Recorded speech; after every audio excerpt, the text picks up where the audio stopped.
Are you ready? Yep. It's important to match the energy. Yep. Uh-huh. Cool.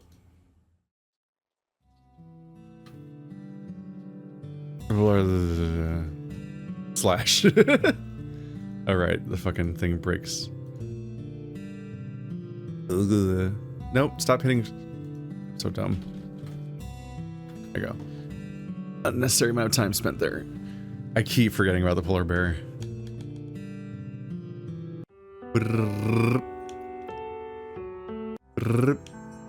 Alright, let's do Orlando. I wandered over to Orlando, who seemed more interested in taking stock of what everyone else had picked up from what was available. Orlando? It's cool if I sit next to you, right? Go right ahead. As I sat down. Sorry, before we get started, didn't that comment say there was like a password you can put in to change affection rate? Do we want to do that? Yeah, but whenever it is. Whenever it is, yeah. I think I said day 5.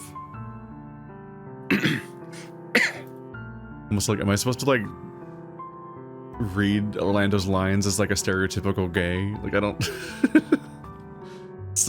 That's apparently he's just overwhelmingly gay in some flamboyant way that never comes through, except for the 2 times they say that about him. As I sat down, Orlando went back to double checking, as if making a list in his head. He played a great host and was an excellent cook. He was very much the group mom if there ever was one, but more often than not he'd be equal parts gentleman. Like some sort of confusing third gay thing. You're in for a treat tonight, Dave. What sort of treat? Well, having helped with dinner, I know what's coming up next. Plus, I just need to make sure everything was above board. What, with dessert? Well, that, but also can't have Roswell eating bacon. That'd be a little, I don't know, in poor taste. I mean, it's poor taste if they're even serving it to begin with, like it exists. Plus pudding. Don't remind me. He'd probably sulk if he did get pudding knowing that I helped cook. I chuckled, shaking my head. Originally, we were gonna do the whole dramatic reveal with cloches? Cloaks? Clocks? Cloche. Cloche. With cloche and everything, but it seemed a little hard to really pull off. Yeah, I don't know that one. A what? It's those damn things you put over food like room service or those cooking shows. It's like the platter lid. Yeah. Oh, neat. Then his attention turned to the plate I had and looked across to his. Maybe it's cloche. I don't remember. You don't know. Sounds a bit cloche. Both of us had an even mix of vegetables and meat. While we both didn't pick the same things, the ratio seemed to be about the same. Good, a nice mix. While we worried I'd load up on just one thing. I feel targeted right now. Orlando gestured over to Tyson, who had basically nothing but meat, then Sal, who had a little bit of everything that was available, then to Roswell, who seemed to have somewhat of an even mix. How is that different from Sal? Also, is Orlando supposed to be like sarcastically gesturing at everyone to prove me wrong, but everyone else also has an even mix except Tyson? What's wrong with Roswell's plate? He just picked everything that had some element of sweetness to it. Whether he knows it or not, he sure has a knack for picking the sweet things. Sure, but that's not bad, right? Not really. I mean, the worst is that the balance of his meal is all off. Coupled with dessert, he better brush his teeth well. I laughed, nervous as I started to eat, with Orlando doing the same. Say, Dave, what do you want for dessert? Me? Oh, I think I'd be fine with whatever. Okay, but if you could have any dessert in the world, what would you pick? Is it coffee? Is it dessert coffee? A coffee dessert, perhaps. I frowned, thinking about it seriously. What was my favorite dessert? Or was it less that, and just that what I was craving at the time? I really don't know. Well, hopefully you like what I made you then. Whoa, were you in charge of desserts? Hey, it's the best way to end a meal, and I figured why not make something for everyone? It'll come up never again in the story. It's the one time I did it for some reason on day 1. So until it comes out, maybe just think about what I made for you. Just really build it up in your head so that I can disappoint you. Orlando went bright red, fidgeting his chair. Blah, blah, blah. Compliments. I hope you like it. It's then I noticed that Orlando didn't have anything in front of him as far as dessert. Hey, what about yours? What about mine? Well, where is it? Oh, I didn't want anything, honest. Have you ever seen the movie The Menu? Really, that seems sort of out of character. I did the cooking, so I don't know, seemed less special if I made it. Besides, who cooks the cook man? He patted his belly lightly, sighing out. We're back to the sighing out era of password. It's not as if my cat just unplugged my headphones, so I had your room exploded a bit in the background. Yeah, my cat jumped off my desk and knocked my headphones off, so I had to get up and put them back on. Orlando's apparent implied dilemma is that he making dessert for himself doesn't feel special, so he doesn't have a dessert. What a freak. It's not as if I need dessert. I'll be fine for one night. Oh. I looked to mine, then back to Orlando, then slid my plate closer to him. Here, have a bit of mine. Just a single bite won't hurt, right? You're sweet, but no. Thanks, though. Not even a little bit? Dave, who has coffee at 9 p.m.? Nah, I made you tiramisu knowing how you love your coffee so much. Coffee and I, He leaned in, dropping his voice to a whisper. It's not a good mix. I looked around before looking back to Orlando with a wry smile. Is the cast actually going to be split between the 50% drinkers of coffee and tea, and that's going to be like a thing in this game that just hasn't really quite come up yet? Well, thanks for making this for me, Orlando. Don't worry about it, Dave. Just enjoy. I stole another look at everyone around the table. They seemed to be happy enough with what their desserts were like. There's also no drinkers in the entire cast. I don't know if half of them can legally drink yet in Australia, but at least 3 characters can. I think people can drink earlier in Australia than they can in the US. Yeah, I think I might be 18 in Australia. It just stands out to me that like alcohol just doesn't exist in this entire setting. I don't know if it's mentioned. Which is a little weird. If I was feeling off about something, chances were Orlando was as well. At least if it was anything beyond just something I'd made up in my head. There's something to be said about sharing your worries with someone who might feel the same, so Orlando seemed the perfect person to call upon here. It's already day 3.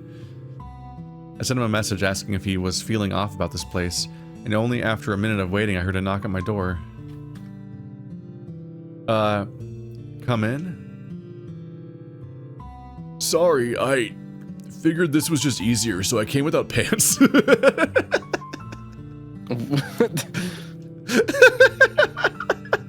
What are we supposed to do with that? I think Orlando's the only person that has a pantsless Sprite. Just specifically a shirt, a tops-only Sprite. Oh, sure. I looked at my phone, then to Orlando, before abandoning it on the side table. I didn't sleep well last night. How about you? Yeah, I didn't sleep all that well either, though I was putting it down to just being in a different bed. Well, I guess that could have been it too. I shuffled uneasily. If Orlando was putting it down to just his bed, then how much of my worries really were just in my head? You don't think... Huh? You don't think this place really is, right? Haunted? I'm afraid of ghosts. Well, maybe not haunted, but it's... Forgot this was his, like, dumb... Because it only comes up at the very beginning once. Yeah. And then every now and then someone reminds you that he's really gay and afraid of ghosts. Super weird. Which are both things that are not conveyed by anything in the game, normally. Other than that, he's the cook guy all the time. And he's kind of into Sal. Well, maybe not haunted, but it's still just, you know... I think so. There's just so many things that seem odd, right? You've noticed them too, no doubt. This is the route that has the most opportunity to blindside you with psychic damage because of Japan. Yeah. Like, Haas is an outsider that's just weird about anime, but Orlando's supposed to be Japanese, and who knows where that's going. Yeah. I'm bracing for it. One butler in charge of the whole house? That seems unlikely. There's no way one butler could be in charge of this whole house, right? Not only that, but who used to live here? Where are they now? And like, how did a random group of guys manage to score this for a month with no cost? Is it bad of me to want to be hopeful Roswell is just that loaded? How would you not know? Well, if he is, he hides it well. I mean, you expect that of a dragon, less of a boar. What? Are we sorting races into income brackets? Are we re-specifying that dragons are expected to be bankers? In a... It's like a little not great. In fact, it's. I would go so far as to say it's uncomfortable. Yup. The Japanese stuff is one thing, but it's really weird whenever dragons are also kind of coded as Jews, and you're like, Yeah. Hang on a minute. Orlando, racist. Hey, you know what I mean? I'm the Jew, and it's true. But I guess we really know who has money. I guess we never really know who has money and who doesn't, right? Are you just not friends with these people? It comes up. You kind of notice how well people do financially when you're friends with them. Like, it affects what they can do and what their opportunities are and what they can say yes to and what their means are and even their availability. And it's a little bit more weird that they're all from the same school because of that kind of element. I guess it'd be rude to look a gift horse in the mouth, right?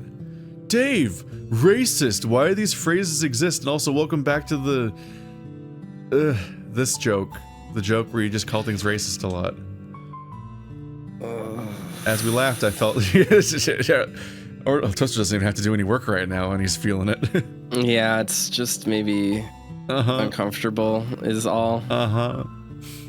Flashback to fucking high school when a bunch of white guys would all joke about racism and things being racist because their exposure to the world so far was basically South Park. 4chan. As we laughed, I felt a little better. Now distracted from the troubles that had kept me from sleeping.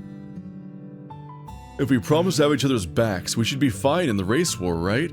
I mean, in case it was a haunting, right? Deal. Thanks for this, Orlando. I felt better just having talked about this to someone, and so does Toaster. Oh, sure. Oh, the no title problem. screen just Anytime. flashed on Discord for a second, and I was like, the route's over? Okay. Weird. That was very odd. That's Discord really weird. got a little bit confused.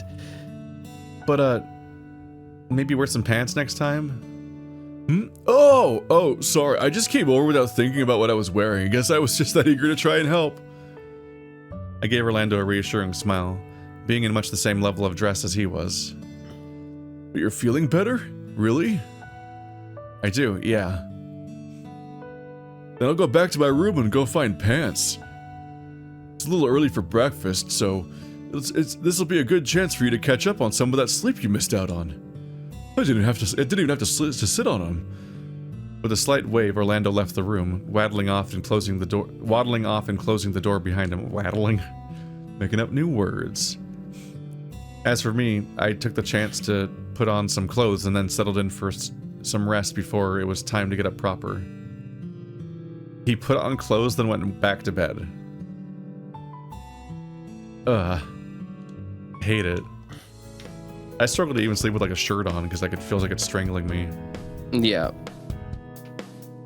The Dean Tyson split for some reason.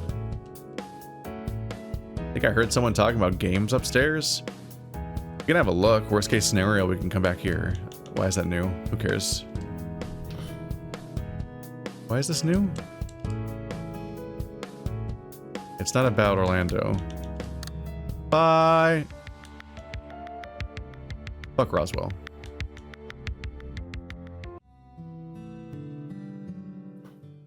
The vault. Oops. Got so many buttons to press. Give up. Just give up, Dave. That's the moral.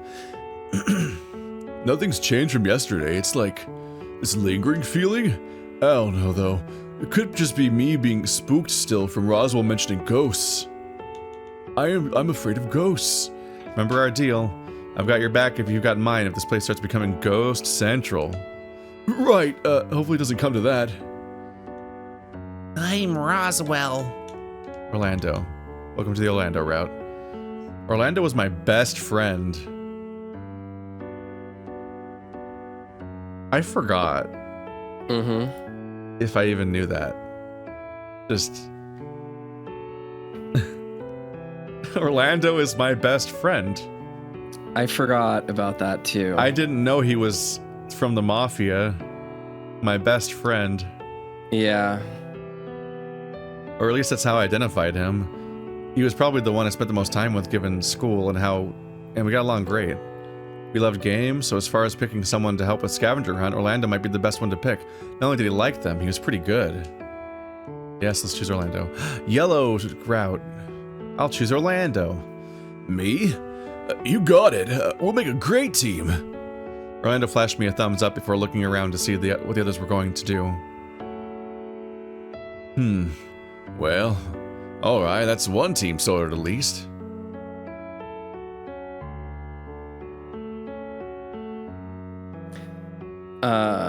We can make up another big guy, you and me. At least I think we can give them a run for their money.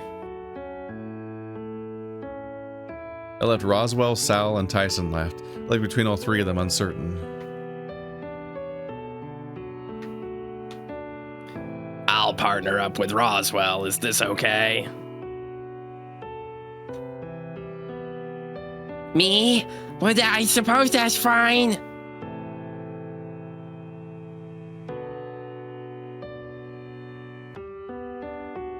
We'll make a good team.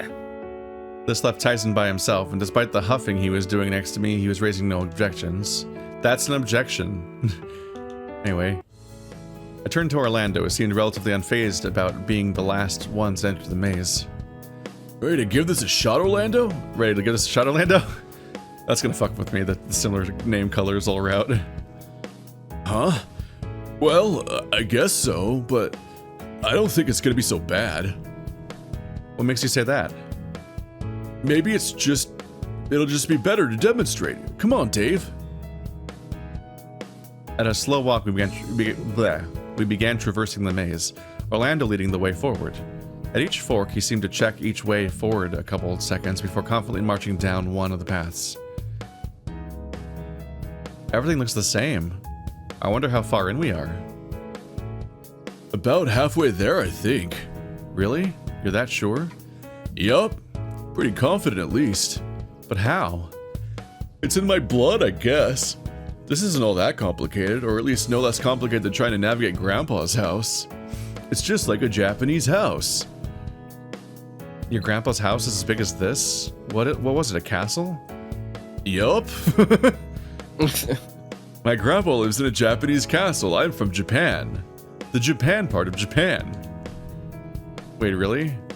Yeah, I remember getting lost when I was little, but...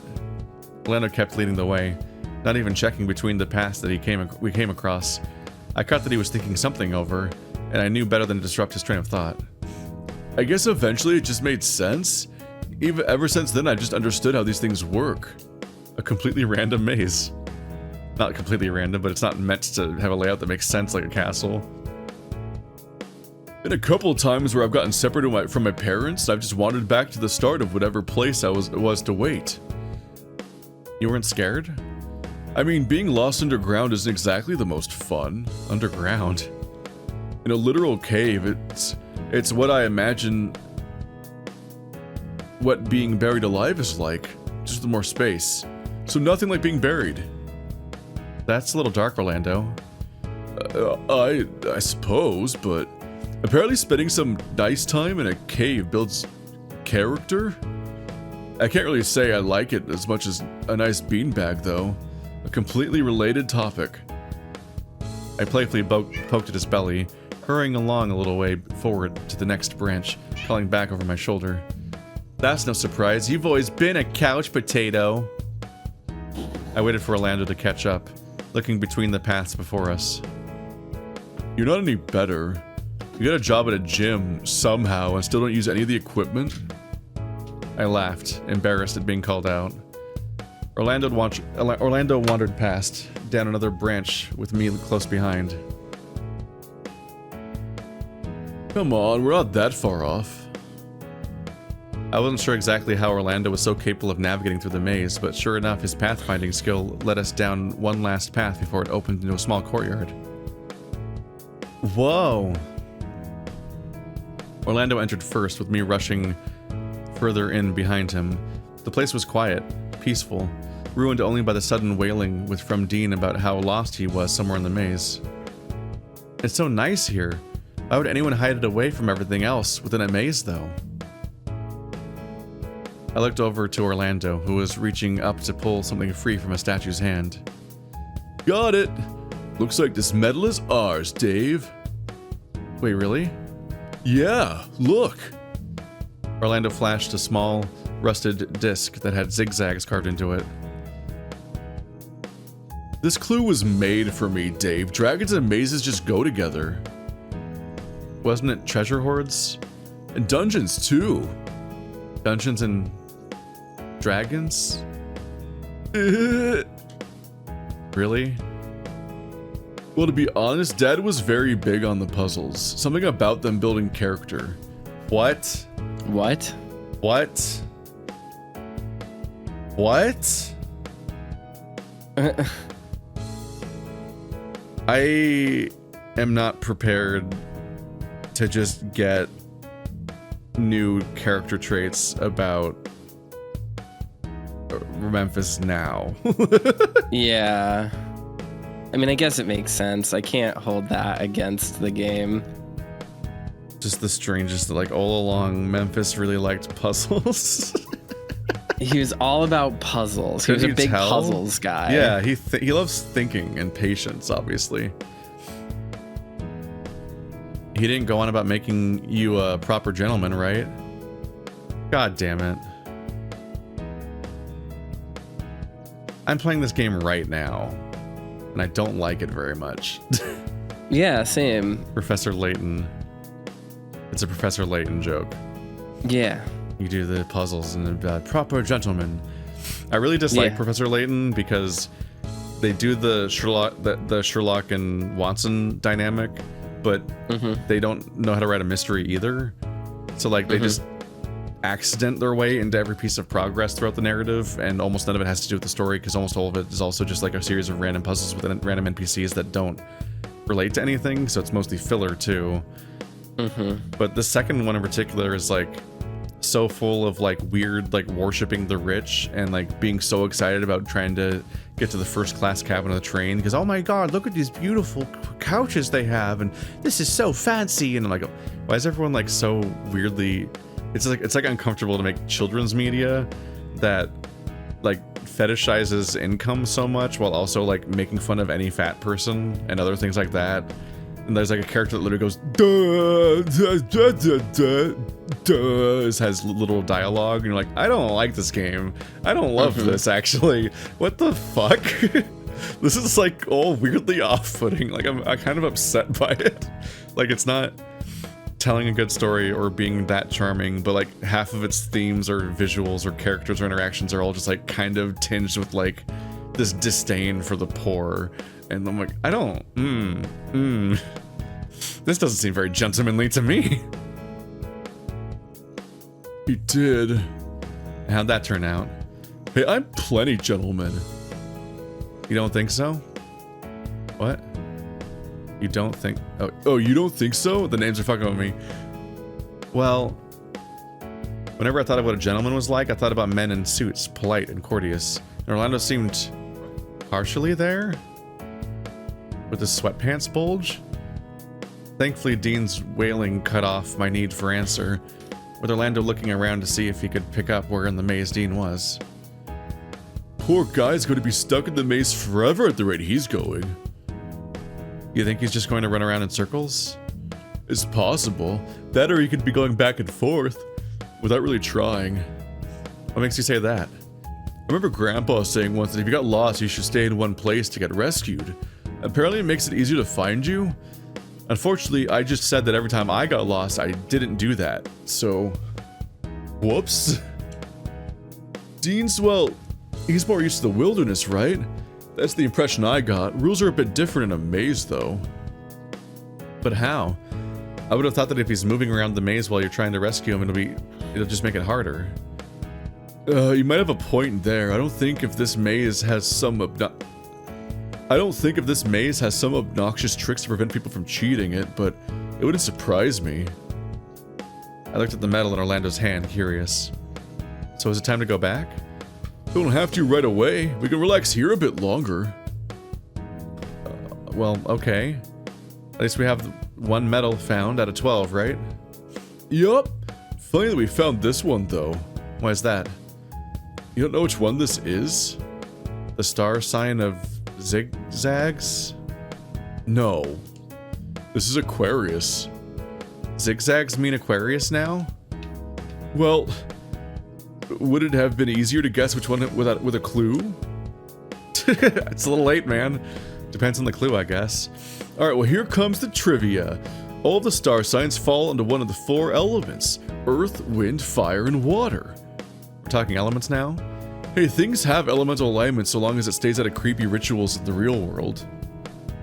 What? What? Okay, so I have to guess which element it was first? That could help, sure. Although it's a little late for that now that I've already told you which one it is, right? Actually, I know. Why don't you try and guess which element Aquarius is anyway? But why? Just some harmless fun. If you guess right, I'll make you cookies if you want. Peanut butter ones? As long as you don't go eating a whole batch in one sitting again, sure. Why are we nagging? Just make fewer cookies. Alright. Now remember, earth, wind, fire, and water. It's water? Because it's Aquarius. I can see why you'd think it's water. In fact, most people think it's water just based on the name. Well, I mean, they kind of look like waves, right? Sorta, yeah, but nope, it's not water. Well, I'm learning trivia today. Aww. It's actually a wind sign. How does that even work? Well, apparently Aquarius is a water bearer. Water bear? Water bearer. So it's not the water, it's the person holding the water. And that makes them windy? Wind element, yes. Although, I guess they could have digestive issues? Gross. Guess we'll never know. So all the star signs have an element? Yup, doesn't normally matter though. Something about interpersonal compatibility or something? I don't really know much beyond that. Which means it came up in a game at some point, didn't it? Oh, yeah, it did. If you play enough puzzle games, you have to deal with the entire Zodiac, just every 3rd game. We stood around a little while longer, still enjoying the secluded nature of the place, right up until another one of Dean's cries for help brought us back. Well, it's nice hanging out again. It's been a while since it was just the 2 of us. Well, hey, you're still my best friend, Orlando. Nothing's changing that. I beat Roswell for the spot? Roswell, he's special to me in other ways. Him moving away and getting really into studying by the time he moved back changed things a bit, but he's still the same. He's the same, but he changed. Well, hey, I'll take it. I'll try not to rub it in if it ever comes up, though. Everyone here is special to me, debatably, for different reasons. I think I could see that. I don't think a few of us have ever really crossed paths without you, Dave. Hey, I'm just me. I guess it just comes naturally. Nothing wrong there. Now come on, let's head back. We might have to try and grab Dean on the way, though.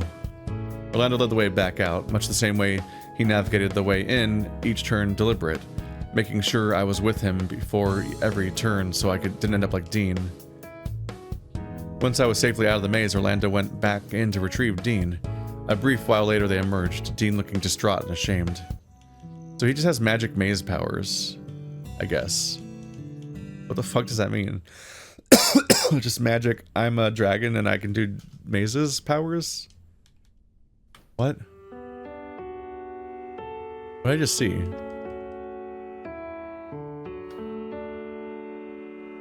What?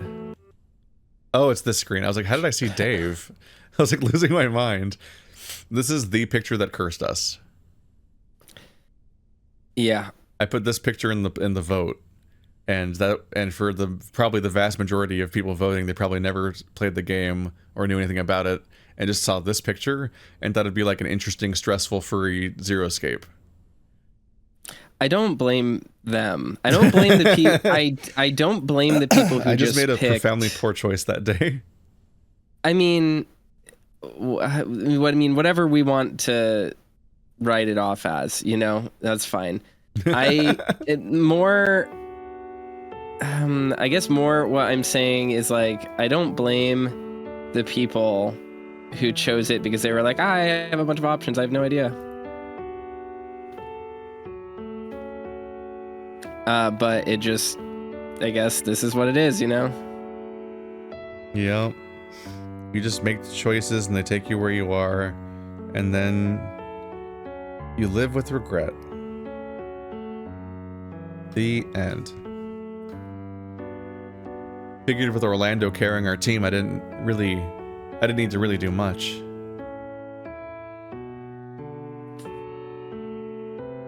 Slacking off already? You do know you've only found one, right?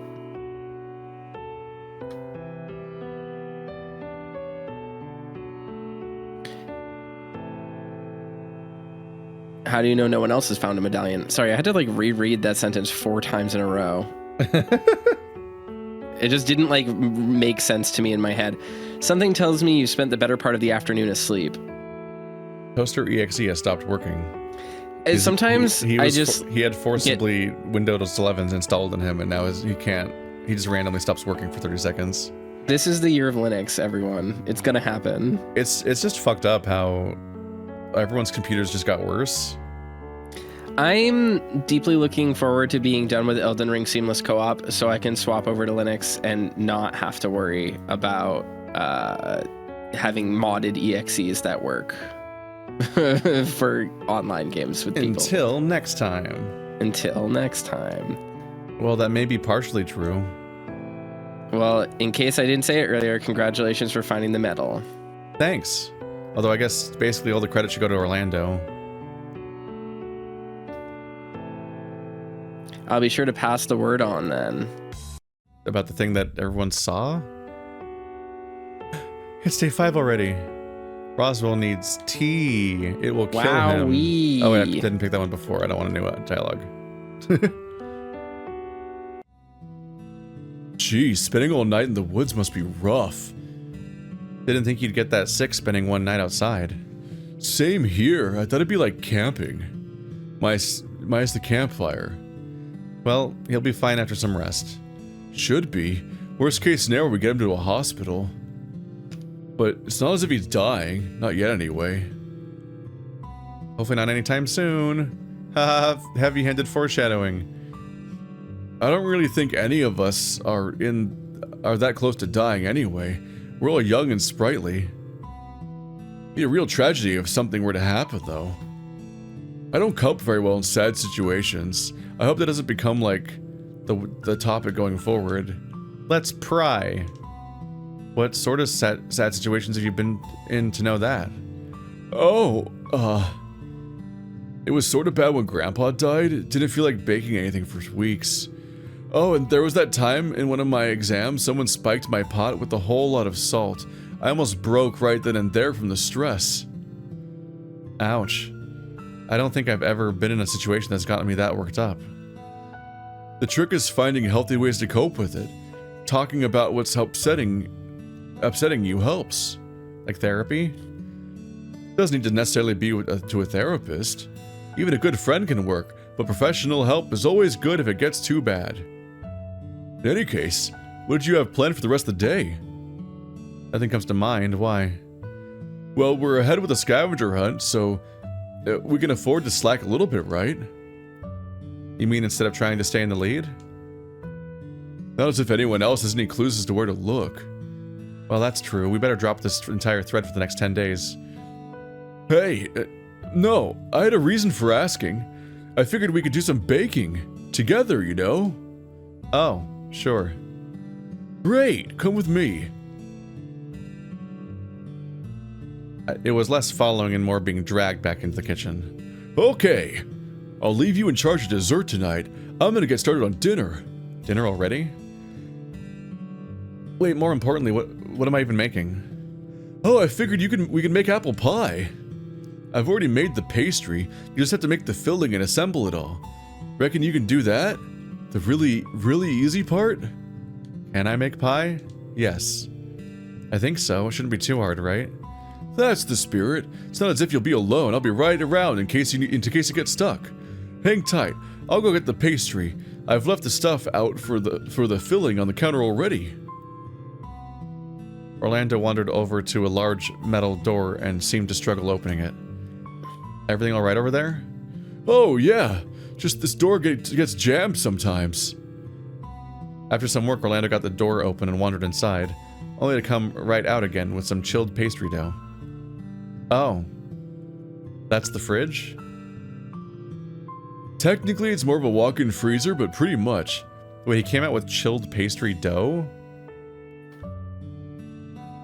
I thought he said he already made the pastry.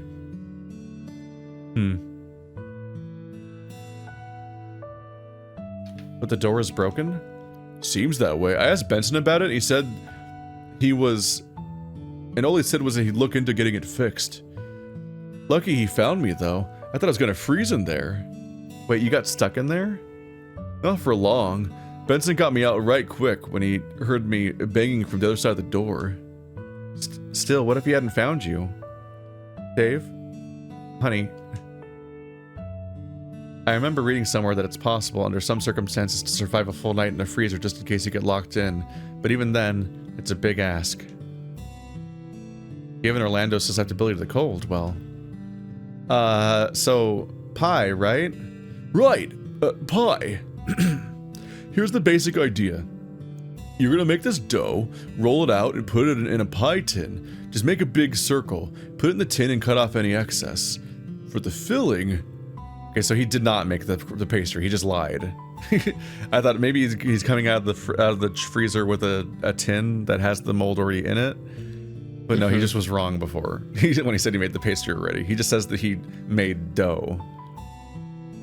If I remember correctly, you're going to want to grab some apples from the pantry and cut them into thin slices.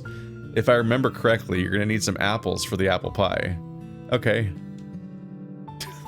I'm less confident in your cooking skills now. Then I guess a cup of brown sugar and a quarter teaspoon of both cinnamon and nutmeg. They're in the pantry too. Mix it all together with the apple in a bowl in your hands until it's all good and coated. If you let it sit for a bit, it's going to soak up these flavors, but before you layer it evenly in the pie, just make sure you squeeze out excess liquid. That's not how you make apple pie. I made apple pie once by accident. You need cornstarch. You just made apples. He just made apples that are coated in sugar. That is not what an apple pie is made of. I think that Orlando should go to jail. This is my campaign platform. This is a deeply cursed apple pie. It's like the joke recipes that happen in Glory Hounds because the guy that gets really into cooking is a butterfly, so he can't eat things. And so it's cursed things. Yeah, you cannot. This is not an Orlando. This is not a recipe for an apple pie. I can't believe I'm knowledge checking somebody on cooking when I am awful and know so few things, but I have made the inside of an apple pie before. I'll let you get to it. Just give me a yell if you get stuck. He's supposed to be the authority to contrast Sal. With Orlando thoroughly underway making what appeared to be dough, I was left to make this pie. What should I do first? Roll the dough, I guess. Roll the dough, I guess. Just make it happen. Taking the dough Orlando pulled out before, I figured it was best to get this into the tin before doing anything else. Hey Orlando, where's the rolling pin? Oh, just just use your face. Should be one in the drawer over there.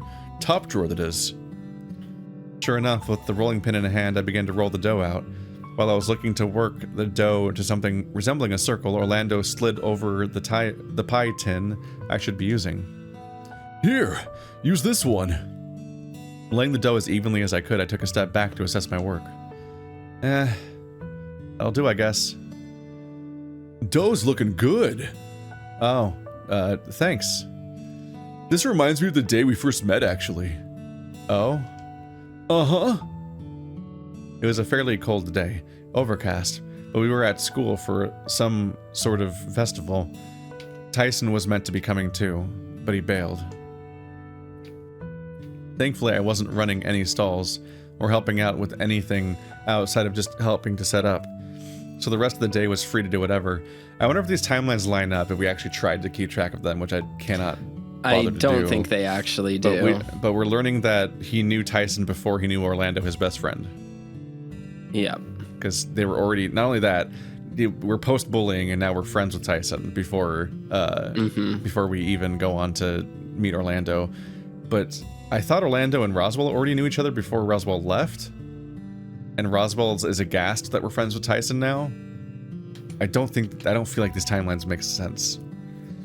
I don't think they do, but I think we already established that they didn't make sense because we had this like same issue in the Haas route, didn't we?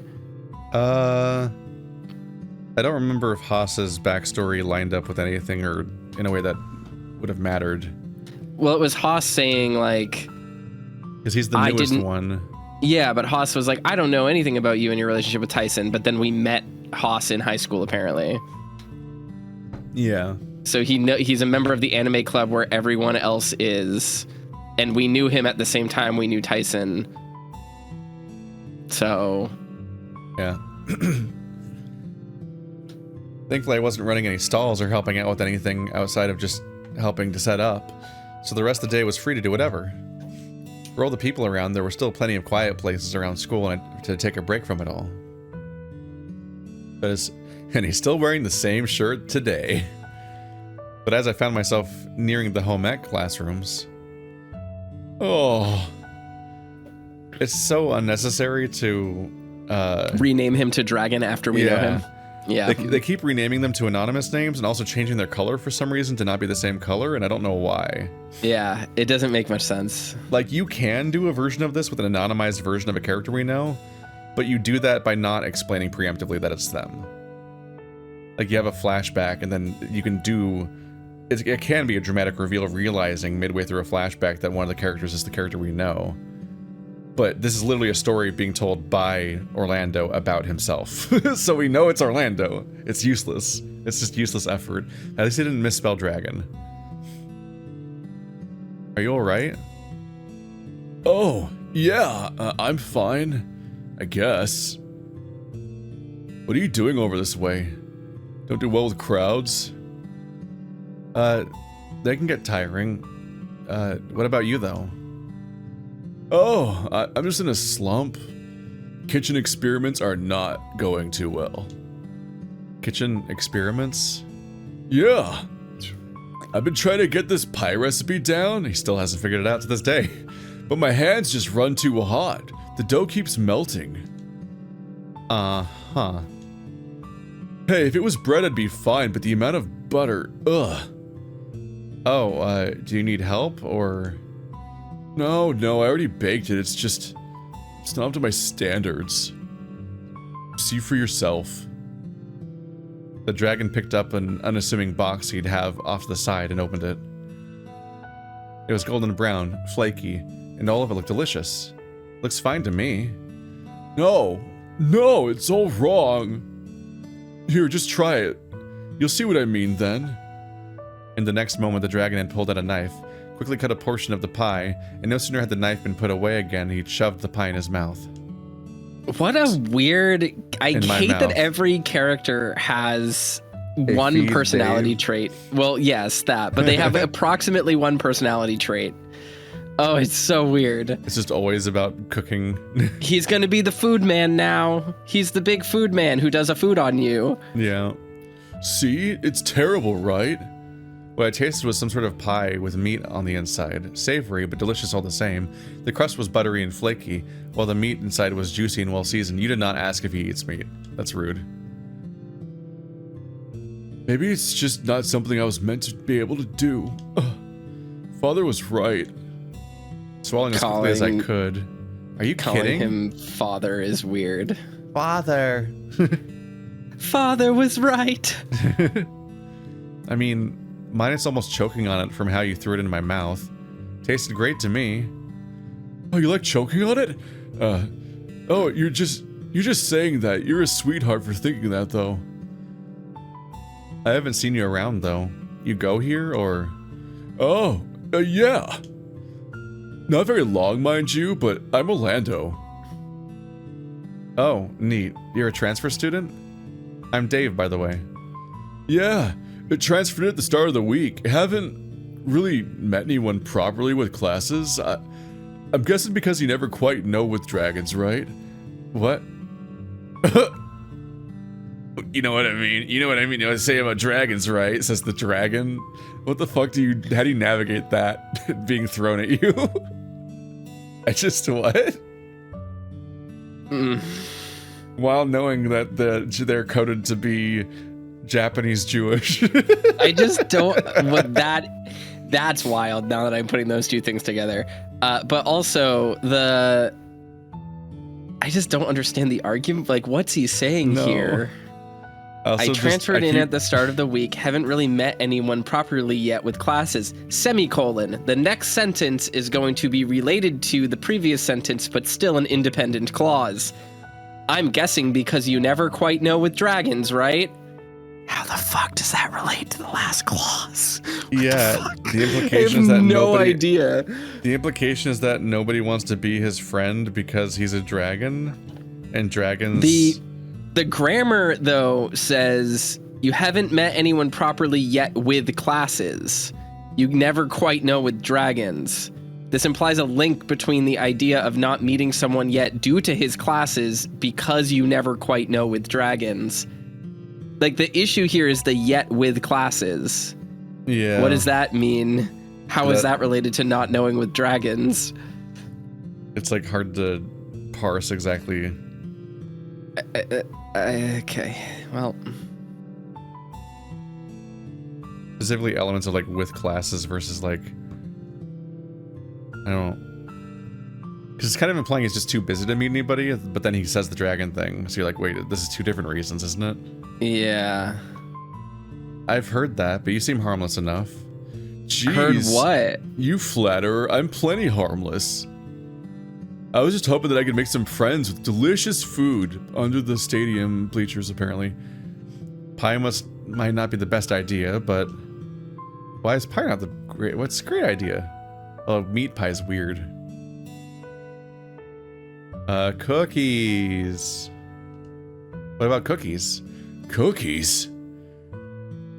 Don't think I've met anyone that doesn't like a good chocolate chip cookie. Oh, good idea. Don't know why I thought pie would be a surefire bet. You wouldn't happen to have plans for later, would you? Me? Not really. Why? Great! Orlando suddenly grabbed my arm and pulled me into one of the kitchens. I'm gonna need a taste tester. Whoa, wait! And the rest of the afternoon, I was fed varying types of baked goods. I still wonder why I thought making pie was a good idea. Hey, it was good pie. Sure, but not really the most practical thing to give to people. I didn't think you were serious that I'd be taste testing for you for the rest of that afternoon, though. At least you didn't go home hungry afterwards. That's true. You were even nice enough to introduce me to some of your other friends to get me started, too. Almost like that was more practical than cookies. Including Tyson. Yeah, I should have warned you more about him before just diving right in on that one. I was hoping that, well, maybe you could get on with him too. Still, I'm very thankful. Oh shoot, look at the time. I think it's best if I get the rest of dinner sorted. Otherwise we might be here all night reminiscing. I'll finish off the pie too, don't worry. Just, whatever, just don't bother actually cooking, Dave. You started rolling the dough after all that introduction and then you just leave. Oh, you don't need any help? No, too many chefs in the kitchen and all that. You just go hang out and I'll meet you upstairs for dinner. I got bored writing this scene. Or if you wanted to round everyone up and get them to the game room upstairs. The rec room, right? Well, sure. I'll go get everyone if you're sure you don't need a hand. I'm sure. Go. Right, alright, I'll see you later. Orlando started busying himself, sorting out food, and I left to go find the others. Bye. Oh yeah? Why is that? Oh, you know, Roswell being back safe and sound, and, it's just so nice having everyone around. Oh, I agree. Especially certain people, I'm sure. Oh yeah? Who? No one! Ignore him. Go make yourself comfortable, Dave. I'll go get dinner. That was odd, right? Not if you know what you're looking for.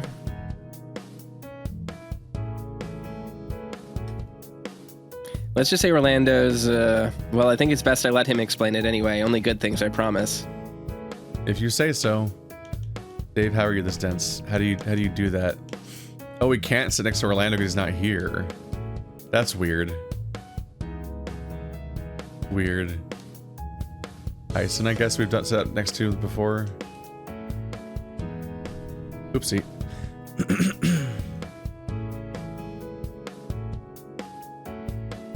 I guess we should be nice to Orlando and not watch a horror movie. A romance movie. It was tacky, but hey, why not? Maybe this would be an excuse to get me out of having to pick the movie next time. It was alright. It was clear that Tyson was hating it, instead spending more time scoffing pizza and checking out games in the room. Dean kept shooting me glances, longingly. but kept to himself. I think he was enjoying the movie? That's a weird interpretation. I feel like I missed the day 5 chance to use the vault. Yeah, I don't think it happened. Weird. I don't know. I will be right doesn't back. work here. While you do the password, I have to pee really bad. He has to pee, everybody. Everyone listen to it. Imagine you can hear it. Besides, have to make sure you're eating right, don't I, Dave? Before I could respond, Orlando dropped off what food he'd grabbed and rushed back into the kitchen to get more. But yeah, for background, we supposedly heard you put in the lovers on day 5, but I don't think there was a day 5 password unless I choked. I don't know. I held eye contact with Orlando, who was still seemingly oblivious as to what he'd said until I glanced over to Sal to get my message across. Nope. Looking with Orlando. But it's no different from before. But as I went to leave, I felt someone grab my arm, easing me back into the kitchen. Hey, Dave, got a minute? Orlando let go of my hand, fidgeting in place. I wanted to ask you something personal. Oh, what I mean is, well... We're the only ones here. How personal are we talking? Pretty personal. It's about what happened this morning.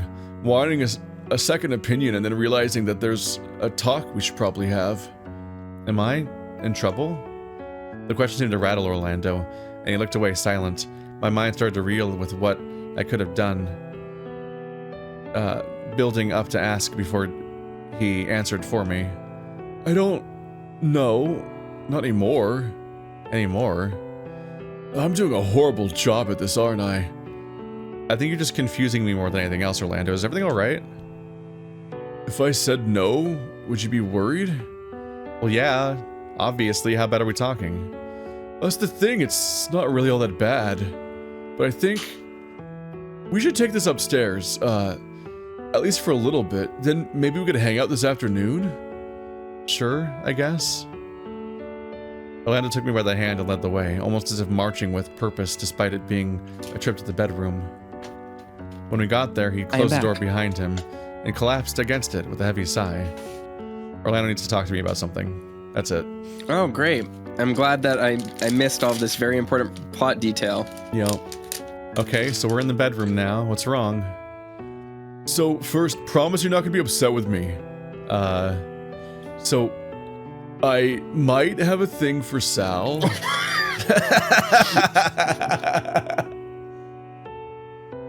Uh-huh.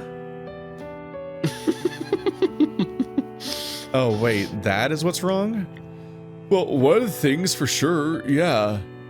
I don't know how to approach it right. What if I ask him and he shuts me down hard and then it's awkward for the rest of the time we're here? How much do you know about Sal anyway? Oh, we've hung out a few times. He's pretty easy to get on with. A few times. Well, yeah, but I scratched the back of my head, unsure of what really to ask here. What have you gotten up to together? That's invasive. I think this is weird. Yeah. I like that Orlando's route is the one where the route where we date Orlando is the one where he tells us he wants to have a different boyfriend. Yeah. How long have you liked him? It's hard to say. Sometimes I just feel this gut feeling, right? It's a happy, warm feeling.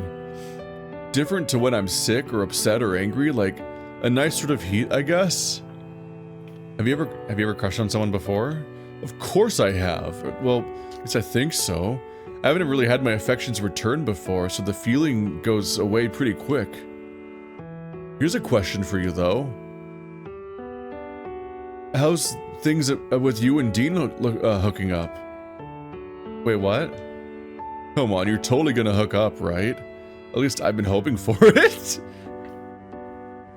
Get out of my life, Orlando. Yeah. I mean, maybe. I like Dean, sure, but what? Is it bad if I just don't know yet? Are you scared, or? I laugh, nervous.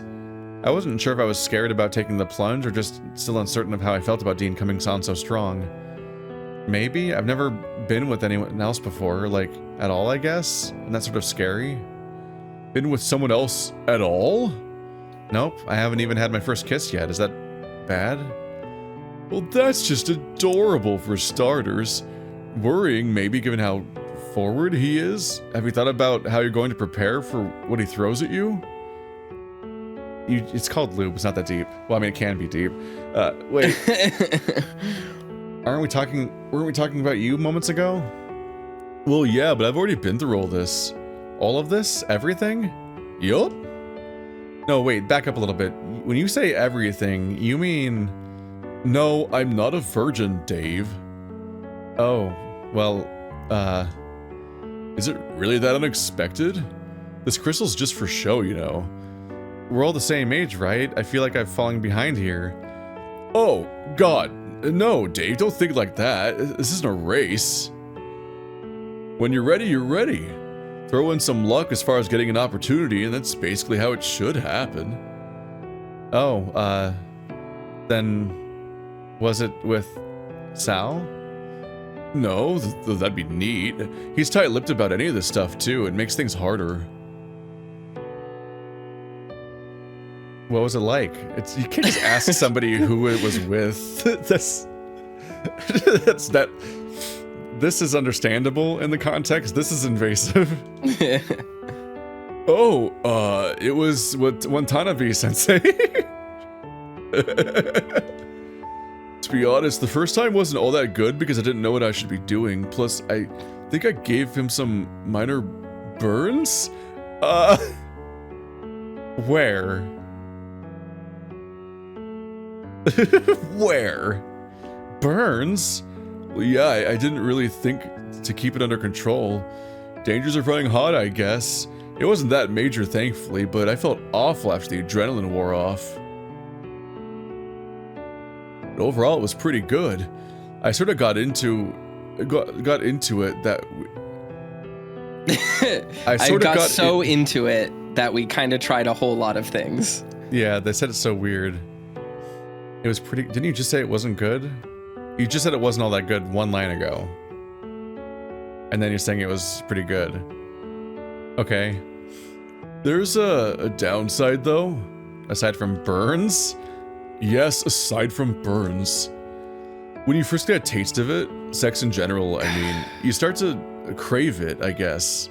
Or maybe you just chase that endorphin rush. The way they depict, like, I have like a whole, I've been thinking about this like every single time it's come up, but the way that this game depicts sex is very interesting and weird to me. And I'm saying that as someone who has a lot of sex. I'm a certified licensed holding, card carrying sex haver. And boy, do I not agree with literally anything that these characters have ever said about what it's like to have sex, or also like what having sex does to you. Because I believe Tyson also was this way. Like, he's depicted as like being a sex fiend the moment that he gets any. And Haas is like, I don't know, Dave, are you instantly? Yeah, like, are you gonna want to do it, Dave? It's like a pretty big deal. And then Orlando here is like, once you get your fuck on, you can never not be fucking. And it's like, all right, dude, like, or it's just kind of a fun thing you do sometimes, and it's great. Like, it's whatever. Yeah. But like, you don't get as much enjoyment out of tending to it yourself. That's projection. That's weird. That's a weird thing. I know lots of people who crank it and have sex and think of those two things as different and equally valid. This is maybe an unhealthy relationship with sex. That's leaking through the text. Very weird. I don't know if it's that weird in that, like, basically in the way that, like, I think a lot of people experience it very differently. I don't think it's accurate to act like it's like the first one's free and then you're hooked kind of like thing, which I don't think is necessarily what they mean with Orlando. But just like there's an element of like not so much crave it, but like once you've had sex, you can miss it. Sure. I think that's a fair and nuanced reading.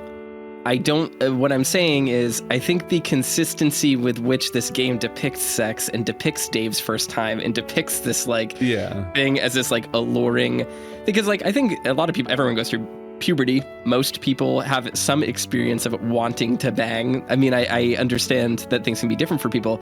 That's not what I'm interrogating here. What I'm interrogating is the struggle is that the discussion is always just a collage of tropes and things you hear people say about this stuff.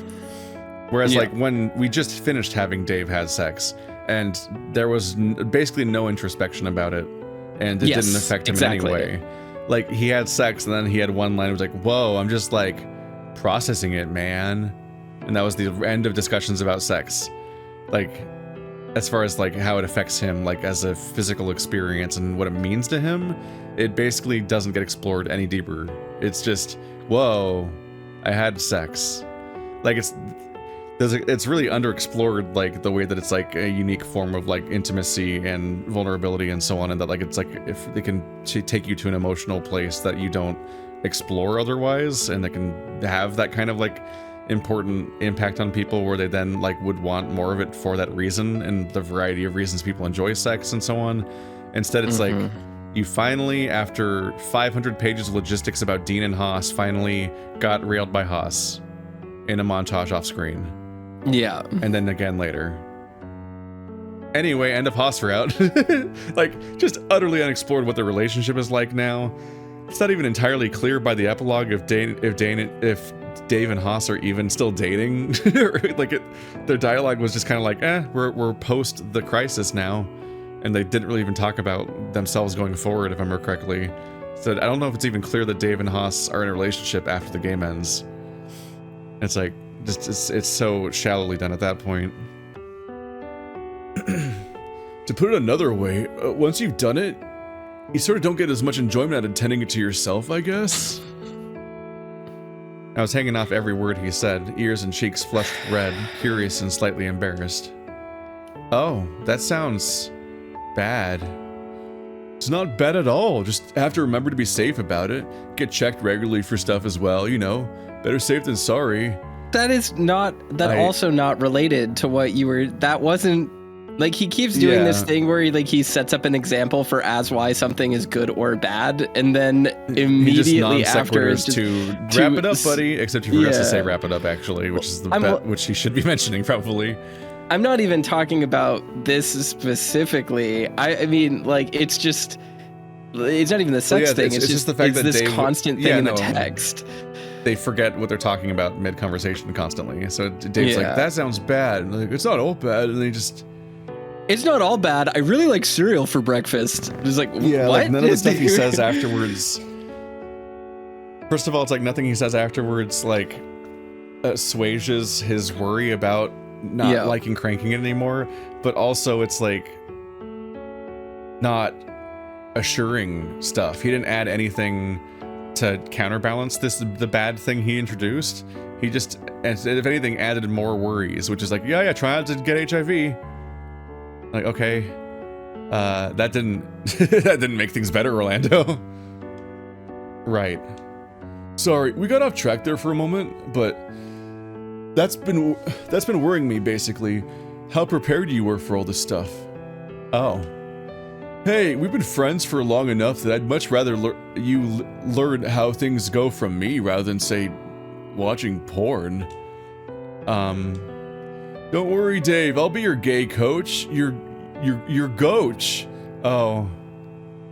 Yeah. This term. This universe this Orlando just has the word coach and uses it like anyone else knows what he means. Wait, hold on. Can we slow down for a little bit? Sure, what's up? Not that I'm not flattered, just this is happening really quickly, isn't it? Sorry. No, it's okay. Just I scratched the back of my head. The conversation having had its effect on me in a few different ways. I just need a break. Maybe we can circle back to this later. Sure, works for me. We got 30 days to fill, right? What do you want me to do? Did you need help preparing dinner? Maybe we could do that? I was just gonna let everyone fend for themselves tonight. There's plenty of pizza left over, so we could probably use that before anything else.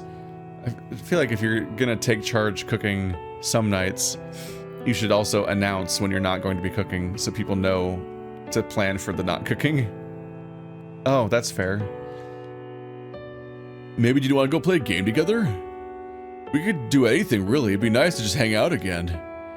A game sounds great, just, I know, we'll pick something co-op in case you're struggling, because you're so bad at video games.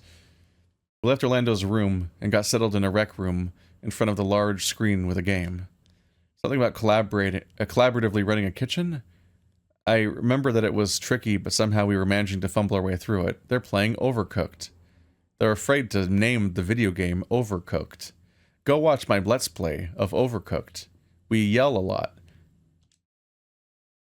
Eventually, though, they're just having a chill little time with their strange controllers. What are those? 2 face buttons, strange purple shoulders. It looks like a Super Nintendo controller, but with a more modern shape or something. It's just a Super fake Nintendo. Controller. I meant NES. It looks like an N64 with a different shape, and no D-pad. But also, the weird, it's just a fake controller. It's just like a strange little thing. Much like in the past, we cuddled up together. I find it so hard to believe that this Orlando in this CG is too overweight to climb over some rocks. Yeah. He's got a belly. Therefore, he's stranded by any strenuous activity. But look at those legs. He's fine. He can do it. Yep. That's it. That's all it takes. Just wipe him out. This is a rare moment to actually see what Dave's teeth look like. The way they just kind of stick out. Slightly unnervingly, he just has human teeth. Aside from those 2 fangs on each side. Just a flat set of completely regular teeth.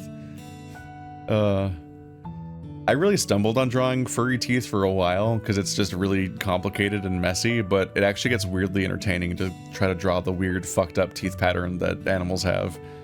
It can be pretty entertaining. Or just make up fantasy shapes at some point, just to start going wild with it. Much like in the past we cuddled up together, it was nice being this close to Orlando, especially during the winter months. Even then, it was just nice being this close with someone.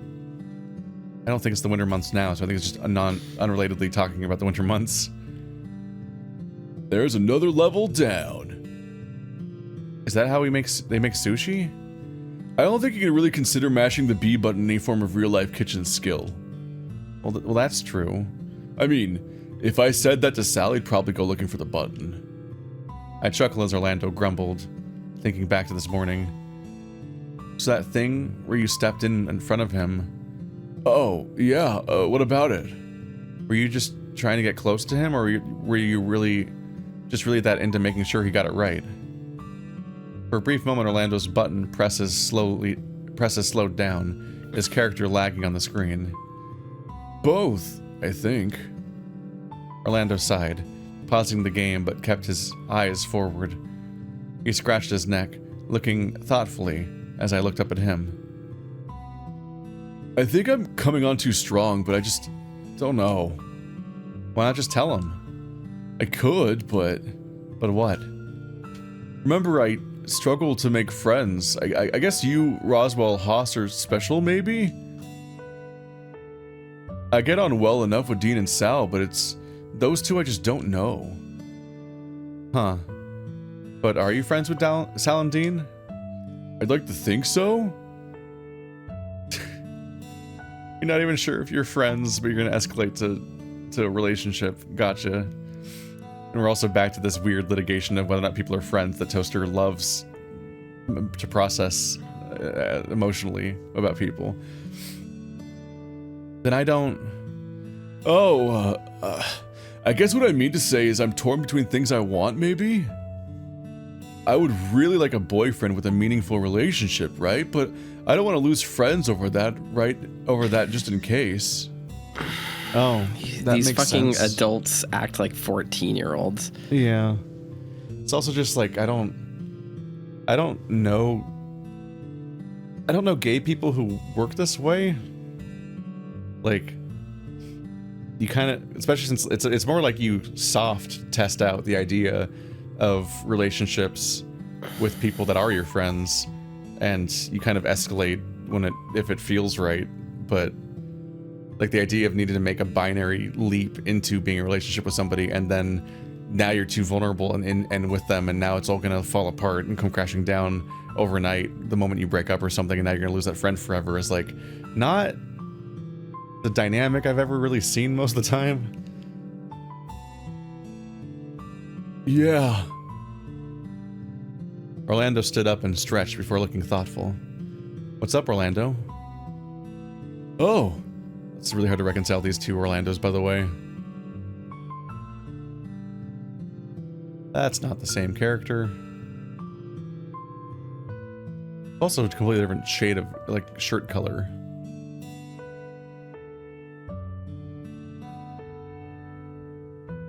Orlando's wearing strange pants. So they're shorts. They're super baggy, loose, like canvasy looking shorts, I guess, but with a drawstring. But they don't look like basketball shorts. Anyway, I can't draw clothes, who cares? What's up, Orlando? Oh, nothing, just had something on my mind suddenly. Someplace I want to check. Should I come too? No, I won't be long, promise. Oh, okay. Should I just wait here? Yeah, I'll be only a couple minutes. Well, alright. I waved as Orlando left and he hurried me along out of the room. As for me, I pulled out my phone and just started playing a random game I downloaded a couple days ago. 5 minutes passed before I heard someone approaching and I turned to see who was there. Okay, I'm back. Everything alright? Yeah, everything's fine, promise. Orlando sat down next to me. Notably further away than before, but maybe he just wasn't in the... just wasn't in the mood for cuddling at the moment. I did, have something I need to ask you, though. You have to promise not to get upset with me, or angry, or freak out, okay? Okay. So, death, right? I did a double take, confused. Death? Yeah, have you ever thought about it? I shuddered, forcing thoughts back down that I could so I could probably answer his question. I guess, like, I try not to really, but I guess I have. Not recently, though. Not recently. Okay. Have you? Me? Oh. I guess every day, really. Every day, Orlando? Why? That seems... Are you alright? I think so, but I guess just being around it a lot with what my parents do for a living, what my grandpa did, it's sort of hard to just ignore. What? Okay, so he doesn't know. I was like, why would bankers be dealing with death? Oh, like paying out insurance claims or whatever? You don't really think they work as actual bankers still, do you?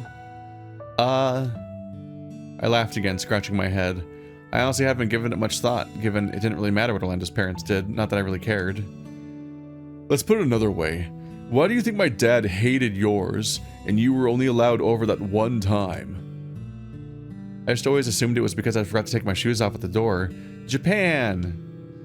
Well, yeah, it didn't help. But no, Dave. I just can't imagine. I'm sorry. I just like, it's just so insane to believe this Japanese family all named after American states.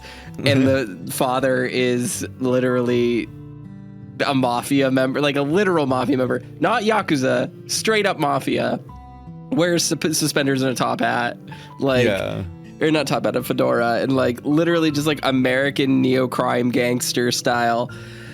And like, we're like, you forgot to take off your shoes when you entered the house because we are Japanese and we believe in doing that. And it's like, all right, you know what? I based my Japanese writing on having played Shenmue 1 once.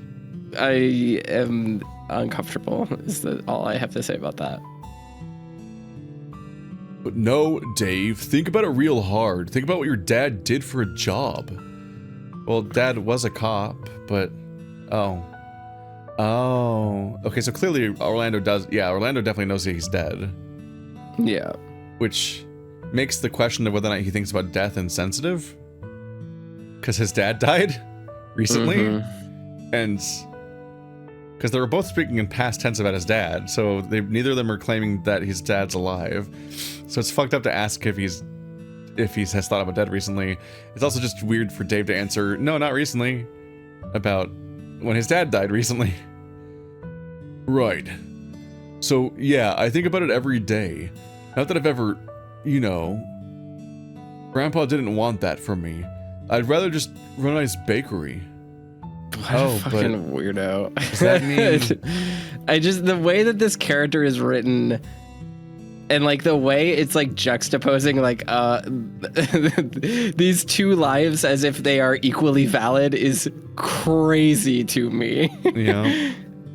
Just Orlando is he's the disappointing gay son of a Japanese not Yakuza mafia leader, and his grandpa always wanted him to just have a simple life being a baker instead of what his dad wants, which is being a not Yakuza mafia dragon. Being a mafia man, yeah.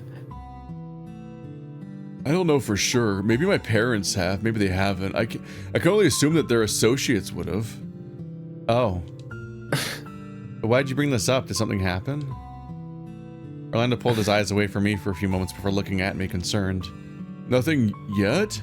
Yet. Okay, so I've been having this strange dream lately. Maybe not a dream, but a nightmare. And in this dream, back to dream anyway, fuck nightmare. Either one of two things happen. Either you die, or I die, but always the same way. I gulped, starting to fidget, uncomfortable. How do we die? Orlando didn't say anything at first, instead, his hand going to his neck, rubbing it while he looked away. It's not important, it's just a nightmare, right? Oh.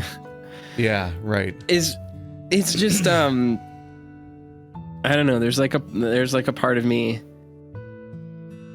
I find it interesting now that we are dating another person who can use the vault. So it's like the plot is happening, and we're actually engaging with something. But the weirdest aspect of it to me is that it feels like this was something that was like written in for 2 routes of the game, and then they were like, I guess we could just have other characters that are irrelevant.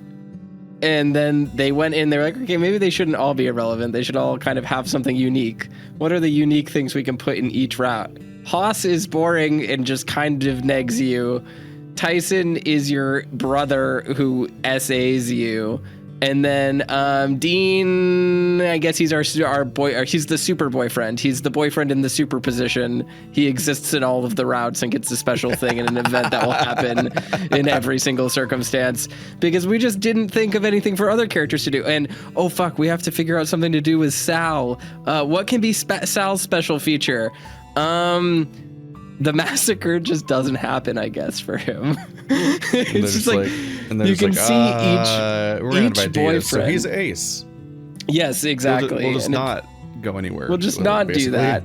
It's like every single character. We're gonna get to the Roswell route, and it's gonna have 7 times the amount of text as the rest of the game. I'm scared. Thank God I'm not doing the voice. Yeah, I'm gonna dive into a cement mixer for fun. Yay, fun cement mixer. There's a few moments of tense silence before Orlando growled, clutching his head. Sorry, I went and killed the mood by talking about my mafia ties. You didn't pass the vibe check, Orlando. I'm doing that a lot lately, haven't I? Did he even actually explain that he's the mafia ties, or did he just leave it for inference still and just like hope David is making a wild assumption based on his dad being a cop? I don't remember him actually specifying. Twice, I think, but that's alright. I'd rather you tell me when you're upset about something. I have to sometimes bug Ty endlessly when he's upset, so it's nice to just be able to be there for you without having to figure out what's wrong. You're so good to me, Dave. Why don't we pick up where we left off for this game, huh? Right. Video games. Video games? Video games. At some point, Orlando came back over and we cuddled back up, or at least until it was time for dinner, as indicated by his stomach grumbling. The following is a recording of the events of August 9th from 10 p.m. to 2 a.m. Based on a true story. God, if we could get through this route before 2 a.m., what a gift. Toaster said, let's do it, so we're doing it. Launching. Sharing. Give me one moment. Password. I actually I have to sign a tax form. I have to sign tax paperwork. Am I insane, or does this specific Orlando looks like suspiciously 3D? I don't know how to put it.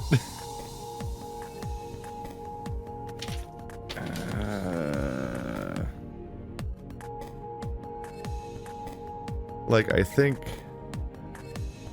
don't think it's actually in 3D or anything like that, but also it looks like it's in 3D. Realizing this is the first time I've seen what he looks like. Our new experience. There we go. It's another drastically different character appearance. Oh, yes. Okay. I am able to see password now. It does look weird. I guess we can confirm that Orlando is not short. Sure. He's a large man with large hands, and he's slightly pudgy, which means he's incapable of climbing rocks. He has the Virgo medal, which is interesting because I thought that was just the medal we always got, or is that the medal we got from Haas's route? No, that's not Virgo. Is that Virgo? If there's anything that my memory will not track, it's which medal is which. That's never happening. I will never remember which medal happens when. It's not Virgo. It's Scorpio, I think, maybe. Scorpio. It's got a scorpion tail or something. Yeah. It's that one's Scorpio. Okay. Never mind. People are going to be like, Toaster, you got it wrong. And I'm going to be like, haha, it was a trick. You have revealed yourself to like stupid bullshit like astrology. It is I, Toaster, who have actually rused you. So I guess Orlando's weapon of choice is a shovel from all the We'll see gardening if he does. he touches one at all throughout the entire game. I don't understand the thought process behind anyone's weapon. Yeah. Haas's weapon was the knife that murdered him. Yep. Which, I mean, no one has a gun, but you're not going to give Haas a gun, obviously, so at least there's that. Yeah. But, like, there's a character known for being shovel adjacent. Yeah, I mean, though the entire game is kind of weird. Like, we should have known from the start, because Dave has yet to beat anyone to death or off with a fleshlight, so... Yeah. Very strange. I don't understand. He's the chef. Wouldn't he have a knife? Like a cooking knife? Give him a butcher's cleaver to make him look like a tough boy. What's he gonna do with a shovel? Maybe shovels are the only thing that can kill dragons in this setting. And you'll remember canonically what did end up happening is that two different people, or I think three different people, all had gun. Ambiguous, identical gun. But then three people had knife, and it was three distinctly differently described knives for some reason. So, not shovel. Anyway, this has been our every route we do the review of the start screen. Why not?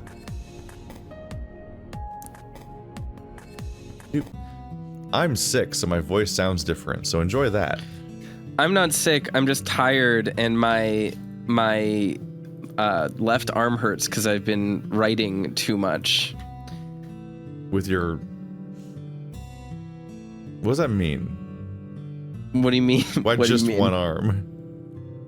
Because you write, when I type, my left arm is doing more work than my right arm, and also the way I like lean my arms on my chair when I am writing, my right arm has more support. So my left arm gets like, it hurts more.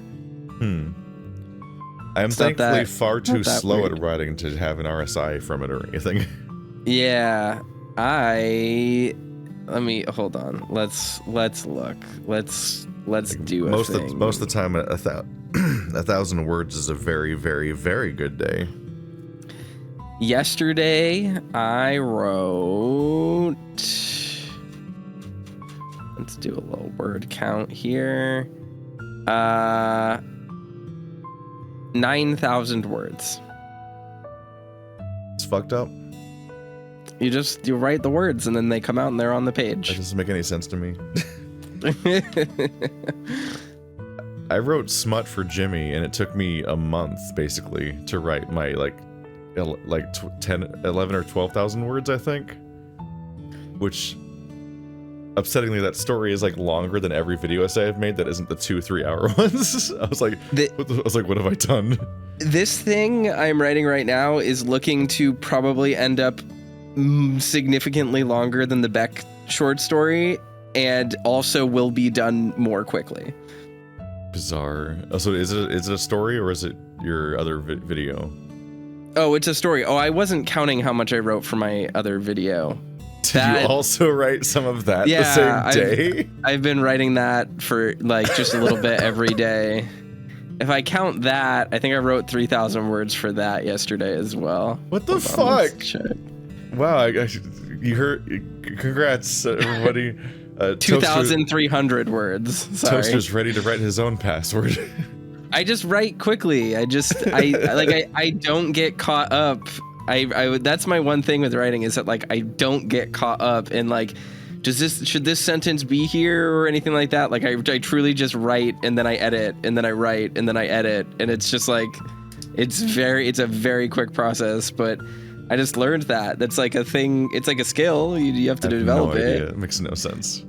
When I was in college, I was having to write 30 to 40 page papers, multiple of them, a week. So maybe not 40. I think it was usually somewhere around 25 to 30. And then some of those were in another language, so the word count is very different. And I had to just learn how to write really fast. So I did. So when I'm here and I have an idea and I just want to write it, I just sit down and I'm confident in my idea, and I don't I've already done the research. I already know what I want to talk about. So I just talk about it. And then I go back to it long after I've actually written everything down, and then I go through the work of like, all right, let me fact check these things that I'm not 100% certain on, and do all that stuff, and it just makes for a very fast writing process. We are fundamentally different people. I don't know. I just do.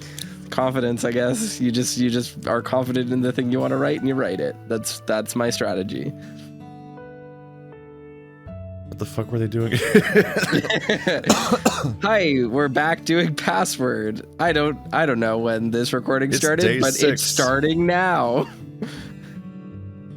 You know we don't have to keep playing the same game, right?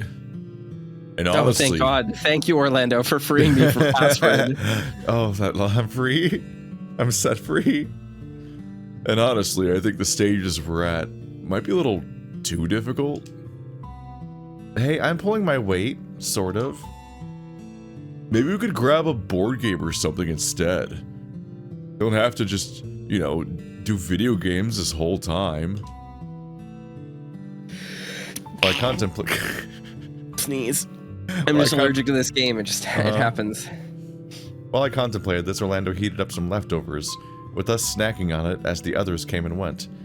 After a while, we'd seen the arrival and departure of everyone, with the exception of Haas, who stuck around. Everyone had enough to eat? I think so, yeah. There's still a whole pizza left in the fridge, though. Gonna eat that tomorrow? No. That's for Benson.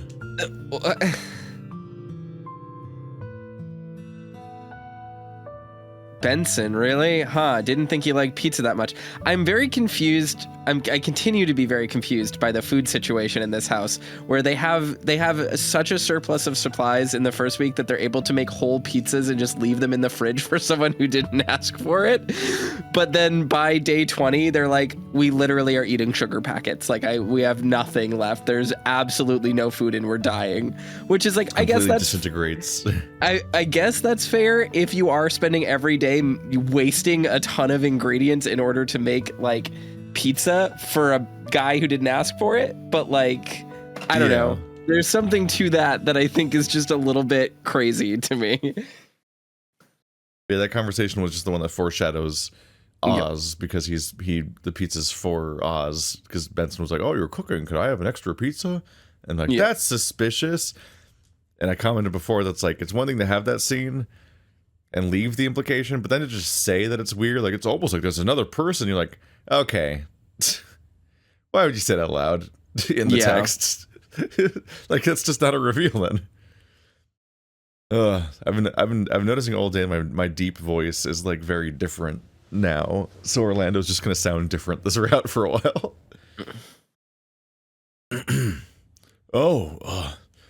I just realized there's something I want to check out too. Should I just meet you upstairs with Haas? Orlando seemed to hesitate at my question, mulling it over. Yeah, maybe it's a good idea. I won't be long, promise. Well, alright, see you in a bit then. See ya. I watched as Orlando wandered off towards the kitchen before I headed upstairs to meet Haas. I was the first to arrive and started to browse the video games and board games that we might be able to play as a trio. Sorry to keep you waiting. I'm here now. Oh, everything all right? Yeah. I just had to go do something on my phone. Nothing major. There was something off about how he said that.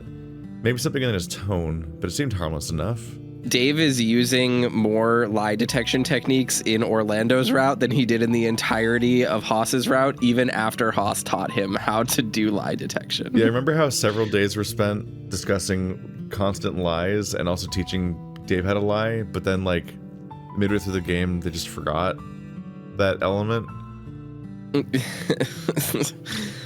fact, I think I would mostly summarize Haas as being a character who is basically nothing, but they gave him a bullet-pointed list of quirks and character traits, and then forgot them all one by one, until by the end, they just kind of were like two ambiguous male characters who end up fucking, and then they stop talking to each other. And that's the end of his storyline. Like, by the time he fucks Haas, he barely has any of the traits that have been set up so far that route for Haas. He just kind of descends into the trope of not the trope, but like just his barest essentials of being the balm guy. and that's it. It wasn't going anywhere. There was no through line. There was no payoff. He has no arc. So it's probably all of them. So buckle up, everybody. All of them. That's my prediction as well. Yes. Something on your phone? Huh? Like a message or? My nosy are we? Well, if you must know, yes. I just had to talk to someone quickly about something. That's all. I'm blatantly lying because we have a cell phone jammer. It's like, okay, interesting. Or I could question him further. Sorry, I'm here. I hope I didn't keep you guys waiting. No worries on my end here. Only just arrived myself.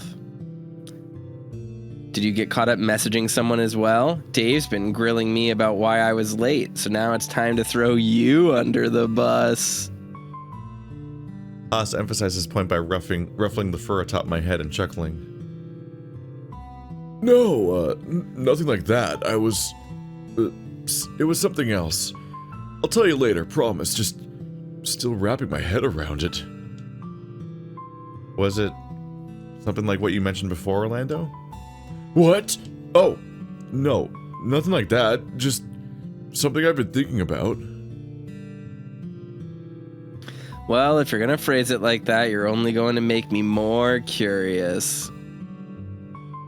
Yeah, well, I'm not saying what it is out of principle now. Wow. But you'll still tell me, right? If These you're guys have lucky. such banter. They're bantering, Keith. We ended up deciding to pick up where we left off in our game, with Haas tagging out for me so I could just watch. Even halfway through the game, he seemed to pick it up faster than I was. It was getting late though, and I was falling asleep watching them play, to the point where I dozed off and they had to wake me. Let's just get to Orlando's comical death. Assuming he has another death besides the one where he gets shot. That was fun. I'd be happy to do this again sometime for sure. Maybe, although... Something feels off about this. I don't know. Something's not sitting right with me, I guess. What do you mean? Well, we're friends, right? Of course, why? I don't know, something's off, but I can trust you both, right? Okay, now you're scaring me, little Haas. Okay, well, let me add to that, shall I? The reason I was late arriving wasn't because I was talking to someone, but because I'd found something in my room. What did you find? See, that's the thing. All it was a note. A note doesn't sound so bad. What did it say? Who was it from? Before I tell you, it wasn't from either of you, right? Not for me. Dave? Not me either. Well, alright, for starters, it wasn't signed by anyone. That seems not nearly as worrying as I feel like it should be. What did it say? It was just a list of words, all underlined in red. Words don't seem bad. I agree, but they were still odd. Are you going to tell us the words? Oh, sure, let's see. Liminality, arbiter, discovery, to name a few. There were a few like this, but no real context. So Haas gets a letter with all words in caps that are passwords. Remember when people told us we were fucking crazy for saying that the game sets up that you get passwords in the form of letters that spelled them out in all caps? And now it's a literal fucking plot point that other characters get too? Yep. No, yep. Okay. That's all I wanted to say. And the first explicit password in every route is caps locked. So the defense rests, Your Honor. Thank you. That's just teaching you that's how it's going to work. Give them all the death penalty they now. just expect you to intuit the passwords. But they also only expect you to intuit the passwords like the next time. Like just Benson's death and Orlando's death. After that, they technically want you to intuit Massacre and Werewolf, but they do it by yelling it at you a lot, so much so that you can get the passwords before you even reach the route split. And then they just never do passwords again. So there just isn't like an overall logic, because then they just give up on passwords and vaults and just have you do dreams automatically on rails. So very coherent core gameplay loop. I do think that means that the caps lock passwords are the majority of the passwords by volume, if you count non-secret things, I guess. Because there would be 6. Whereas then otherwise there's just Orlando, Benson, Massacre, and Werewolf. There's only 4 passwords that diverge from the rule that's set up by the other 6 ones. It's a huge mess. This would be even more reinforced if you're playing the game linearly, not linearly, as it's being released, because then you would have played all 6 of those in parallel and then been confused by the weird passwords that make no sense. And I just think about how like people in the Discord almost seem frustrated by people asking about the passwords all the time. Like, how do I do it? What do I do? I don't understand. When it's like, it's the game that doesn't get it, how to convey this information. And their solution was to have a Discord rule where you just can't post the passwords ever, anywhere. Which only exacerbates parts of the problem. Like, okay, but the game still doesn't convey the password for shit. I just wonder if I were to Google passwords right now, if I would find them. You know what I mean? What horrible SEO. Hold on, I'm gonna do this. Password furry VN passwords. It appears that there are, let's see, the first result is a Reddit thread that lists every single password in the game, just as the first result. And the second result is, it looks like maybe a comment on the itch.io page that has all of them listed. So that seems like a silly rule. Just putting that out there. It just seems unnecessary because it's like, I don't know, man. If somebody's giving up and already looking things up and whatnot, you might as well just make it so that they can have a guide. I think a huge percentage of furry visual novels or similar games that have any level of complexity of them often have a walkthrough like right on their itch.io page, so for people that just like get lost, because they're often not very well designed for conveying the different branches and information and the mechanics, because they're not made by game developers. So if they do anything more complex than the A and B path, immediately it's like, how does this work? Yeah. I'm like struggling. Let's just continue. Yeah.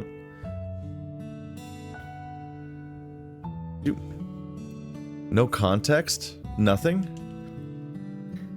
This was just in your room? Yeah, I made my bed this morning, so it was deliberately left on top of my pillow. Wouldn't know when, though. What were some of the others?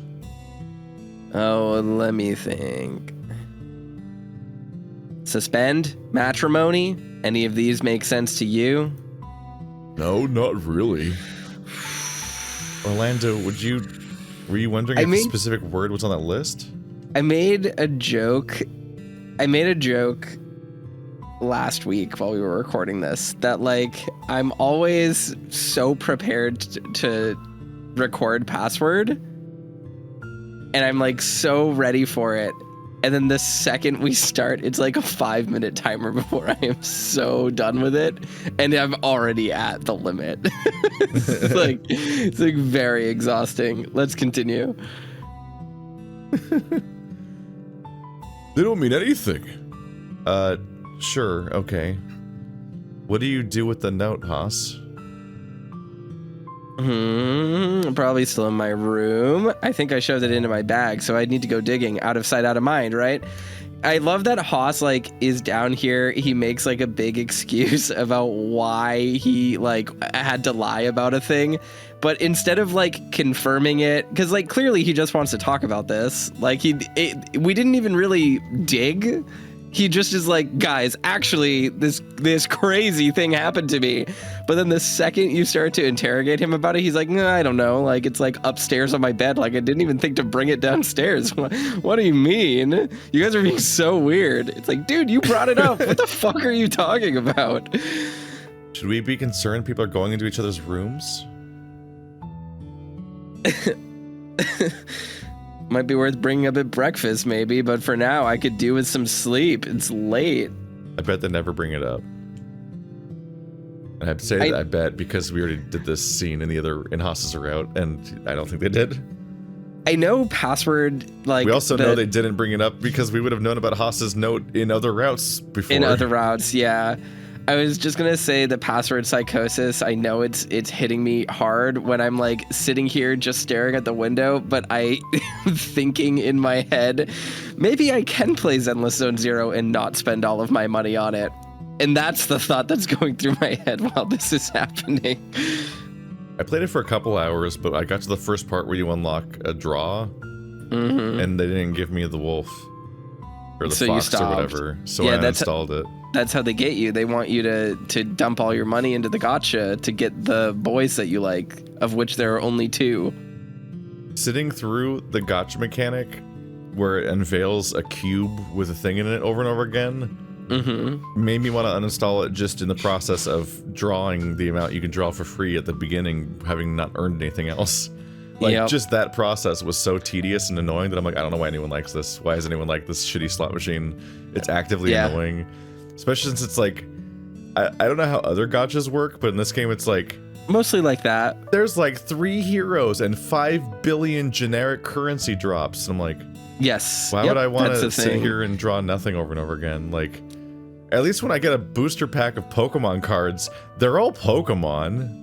Yeah, in this instance, yeah. This is how better Pokemon, and then you're like, oh shit, I got a Zapdos. But it's like, you don't even get a Caterpie, you just get ambiguous currency.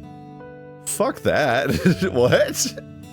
Even Overwatch loot boxes have a higher diversity of interesting things in them than that. Yeah. The thing with gachas is that they want you to get hooked on the content treadmill, because like what happens when you get the guy you like, right? Like you're like, oh, I'm pulling. Oh, I got the guy I wanted. And then you have to be like, oh shit, how do we keep doing that? Okay, so now in order to level this guy's strength and his core percentage and his ability rate and his item level, you have to use all of these other 27,000 currencies you got to fold them into him. And then that, but don't worry, it's really generous, because if you pull him again, it will give you a free upgrade star. And you're like, okay, great. So there's 700 different mechanics here. And I'm just slowly filling, you know, it's like I have 6 mason jars and I'm filling them 1 bean at a time, like as I pick new things. Joke's on them. I could just buy Vampire Survivors for like $4 and having a very long pointless treadmill without any of the manipulation. Yep. Wee. These Skinners have already been boxed. I could just reinstall Diablo 2. Fuck it. Yeah. I paid $20 for it more than half my life ago. Fuck you, furry bait. Oh, good point. You coming, Orlando? This scene's still happening. This scene's still happening. Oh, yeah. Sure, just give me a sec to switch everything off. See you guys in the morning. I've still got to take a shower, so good night. Haas left, leaving Orlando and I in the room. We started to switch things off, and I tidied up a little from how we'd moved seats and such. I watched as Orlando sluggishly wandered around. He looked more perturbed than tired, though. Hey, you okay? Oh, yeah, just tired. You look more than tired. Just gonna list all my flaws now? It's rude. That'll be fine, just, there's a lot going on in my head, I promise. If you want to talk, we can stay up. I'm sure we could raid the kitchen for some ice cream and just talk, right? Maybe another night. Any night but tonight. But just, I need to sort myself out, I think.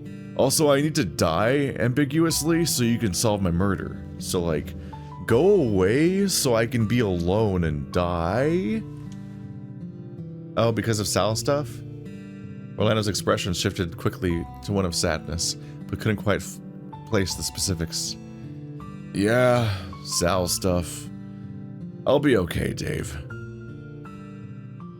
He then came in quietly and gave me a tight hug, squeezing me briefly before just settling into a warm hug. Said that kind of already, but I hugged him back. So much hug! Wrapping my arms as far as they'd go around his broad frame, his beard tickling my nose. What? That's a weird hug. Your nose shouldn't... That sounds like a kiss. Your nose shouldn't be in contact with his beard when you're hugging. That's not how people hug. What are you talking about? Even if it's like charitably interpreted as being his side beard, I'm like, that's still not how people hug. You should be like ear to ear basically if you're hugging. What are you doing? A tight hug even. If it wasn't for the proximity, I wouldn't have caught what he said next. You'll sleep soundly tonight. Promise. In my head, I voiced him, so that's my bad. Had a stroke all of a sudden. Well, every once in a while, I just get this like feeling of like, oh, I haven't said anything. It's my turn. I need to be on the ball for it. And then it will turn to like Orlando or whatever, or Dean. And I'm just like, okay, it's my character. Like I have to speak now. And then I do it. And then I'm like, oh, I'm stupid. Never mind.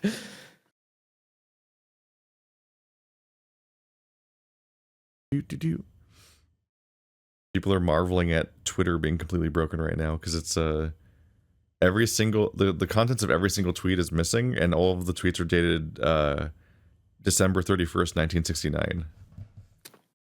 Yeah, so Twitter's been horrifically broken since October 28th, 2022. Yep. And that's why I don't use Twitter. I hope it crashes and burns, and I hope the internet falls apart because there's no Twitter left. That would make me very happy. You'll sleep soundly tonight. Promise. I hope that's a promise. I hope Twitter falls apart tonight. That'd be great. It would be awesome. But sounds like Orlando might have done something with Sal's meds. Like, I don't know. I'll sleep soundly. Just as quickly as the hug had happened, Orlando broke away, holding me at arm's length by my shoulders. Oh, I just mean that, you're tired, right? I bet you yawn any minute and fall asleep again. Oh, and the rain, too. It's like that's the most it's ever sounded like someone's doing a premeditated murder in this game. I would love it. If that's Orlando's arc as he murders people. Yeah, if it was just like, if there was something new, that would be great. Like, you know what I mean? Like, that would just be sick. I would love that. The sound of thunder rumbled over us. The faint sound of rain starting to hit the mansion echoing in the room. I yawned, stretching out my arms and fingers, furthering Orlando's point. Yeah, I guess I have fallen asleep already once, huh? I'll finish up here.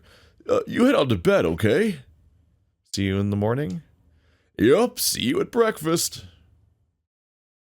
I went back to my room and passed out to the sound of a heavy storm raging outside. Something about the sound of rain and thunder made me drowsy. I barely made it to my bed before passing out.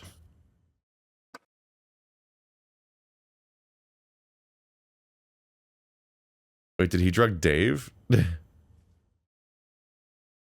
I felt refreshed It's hard to place exactly how I was feeling, but at some point during the night, I'd gone under the covers proper. It was an odd feeling. If only by habit I was craving coffee despite maybe not really needing it to function. Just seemed like I hadn't slept in all that long either. Hadn't slept in all that long either.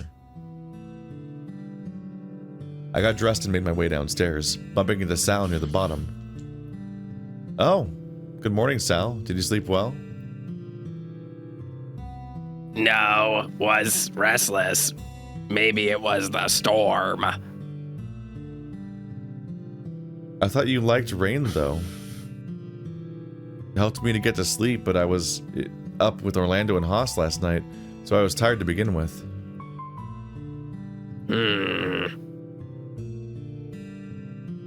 You look like you need coffee more than I do. No, I'm fine. I was just waiting for Orlando. Waiting for him here, though? Why? He wasn't in the kitchen.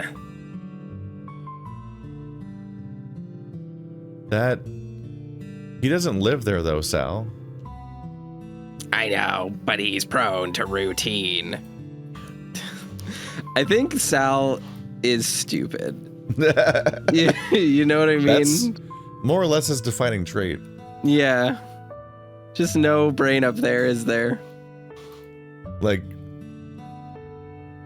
charitably, I wanted to read that he was meant to be written as autistic, but I don't know if I can trust this game that deeply anymore. So yeah. I think he's just there to be wrong about everything every time. He's just bad, yeah. Yeah. So he's just always wrong, and that's how he's written. Yep. I think that's probably the truth. It's not breakfast time, though, is it? He's been getting up the same time as me almost, or I'm awake, and he's already making me something to eat. Oh, well, you're not forcing him to, right? Please say you aren't. I'm not, but it's nice. You haven't seen him, have you? I've only just gotten up myself, so no, sorry. Most loud throat noise I've ever heard. Except for all the other times you've exclaimed. No, that was so loud. It was directly in my brain. What the heck? I have no idea why that came through so clearly, so loud. Well, I sneak in drinks, and I have very few opportunities because your lines are all short. And I have a $1,000 shotgun microphone. It was like a cartoon. Like it was like I was, I don't know, watching Popeye eat spinach or something. Like it was like very, very funny. I tried to do one of those Sorry. on purpose during no-playing games, and I think I timed it poorly, so it got overlapped with people talking. That is bananas. That was so loud. Like it shook me to my core a little bit.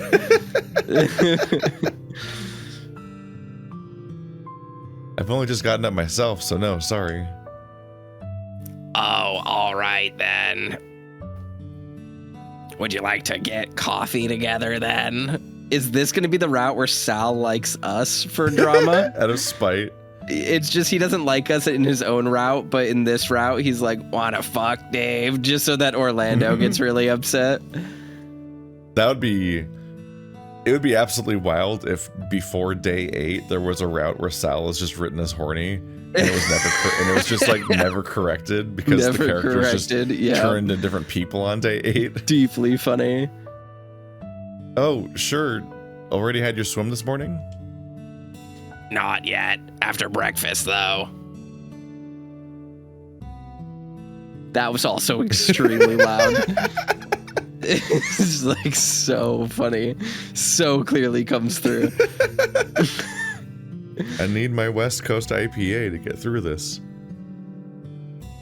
And a drink in a hurry the time I have. It's not judgment. It's just funny that, like, out of all of the other times that I'm sure we've drank during Password, it's just like, tonight's just the Slurpee episode, everyone. I hope you enjoy it. Are you all ready for the worst ASMR? It might be because I'm sick. Maybe that's changing it. Maybe, yeah. I was like starting to cough at the end of last session, like 5 days ago or something, and now I'm like on the later end where I mostly don't cough anymore, but my voice has been really deep today. Yeah. Sal and I wandered into the kitchen and he started making coffee. Do you drink coffee often, Sal? Not often. I get tired of the taste, but I don't dislike it. I do like tea, though. Whatever it was that Orlando likes. Ginseng tea, I think. Sal handed me a cup of coffee, and I wandered over to the fridge to retrieve the milk. How often do you two have tea anyway? He mentioned yesterday that you two hang out sometimes. He did? Ha! How could he diverge this private information that some of the people in this friend group interact sometimes? Insane thing to say. It is very weird. Not often, really. I handed Sal the milk and he declined, sipping from his own mug and looking out the window. Surprisingly dry outside. Guess the storm didn't go as long as I thought it did. I only caught the start of it, so maybe it hit hard and stopped? Maybe. We stood around in relative silence drinking our coffee. There wasn't all that much to say, but I was enjoying the warm feeling going from my gut to the tips of my fingers as the coffee did its job. So taking bets, how do you think Orlando died? I don't know. He fell asleep too strongly and just never woke up. Maybe he got... I'm gonna say he got Final Destination in the shower. I hope that he tried to climb on a rock and then fell over and died. Just of the just to set up the upcoming, just to Yeah. set up the idea that he can't climb rocks later. He can't climb over the rocks, guys. He'll die. You're killing him. I think he slipped in the shower, and the cord somehow magically yo-yoed around his neck and hung him to death in the shower as his feet struggled to find purchase on the slippery floor, like in Final Destination. The death that everyone thinks is like, oh, it's just a sad accident. We're not suspicious yet. I want that, but with like an iron, like an ironing board iron for ironing your clothes. I don't want him to be bludgeoned to death with an iron. I want it to be a simple accident of accidentally slowly burning a hole through his own chest with an iron. That could be fun. You know what I mean? Eats through him like alien blood. Yeah, but the thing is that it takes 15 hours. For the character who's specifically immune to fire.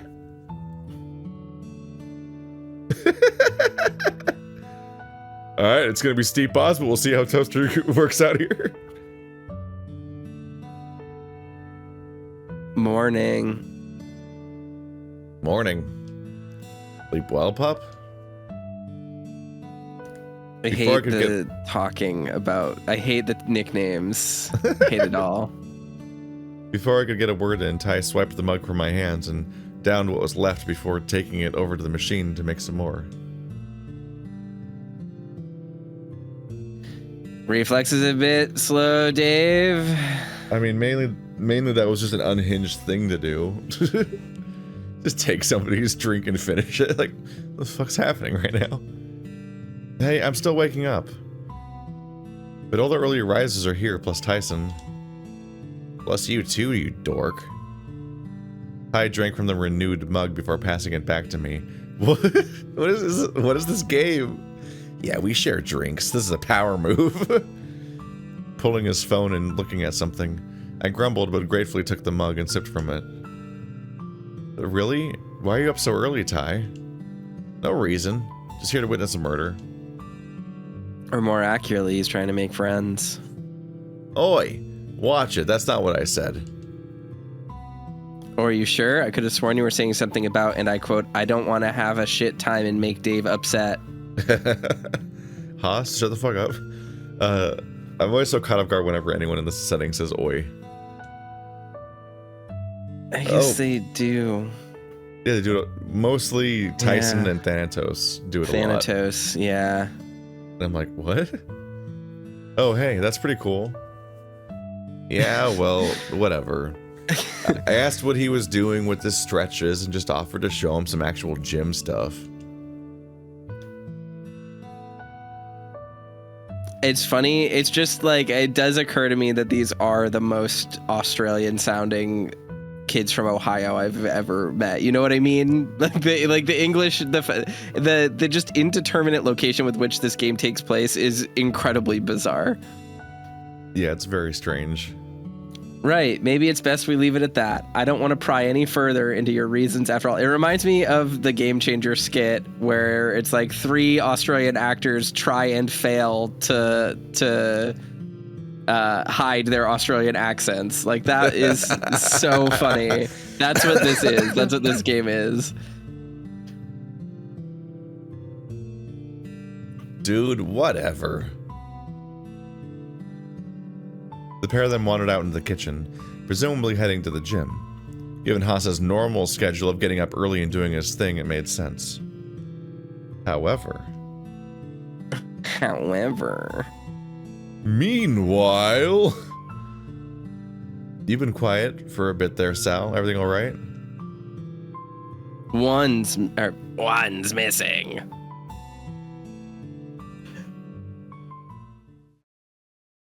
One's missing what? Luck. Sal pointed to the knife block, where every knife was in its place, bar one. Maybe it's always been missing? No, it was there yesterday. I remember from the lesson. Seems like an odd thing to just go missing, though. Maybe it broke, like the handle came off? Maybe. The others, they went to the gym. I think so. Why? Maybe I should go too. It might be good, just in case. What do you mean just in case? In case Haas says something and gets himself in trouble with Tyson.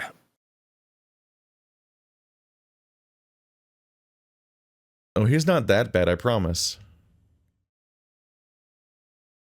One hard stare from Sal made me backpedal quickly, however. Okay, maybe it's not a bad idea to have someone else there just to make sure. If Haas was telling the truth about Ty's reasoning, though, it can only be good, right? Perhaps. Well, if you're going down there and no one else is around yet, I may as well come too.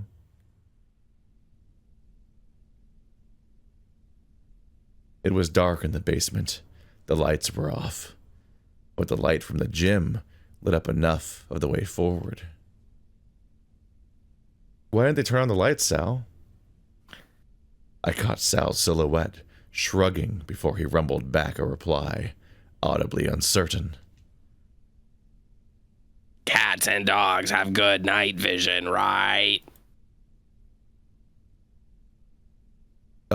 Maybe, but maybe don't phrase it that way around the other two. Ty is touchy about it, and I don't know how Haas might take it. As we got to the edge of the gym, something was nagging me. Something was telling me that there was just something off. I backtracked, feeling around for the light switch to the basement and flicking it on, blinding myself. What are you doing? I just thought... I was rubbing my eyes, blinking to try and shake off the sudden onset of light before I noticed it. Wait. What? The door to the vault room. It's open. Is it normally closed? I would imagine so, right? Wandering closer, I figured the worst was that someone had just left it open.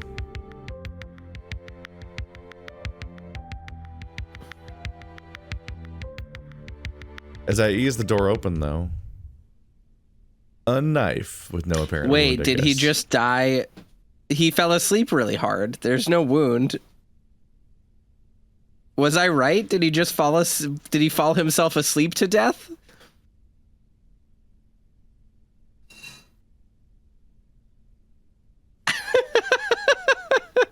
In the arms of an angel, far away from here. His crystal is charged. What? Orlando? Upon me saying that, Sal approached from behind, either curious or something else I don't know, but he approached quickly. Why are you... But Sal pushed past me, kneeling down and getting a closer look. My eyes fell upon the knife that was laying beside him. Oh, hey, found the knife, Sal? Sal? Found the knife. I'm over the whole death thing. Go get help, quick! Huh? Almost immediately, Sal started performing CPR on Orlando. I recognized what it was, but I didn't understand why. He was just sleeping, right? Nothing can kill dragons except taking a nap too hard. Dave, go! We never considered the idea of crushing up a bunch of sleeping pills and putting it in Memphis's drink. But turns out Sal's bellowing was enough to call the others on its own. Dave, you will... What in the world? All eyes were trained on Sal's focused, determined expression as he continued doing compressions.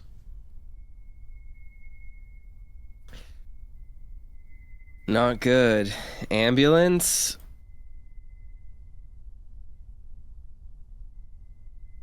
Let's talk more ambulance.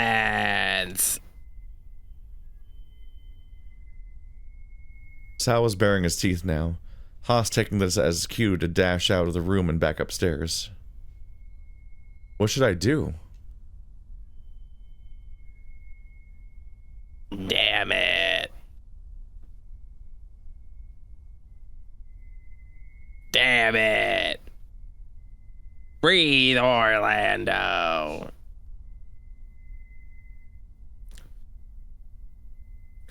Come on, pup, let's get you out of here.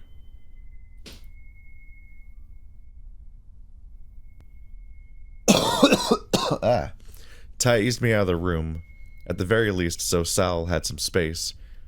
Even just on the outside of the door, we could hear his grumbling and muttering as he continued his efforts. Orlando, he's not... Ty gave me a hard stare, sober but serious. Ty? Is Orlando? It doesn't look good, Pop. You know what Sal's doing. I know what he's doing. And we both know when you're supposed to do it. But... Ty went back into Sal, leaving me to process what had happened. I could hear them talking about something, but I was tuning them out, wondering what had happened. People talk about and deal with crisis in this narrative is so strange.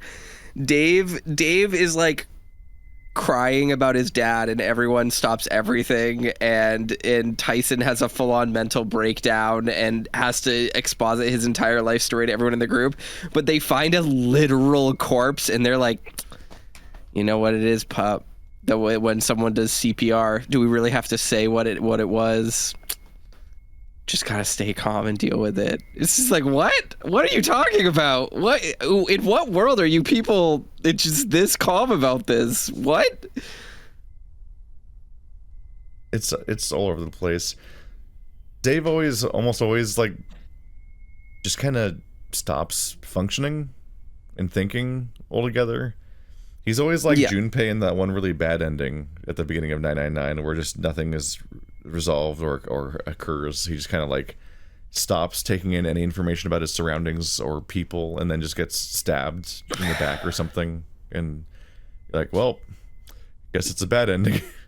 I can't believe 999 came out on 12/10/9.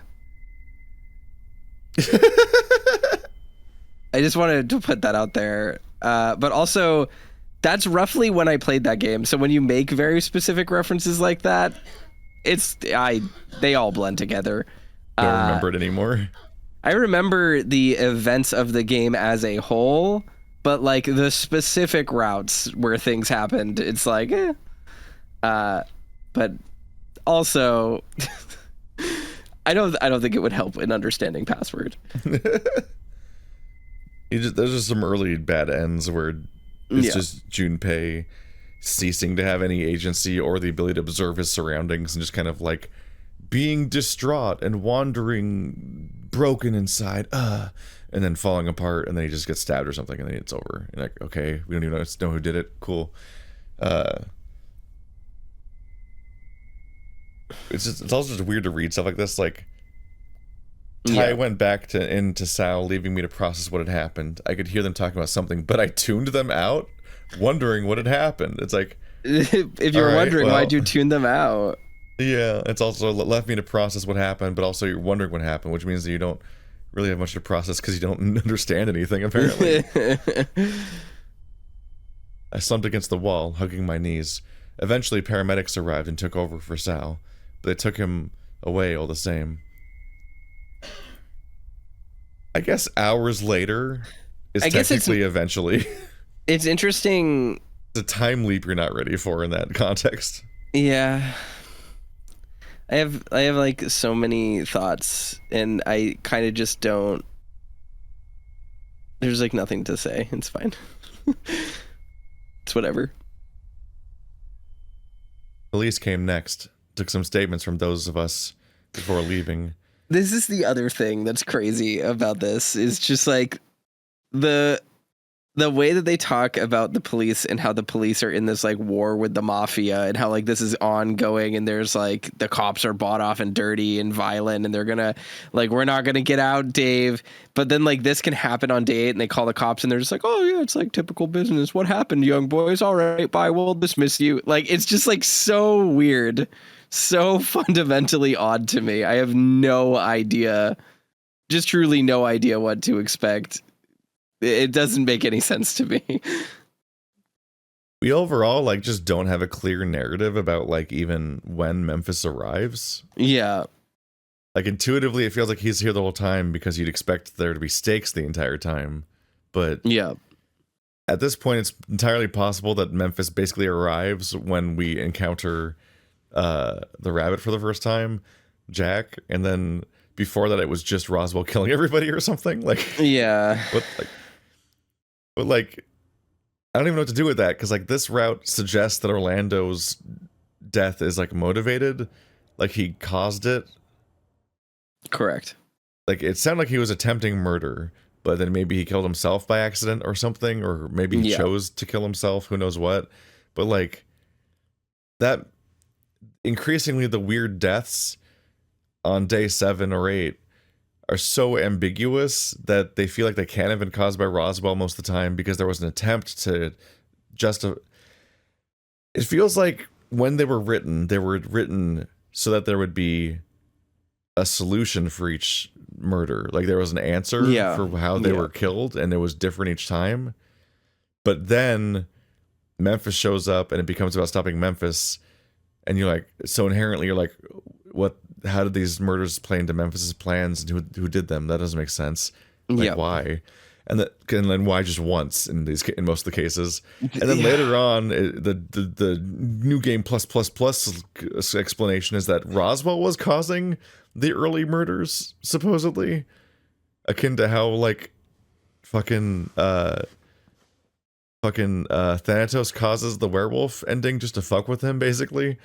And you're like, increasingly you're like, what the fuck? Like, yeah.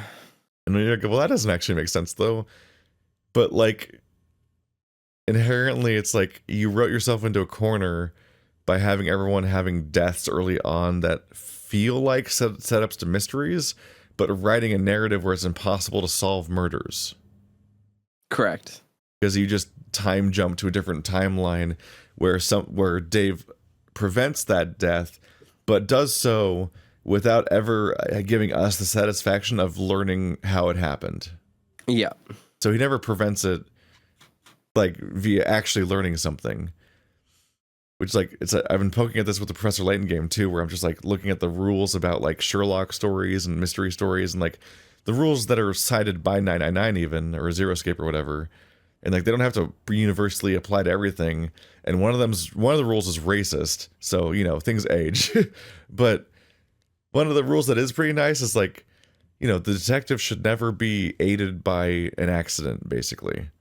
Like, they should have to figure things out themselves, not just like accidentally find the solution or be given massive advantages by happenstance or something. Like, they're supposed to figure out what's going on. And it's like, Dave was someone we would think of as being Sherlock. But if you're writing a mystery, the whole reason people read mysteries is to find out the answer and then be like, oh, it all makes sense now. But not only do we not actually build up that much of a case to explain the mysteries, because there's no evidence of a murder even being in the cards until it has already happened, and then that timeline dies. But like, there's no follow up either, because the convention of the micro genre they've chosen to adapt to join here makes it like impossible to follow up on any of these murders because the characters don't even know what happened. And it never happens. There's no physical evidence, and also Dave has no memory of it. So it's just might as well have never happened functionally. Which really undermines the bananas plot choice is to just have him forget things. Yeah, it's so rough. It's the fact that he just gets like a vague vibe instead of remembering even what he knew at the time. It's so crazy because this whole thing is also about like iteration and the universe correcting itself and like trauma being big enough to get through. But like, it's just so weird. It's so weird. I don't understand. That's fine. Police came next, took some statements from those of us before leaving. Took some statements from those of us. That's not a sentence. Yeah. It was around this time that Dean and Roswell were told of what had happened. Which really undermines the whole thing where Sal's like, one's missing. It's like, no, Dean and Roswell never showed up. Whoops. I don't think I'd seen Sal so emotional. After Orlando was taken away, he cycled through sadness and anger, punching the walls until his knuckles were bloody and raw. Dean managed to get him under control, and between the pair of us, we bandaged him up. He withdrew into himself soon after that, with only Dean managing to get him to talk. I was barred from the funeral. In fact, all of us were. A family-only affair. Because it's mafia, I guess. Yeah, because it's mafia only. But the reason why I said what is just like, fucking Memphis hated his son. What are you talking about? Why would they throw this mafia funeral for him? I don't understand. I think it's just a funeral at all. I don't know if it's respectful, but it's just like they're not inviting his friends in. Sure. But with the amount of black suits, it was an oppressive atmosphere to be in. I hadn't seen many dragons around the place, all of them shooting me steely looks as they filed past. Do you think this is what happens in the routes where... I'm sorry, where is this description coming from? Yeah. The funeral you were barred from? Which you're now describing like you were in the middle of it? I don't understand. Yeah, I guess that's fair. I was going to say, I wonder if this funeral happens in the routes where, like, Memphis wins. This happened in those routes, because really what the conclusion of this route is someone else came and killed your son before you got here, so he just shows up and then is upset. Body home to do a funeral in each timeline. He's just like, oh, they did my work for me before I could get there. Great. It's like, okay.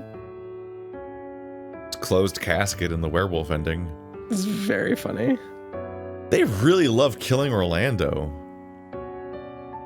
I do too, so far. Orlando has a personal death. Then he Yeah. has the universal death right after this. And then he has the werewolf death. Eventually, just he will gets have killed. the ego death. He's just getting killed constantly. Meanwhile, Dean just walks out of here most of the time. A couple of days after that, I started getting mail from Orlando's family. Threats, demands for answers. Here I was unsure of how he died. Why? As far as I could tell, there wasn't a single mark on his body.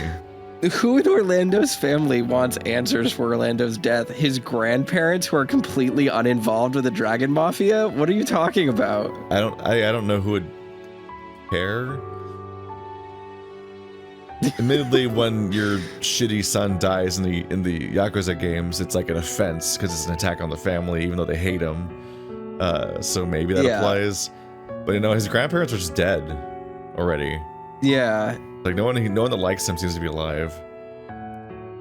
It got bad enough that I didn't feel safe anymore, and with some planning, my options were to move in with Dean and his family, or to go the other side. Oh my god! Wait, we're moving in with Dean again? Just every time. Dean and his family. He lives with his family right now, apparently. Freddy Fazbear's Pizza Joint or whatever. I forgot this game does a FNAF joke. Yeah. And you're sure about this, Dave?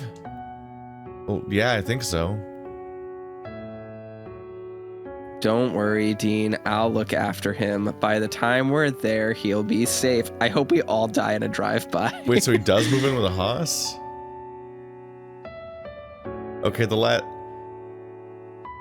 yeah, it left off with them being as being like mutual options, not a decision yet. So I'm surprised. So I guess he chose Haas. Promise. Well, all right. Dean came in and gave me a hug, followed by a kiss on my forehead. What? But if you ever need anything at all, I'll jump on a plane and be there as fast as I can. It's funny. Andrew is a very close friend of mine. I love and adore Andrew very deeply. But like, I'm imagining like I go through a trauma, and then at the end of the trauma, it's like Toaster has to move away, and I don't know, fucking Colonel is like, promise, Andrew, like I promise I'll take him to Portugal and just fine. And then Andrew were to lean down and give me a kiss on the forehead, I would clock Andrew. I would hit him right in the head and be like, next dude. month you should kiss Andrew on the forehead as a power move. And just, oh, Andrew, I'm gonna miss you so much. Be safe now. Be safe now as you return home 15 minutes away from my house. Jesus Christ. This image is made weird. funny to your audience by the fact that Toaster is shorter than everybody involved. Every So member of our kissing friend somebody group on the has like a forehead foot and a half on me. Kissing somebody on the forehead is just like actively, logistically insane. I grab a bar stool and stand on top of it, and then give Andrew a little kiss on the forehead. I think the only person in the friend group that is shorter than me or around my height is Mandy. I think we're the two short people, and then everyone else is taller than us. So how's Sal holding up? I missed an opportunity not voicing Haas like Tommy Wiseau. Oh, hi, Dave. He's holding it together. Been to the cemetery a couple times already. First time he just sat there for a solid hour, staring at the headstone. I watched the entire time. Second time he had a small conversation with himself, Orlando. Didn't feel right to listen in, so I gave him some space. But I am here every time. He'd probably like a phone call every now and then, if you can spare the time. Remember to call your grandma, kids. I cannot. Sorry, we can't. I can't spare a single phone call. Absolutely, minimum once a week, and by that I mean literally never. I will die before I pick up the phone. I'll give him a call when we're on the road. Maybe take some pictures to send him. He'd probably like that. I lugged the last suitcase I put into Haas's car as Dean looked in my letterbox to make sure I didn't miss anything. What's this? Dean flashed a small folded envelope sealed in wax. Fancy letter. Is this what you've been getting? Nothing like that, no. Come on, Dean. He doesn't need that. Take the letter. This is an option? Imagine just leaving it. Just being like, nah. What if it has the password done. and you just lose? I'm done with password. I'm a one route player, and this is the first route I did, and I'm just done with it now. And then you don't take the letter, so you don't even get the resonate password. And Yep. it just ends. That's just the end. That's the end of password. I eyed the letter in Dean's hand before reaching out for it. He handed it to me carefully and peeled it open to scan its contents. Is it what I think it is? Shouldn't have opened it. No, wait, listen to this. Dave, I can only imagine the other letters or correspondence you've been receiving from Orlando's family. Take it from someone who comes from a family equally, what? If not more wealthy, that such wealth comes with enemies. They are looking for someone to blame as they grieve. Still, I can assuredly say that this wasn't some accident, but someone intent on carrying out some kind of execution. A death sentence, as it were. I'm gonna commit Why a the death ellipses? sentence on my cat right now. Give me a moment. This cat's dead. He's gone. He's trying to eat a spoon, like a plastic spoon, and it's very annoying. And I can hear it clinking through the monitor on my microphone, so I think everyone else can hear it too. At least it's plastic and he's not fucking up his teeth, I guess. Yeah, I mean, he's probably gonna be fine unless I get him and kill him. I'm gonna skin ya. If you have not considered relocating, at least for a time, that would be my suggestion. It helped me when someone dear left this world, if only for a little bit. See, everyone speaks the same voice. Everyone's always constantly going, if only for a... And it's like, okay. It stands out because it's such a specific pattern in that no one says that in my entire life. Yep. No one adds that to the end of their sentences. Yep. And then it's just signed OH at the bottom. But of all the writing, they underlined the word sentence. Even seems to be written slightly thicker too. Maybe it's just a writing quirk. Or they're just being cryptic. I mean, it's nice knowing that there's someone out there that's not sending me death threats, I guess. No, by far, Dave, it's not the worst letter I've gotten lately, so that's a plus. And there will be plenty of nice ones outside of Bill's. That'll be in the mail when we get there. Yeah, Haas. Dave, look forward to all the great letters you're going to receive. You know, letters that people send. People send those. Uh-huh. In a world we've established has smartphones already. You'll be all right, Dave. Shall we get on the road?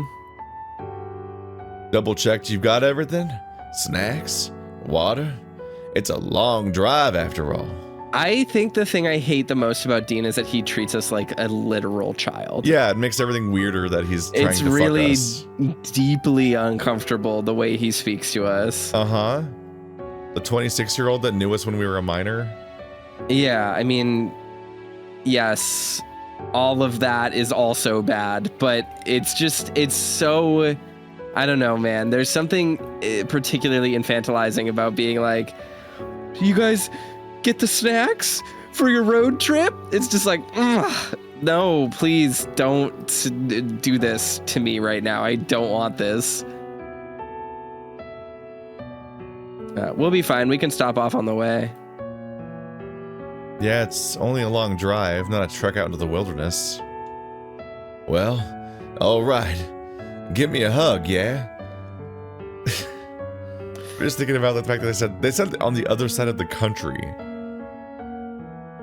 That is a multi-day drive. Like, yeah. That goes beyond snacks, Dean. They need lodgings and restaurants. And Dave is gonna survive strictly off of gas station honey buns. Bear claws. At his request, I wandered over and hugged Dean tightly, him returning it in kind.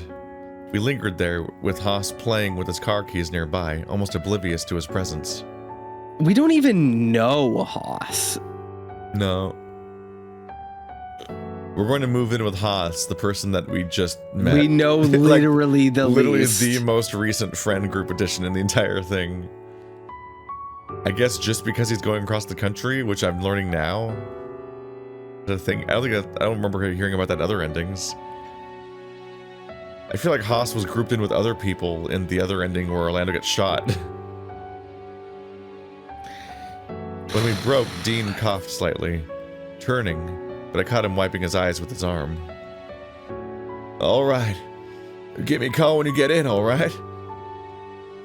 And remember to call Sal. Dean is the exact kind of person I would erase from my phone the second I move out of this city. Uh-huh. Can't wait to see you again. Oh, thank God. It's now inconvenient to visit them, so I don't have to do it anymore.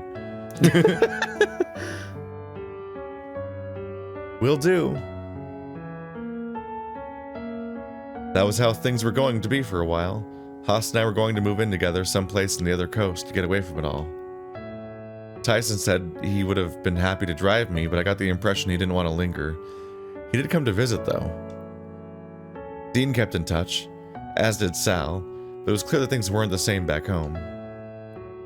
With Orlando's passing, there were a few unsavory incidents that caused Dean to relocate out our way, but I lost contact with Sal.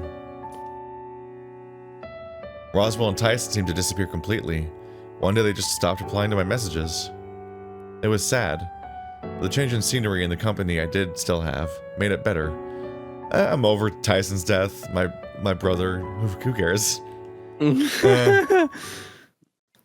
this make this heart grow it's still just more like whatever? more. It's just more of this like weirdness with like what our relationship to Tyson is before day 8 and like the romance splits and stuff of just like where we met Tyson in middle school or high school and have been secretly been his friend this whole time, except in the routes where we just don't remember him or know him at all. Like, okay, that's weird. A chill went up my spine when password worked and blah blah blah. Oh, that was a bad gasp. Don't do that. No more gasps today. It seemed that Orlando was sleeping somewhere with a knife. Seeing the image again made me conscious of the floor beneath me. Concrete. Like what Orlando was laying down on. Wait. So canonically he sees the image twice in like a series of, like he sees multiple pulses like that? I wasn't expecting the narration to suddenly acknowledge the weird flashing.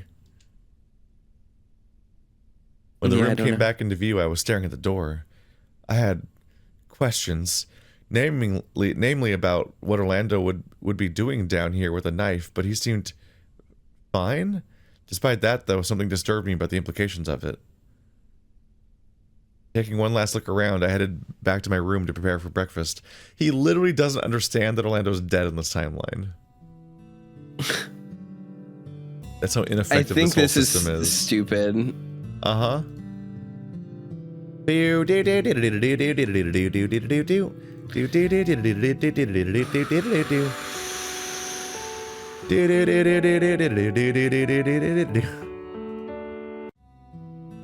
I just find it so boring. I find it so boring.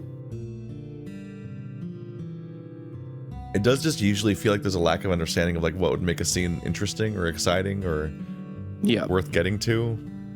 Correct. It's just the horror scenes, the action scenes, the mystery reveals. None of them ultimately are like have a thing where you're like, oh damn, that's what happened.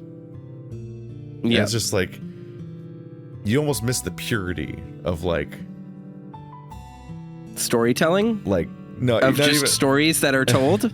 well, I was going to say, like, you almost miss like the purity of like a Zack Snyder's Sucker Punch, where you're like, oh yeah, I get it. All right, slow down, Satan. I understand what he wanted.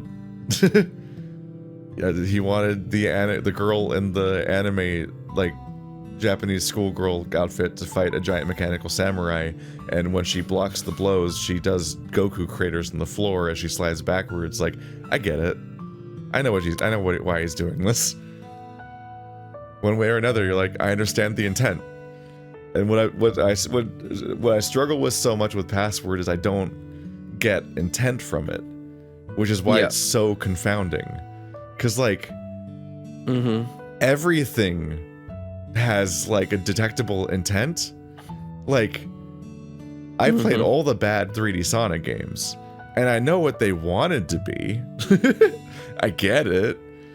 They're nightmares, but like, you know, and it's just like, I just can't tell what the story, what any of or Password wanted to be, because like there aren't really like payoffs ever. Like it's like I'm used to narratives that cheat to get to their payoffs or underdevelop their payoffs or 100 other things, but like, what was he excited to write? I don't get it. I watched as Orlando left that with a nagging but you know, he doesn't say with, he says and. I watched as Orlando left, and the nagging feeling I was having was telling me that maybe I should follow. Okay, that makes sense.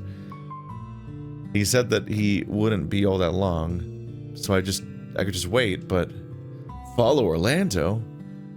Worst case scenario, I'd make up some excuse that I wanted a drink, but I peeked my head out, catching a glimpse of Orlando heading downstairs, and I gave him another few seconds head start before I followed him down in the basement. It was likely the muttering that covered my footsteps, although I couldn't quite make out what he was saying. What did surprise me was that he went into the vault room. Okay. I'm fairly certain... Huh. I edged closer, peering through the open door to see Orlando messing with the keypad, scratching his head. As I shifted my weight... I'm just like sitting here frowning, that's all. Just want to share that. As I shifted my weight to try and get a better look, the door creaked and Orlando spun around. Who's there? Dave? Oh, hi. You almost gave me a heart attack. What are you doing down here? More importantly, I told you it'd only be a couple minutes. You're so close to a timeline where Orlando is dead. Come on, Dave. Yeah, let it happen. Let it happen. Don't worry about it. Orlando rubbed his temples while I scanned the room. Nothing seemed out of place as far as I can tell, but it was such a strange place to just decide to check out. You follow me for a reason? Kind of disappointed you do that. Oh my god. Would you believe, I thought you were in danger? In danger of what? Still, I suppose your heart was in the right place. You accepted that quickly. What brought you down here anyway? Huh? Well, like I said upstairs, I just wanted to check something. But here, of all places? Yes, here. This place seems important. I think... I guess?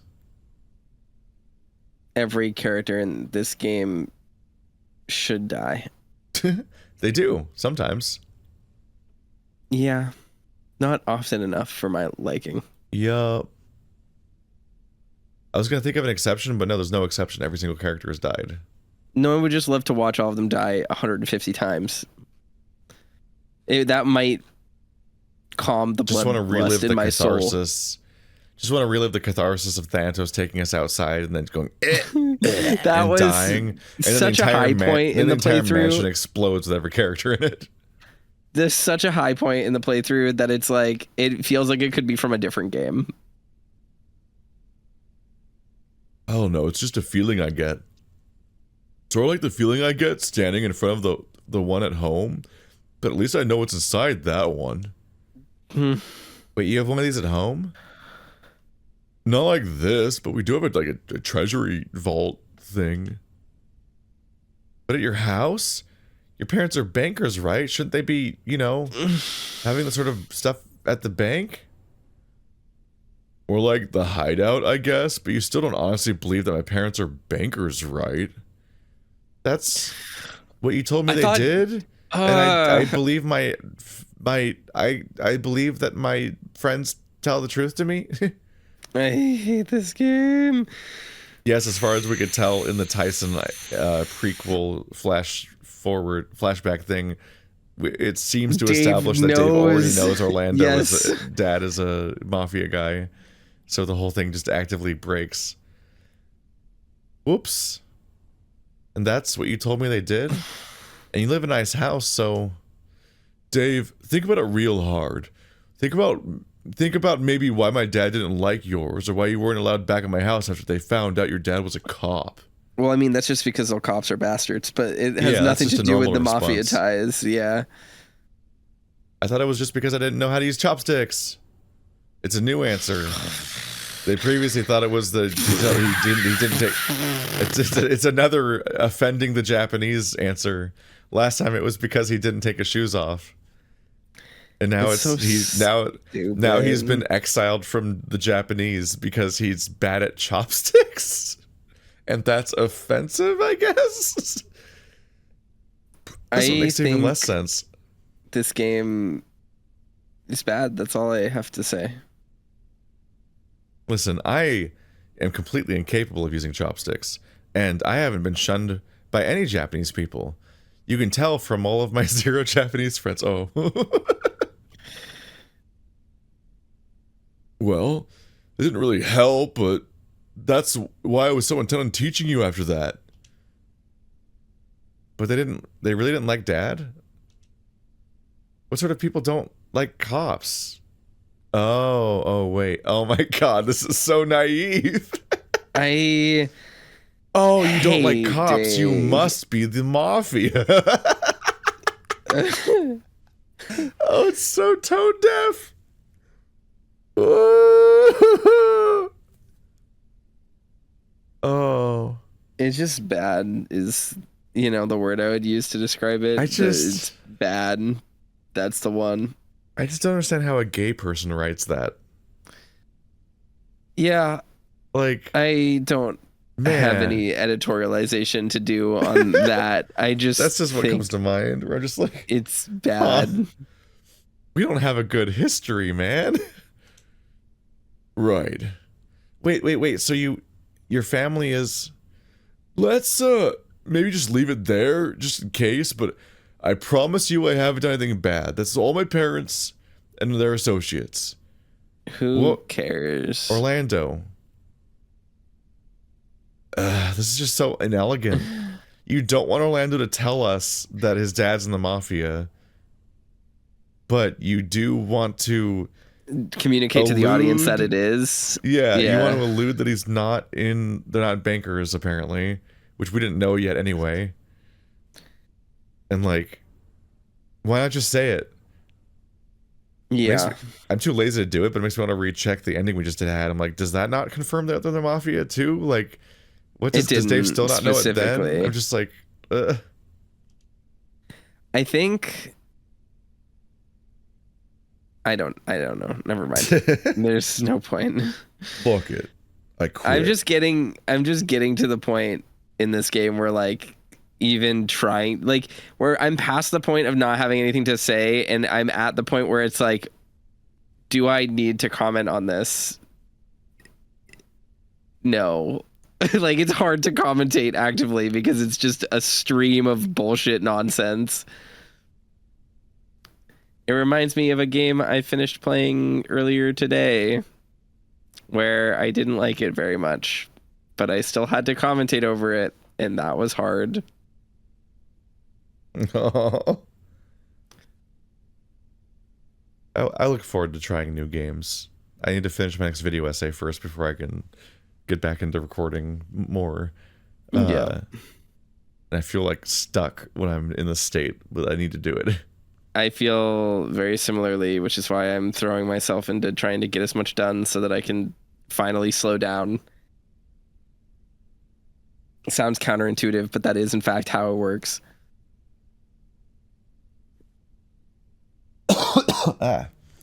Grandpa was pretty keen on me keeping out of the family business for as long as I can remember. I don't know why I'm elaborating on all this while refusing to tell you what it means. This is a huge pet peeve of mine, is when people like complain to an audience or to like a third party about something that has no context. It drives me absolutely insane. I hate this habit. This is a very annoying social habit. Oh, right, gotcha. Still, the prospect of death is just so... Orlando shuddered, hugging himself. I don't want to see people die. At the very least, people I know. People die when they are killed. Hey, Orlando, none of us are dying, right? Promise. Promise me you won't die. I pushed the thoughts of how I saw Orlando in the back of my mind to stop dwelling on the prospect that what I'd seen was the worst case scenario. You promise? You'll be careful? About this low stakes vacation where no one's in danger, supposedly? What the fuck are you talking about? Hey, I promise to be careful if you do.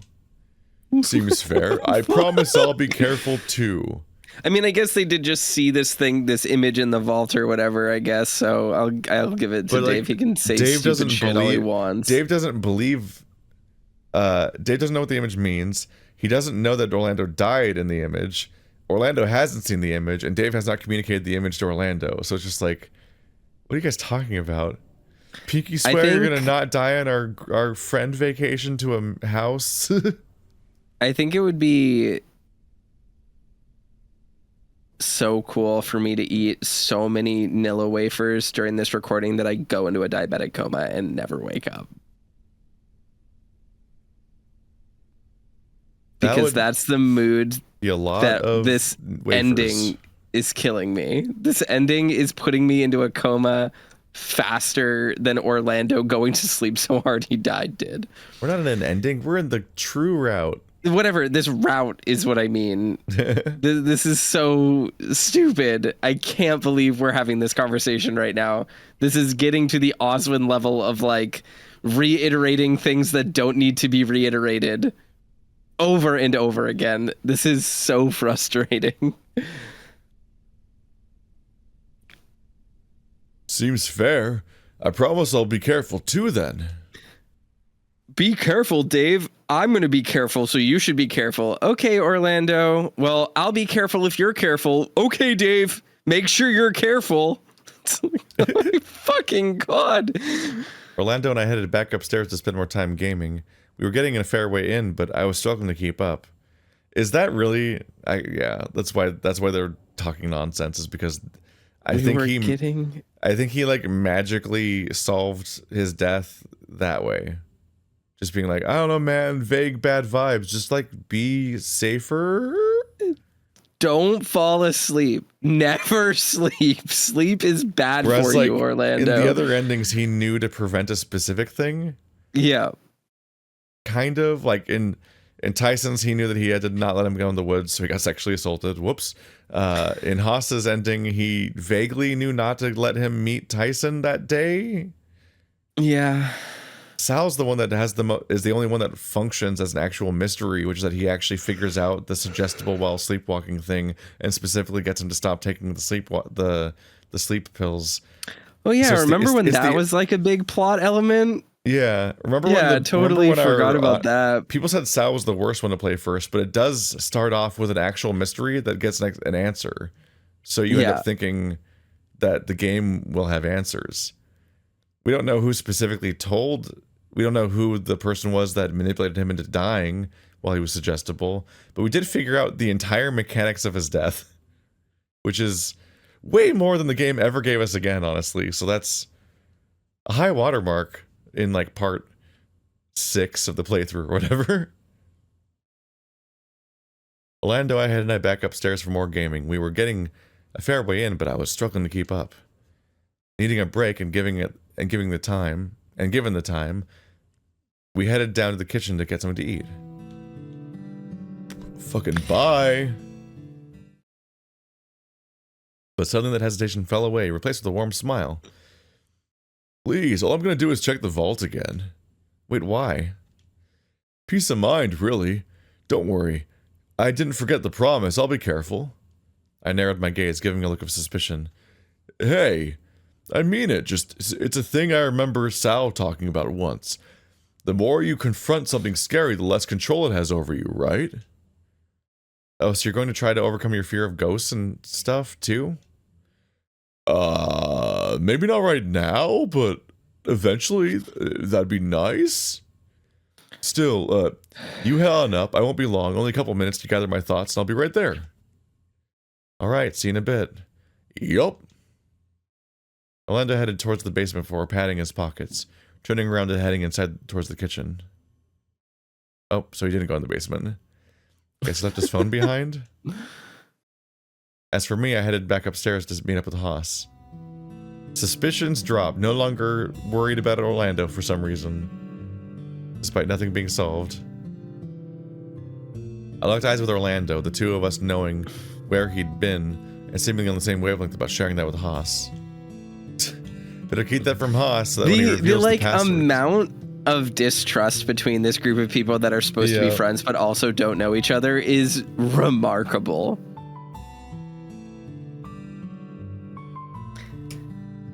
I looked up from Haas to Orlando, him trying to stare the lion down and get him to stop prying. Shut up. Gave Orlando a hard stare before nodding gently. I'd talked to him already about being careful, and he'd promised to be careful. Okay, sleep well, Orlando. You too, Dave. I turned to go again, hesitating again and causing Orlando to place a hand on my shoulder.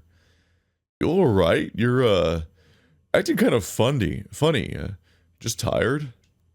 I think so, but you will be careful, right? That's just all they say. Careful? Well, yeah, I don't plan on, taking any unnecessary risks. Alright. Go to bed before you pass out. I'll see you in the morning. And he dies anyway. Oops. He said he'd be careful. I was in a daze. Yesterday playing over in my head as to what we talked about. How he didn't want anyone to die. Unlike his original timeline where he wanted to die. He said he wasn't taking any unnecessary risks, but what was that knife for? When did he go and grab it? Leave the letter behind. Wait, what? I don't know. I'm just picking other options, I guess, because we lost again. Yeah, no, I know. That's what I'm shocked by the loss. Yep. Huh. I looked at Dean and shook my head. Did we get the password wrong? No. He's right. If it's another death threat, I'd rather just leave it here. What? Yeah. Why? Don't blame me for that one. He tore the letter up, shoving the remnants into his pocket upon realizing there wasn't anywhere to dispose of it properly. Didn't need to tear it up. Just resonate? Yep.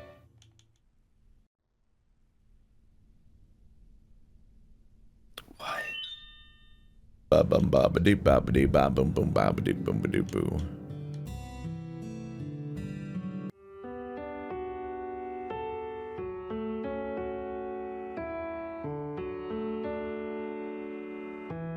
Do I have to pick this other option back here? That's what I'm wondering. Has he said anything? About what? About feeling anything back, right? Oh god, no. I don't even know what he's thinking at the time. It's hard enough to get him to smile. I'm so into him. I was just about to say that. Get him talking about water and that should keep him smiling, right? What? This is so dumb. No. Dave, Actually, no. Dave, you're such no. bad friends. He has water trauma. Jesus Christ. To be fair, he doesn't know that yet, I don't think, Yeah, but right? it's just none of these people are friends. None of these people are friends, it is true. Like, mutually, Dave doesn't know that Sal watched his sister drown, and Sal maybe doesn't know his dad died? I don't know. Last time that happened, he got really sad. Took the whole afternoon to cheer him back up. He never told me why. Because you mentioned water? He's not that far gone. He literally swims in it every day to, like, spite his own feelings. You can't ruin his whole day by mentioning water. You just mentioned water and he got sad? Well, we were talking about family right before that, and then, I don't know, he got sad after. Huh. Wonder what about. Not that I've really asked Sal much about his family, because we're not friends. I haven't really talked much about mine to him either.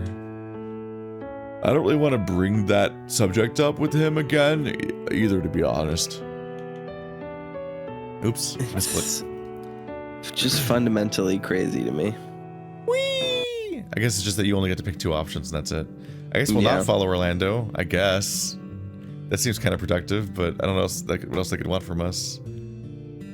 I decided against it, instead figuring that he was going to be back soon enough, and that if it was that major, he'd just film me later. I pulled out my phone and started browsing the internet while I watched. The image of Orlando on the ground flashed my mind, and I wondered whether this time it was worth following, or better yet, beating him to where he'd end up. So you have to not follow him the first time so you can follow him the second time? Is that what the fucking trick is? I don't know what the fuck this is doing. This so is nonsensical. It's weird because it's more involved than other routes, but also total nonsense.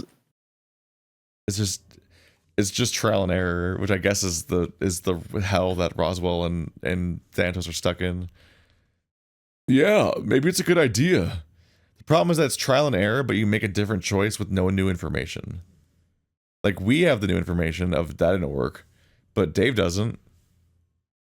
So, like, ludonarratively or whatever the fuck, like, that's supposed to be the explanation for his new choices, is that the Vault told him to. But the Vault doesn't convey this information to him, that, oh no, that also didn't work, to this other specific thing. And he doesn't have Thanatos to just explain it to him all out loud. Which, that itself...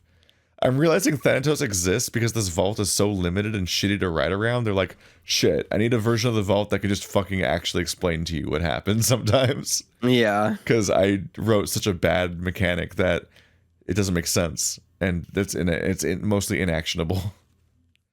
So Thanatos just fucking exposits when he feels like, but only when he feels like. Because he knows every timeline, but selectively won't tell you stuff. Okay? Which is more frustrating, but accomplishes the goal of making it easier to write. Yeah, maybe it's a good idea. I won't be long, promise. Alright, see you upstairs. See you then. I nodded to Orlando as he wandered back towards the kitchen, blah blah blah. Oh, as for me, I was going to be heading upstairs after all. Wait, I wasn't going to be heading upstairs at all. The padding of his pockets never happened? If my hunch was correct, there was only one place in the mansion that I'd been that had a floor matching like the one in that vision. The vault. There was something oppressive about standing here. I hadn't come here to mess with the panel. I'd done that already, but now I figured it was just time to wait. Paced for a few moments before hearing someone approach. I backed up against the wall and waited, keeping my eyes on the door. I thought so. Dave, what are you doing here? It was at this point that Orlando realized that the carving knife he had in his hand was on full display, and quickly hid it behind his back. Me? What about you? With a knife as well. It's so cartoonish. It's my murder knife. I'm here to murder with this knife. Whoopsie, Dave. It isn't what you look like. What it looks like. Don't look behind my back where I'm holding a cartoonishly large knife. Stupid.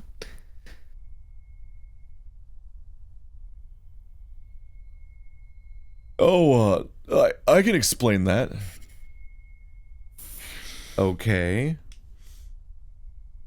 I'm explaining with my vibes right now. So the knife is for... Were you expecting someone down here? Not exactly, but maybe? Orlando sighed out, stepping into the room properly. He looked into the basement before closing the door behind him, leaving us alone in the room before the vault door. Side out is going to be my like CIA agent sleeper phrase that awakes me into like a horrible cold-blooded murder lust when it's whispered. This is my activation phrase. Time to come clean, I guess. Did you come down here before? Yeah, and you're probably gonna think I'm crazy. Orlando pointed to the panel over by the door, gesturing with his head. I messed around with that before. It was maybe a couple days ago. But apparently I got the code for the door right. At least it made a happy chiming sound before the lights went out. I suddenly felt a shiver going down my spine as Orlando's description seemed very familiar. You got the code right? Crazy, right? The door didn't open, I don't think. I must have passed out and had a dream or something, but it worried me all the same. This was the nightmare I was telling you about before. Orlando wandered over, fidgeting. It couldn't have been real, right? I looked him in the eye, and all I could do was grimace at him. If what I saw was in the same vein, then it might not have been real. At least not anymore. What did you see? In your dream, I mean. You didn't tell me before, but now? Need a drink.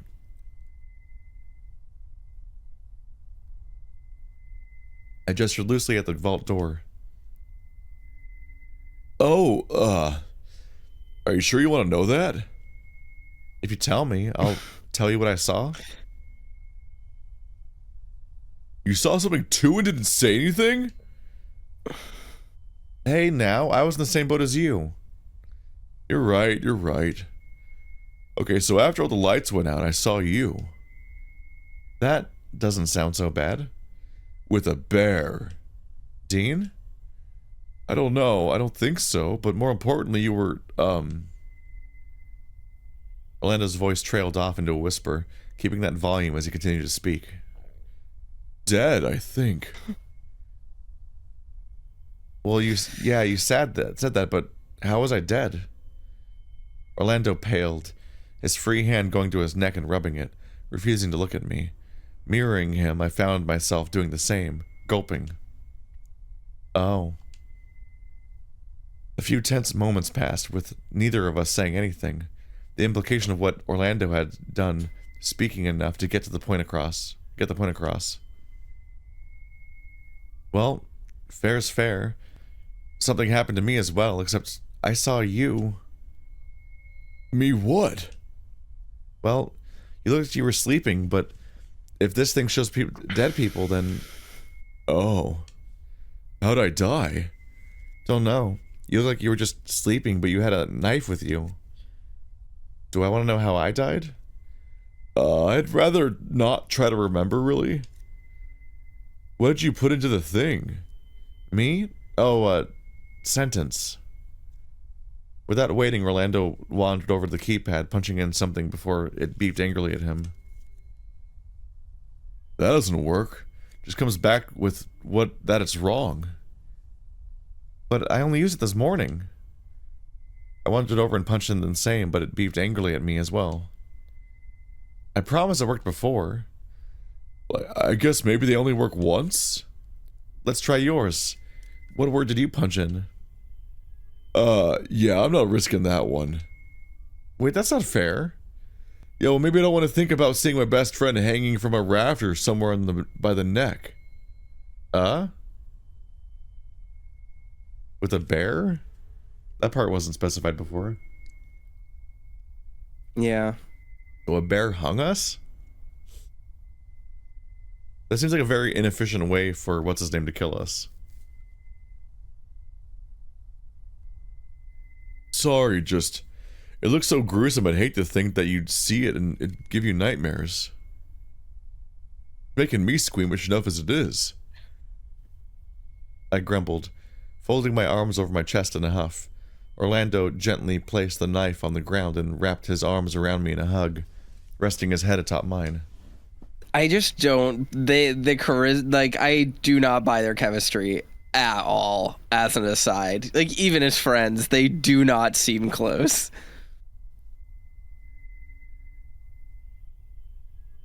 They also just like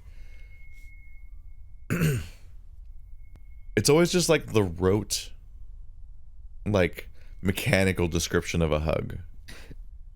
Sure.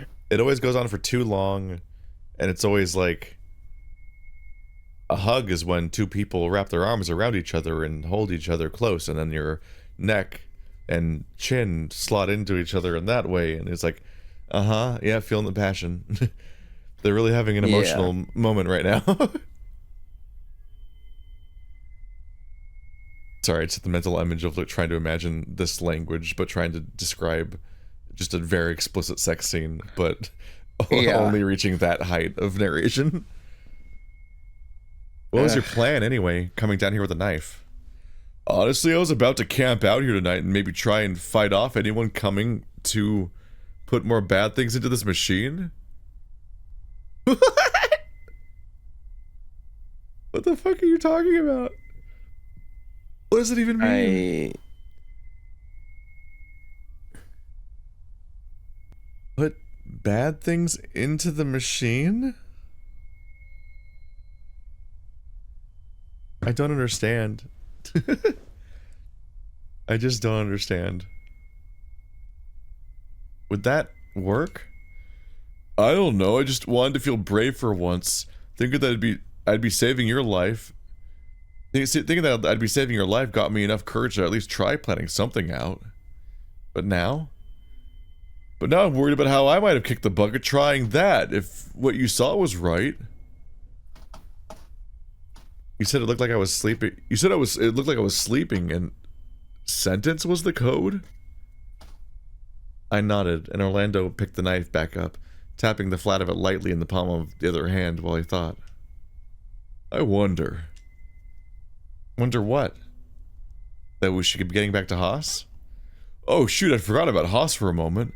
But no, something else. Fuck that guy. I wonder if it was reference to a death sentence, capital punishment and such, right? Okay, but why? There are a few things that Grandpa taught me about the family business. Things you can hide in food, things you should look out for just in case, stuff like that. More for protection, really. Honest.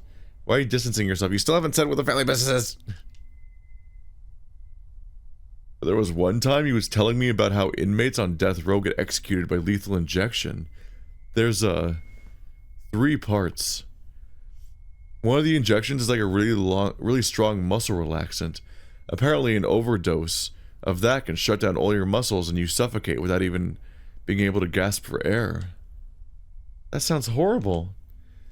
Well, yes, but that might be what caused what you saw. It's based on the code word. Just on the idea. Just. Oh, he's dead, and I can't tell what killed him. It must be a lethal injection drug, and not like sleeping pills or anything else. Not to imply that I know more about this than you. It's just that that's what seems to be what makes sense to me. Orlando gave me another squeeze with one arm before pulling away. Come on, let's go meet up with Haas and get back into the game. So I have mixed feelings. On one hand, this is the kind of like more proactive thinking and actual engaging with what's happening that you would hope most of the narrative had. That's usually missing. Like people are actively interrogating what the fuck's going on for a bit, and we're having one of the most frank conversations about the mechanics of the vault you ever get before just Thanatos comes in to just give you objective answers. So that's weird and surreal a bit, but it's all being hindered by, yes, Password's writing in general, but also like the fact that like he just like keeps referencing the family business and keeps talking like we understand what he means while refusing to say what it is. And it's like, no, Orlando, Dave does not understand what it is, but also Dave does not question any of this. Like, what? The lethal injection? He's not like at all being like, What do you mean the family business? What do you mean the family business involved lethal injections? What the fuck are you talking? Nope, no thoughts. Yeah. Dave's head is empty. Just fully Makes him not a processing. good mystery protagonist. Noted trait of mystery protagonist. They must not solve the mystery. They must be as unattentive as possible. It's important to have 0 questions.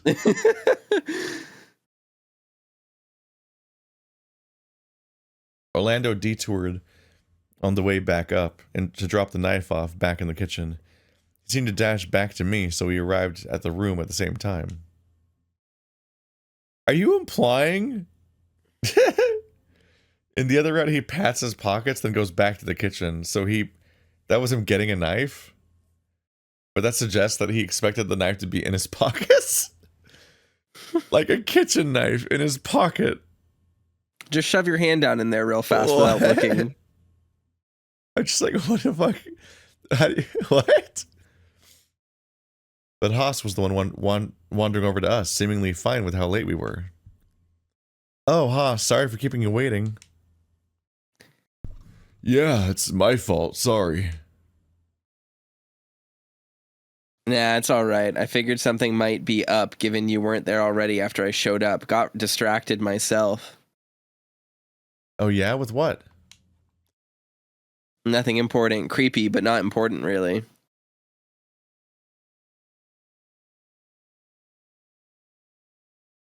What, you expect me to kiss and tell? Doesn't bother me any. We're just skipping. We're just having a little skip. Yeah. Yeah, I'm like, no. He thinks we were kissing, huh? Seems like it. Should we do something about that? Well, Orlando seemed to be thinking hard on something before he just came out and asked. I started skipping because I'm like, oh, he's just going to explain the fucking note again, but it's technically a different scene, so it's all going to be the same. It's going to be old new dialogue, technically. But it was he technically refused to reveal the note, I guess. Yes. But we get it. Yeah, but Orlando seemed to be thinking hard on something before he came out and asked. Would you like to? Wait, what? Alright, so go with me on this. Way I see it, Haas let that slip to someone, and then we could get chewed out for something we didn't do. Alternatively, we could do it, and then, well, that's just basically as far as that goes. But really, if you've never kissed someone before, then maybe getting some practice into it. I'm gonna immolate. I'm gonna self-immolate. Then maybe getting some practice in for when you kiss Dean would be useful. You know Dean, who you love. Because you love Dean so much. Dean. I think from the Dean route. This which is every route. Game is like taking... What if we just kiss though? Because it'd be funny. unless. I'm about to chew the cyanide capsule in my tooth. You have so many of those. You've gone through all of your molars. I know. I've used my supply. I had to get my prescription refilled, all thanks to this game. They only prescribe you one at a time, so they keep looking at me funny when I come back for more. You just look like the Benicio del Toro character from James Bond. I'm very funny. That's all I have to say about that. Disintegrating into cyanide side effects. I just wrote a very funny joke live in this playthrough, and it's better than any moment so far in this fucking game. This is stupid. This is stupid. I hate this so much. You really think that'd help? No. Hey, imagine when you two go on a date, and rather than you being completely clueless or accidentally biting his tongue, you have some idea of what to do. This makes completely ruining the dynamic where he's really into someone that has no idea and is too young and inexperienced. I think I'm saving you from Dean by making you too horny. Not his type. I think that this is like one of those weird things about this kind of like storytelling is like, granted, I know they're trying to write people and people say stupid shit all the time, but like this idea, like this is one of those things where it makes it feel like romance written by someone who has never had romance before. Because like, yeah, I guess you can technically be bad at kissing, but like, I don't think people who are good at kissing are good at it because they did a lot of practice. You know what I mean? Like, that doesn't necessarily correlate. Like, it's not like a skill, really. It's not like dancing where you get better at it by doing it a lot and going to a class. Like, you don't really need to practice making out with Orlando. Yeah, it's just some combination of like vibes and feedback or something, as opposed to like needing to get your like 10,000 hours in. Exactly. So it's just like this weird idea. I don't know, like, I'm sure people have anxiety over it, and like it's one of those things of like, what if I'm bad at it? But like, it's one of those stereotypes that's often perpetuated in media as like a meet cute thing of like, well, what if we kissed so that if you get some practice for kissing? But the thing is with that, it's like always portrayed as like a very flimsy excuse with an ulterior motive. But I'm not 100% sure that's actually what's going on here with Orlando. And I think Orlando legitimately just wants to practice making out with us, which is weird. Well, we've got to get to the Orlando route. Yeah, we do. It's important for the lore.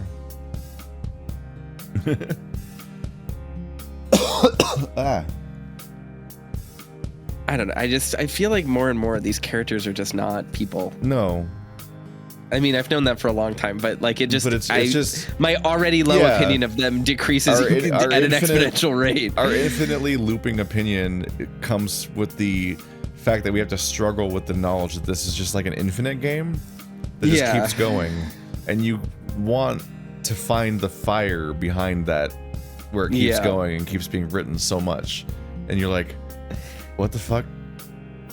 What are any of these characters and what do they do and why? I'm thinking of like an alternate Let's Play version of this game, and I want someone to go through and do it. I guess we couldn't do it because there's like we're skipping and stuff like that, but like imagine if we went through this game and did every character day back to back, like we did the way the game was written, where it's like we just did Dean day 1, now we're doing Tyson day 1, now we're doing Orlando day 1. I want to know what level of insanity would have been inflicted on us. I'd like to get an MRI or like a CAT scan done first, and then do that, and then get one done again to see how much of my brain mass was lost over the course of the playthrough. Just to see from like a pacing level. The idea made some level of sense. The part of me was still nervous about this whole kissing thing. Kissing, well, that kerning looks weird. Why do the S's look far apart? It does look really weird, yeah. Huh. I don't know what's happening with the lettering in this game, though, because it definitely just does a thing where, like, sometimes you press A and it adds more text, but the existing text, like, jumps. So I don't know what the engine's doing sometimes. Was there an obligation for Orlando and I to be more than just friends if we kissed? He liked Sal anyway, right? And I guess I had to think for Dean? Question mark? Do we? The longer I mulled over the question, the more I noticed Orlando getting antsy about my lack of reply. Don't ask questions you don't want to accept. You literally asked a yes or no question and you don't like either answer, Orlando.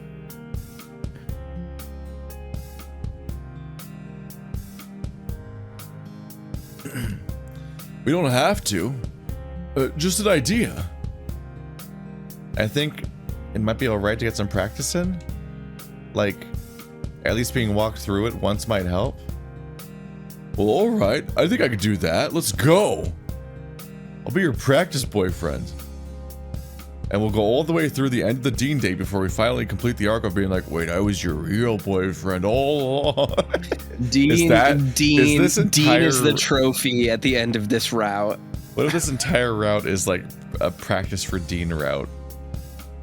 I don't want... Orlando is Dave's little buddy. I guess the other way around. Well, no. I'm trying to imagine what an Orlando-Sal relationship would be, because Sal already told us in his own route, bespoke of us confessing to him, that he doesn't like Orlando. So that's just doomed. Yeah, or at least maybe. Like it's messy in the way that like he says that he likes Orlando like family or like a sibling, but like he says something similar about us, and then we date. Yeah. Womp womp. Orlando led the way to my room, figuring that at least in my own space I'd be more comfortable. If we bone down with Orlando earlier than any other character in any other route, I am gonna lose it. It's just practice, Anal Dave. So that you're ready.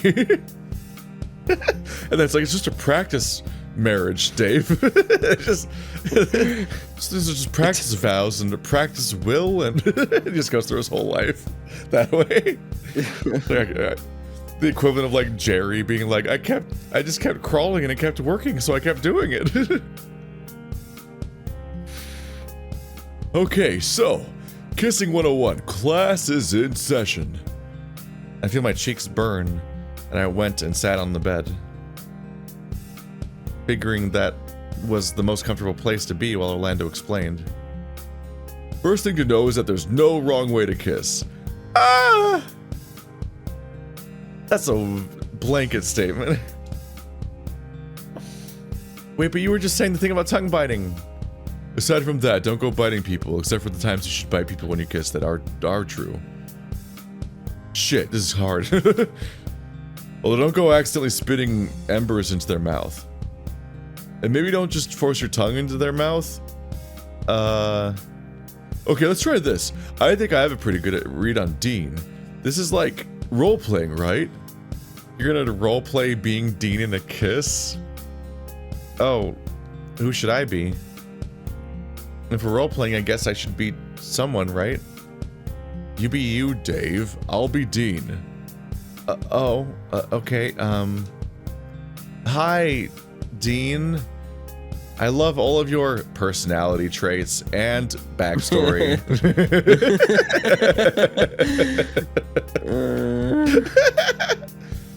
It's too much. It's too much. I think nothing in this game triggers me more than the Dean relationship. It is remarkable that we have saved it for as long as we have. Saving it for last. It's just like, it's so physically painful to play the game like this. It's incredible getting this far and not knowing the core alleged relationship that the game founds all other relationships in the game based off of. It does not make any sense. Yep. Once again, it's just like if Echo just forgot to introduce Leo. Imagine Flynn's route playing out, but they forgot to have the scene with Leo in the parking lot at the beginning of the game. Flynn's route, but they forget to put TJ in. This entire characters are just missing. You're like, oh, no, you have to play that character's route to understand that character's basic motivation and personality. It's like, what? Why would you ever write anything like that? No one writes that way. That's insane. You can get more depth, but you can't get all of it. That's stupid. There was a moment's pause before Orlando lowered his voice and winked at me, planting his hands on his hips as Dean was prone to do and spoke. Well, hello, handsome. You're looking pretty kissable right now. No, we're not gonna do that voice for this. Is Orlando plus Dean Johnny Bravo? Is that what the voice math on that is? I was gonna say, like, I just kind of winged it, but I'm like, is this Elvis? Is this happening? It's kind of close, yeah. Yeah. Mixed with my fucked up voice right now.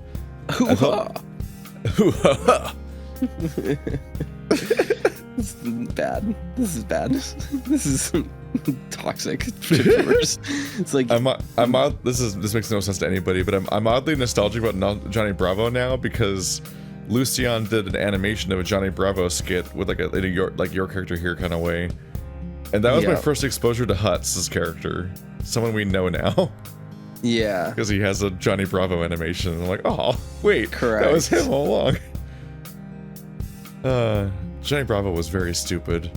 It's really hard to imagine that it was a show. with episodes and a story, because the character Correct. is so flat that you're like, how do you make a story out of that? And having seen several episodes growing up, I still can't answer that question. I can't tell you what that show was. I don't think it really had us. I think it was just pretty episodic and comedy. It's like very- Dexter's Lab or Powerpuff Girls, just like jokes of the week. But like even less so, right? Like, because like Dexter's Lab and Powerpuff are weird enough to be less one note, whereas like specifically Johnny Bravo feels like the kind of show that's so one note that it should be made by Hanna-Barbera. Sure. Like it'd be I think like of it. a fucking, I mean, like Scooby-Doo season 1 style show where it's literally the same episode over and over again. yeah. It is mostly. I think it is just like jokes of the week. But that being said, it is by Hanna-Barbera, just so that you're aware. Oh, well, Yeah, most of those Warner Bros. Shows are. William Hanna and Joseph Barbera are like the executive producers of like almost every Cartoon Network show from when we were right, kids. because they've been around forever. I just associate them with that old aesthetic that I forget that they were still around Yeah. when the newer cartoons were happening that looked like Samurai Jack and stuff. Yeah. But the I don't know. Also, it was viral recently that people were discovering that Hanna-Barbera are in fact 2 men, and not like their last names. not yeah. like people thought it was a women-led company or something. Interesting. Some people thought it was 2 people, and some people thought Hanna-Barbera was the name of the person. So just a very shattering moment to realize it's just 2 dudes. But yeah, Hanna-Barbera, I think Johnny Bravo is like the last like major, really big like Hanna-Barbera extended cinematic universe show, because it had a ton of cameos from like older Hanna-Barbera cartoons and stuff. But that show, it's just every episode is a different joke setup, and that's it. It's like Ed, Edd and Eddie, stuff like that. I'm the nerd, and I'm the grandma. And that's all I remember the characters being, as a grandma and a nerd. The end. Is it a nerd? I thought it was just a little girl. She was like a Girl Scout. Oh, was there? There was a little girl too. You're right. I forgot about her. The girl is. No, is there was voiced- like a nerd that goes, "Hey, Johnny." And he's got like bottle glasses and like a really, really big hair swoop because they're cartoon characters. The brown-haired nerd. I remember him. Gotcha. Those are like the 4 main characters. There's the old woman had like her hair like slightly tied up, I think, and she had like very wide hips Yes. and like little I looked. little Yeah. shoes that have like the open top ish. Not like I looked not like this sandals, up. but like.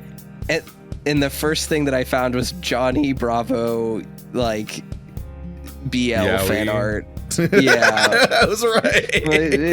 Like of this nerd character and Johnny, and like people writing fan fiction about them and stuff. Just odd. Very weird that just pops up.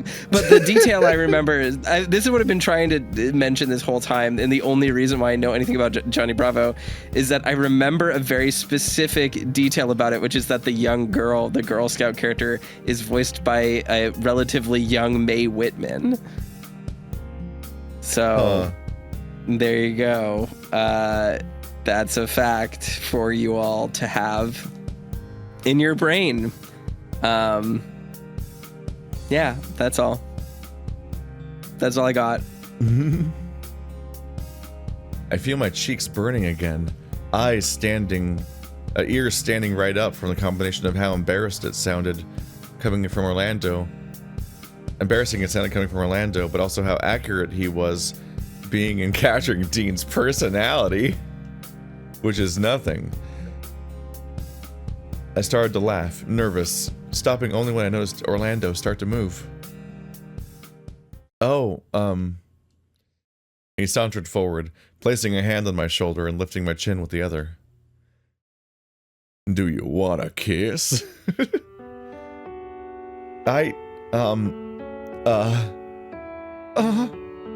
Senpai? Orlando gently tipped me back so that I was laying back on the bed, with him coming up beside the bed so that my lap was in his. What?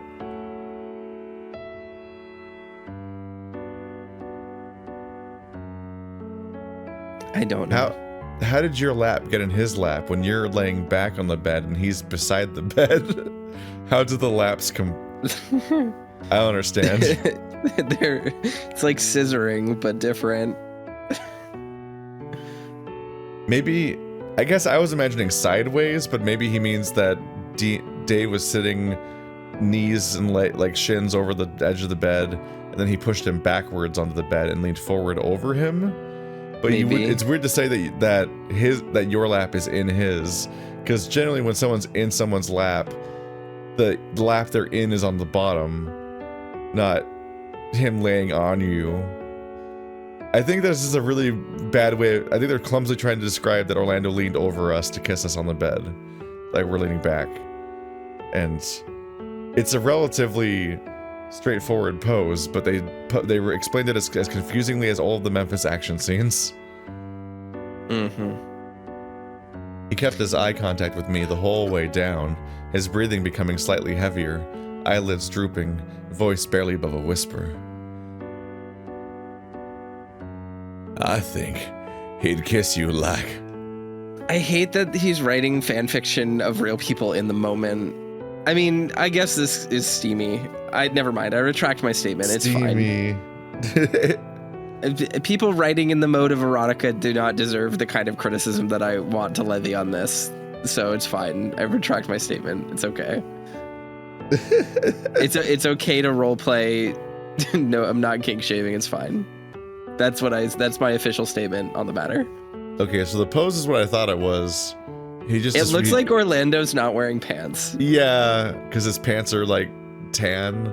Yeah. I was looking at that just now. I'm looking at the belly peak, and it just looks like he took his pants off and they're gonna fuck. I don't know if I knew until now that Dave has feet. Dave does have feet, and he wears socks. So there are shoes. They're confirmed. Yeah, he wears human feet. He has human feet where he wears human socks. There you go. Oh, God. It's so close to being a decent, like drawing of like a tender little kiss moment. Like, it's fine, mostly. It's one of the moments where I just noticed something really funny. Sorry, do you notice the really weird part? Yeah, well, it's Dave's tooth on his face makes it look like Orlando has two weird teeth. Yeah, it looks like it makes it look like weird fucked up AI art where you're like, what is this floating tooth in the middle of the drawing? Well, also like, they just aren't lined up for a kiss. Yeah, they're just not lined up. They're like it's the struggle of drawing two muzzles and having them kiss, and like they're not like. Dave didn't open his mouth enough for their like muzzles to like lock into each other, so he's just kind of like awkwardly next to Dave. But like there's a really wild like fucking who's the stairs guy with the impossible rooms? It's not Mobius. MC Escher. There's like an MC Escher thing going on with the faces where you're like, okay, so Orlando's fucking massive snout is on one side of Dave's snout, but his jaw is behind Dave's snout, but his mouth is closed somehow. But also his giant snout is behind Dave's tooth, which is now at the back of his mouth instead of the front of his mouth. And it's also just pushed up. It's vertical out of his mouth as if it were moving horizontally from his face. And it's sticking out jaggedly like a board tusk, which has never been the implication so far with how the teeth are drawn, because like a lot of characters draw with it's like a gear shift in a car. You can move it. Like their jaws not lining up well in 3D space is one thing, but really if you just delete that fucked up tooth, so much of this gets fixed immediately. Yeah. It really upsets me. Like the tooth is not in the right part of Dave's head, and it's in front. It's somehow on our side of Orlando's. Like, even with what they're doing, like, how is Orlando behind Dave's teeth? Like, that's so upsetting to think about. How is he doing that? Yeah. Well, you know, everything else is like fine. Like, this is nice, but. Oh my god, Sure. that tooth is so upsetting when you see it that you're like, wait a minute. Yeah. Also, Orlando's shoulder and neck are taller and bigger on the far side than they are on the near side, implying that the perspective's wrong. Like that side should seem further away and smaller down. But that's like a smaller thing. That's a detail I only noticed after staring at a tooth for too long because it looks so weird.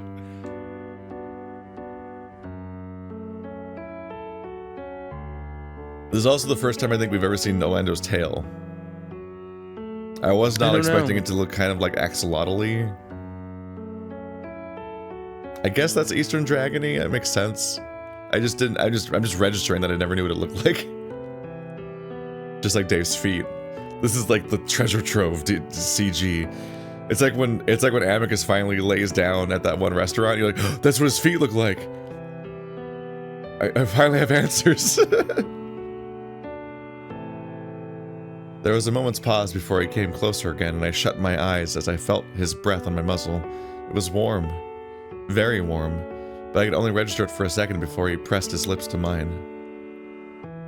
I squeaked softly, one of his hands planted somewhere next to my head, while his other wandered up my shirt before settling against my side. Without breaking away, he pried my muzzle open with his tongue, and deep into the kiss, once more getting me to squeak and squirm with a new but good sensation. He broke away, breathing heavy, eyes glassy with a notably redder tinge in his cheeks than before. How was that? My arms came up to wrap around his neck and I kissed him back. I wasn't sure if it was because I'd enjoyed it so much the first time, or if I wanted more practice, or if it was something more than that. What? What a nightmare. What a nightmare of writing where you're just like, why are you weakening the statement that heavily? I wasn't sure.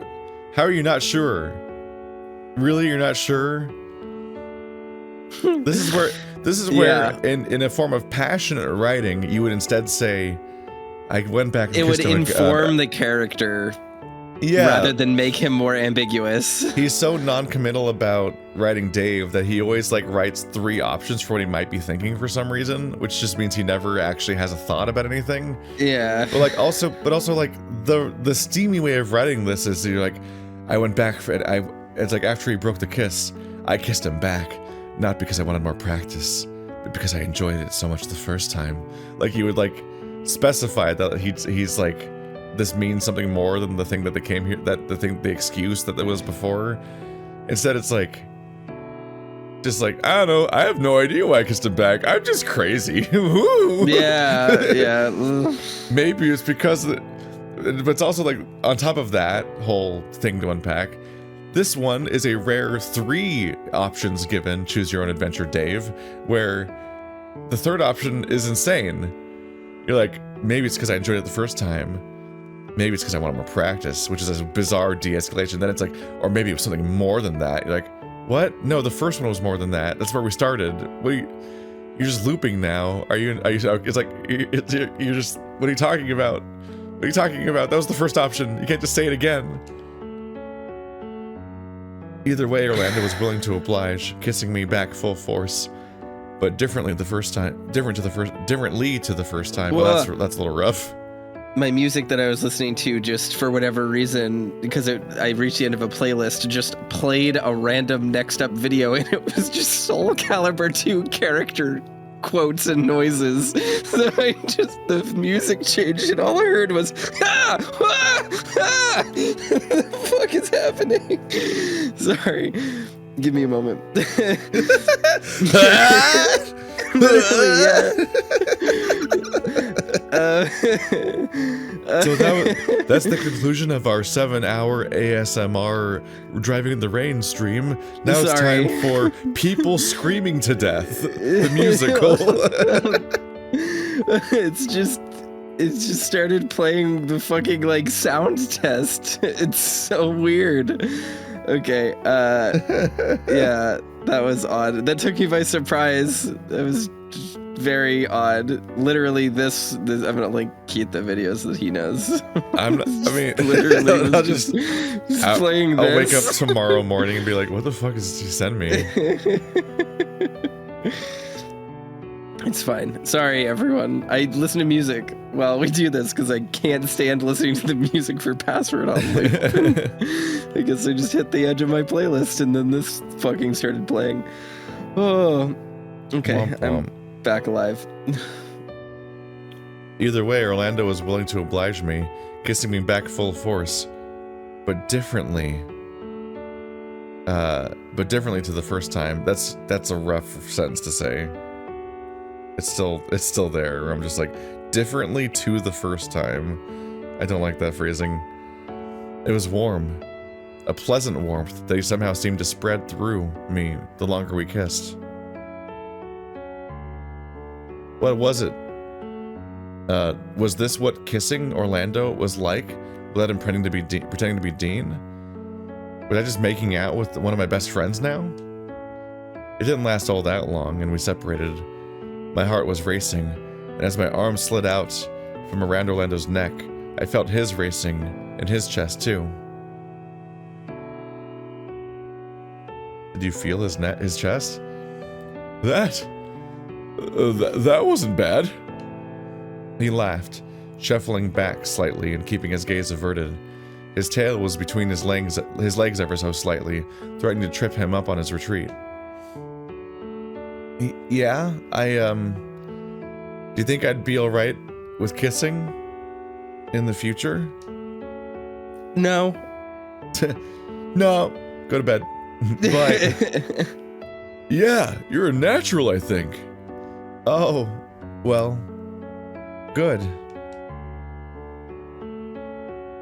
You don't need any more lessons from me. Nope. Well, what if I want more? Wait, really? How does Dave have more character right now than in any of the romance routes? Maybe this is the true route, is the Orlando route. I don't know. It's the only one that works. I don't know. On like some level. I don't know, and I don't want to know. If I'm being honest, yeah, I like that. Both times or just the first one where I was role-playing? Because like I can keep doing that. Both? Oh, Dave. I'm sorry. I forgot we were supposed to be role-playing and got distracted. The second kiss wasn't what Dean would likely do at all, though. What the fuck are you talking about? Like, you can kiss like Dean? What does that even mean? How the fuck do you, like, vibes that out? I don't understand. I broke character and kissed as me. Whatever that means. It's like, I have no idea what you're talking about. What is anyone saying? Well, yeah, I gathered that. And yet you still? I felt like I was conflicting with Orlando a little bit, but the blush on his scales seemed to imply he didn't mind the idea of potentially doing it again. I felt like I was conflicting with Orlando a bit. Those are words that can technically form a thought. I mean, who better to share my first kiss with, right? Oh, jeez, keep that up and my scales will go red permanently. That'd be an interesting look for sure. Get it? Because it's foreshadowing that his dad has red scales. Is that like an aging thing? Well, no, he just said like, yeah, wouldn't that be interesting? But like, we're gonna meet a red-scaled dragon soon, so. What if you turned red and did JoJo's poses? For now though, I should probably jump in bed. Jump your bones in bed, I mean, My eyes darted down when I noticed Orlando going to adjust himself, and I looked away, pretending I hadn't seen. Boners! We're going to get woken by Haas early anyway, right? Right, so, good night, Dave. Sleep well. Yeah, you too. Orlando quickly left the room, almost tripping on his tail as he went out. That seems difficult to do. What? No sooner than he was gone, I let out a sigh I had apparently been keeping, and I fell back onto my bed.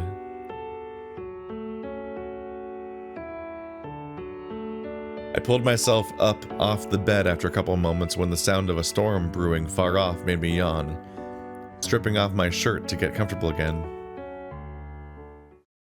I feel like the storm that happens the night that everyone dies is the only weather in all of Password. It seems oddly noteworthy to me. Blah, blah. I don't care about your slightly different version of Orlando. That's true. We know what this conversation is. Oh, yeah. Yeah, we go through this conversation every time. Whee! Oh. Ready for this creepy thing? So soon? Can I have coffee first? You could, but I feel the less that knows about this, the better. What? I feel the less that... Just forgot to say the name. Whoops. Yeah. I am assuming Orlando, but whoops. Yeah. I gave Haas a careful look, grabbing my phone and stashing it in my pocket. Thinking back, this seemed to be in line with what Oz was asking for. The need or want to keep things hidden from everyone. Honestly, I didn't like it, but trusted that people had their reasons. How bad is it?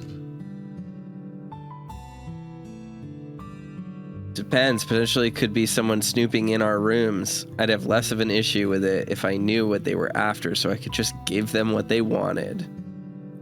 You heard it here first, Dave. When the times get tough and weird, give up. Give up, give in. That's a Huss special. Surrender all your Huss. shit. I can understand that, yeah. In any case, I've already woken Orlando and he's headed to where we're going to have this talk. Figured I'd get him up first so you could have a small sleep in. Okay, so we really don't know who we're supposed to not let know about this then. Yeah. Because it's not Orlando, he's coming, so... Whoops, typo. But you didn't bring me coffee? One day I'll wean you off of coffee. One day. It's my personality. Now come on, let's go.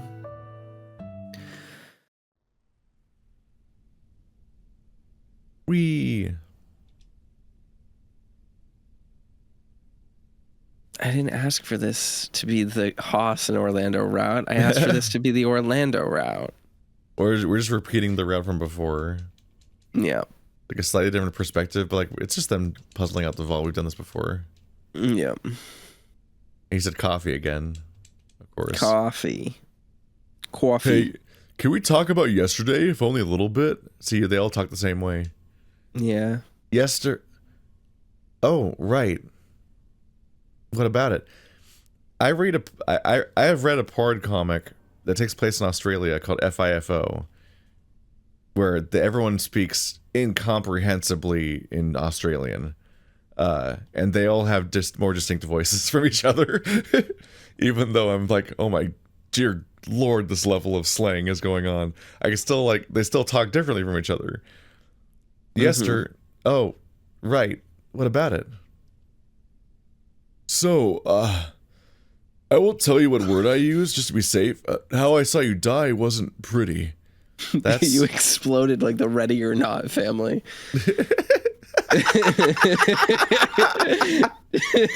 Oh, we could be watching Ready or Not right now. Yeah, I don't know how that was. That was the first thing that came to mind, but it was, and it was good. I think I have that movie on Blu-ray. Movie fucking rules. I worked on that movie. Fun fact. Good movie. That's not exactly fair, is it?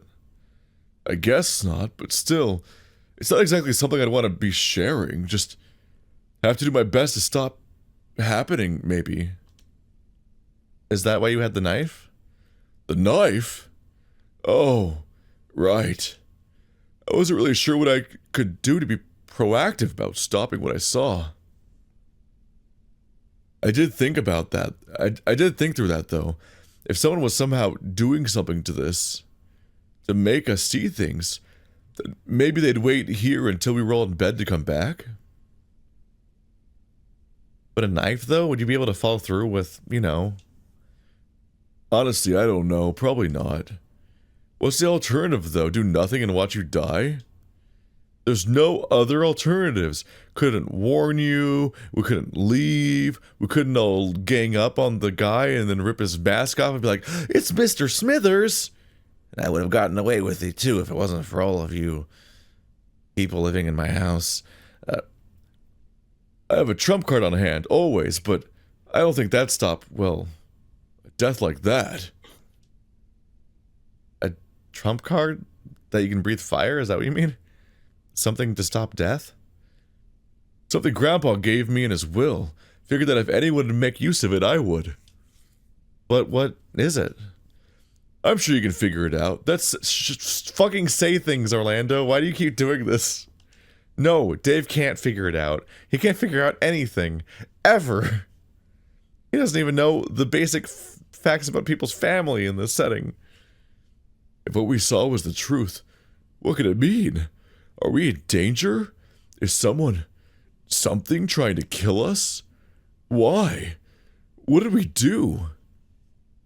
Orlando groaned, pulling in his beard. Come on, I can't take it down here anymore. I need tea, you need coffee, and being down here is just depressing. Orlando? Yes? So Team T is Orlando, Sal, and Haas. You can keep him. I wandered over to him, noticing that he was working himself up to shaking violently in place. He lifted his arms as I reached out, and I hugged him around his chest, with him returning the gesture in kind. We'll get through this. That's what friends do, right? They look out for one another. And I don't want my best friend dying, that's for sure. I'm not gonna let you die either, promise. Orlando squeezed me back tight enough that I squeaked from him crushing me a little too much. Oh, sorry, time for breakfast. Yeah, I need that coffee. The two of us headed back upstairs towards the dining room, with Orlando continuing to the kitchen while I settled down in the table with the others, pouring myself a cup of coffee. Whee! Orlando gave me a wave as he noticed, blah, blah, blah. I noticed you. Anyway. I am acknowledging that we are in the Orlando route. I tilted my head, confused. Alright, that's it. Just that one line. Dave, mind giving me a hand? Oh, sure. Orlando started towards the kitchen, monitoring over his shoulder for me to follow. He entered the kitchen first, holding the door open for me so I could step inside. But no longer than was I clear of the door, he snapped it shut, looking around as if to check we were alone. I didn't know the kitchen had a door. Orlando? Yeah? What are you doing? Just making sure we're alone. I wanted to talk about something. Oh, what about the death stuff or the gay stuff? This morning at the vault. I haven't stopped thinking about it. I wonder if telling Haas that we got it was, that we got it open was the right idea or not? Well,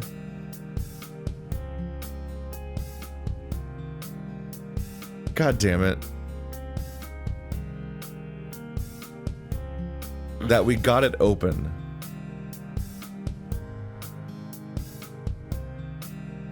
You can't open the vault. That's really important. Yeah. At the very beginning of the game, I inherently interpreted, oh, you put the password into the vault and then you get inside and that somehow gives you black out inside the vault, you get a vision, wake back up outside. That just seemed intuitive. And people are correcting me like, nuh-uh, you pass out outside the vault. You never open the vault. And I'm like, so we've had to just put up with the entire absurdity that this entire game, you keep going to a vault and pressing a password and then the vault doesn't open. You just incidentally also get knocked out by something else and get a password and get a vision from something else, but the vault never opens. Even the dialogue in the early parts of the game indicates that the vault opens. God damn it. You did not open the vault, Orlando. That's the whole point. Well, I scratched my head, now wondering the same thing. He didn't seem to decide on if we were just delusional or messing with him, which was better than him outright not believing us, right? I keep thinking, what if I can't stop what I saw from happening? What if what happens is my fault? What if what happens is my fault? Orlando starts to shake, sniffling quietly, moving moving to wipe his eyes on the back of his arm. Hey, Orlando, it's okay. It is? Well, if what I saw was true, then you'd be dead now, right? So, whatever we can see, we can undo or stop from happening? Because, you know, like, in my vision, you were holding a calendar with today's date in it. So I know it must have already happened. Like, what do you mean, Dave? How do you know you fixed anything? At least some of the other ones are like, oh, a very specific thing caused the problem, so I was able to fix it by undoing the mechanics of how it happened. But you were just like, I don't know, man, be careful. That's so vague that, like, how do you know that you've prevented the timeline where Orlando grabs a knife and then dies? That could happen at any time. Yeah. But that must mean there's multiple words. And maybe they don't always work for everyone? When I looked into the word that showed me your death, I was just guessing. I would have gone through so many words just trying to find something that worked. How did you get the one for me to work? I went to answer before finding that I didn't really have one ready. How did I know what to put in? Was it just a guess? Or just a sudden flash of inspiration? Orlando watched me as I mouthed a random syllables, trying to find adequate place to start my explanation. I don't know. Really? You're sure? What? Nothing. This is just Orlando just never ceases to be just a non-character in my eyes. He's gay and he cooks. Yeah. And he's gay. It's just his entire personality. The final boss off camera inexplicably. Tell me more, Dave, is like kind of what his function in the story is. He goes, what? Is that right, Dave? Are you sure? And that's like 95% of his dialogue. And so all he does is exist to impede the pacing of the text. That's all.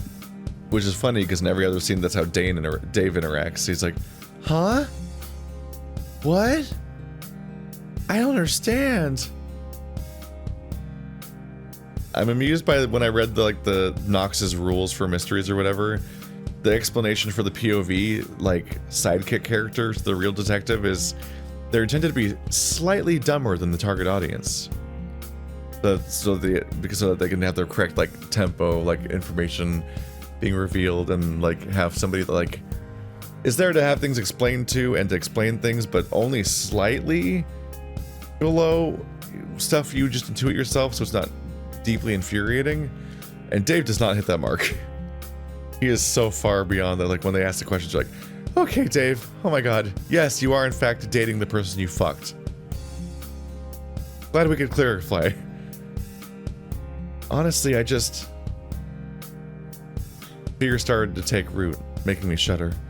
Was I being puppeteered into doing things I wasn't aware of? Guided into making choices I didn't fully comprehend? I started to shuffle around, uncomfortable in my own skin hat. Orlando, I don't know. Something. Maybe I was just lucky. I don't feel like that's it though. I believe you, Dave. Whatever you tell me, I'll believe no matter what. Anything? Anything. I choose to believe you. Believe in you and everything we could accomplish together. And I feel okay with that. I get the feeling that leaving would be a bad idea. We would just have to go through we just have to get through the month, right? I eyed Orlando carefully, now uncertain if he was alluding to something that someone else had told me recently. I went to ask before I continued my thought for me. It's just a feeling I get that if we left early and ran away from this, we'd be doing more harm than good. But that's silly, right? It's not like we'd all just disappear, right? An acknowledgement of that absurd ending. And no one gave you this as a warning? This is just a thought you had? Uh-huh. But maybe if someone had told me that was actually the case, I'd probably be a mess. At least this way I can put it down to me just worrying too much. But the risk, is it worth taking, Dave? Is it worth risking someone else's life to save your own? If I had to choose, then I'd want to try and make sure everyone survived, but... We stood in tense silence for a few moments before Orlando spoke again. We should get the knives.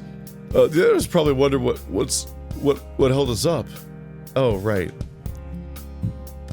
By this stage, I imagine Haas is probably telling Roswell that we're just kissing like he assumed we were doing yesterday. Haas, who famously gets the wrong impression of things as the human lion lie detector. Did that become his character trait because he's lion? Is that the bit? I guess so. I really should ask him not to spread that around, regardless if it's true or not. Maybe a good idea, otherwise Dean might get jealous, and that's not exactly something I want to be dealing with right now. Except for all the romances I do in every route. Right, but for now, knives. Sandwiches? Sandwiches. Orlando wandered over to the knife block and started picking out knives, checking their sharpness before setting them aside for use, or putting them back in the block. When he had a few, I helped carry them back to the dining room. Whee! Huh? Oh no, this one is one I found, see? Taurus, right? Looks like it to me. And I looked at Sal, who had his hands retreating from atop his head, but I didn't catch what he was doing with them. What are you doing? God damn it.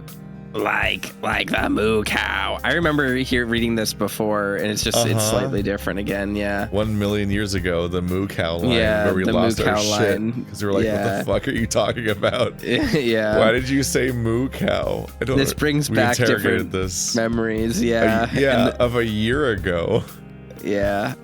I had. We were different people. Yeah. We had different expectations for this game. My life was so different. I think you've moved twice. Yeah. I don't know. Probably not twice. I think you already lived in the previous place, whatever. Probably. I don't know. Well, hey, this puts us further in the lead now, right? Week down and what? 2 medals? I'm just telling it's myself. a start. We're so close to the end. How many more medals can there be? I'm not counting, and you can't make me. And we're winning. Yeah, heard you the first time. Whee! Oh. Well, if you're already messy, mind if I borrow you a little longer? What for? Just to We have finish to this change your pumpkin diaper, prep Dave. work. Oh, we're doing the fucking pumpkin day. Wouldn't mind an extra set of hands. And given you're already a mess, you can't get that much messier by helping a little longer, right? You little baby, Dave. You little piss baby. So he's completely obliterated by pumpkin guts. I guess so, yeah. And every timeline ever, they're like, time to get you to take a shower, Dave. What a mess. Orlando's like, come into the kitchen with me. Well, you look like the swamp thing. You're actually hotter this way. Grumbling, I folded my arms over my chest, the feeling of the damp fabric pressing against my fur. Come on, won't take long, promise. Okay, I'm coming. Well, in that case, I'm going to shower. I'm so conscious of how often Haas showers now.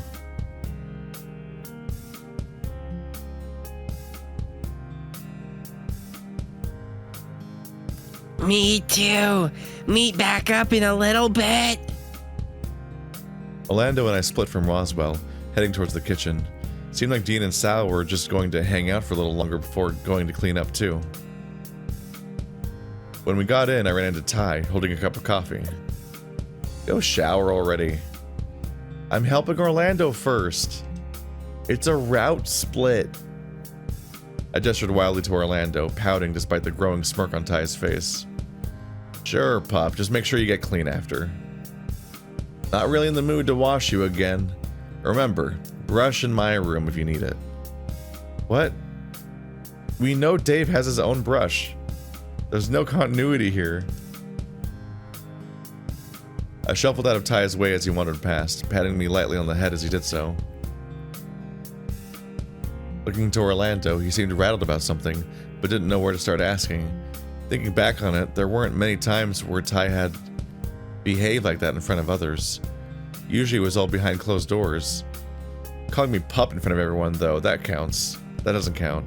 Also the part where he drinks from my drink in front of everyone, like a lover, also not on the table. Those are normal interactions, but patting me on the head, what? Have they fucked? So you probably have questions. Yes, I have questions. Why? He was like a completely different person right now. What happened there? Why? Ty's just, This makes me wonder if I should update my shipping chart. What? That's creepy. Yeah, it's like a character trait. It's like a quirky character trait. No. He's the quirky gay with the shipping chart, and it's like all my animes. You can't make a shipping chart of people. That's so fucking weird. It's just like all my favorite Homestucks. Why are we doing this? What's happening? Because this is quirky character writing. It's quirky. It's just all quirked up, Keith.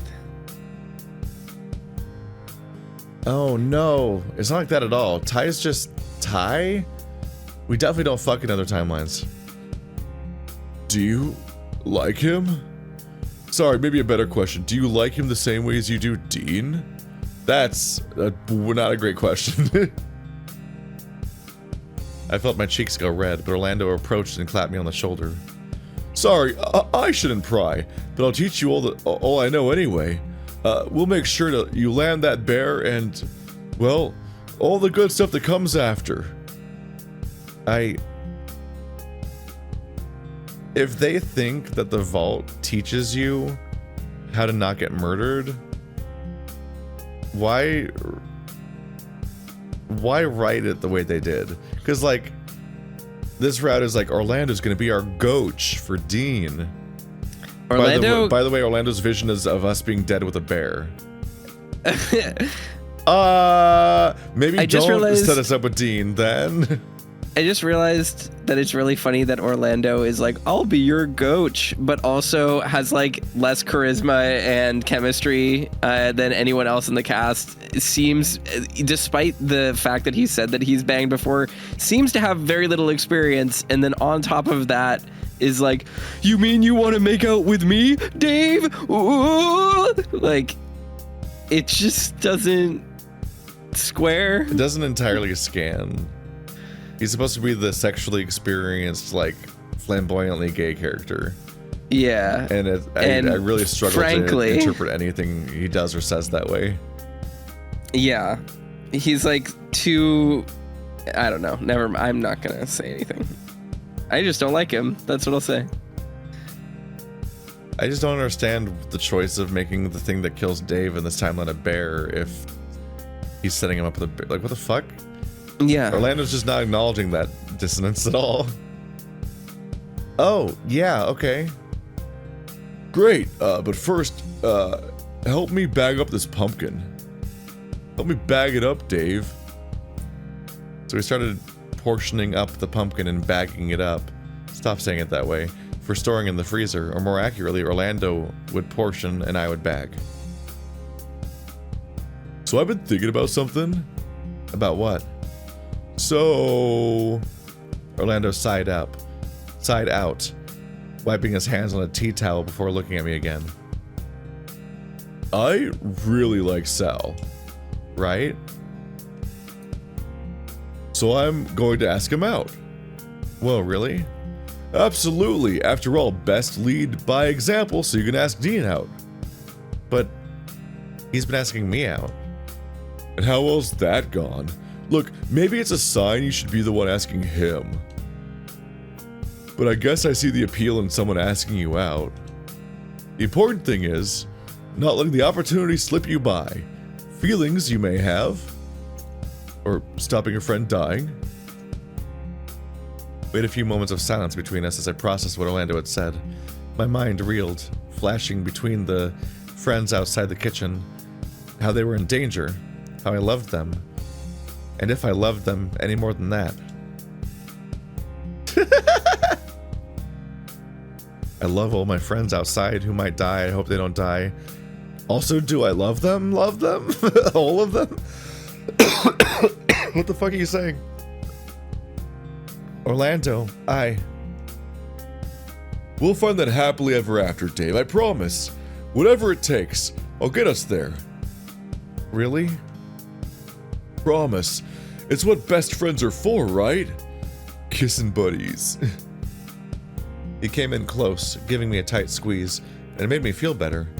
He pulled away, moving his hands to my shoulders, then up to cup my cheeks. It's just all these really elaborate descriptions of touching our face and hugging us each time, but it's almost the same description with different people each time. Orlando held my gaze, voice lowering to something akin to an intimate whisper. Now go get clean. I can take it from here.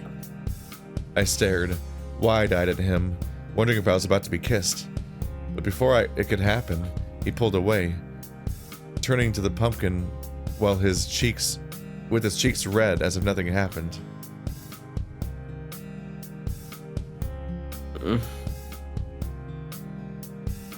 That's just bad phrasing. Sorry, I just had to freeze on that for a minute. Yeah. Turning to the pumpkin as if nothing happened is nothing you can say.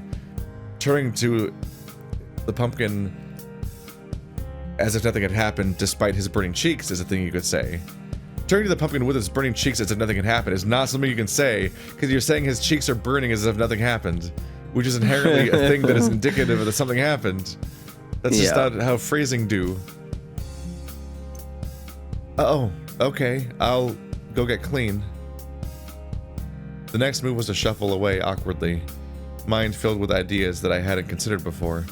Making out with Orlando, making out with Dean, which I've never considered before. Maybe a little bit with Tyson, if by some coincidence he was gay.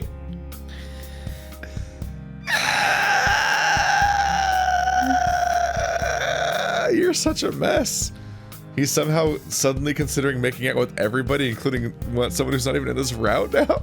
Password just has this like really bad case of having one character split across 8 people, and like they're all just the same person. I'm just so baffled by this everything.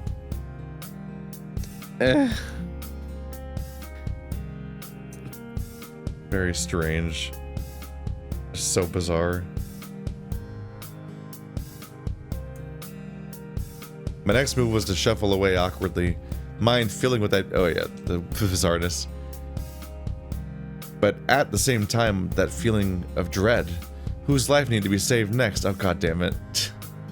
Yes, I know there's a dissonance that this is a romance game and also a death game. Let's keep summarizing both those thoughts back to back. That's the same thing as resolving or acknowledging the dissonance in like a actual emotional way. Was it going to be Orlando again? Someone else? Between the two of us, it seemed less of a burden when I assumed it was only me responsible for stopping things from happening. It would seem like less of a burden than when I assumed it was only me, is what you meant to say. I think I'd have rather it just be a nightmare that passed as opposed to the new reality we found ourselves in. Oh yeah, you think you'd rather it be a dream instead of a death game? Crazy. That says so much about you, Dave. What a deep thought. I made my way upstairs in a daze, taking a much needed shower. I looked from Sal back towards the foyer that Orlando had run through on his way upstairs. No one else seemed to be moving, almost as if we were all trying to figure out how best to handle the situation. Orlando just got shut down. By the time I looked back, Sal was marching down towards the kitchen, with Dean leaving my side in pursuit. With Sal seemingly getting the backup he needed, I decided to head up and check on Orlando. You done fucked up. We're back. It's been a few weeks. How you doing, Toaster? I'm okay. I've been playing a bad video game. And what else is new, you know? The first thing I said when I logged in today is Toaster said, I'm playing something worse than Password. yeah, I'm playing the game that is making me want to tear my hair out. And we're not going to get into it right now, but it's very irritating. And their imaginations will light up so hard. Their imaginations will light up. Out what you could Insert your least favorite game in the comments below. Yes. Whatever culture war you're currently in, Toaster's on your side. Yep, I'm your God's chosen warrior for your opinion. So yeah, I mean, I don't know. It's been a while. You went on vacation. And they were gay. It was a gay furry vacation, and now you need to exist in Tyson's gay furry vacation. Yeah, the downside of being back is Password is back, but the upside of being back is that Cape Escape is back. Cape Escape is back for 2 weeks. 3 weeks? I forget. It's not going to matter to the people watching this because time will pass before this is uploaded, but for us it matters. That sounds like a thing that you could check. He left his bedroom door open, so on my approach I could hear his saddened wails and sobs without even entering. I pushed the door open more, gently, sliding inside and closing it behind me, keeping the volume of my voice low. Orlando? His breathing was ragged, almost to the point of being hiccups. Honestly, he looked like a mess, his face wet and glistening slightly from the tears. Hey. I wandered over to the side of the bed, Orlando rolling onto his side and abandoning the pillow he was hugging to wipe his face and look at me. I don't... All I could think of was to just hug him, a gesture he returned immediately, clutching me as if I were a lifeline. I don't understand, Dave. Patting his back at this point seemed appropriate, rubbing in slow, wide circles across his shoulders and back. I didn't think I was this invested. What's this conversation about again? I don't remember. I'm trying to remember. I think it's that Sal turned him down. Oh, that makes sense. Because it's been a while since the last session, but I think timing-wise this would be before Orlando. Yeah, I don't remember Orlando's death. So I think he hasn't died yet. Yeah. So I think this is like potentially leading up to how he dies or something. Day 7's like around then, right? Probably. I think most of the route things happen starting at day 7, right? Like that's when we erroneously believed the plot started. Like, here it comes. All that was the slow lead up. But now it's going to proceed at a breakneck pace. That was like 200 hours ago. I made a mistake. I've ruined what I had with Sal. I just know it. I shouldn't have dived right in. I should have just been more tactful. I don't know if tact is like the problem.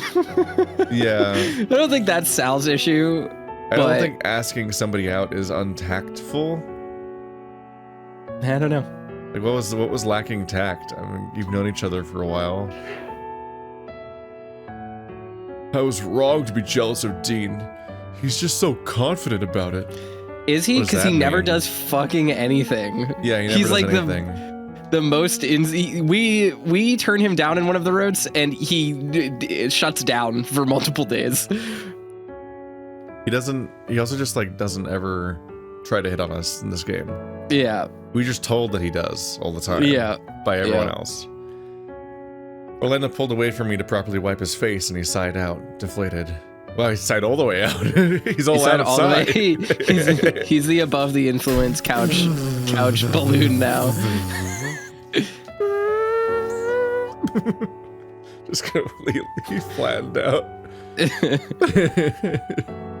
I wasn't sure if there was anything I could do to help here, given my own lack of experience, but I wanted to comfort him somehow. Would another hug be appropriate? Maybe some advice I could think of, if I could think of some? I breathed in deeply, slowly, preparing myself.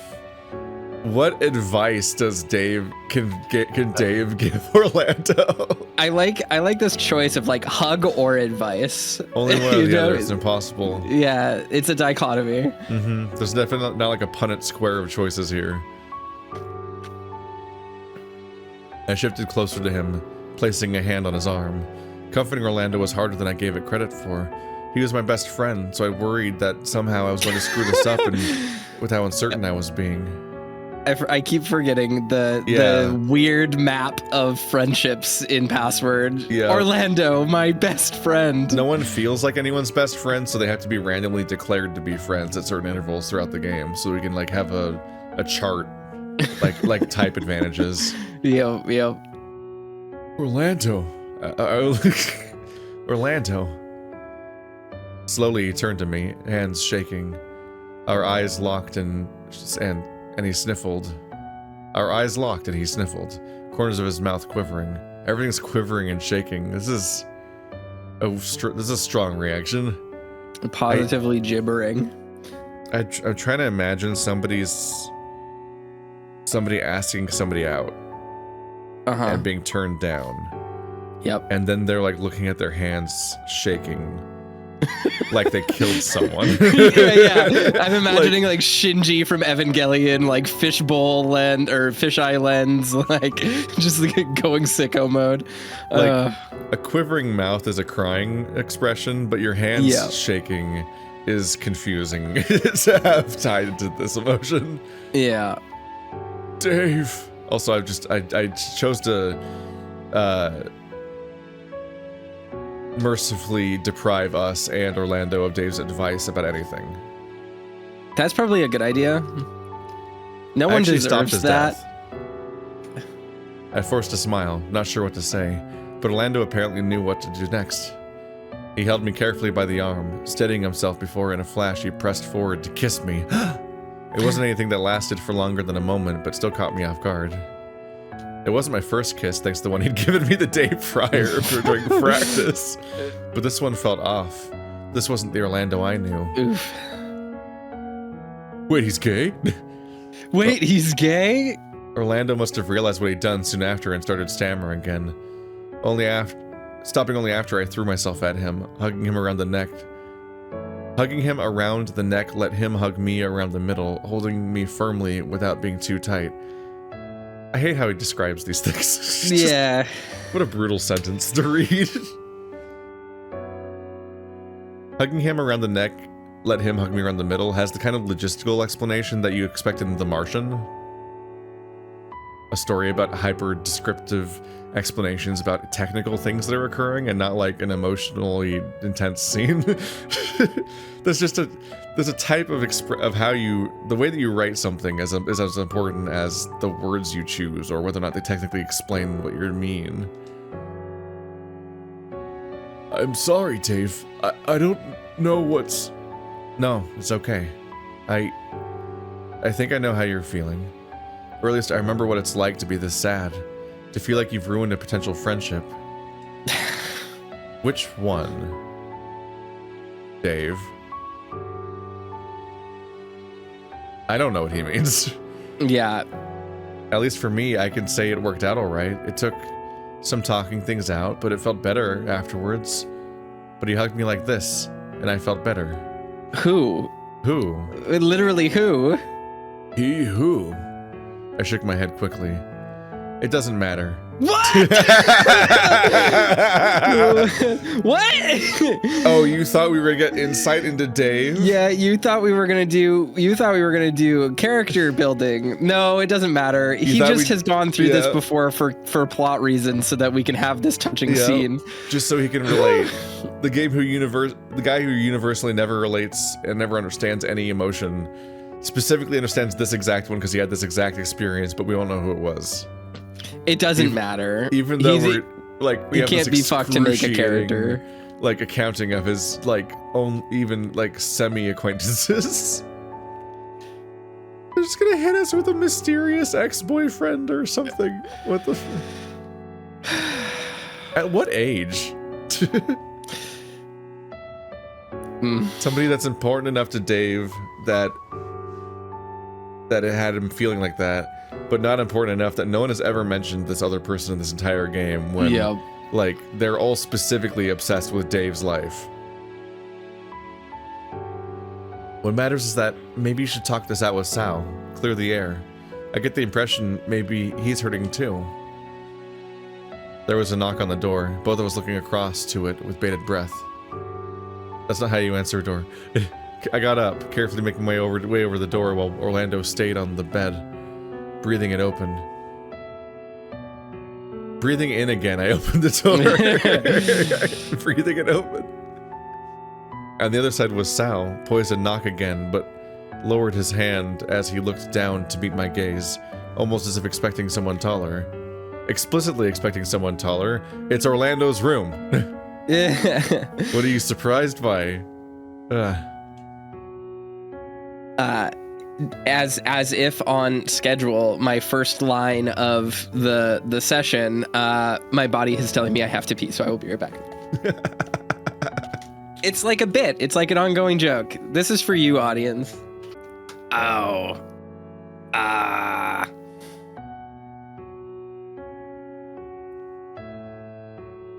I stepped aside, looking to Orlando, who was trying to compose himself on the bed as Sal got closer. When Sal had sat down, I figured it'd be best to let them have some privacy, and headed back to meet up with the others.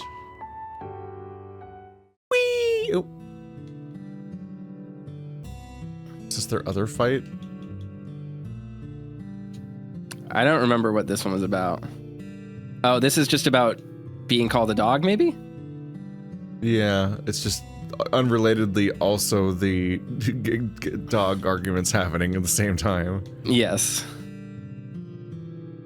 I looked to Orlando, going to ask about his family, but finding him staring at me, as if preempting the question. So, I know your parents, with the banking and whatever, but, any brothers and sisters I missed? Didn't we establish that Dave knows he's not in banking already because of high school or whatever? There was the flashback in the other route that seemed just to suggest that he already knew this whole time. That was like a that they were involved break. In something shady or whatever. But so far in this route, bizarrely, everyone, it seems to be blatantly obvious Orlando's family isn't in banking, but Dave thinks his family's in banking, and even Orlando makes fun of him for thinking that, but also refuses to actually say what they do. While also then proceeding to have conversations like we already know what they do. So it's just really frustrating, because he still won't say. And Dave will never put those together. He won't figure it out, so. Nope. Outside of my parents, I just spent a lot of time with my video games. My true love. It's just like my Japanese animes. Also, I know this is a route problem, because I think this dialogue choice is just something that happens no matter what. Orlando was just upstairs sobbing. Yeah. Look at him. Like, he's like, huh, nope, no family in my house. Yep. Yeah. A sinking feeling found home in my gut, thinking back to what I talked to Orlando about. Which one? Oh. That's the whole line. Just one line of acknowledging that you're in Orlando's route.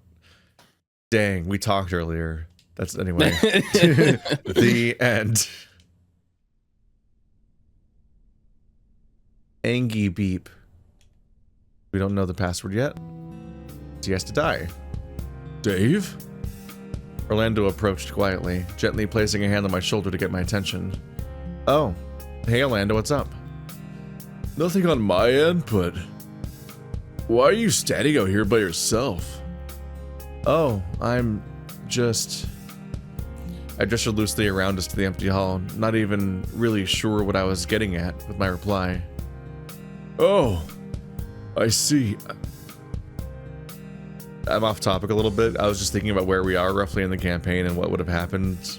What kind of parallel storylines are often happening around here, and I'm like, just thinking about more lost opportunities and how the game just failed to like concentrate or have things happen for reasons that made sense. Here's a detail you will have forgotten, basically, because it was 1 million years ago, but once upon a time we were challenged to find the library. Yep. And it was like, meet me in the library. And then we'd go there and he's not there. And he's like, no, not that library. I'm so funny. Yeah. And then we waste another 24 hours looking for the other library. The process of finding the library did not in any way involve a password. Yeah. Like, Correct. If at least Akane, with all of her bullshit, would have devised like a trap that involved, you know, the thing that was being tested and developed over the course of the games, their Esper abilities, but nothing about finding out that Haas was here before furthers the plot. Yeah. And it doesn't train Dave as an investigator because it's the last time he basically ever investigates something. Yeah. Well, it's And- like also and the it issue. in no way works his like ability if we're thinking that this vault is like the way we're gonna get out of this. Like it also doesn't involve the vault, Yeah. so it just Well- doesn't work. It's also one of those things kind of related to the like major issue of Haas's route, which is that like they set up all of these ideas of like Haas is a liar and he'll teach Dave how to detect lies and stuff like that. And like ostensibly learning that Haas has been here before and learning about the library is like intrigue setting up for Haas, but it doesn't even get fucking payoff in Haas's route. Like there's just nothing going on there for us. Yeah. So it's The just idea like, that he all was right. there before was we really don't get a ton of insight into his acting past in his own route. Yeah. So who cares? Mm-hmm. Instead, he just becomes about gaslighting us. Yeah. It's very weird. But no, people always say that it's unfair to ask questions because you'd get the answer in their route, haha, and then that's not how any of the routes are written. Yep. I don't think that Password fans read it. I agree. Oh, I see. You sure you're okay? I'm fine, really. Oh, who am I kidding? I feel awful. I wandered over the stairs and sat down, Orlando already following suit without me needing to motion it for him too. Today was a rough day. I made a big mistake and just... Ugh. You were really brave though. It was? I nodded quickly, looking at him with a slightly toothy smile. Absolutely. You just up and confess your feelings like that? I wish I'd seen it. I wish I'd seen your moment of pain. Yeah. Where you got turned down and ran away crying. Trust me, it's better you didn't. Embarrassing and not exactly my smoothest moment. How did talking with Sal go afterwards? It went well. I sort of broke down and cried about it, blurted out all of my fears and worried about what I'd done by opening my mouth. Funny thing, he sort of did the same and apologized over and over that he couldn't feel the same way I did. So it's just a matter of him not being gay then? That's not so bad. To be honest, that part never came up. Maybe he's not into guys like me, which is fair. I have a lot to deal with. What does that mean? I think it's like he's 'Cause the he's super so flaming sassy gay one. but Yeah. never written like that. I think that's what it is. Yeah. He's supposed to be the loud flamboyant one. You I know? frequently wonder what these characters were supposed to be in the head of the writer when he thinks about them, like what they're like. Because normally the writing does that, but that hasn't really been conveyed. So I really don't know what the writer thinks most of these characters are. See, when they make like grand statements about themselves or each other, I'm like, really? Is that who that person is? Yeah. That's news. Hey, now I wouldn't put it that way. You're great, Orlando. You think so?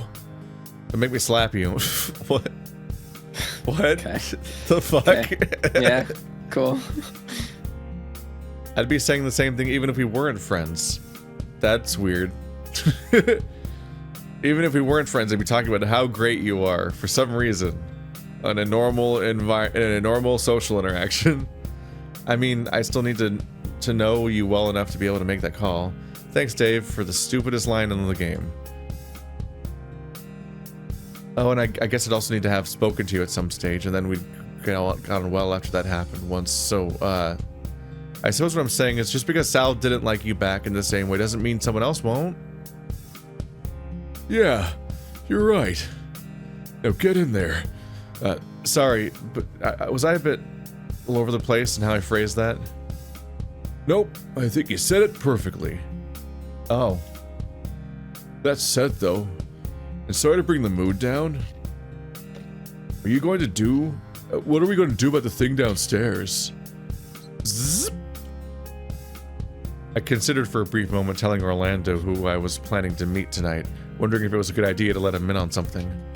I don't know yet. No, don't let him know anything. It's better if he's not an actor in the plot of this game. He has to be secretive to everyone because that means we can reuse every scene because no one else could be there. No one knows anything. Yeah, it doesn't affect any of the routes. Yep. It's like most of the reason, yeah.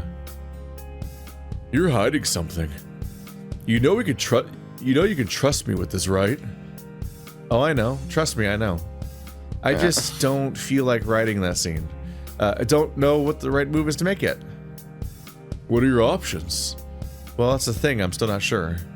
I think, okay, let's say you had the option to meet up with someone, totally hypothetically, just a friend asking about another mansion. Someone that could either be the murderer or someone that legitimately could help put a stop to this. I just get exhausted every single time we reset the timeline, because again, if this was a zero escape route where we're like going through all of them, like at some point it would cascade into the fact that we know what's going on and we aren't reiterating the basic plot over and over again. And I'm just a little tired. That's all. That's what's happening. I'm just what murderer? Yeah. Well, the theoretical murderer that happened in a vision, I think. But did Orlando die? I don't know. I don't think he died. I think Dave had a vision that something was going to happen, and they were like, "Wait, you have to stop." It wasn't the one with the gun. It was something else. But don't all the visions happen about scenes that happen? I guess. Like we have to use a password to resonate, right? We had a conversation about this last time we played, about like why the passwords don't make much sense, and why like the resonates. I just mean like, as far as I can remember, in this timeline there has never been a murder. So what are they talking about? Yeah, I don't remember. I don't think we have had Orlando's early death yet. Okay. I don't see one. Oh, trauma. Well, yeah. Oh, no, it looks like Orlando died already. We just couldn't remember it. Yeah, well, it was in the shower with Tyson or whatever, remember? No, because that's Haas. Oh, that was Haas's route? No. Tyson thinks that he killed Haas, but then we come back and there's a knife in him now, and that's not what he did. So okay. I don't remember. Okay, I don't care. Okay, so we found Orlando on the ground, like dead, apparently, with next to a knife that he didn't use. Right, okay. So I remember now, because I intuited that it must have been some kind of fallout after he tried to confess to Sal and it went bad. I thought he might have killed himself, and then he said that his plan was to take the knife and like confront the person behind this from his visions. Okay, so we have seen him dead. So there is a murder at play. These just they get increasingly hard to remember as plot points. Still got 3 more up here. Wait, is there 3 more left? I don't know. That's 4. Oh, one of these is something else, because it's just Roswell and Dean up there. So the first one's probably something else, I would guess. so strange. Just strange elements. Remember this? It's nostalgic. Looks like he's gripping it. Cold Sal. Yeah, he looks like he's gripping it. He's about to goon out. Touch my goon scepter. No. Okay. No. You can't say that on recording, Keith. There are people in the audience. It's a Game Grumps reference. The Game Grumps should be in jail.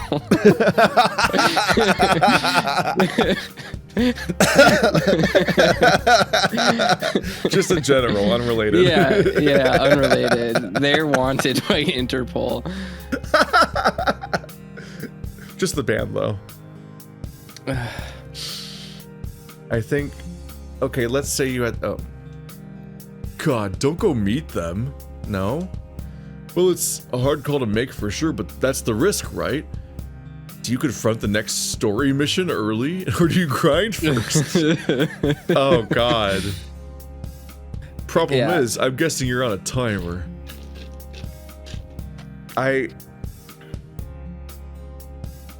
This is just a whole other thing.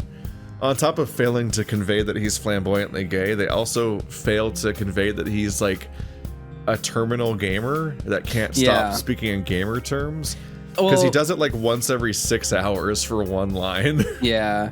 Well, like one of the things that's kind of difficult for me to process is like, I know that these characters are like allegedly based off of originally inspired by like people that actually exist. So I'm sure there are people out there like Orlando who are like simultaneously like terminal gamer brain, PogChamp, Twitch stream, like simps, but like it's a really interesting, well, I say interesting, but I mean that in a like my eyebrow is raised, what's going on here type way of like the juxtaposition of Orlando's like overly flamboyant extra I'll be your coach like personality with this like seemingly like incompatible character portrayal of him being like this incredibly uncool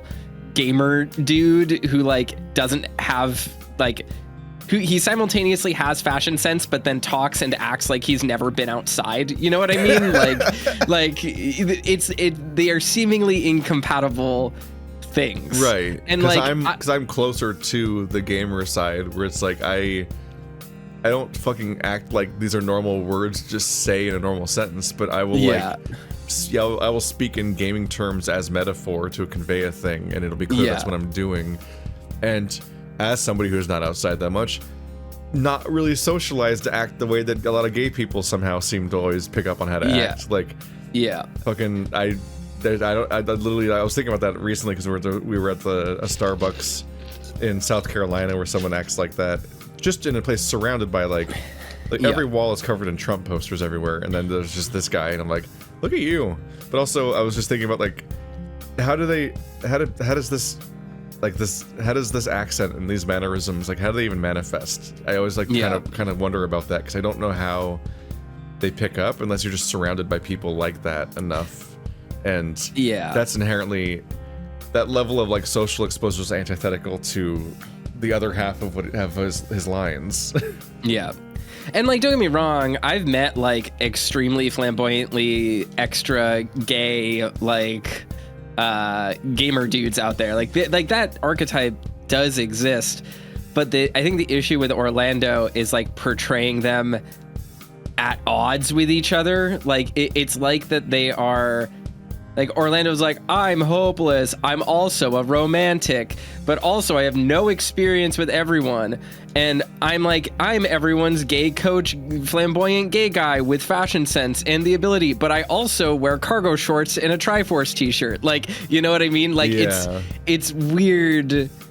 It's weird characterization that doesn't seem like it was actually built as a person. Like it just feels like this one guy is really like, they want him to be like a flamey gamer, but they also want him to be the guy who, you know, has on their profile that it's like, I'm level 34 instead of just saying like, I'm 34 years old. You know what I mean? Like that kind of archetype stereotype, which is like, okay, whatever. Like, I don't know. The characterization is just odd. It's like he's both Scott Pilgrim and his roommate. Yes. And yes, exactly. What? Exactly. How? It's just odd. Yeah. The Wallace Wells Scott Pilgrim metaphor, I think, makes a lot of sense. The other thing about this that's weird, and you kind of touched on it, is like I'll just speak from my own experience. Like, I'm very gay, obviously, and I've been very gay pretty much my whole life. But I've always felt like very far and distanced from like this like flamboyant gay culture that they see. They want Orlando to sort of personify, like that idea of like he's like flamey and effeminate and like likes things that are like that read as super obviously gay to everyone around him. But like that has never been a thing in my life as like a dungeon dwelling gamer gremlin. Like, you know, like that's just not part of my life. That's actually something that was like, it was very difficult for me for a very long time to make gay friends because the things that I like are culturally very antithetical to the things that are, I guess, socialized as part of these gay culture or like mainstream gay identity things, right? And like this is kind of what you were talking about, but like even more so, that being caught between those two worlds is a perfectly valid character arc, but you have to actually be caught between them for that to make any sense, right? Which is easiest to write if you are. Yes. Because you know what the weirdness is of that thing. Yeah. Like when I stream fucking Overwatch with Halix and Jericho, and I have to deal with the three-headed Venn diagram nightmare that is between the words snatched and wig, and the good and bad versions of both. Because like I think wig is good, but wig snatched is bad, but being snatched is good. And it's like they cancel each other out when they mix. I don't understand. Well, it's like I don't know what they're saying. In-group thing, I guess. And like that's the issue I think with Orlando, is that like this idea of like two very heavily codified in-group, out-group dynamics being put on a single character can create really interesting juxtaposition. The problem is he doesn't actually ever have to deal with that dichotomy.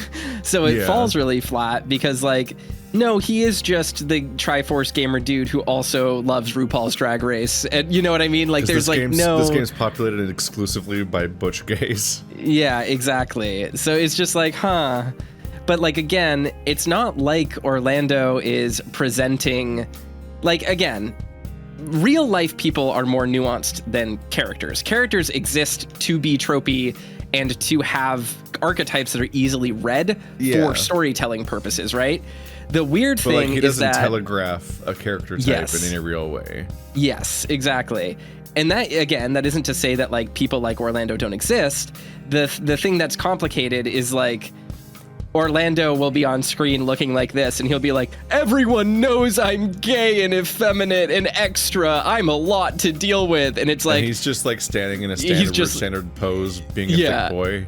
He's just like the normalist looking dude. And like, if I had to pick, everyone in this game stands straight up. Yep. No one's pulling Neferu poses. Yeah, exactly. And like, it's just like, it's weird because if I had to pick which characters in this game, therefore being the most flamboyant character in the entire game, is Memphis. Yeah, absolutely, Memphis. Because the fucking queer coding of villains is so inherent that even a game populated entirely by gay people, the straight villain looks queer coded by comparison. Yeah. Well, the thing that's like weird to me that sticks out is just if I had to pick on a lineup, who in the cast is a gay man?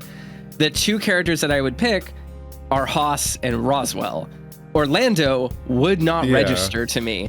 But then in Orlando's act or his route, he's like, I'm extra and blah blah blah, and it's just like, you don't actually read as like flamboyant or particularly gay. You have the fashion sense of a kid I knew who went to like basic training because he didn't know what to do after high school. Like that's where you're at.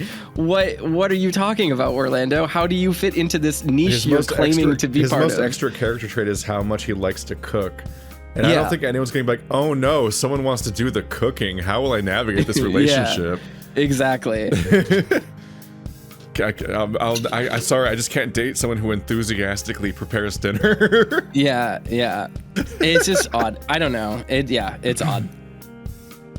I guess he wants to open a bakery as well, which is like stereotypically soft homo boy like thing. But like, I don't know. It just doesn't read. That's all. Wait, does he? Wait. Yeah, he wants to run like a bakery. Doesn't Dean open a bakery though? I think Dean might Does he open the business. Does he open a cafe? Confusingly. Maybe it was a cafe, Like, or he gets his parents' restaurant or something. I don't remember. The most like bakery adjacent business. I swear that Dean opened a cafe basically in some of the endings. It always feels like it just is like honestly the endings always feel like about as bad as like the epilogue of Harry Potter, where I felt like it was just made up on the spot and wasn't thought of in advance. Where he's like, oh, okay. He's a baker now, I guess. Yeah. Just kind of spun the wheel on that one. Let's see. That's its own thing. We're in Harry Potter and the entire storyline about how all authority figures are always wrong and always lying to you, and they actively try to get him killed several times and everything. And he's put through the ringer this entire 7 years. He's like, I'm gonna be a cop. Like, wait, wrong lesson. Yeah. That idea of like, it only like, no, the problem with the cops isn't the cops, it's the bad cops. You just need a good cop to offset him. And it's like, oh, that's cringe. Something like that. Well, whatever you choose, I believe in you. Remember that. If anything goes wrong, what should I do? Who should I point the finger at? How about if everything goes bad, we try and flee with everyone we can? It's morbid to think of it that way, but a tactical retreat seems like something I can focus on in the worst case scenario. If there's even a chance that you're able to be saved, I'm going to give you backup. It's morbid to think of that way? That line doesn't make any sense. No, yeah, it's not. That's fine. Was this line supposed to be that Dave died? Because that's not what he wrote. Like this is like a response to like Orlando wanting to sacrifice, or Roswell wanting to sacrifice himself. It's like what this line responds to. But Dave said, if everything goes bad, we try and flee with everyone we can, implying that he's doing it too. So it's just a mess. We don't need to do that, Orlando. Oh, but I do. I wouldn't be a very good team member if I didn't. We can't solo the boss if the boss that is life, Dave. You can't solo the boss that is life, Dave. I am cringing to death right now. It hurts. What the fuck it hurts, are you Ness. saying? It hurts, Ness. This is bad. What are you saying? Have I made enough video game comparisons to cheer you up yet? Because I'm quickly running out. How? That's also... What do you mean? There's so many... Have you played video games before? That's your well running dry? It didn't even make sense. You made it to second one and it already was like not even grammatically making us whatever. I laughed, resting my head on his shoulder for a few moments as he wrapped an arm around my back. Thanks, Orlando. Anytime. We stayed like that for a few more moments before I yawned, rubbing my eyes. Guess now's a good time as any to go to bed, huh? What, together? No, you. Thankfully, Haas and Sal aren't all that messy in the kitchen, so I just had to wipe things down for the most part, but there is still a bit I want to clean up. I need to route split. Bye. Oh, then give me a hand with that. Let me give you a hand with that before I turn in. No. You go to bed. It'll take 5 minutes tops. I just left for some reason. Before finishing the last bit. I think having you around will only make it take longer with the distraction, and I mean that in the nicest way possible. You're just stupid. So, you go to bed, and I'll see you in the morning. Promise? Promise. I watched as Orlando scurried off towards the kitchen again and out of sight, before I even had the chance to wave him off. Whee! It happened again, and I don't even know what to do. what a juxtaposition.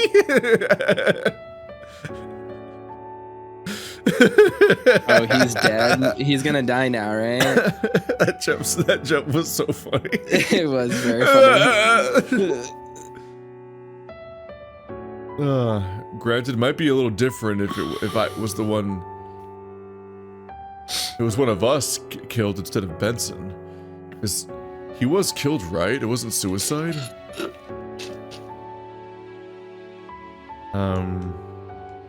What's the paladin defense password?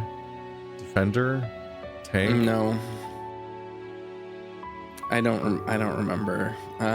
It's time to remember as we continue to not take notes for this game.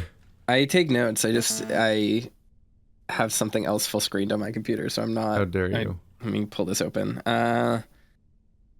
Password VN passwords. Let's just Google search it and find that fucking comment on the itch.io page that has them all.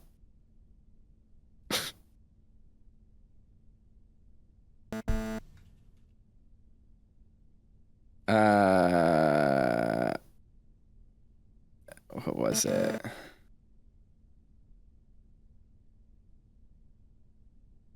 I don't Defender, remember. paladin. Well, there was like Peacekeeper, I think. There we go. There's two of them, Peacekeeper and Arbiter. We And then there's one for Betrayal, I think. Betrayal. I looked to Orlando for a split second before I knew what I had to do. Okay. Oh, do not reveal Oz. Resonate. Okay, so now it's the Benson death without there being a dead.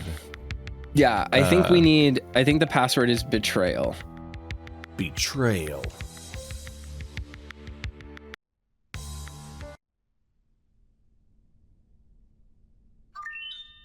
There we go. So it's Peacekeeper and Betrayal. Oops. Oh boy.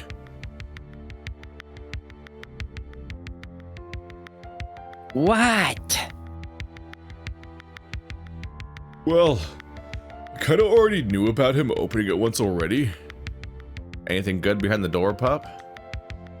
No, the door doesn't really open, I guess. You sort of just, What? well, it kind of gives you visions, maybe? Visions. Of someone dead, yeah. First time he did it was me. Yeah, the last one though was Benson. Dave already knows this, but he's not the only one that's gotten the thing to work. I've seen something too. Oops. We. Oh, we're still on day 7. When I entered the room, my eyes turned to Orlando, who was sprawled out merrily. The cold lingering from my time spent waiting in the museum made me all the more eager to cuddle up with my friend. He wouldn't mind, right? Dave, why are you still up? You look cold. Maybe being so cold must have woken him. Or maybe he was only resting his eyes. Yeah, I'm cold. His tone was as warm. His tone was as warm, comma? Okay. His tone was as warm, as was the smile that I could make out in the dark. Well, come here then. I had to stop myself diving on him, with him wrapping his arms around me as soon as I laid down. Orlando was warm, smelled lightly of cinnamon, and made me think of breakfast. I sighed, relaxed. Thanks, Orlando. He thrummed happily, cuddling me back as sleep started to take me. I was toasty warm. A relaxed sigh escaped as I cuddled into the massive dragon that I'd fallen asleep next to. I was just how I remembered falling asleep, cradled in Orlando's arms, cuddled for both comfort and warmth. Uh-huh. With my ear pressed up against his front, I could hear the low rumble of his chest, along with his heartbeat. It's a weird cuddle. Yeah, I was gonna say the low rumble of his heartbeat is the low rumble of his chest. That's where the rumbling is coming from. Chest, maybe stomach, maybe heart. It's just a very strange position to be cuddling in. Yeah.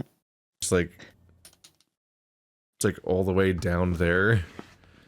With my ear pressed up against his front, I could hear the low rumble from his chest along with his heartbeat. I wasn't sure if it was just how dragons purred. No, he's sleeping. Or if that was just the sound of his fire going on in there. But it was nice to listen to. It's weird. It feels weird to constantly reference the idea that he's just got superpowers. I just lay there for a bit, basking in the warmth. It wasn't often that I got to enjoy this, with Lando rarely getting the opportunity to sleep over. But every now and then, we fell asleep, ending up something like this. Really this close, though. The minutes ticked by before I nudged Orlando gently, trying to rouse him from sleep. Hey, why are you poking me? Oh, that wasn't my hand. I mean, the comment came out immediately, kept in a hushed tone. Oh. Oopsie. It's just like, this is kind of meet cute, you know.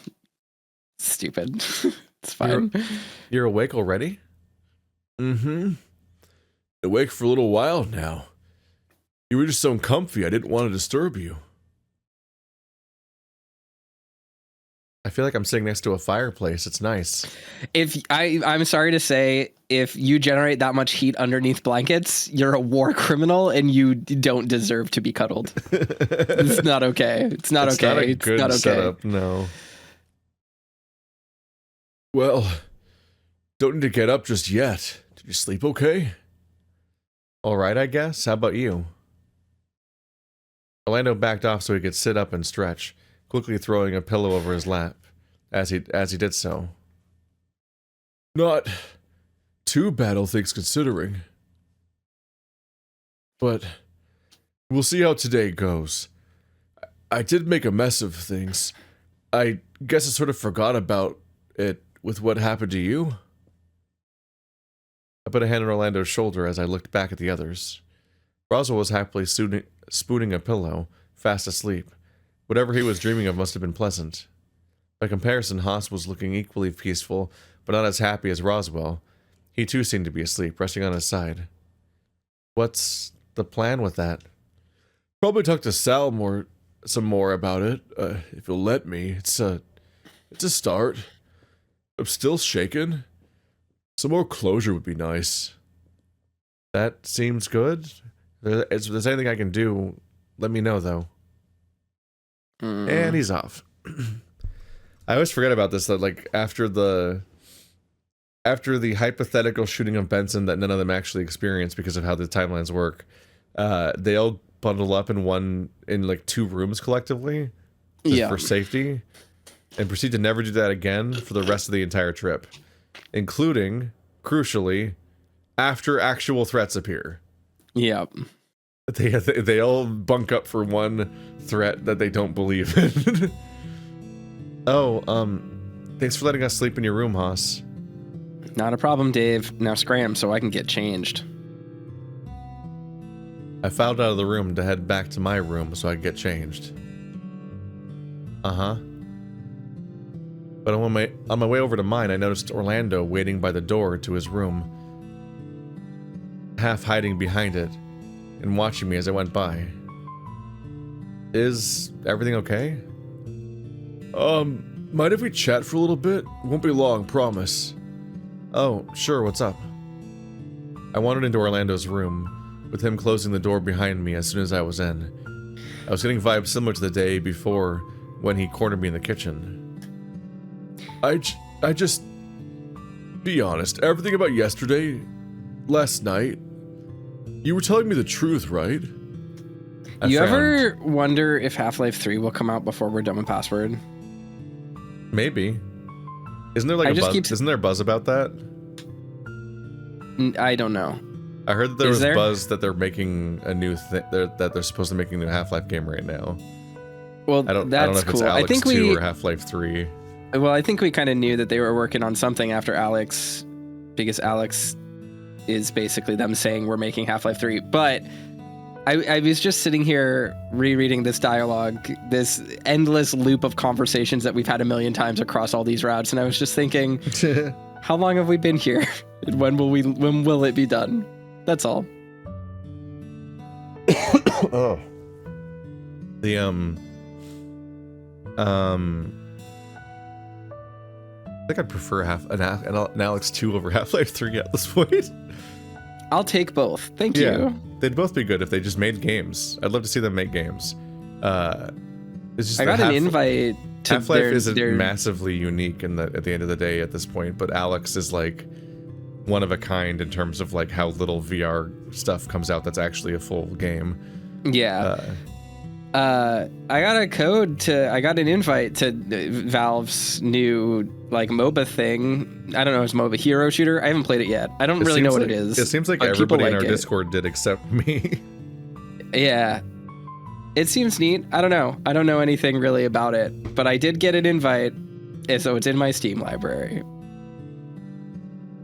I frowned, giving Orlando a look. Of course I was telling the truth. You're not thinking I lied about that, right? No, not really, just... Well, I don't even know which specific thing they could be meaning, really, honestly. Going to the library? Or having his heart broken before? There was a few moments of silence before Orlando continued, notably picking his words carefully. Maybe I just feel like coming clean might have been the wrong thing to do. But... No. Hear me out on this. What if the person behind it can also do what we can, or get the vault to work, right? But then, why would that matter? We could just undo everything we see, so... Can we? We don't even know how it works.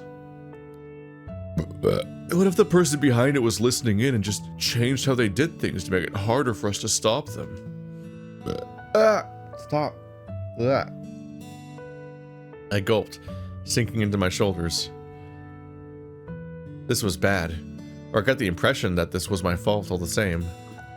Oh no. I might try and ask Sal, see what he thinks? Is that wise? Why wouldn't it be?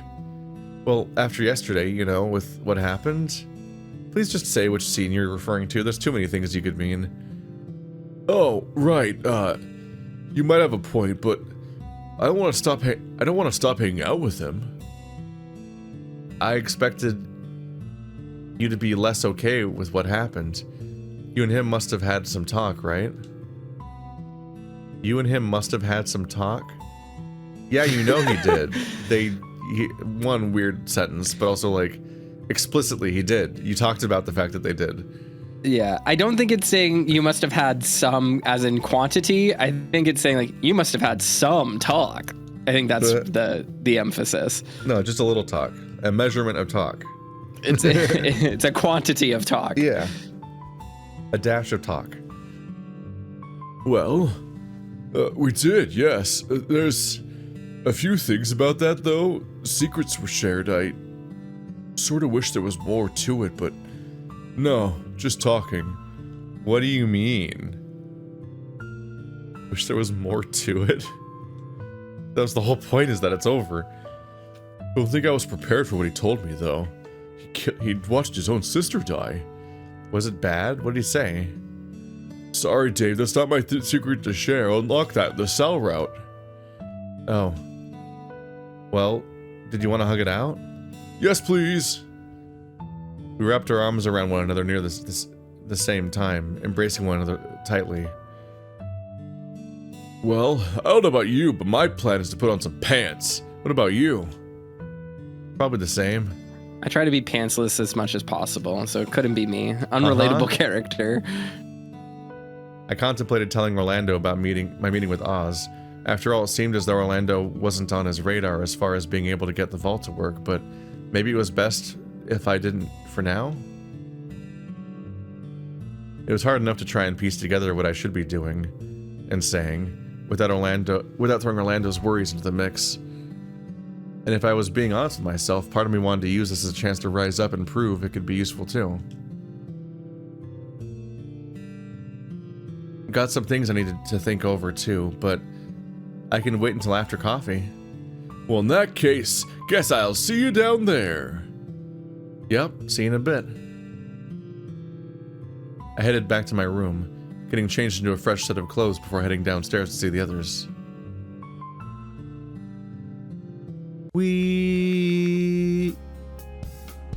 leave. I hate helping people. I hate helping Haas specifically. Yeah, goodbye.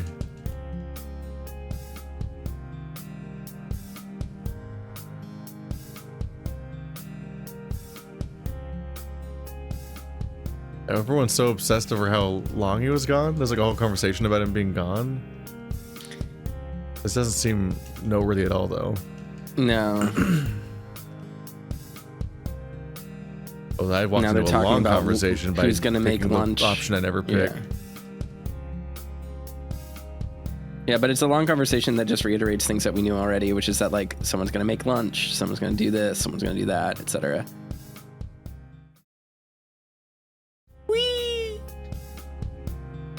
Oh my god, I literally always do the nice thing, and I've never done the don't be helpful before.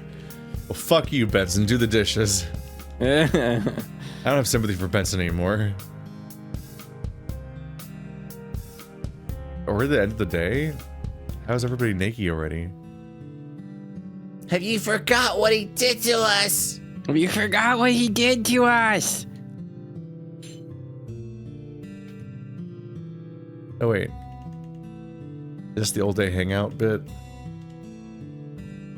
Did it change because Orlando... Oh no, this is a different day. It's anime day. Would you be willing to give him a shot, Orlando? God, I hate anime day. I don't know. Oh, go on. What's the worst he could happen? Well, I suppose you're right. Whee! Ask Orlando. Orlando, can I talk to you for a moment in private? Oh, sure. Haas waved us off as he headed into the dining room, leaving Orlando and I on the stairs to talk. So what's up, Dave? Everything all right? Oh, yeah, just had a strange question for you. Oh no. Is this an appropriate question for out in the open? Wait, what? So, you're not tagging me in as your goach for something? Normal word. Everyone's using it. Everyone knows what I mean when I say this word. Save me. Yeah. No, not that, just something else. Have you been here before? Excuse me? Like, be honest with me, have you been to this house before? No? Why do you ask? Oh, Something happened? Was something with the vault again? Did you get a word correct? no, just... Apparently one of us has, at least Benson thinks so. Whoa, that's news. It's not me, that's for sure. Roswell would be my guess, given he arranged the thing and all, right? That makes sense. I should go ask him for after lunch, maybe. Sorry, I can't be much help, but really, why'd you want to know? Oh, nothing important. Just had a question about the layouts, all. Not a problem. I'm easily made unsuspicious of things. Shall we head to lunch then? All right, sure.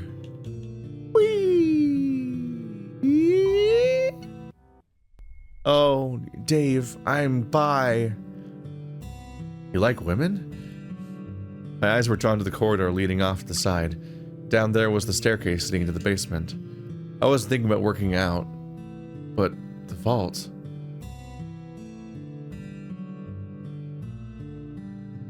Oh, it's supposed to be more like the cadence of like, I was thinking about working out, but the vault, I guess, which still sounds insane when I try to say it that way. It's just not a good sentence for that.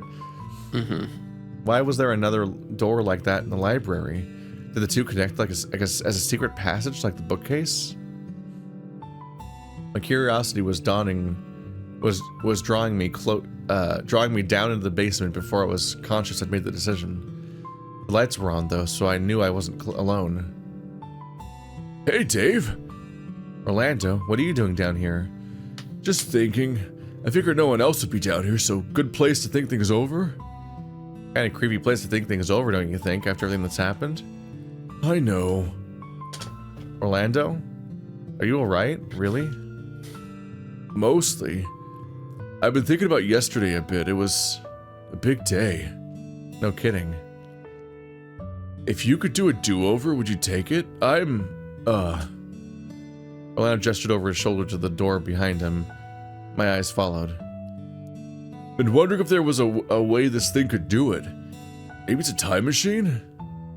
I don't know, it could be, but I wandered around Orlando and poised to put something into the keypad, thinking, we can't change the past, can we? Afraid not, Dave. Then why ask for a do-over? Because I wouldn't mind if I could do yesterday over.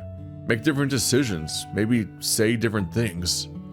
Is that how that works? Wouldn't there be two of you?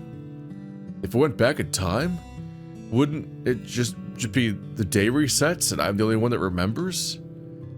It feels like it'd be cheating, though. Why do you get to remember and no one else does? Well, gee, thanks, Dave. It's just, I don't know. Feels like that sort of thing could be used for evil if it was just a thing that existed. You're right. Maybe I could just get lucky and it'd go down differently. Always hope, I guess. I looked back to the vault door, thinking back to the library with a frown. Orlando? What? This door, do you think there's anything behind it? There's gotta be, right? It's a vault. I mean, what about it just being a corridor somewhere? Chances are it'd be just a room, right? What else could you call it? Well, you know. I guess, but I don't know. What if it was like a bomb shelter or something like that? That'd still just be a room, though. Fair point. I guess I just have to, take it by stride, right? Listen, do you want to hang out after dinner? The fuck are you two doing in here? Oh, hello, Ty. Yeah, hey, you two being dorks in here or what? Something like that.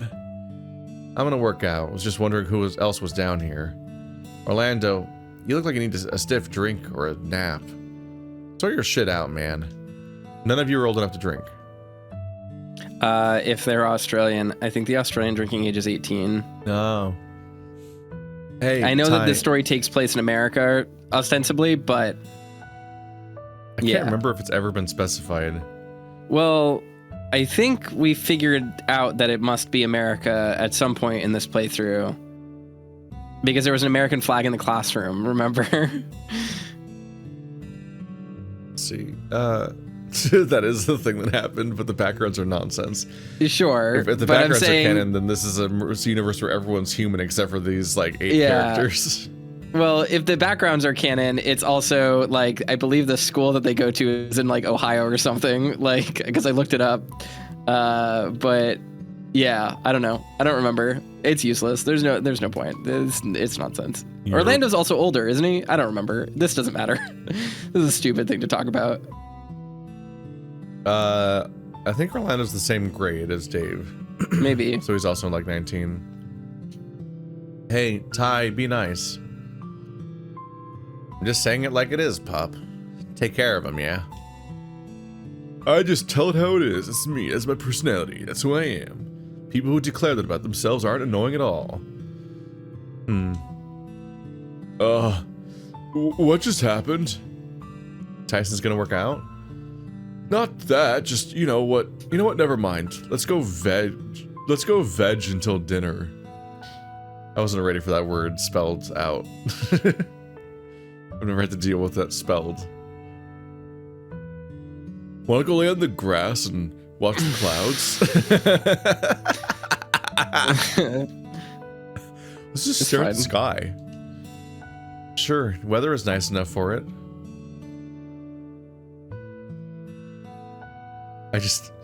I can accept you want to go hang out in the backyard or something, but just like the specificity of like, this is the exact action we'll be taking. It's like, I feel like choosing to lay down and stare at the clouds is usually like a more like impulsive choice. I think we're just garden stating right now. Like he's a manic pixie dream boy. You know what I mean? Like, yeah, I don't know. Whatever. Thoughts. Coming out of my mouth. Uh-huh. But as big as the backyard was, being a forest, it wasn't hard to find a nice grassy spot to lay down and watch the clouds rolling on by. At some point I must have fallen asleep as Orlando was gently waking me for dinner. Time skip! Thought we'd write a scene, but we didn't. We tricked you. Orlando? Joke's on me. He what? It looked like he was sleeping, just outside the door of the vault. God damn it. Dead or alive? I'd assume dead, but he was just sleeping. No. What? What? I'd assume dead, but he was just sleeping. Was he? I don't know. Answer the question, Dave. No marks, no blood, no nothing. It was strange. Saying there's no marks on him does not mean he was just sleeping. Oswald's brow furrowed for a moment while he thought. Oops. Bizarre. That could have been any number of things. What was the key word? It was sentence. Yeah. Right, that was the ending where we magically intuited that he must have somehow died of lethal injection based on nothing. Because nothing can kill him other than a perfect dosage of Baja Blast into his bloodstream. Yeah, which we didn't have ready for the actual villain. Yep. It was that easy to kill. Taco Bell only sells it seasonally, so it's a little bit hard to get a hold of. That's the whole reason this game has to take place over the month. He's biding his time until Baja Blast goes out of season. Yeah, exactly. That's Memphis is actually it's like the genius. McRib. The McRib is actually the only other thing that can kill a dragon in this universe. They're very selectively vulnerable. The footsteps were I slow don't know.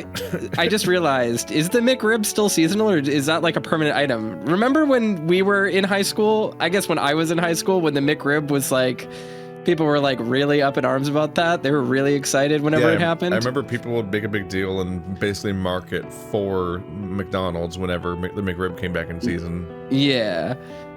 It might be a thing that's just in season. I don't really eat McDonald's often, so I don't know. No. It's basically road trip food for me. It's like, that's the only time I ever really go to McDonald's. All I know is that like trying to browse the fucking McDonald's menu is like trying to pick a character in League of Legends or fucking Marvel vs. Capcom 3 or something, where you're like, Jesus fucking Christ, this menu has 300 items on it. It's funny. Specifically, I've browsed the McDonald's menu on DoorDash before. Mm-hmm. And I welcome you to seeing how cursed that is. It just keeps going forever. It's a fucking McDonald's novella. You're like, why won't it stop? Why are there so many items? How do you even manage all these things? The footsteps were slow and careful, building confidence as they got closer.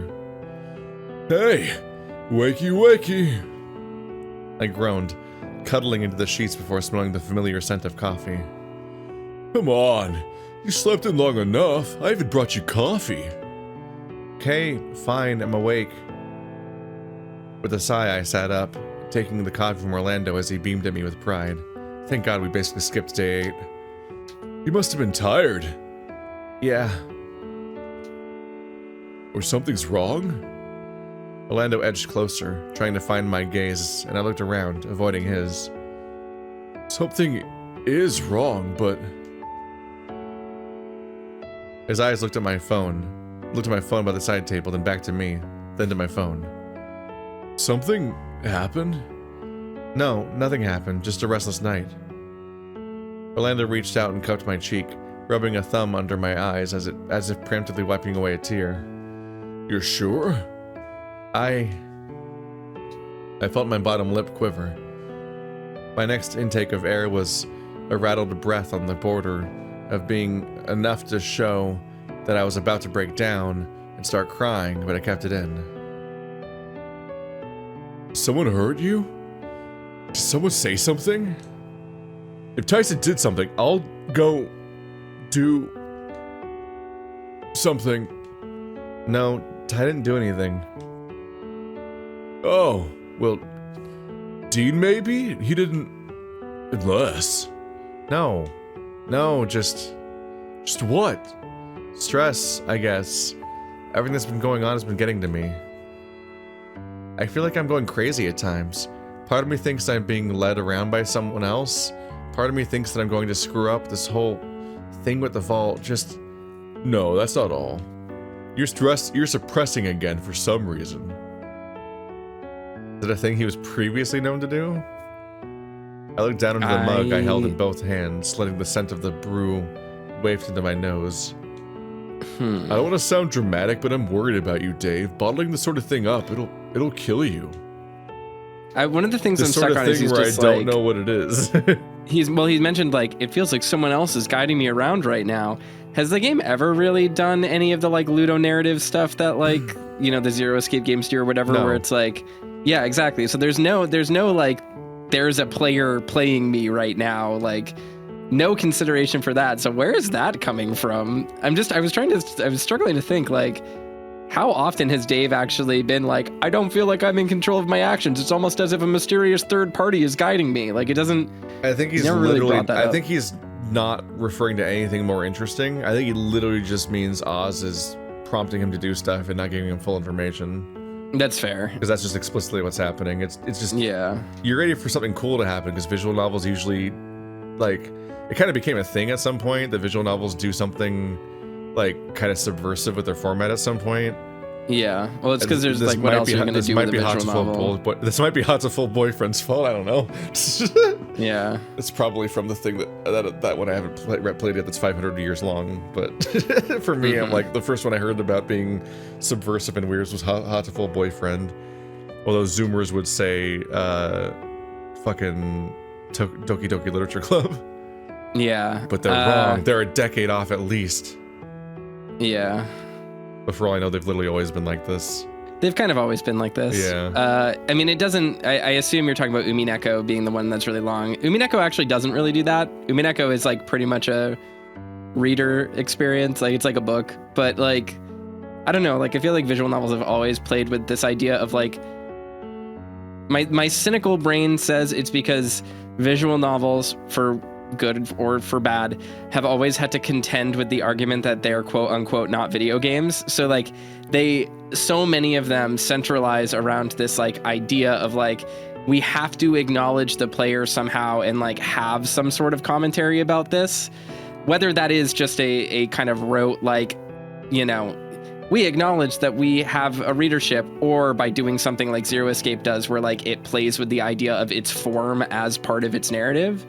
But like, it was just weird. It just stuck out to me, that little piece of dialogue, because like, I don't know, it just seems like Password wants to do things like that, but at the same time it doesn't. So I don't know. Yeah, I have no real idea. Yeah, it's just like, it feels like it would want to do something, but doesn't know what to do with it. Yeah.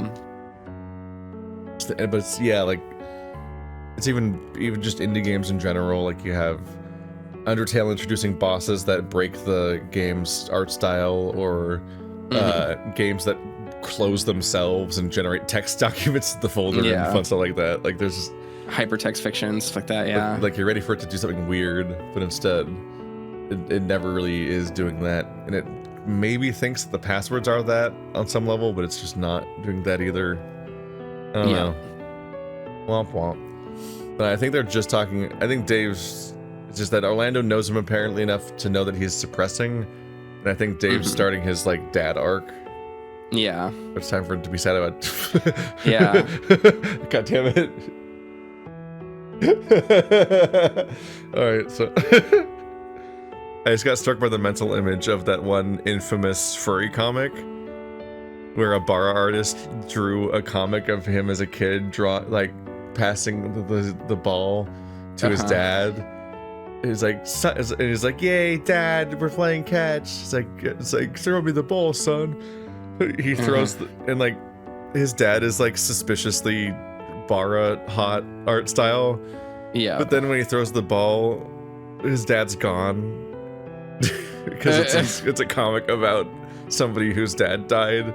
It's such a tragic thing to touch on, but it's kind of like Lost, where you're like, it's like, sir, this is a Wendy's. Like, why is this happening in this format with this style? It's just inappropriate, and now I just want to recreate that comic with Dave's dad. Just like, because he has that exact energy. He's constantly like, "Don't worry, son. Everything's gonna be fine. Oh, sure. Oh, what do you want to do today, Dave?" Then Dave just turns around, and it's like the fucking Dr. Cox scene of like, "Where do you think we are?" And like, they're in a cemetery. You're like, "Ah!" Oh God. Flinching for only a moment, I brought my gaze up again. I don't. Gingerly, Orlando took the coffee from me and sat on the bedside table. Once it was safely out of the way, he got up onto the bed to join me. "You can lean on me, Dave. No dying on me, okay?" Bit of an extreme comment. The next thing he did was bring me in close, resting my head against his chest. Both his warmth and steady heartbeat were calming, accented by that lingering cinnamon scent he carried. What? Because of breakfast or like always? "I'll keep you safe. You can depend on me. Just let it out. Just let it out." I shook, teetering on the edge of crying, but it just wouldn't come. "Just let it out, Dave." Orlando knew most of what had gone on, so there was no point hiding it, but just stepping over that threshold was just something I couldn't bring myself to do. Blah blah. He stroked the back of my head slowly, and I sighed out a breath. This was nice. For sure, something I get used to. Being on the edge of sobbing while somebody pets you. That's my kink. Maybe I already was to a certain extent, especially with how physically close we found ourselves, at least behind closed doors. My eyes widened as I realized the implication, wondering if there was something more to Orlando's hugs and alike, given he seemed to always be the one initiating. I'd always just assumed he was overly friendly. I mean, last time you asked him for a hug. Who was I to turn away a living heater? But much to my shame, I felt like I must have missed a cue somewhere along the way. Mm-hmm. How are you? How? Because he's Dave. He can't read anything. Okay. The characters in this game are just completely unable to read any context ever, so... Yeah. It's just really weird ludonarratively to play a game where you pick a route. Mm-hmm. And your character is not in any way thinking about that in the process. Like... Correct. As much as it's like, man, Flynn sure called out Chase for like wanting to date everybody, it's like, at least Chase knew he was thinking about dating everyone. Like just the basic thing of like the character being on the same page of like, I am spending time with this character on purpose for suspicious reasons. Okay, well, I'll let you get dressed. You probably want your space for a bit now anyway. Wait, what? I confidently claim that best friend title, Dave. I figure you're going to want to sit down in your room for a bit or maybe take a walk and let things sort of mellow. Mm-hmm. But if it gets too much, come find me and we can do something. Talk things out if you think that'd help. Mm-hmm. He's your best friend, so he's always cued on what's going on with you, which is why he doesn't do any of this in other routes. Exactly what I was just thinking. You can't, if you write a character this way, he has to always be like this. He can't just be suspiciously absent in every other route when he's literally right here the whole time, and you can't stop. You still can't avoid interacting with him constantly. Orlando moved away, edging towards the door. With one final smile, he left my room, closing the door behind him gently. The thing you do when you leave rooms.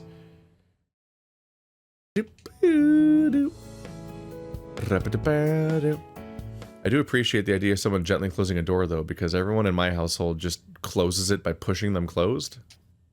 Mm-hmm. Which means every single door, every single time goes ka-tunk, because no one turns the door handle when they close a door.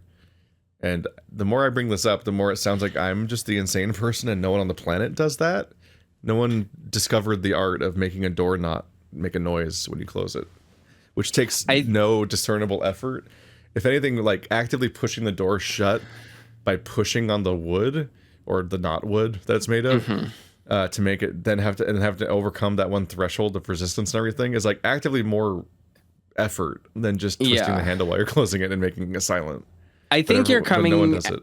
I think you're coming at this from the wrong angle, which is not that no one else does it because they've never discovered it. I think no one else does it because other people don't have the same brain damage that you and I have, where we have to be noise conscious all the time. So the idea of being bothered by the sound of closing a door or the effort of closing a door is foreign and alien to them because they don't live in a world where noise is a concern. But they are, because like in my case, we live in a household where someone's always asleep. Sure. And all the doors are like within the same 5 feet of each other upstairs. So I'm like, yeah, but I mean, I can't speak I don't understand to why no one ever thinks about this. I can't speak to all of your housemates, but I can speak to Stephanie, and I can say she could sleep through a terrorist attack. So no, Stephanie could sleep through a punch to the face. Yeah, exactly. Just rolls over. yeah, exactly. So like, again, you live in a house where people, like, the idea of noise is not a concern to people. Your other roommates watch anime while playing Diablo with speakers. Like they don't, they're not, the noise is not a thing that works. They don't think about their audio surroundings in any level. It scares me. But I went on a beach vacation, and we were at this like 2-bedroom like hotel timeshare building thing. So in my case, it was 3 people on 2 beds in the second bedroom, and we had the bathroom that was both the guest bedroom bathroom and the main bathroom. So it had one door leading into the bedroom and one door leading out to the hallway in just the bathroom itself, and another door directly next to those doors that was in the bedroom itself leading out to the hallway. So so on both sides of this area, there's 2 doors that are only a foot apart from each other. And the bathroom was wedge shaped. So the 2 doors that lead in and out of the bathroom were on like each sharing one side of like a triangle, like near a corner. So it led to this bizarre scenario where every time you opened any door of those 3 doors, one of the other 3 doors would open. Okay. Or close. Yeah. And it wasn't like you weren't forcing it close through force. It was some combination of like air pressure and like the wall jostling or something. It's like the somewhat startling thing that would always happen is that when you went into the bathroom from the bedroom, if the other door to the bathroom was open, it would close while you were opening the door. And that was just like a surreal thing in its own right. But also bizarrely, if you opened the bedroom bathroom door, the outside bedroom door would just open if it was fully closed. Like it was not locked, but it was the bolt was closed. It was a fully closed door, and it would just open. You're like, what? It's just starting to feel increasingly haunted, like a weird puzzle box in a bathroom. Just increasingly, I'm like, well, it's a good thing the shower is clouded. It has clouded glass because these doors are not to be trusted. There's my fun story for the day. Hope you all liked it. One fun story per day from Keith. Yeah. Noted person who doesn't talk very much, who doesn't run a personality-driven channel full of personal anecdotes. We did a rare thing where we didn't open this one with 20 minutes of podcasting about random shit. It's true. We did that before we started recording, and then that's why I immediately had to pee. So and speaking of needing to pee, I need to pee again, so I will be right back. This was fine, right? At least I could stack the dishwasher, maybe. But with how everyone else left them here, maybe they had arranged someone to do their dishes later already. What? Okay, whatever. Bye. I'm sorry about something.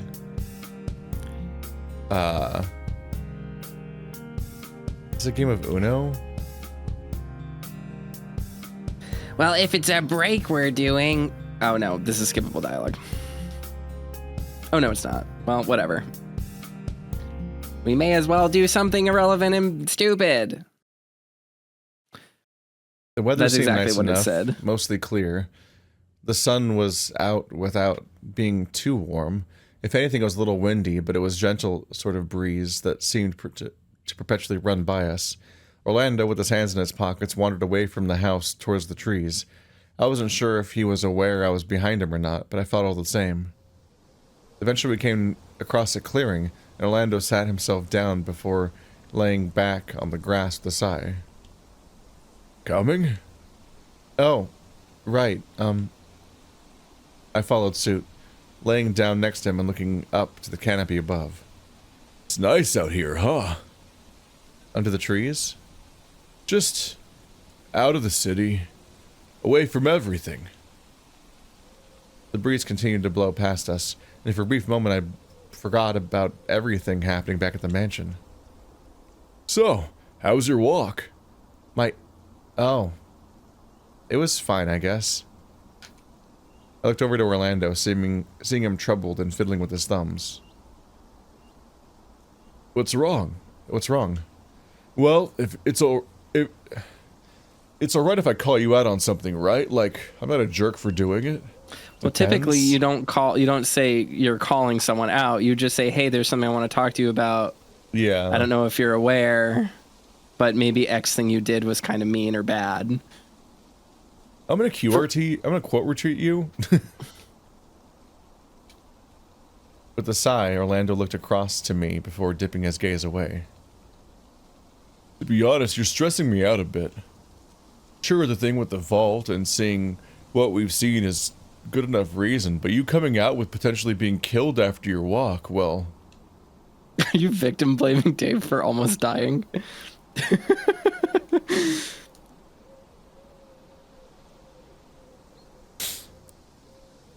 Potentially being killed after your walk? What is he talking about? I don't know. Because Jack's on day like 13. I don't know. I got nothing. Sorry, bud. Normally it'd be me doing the nervous chuckle, but maybe I'd rubbed off on Orlando with how he let one loose, scratching his neck. A unique behavior no one else does. You say that you could have been killed, but you went off on your own anyway, right? You seem to know what I was planning this morning, though. Yeah? What am I supposed to do? Tell you to be a sad sack in bed? Yes. Well, no. Being a sad sack in bed and not getting out of bed until like 3 p.m. is like one of the greatest things you can do in life. Like, there are very few things that feel better than just sleeping. Like, you could just do that, and it would actually probably solve more problems than it would cause in the context of this narrative, considering how little Dave actually does anyway on a given day. You are on a literal vacation. Though it's kind of been ruined at this point. I just realized I went on a week-long vacation that came back to this game 1 week into its vacation. Mm-hmm. Wow, I'm so synchronized. I know exactly what they're feeling. Ludonarrative harmony. Yay. I never did make my ludonarrative harmony video. Yeah. Well, we should just brainstorm fun examples and cobble them all together.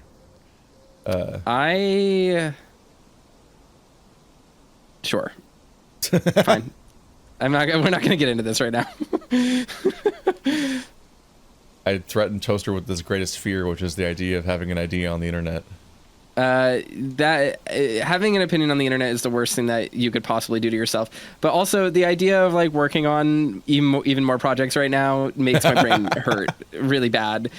Like really bad, like not great. I'm overstressed for projects. Yeah. That's all. My ludonarrative harmony video was exclusively just an excuse to talk about Pyre. Yeah. Incidentally, I recommended Pyre to a dude this last week, and he actually went home and played it, and that's like the hottest thing that's ever happened. Wow. Look, I'm your best friend, Dave. I know you. I just love it when characters pull that out. they're I'm your best friend. It's like they're pulling rank. Anyway, your dad's dead? What? Yeah. It's like, I'm a lieutenant sergeant. You have to listen to me. I saw how giddy you got when Dean first asked you out. I saw how distraught you were. One, I don't know if giddy is the. I don't know if I can reconcile the idea of Dave being giddy about it, given how shittily he's committed to it as a concept, and nothing has ever happened. But like, also Orlando was there. He asked him out in front of Orlando. I saw how distraught you got when you thought you'd forgotten my birthday, which means that means he did forget your birthday. Yeah. You can't think you forgot someone's birthday. And now I'm just worried that you're gonna shut down like you did when. He glanced at me, not wanting to say it. When my dad died. Right. What? What? I thought the whole point of the arc is that he isn't admitting it to himself, but he just said it. Wait. I don't know. I don't think we're far. I don't think we had the hug yet. I haven't forgiven myself for not being more proactive and trying to make you feel better. But to be honest, after you were quiet after a week just sitting in the corner, I was scared. It was bad enough I couldn't go to the funeral, Dave. And now you, I let him rant, working himself up to tears. It's really cool to make someone else's dad's death all about yourself. Yeah. I wasn't sure if he was more worried about me or disappointed with himself. Hold his hand. Carefully, I reached out and took his hand in mine, giving it a gentle squeeze. Dave! I didn't say anything. I didn't need to. Sorry. I'm just worried that I'm gonna lose you. Lose me? Right. You were such a happy guy. That was the guy that That you what? Orlando growled, clutching his head in his hands. I care about you. I care about you a whole lot. His voice dropped lower, almost into a terrified whisper, turning his head to look at me proper. Dave? Yeah? You're a treasure to me. That means I want to sit on you. I'm a dragon. A treasure that I like seeing shine and sparkle. Oh, that was funny. That was funny, Keith. Yeah. That was a funny joke. Yeah, that was a thing. Because dragons sit on hordes. Yep. Yeah, that's a good one. Yep. Imagine Audience, if you like that joke, make sure to thumbs up this video and then subscribe. And give to Toaster Toasted $5 Ringtail on Patreon.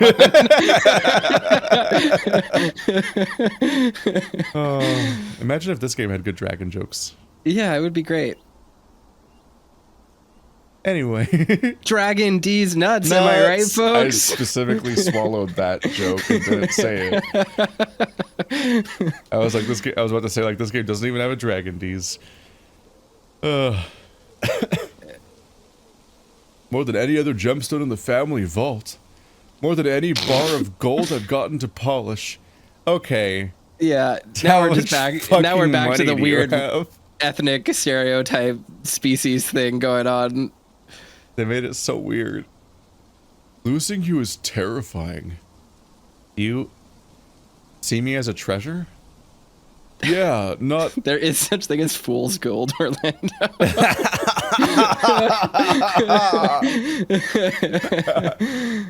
All that glitters is gold. Not like you're an object, but just something I want to keep safe. Call it dragon instincts kicking Something in. with no agency at all. Dragon instincts? I think it's my version of Dean tending to flowers, I guess. If I smother you, that's bad, but look out and care for you? Absolutely. Orlando. My thoughts were swimming. A warm feeling welled up in my chest. I was flattered. It was flattering for sure, but maybe it was something more than that. And if that means I need to teach you what I know about landing a man, then I'll do it. Really. You're holding hands and making out and cuddling at night, and you're like, if I'm still gotta be your goat wingman, it's like, all right, dude, chill out. Also, just like, I know that he's not a virgin, but like, we don't have any reason to think Orlando has pull. Yeah. No, Like, he has no charisma. The only on-screen example is him failing to get to couple with someone. Yeah. So we're just like, I don't. Okay. like he's single now, so it's not a great sign. And they're also just like, they're like 19-year-olds. Yeah. Wait, what? Yeah, you know, with you and Dean. Oh. What's wrong? Nothing, just... I shook my head, the feeling now gone. Maybe not gone, but buried for the time being. You're that worried about me? Ever since I messed around with the vault, I guess my senses have been in overdrive. It's kind of the same as me, really. Seen enough from that thing for a lifetime. Have you? You only ever remember one vision. You're braver than me. I stopped after seeing just you, but you went back for a second helping.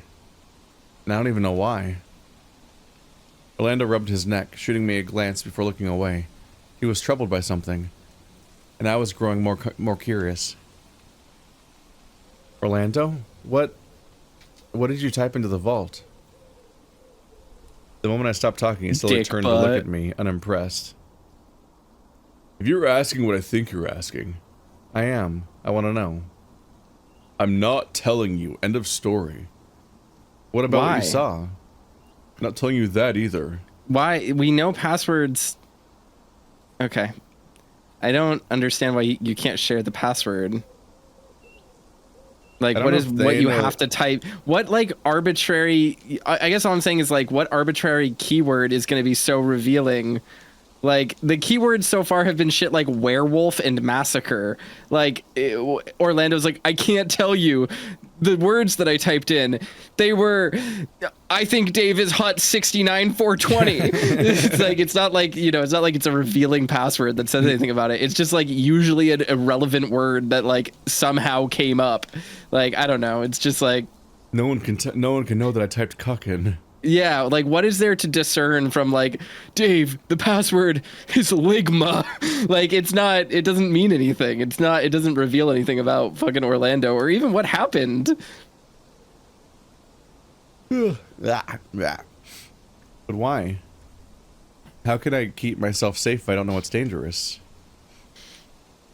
Because I'll keep you safe. You don't need to worry. So what, you're just gonna keep watch over me every second of every day? No, I guess not. So, I told you what I saw, why can't you tell me? Orlando brought a hand up to his mouth as he thought, brow furrowed. His gaze was drawn elsewhere, almost as if he was trying to focus.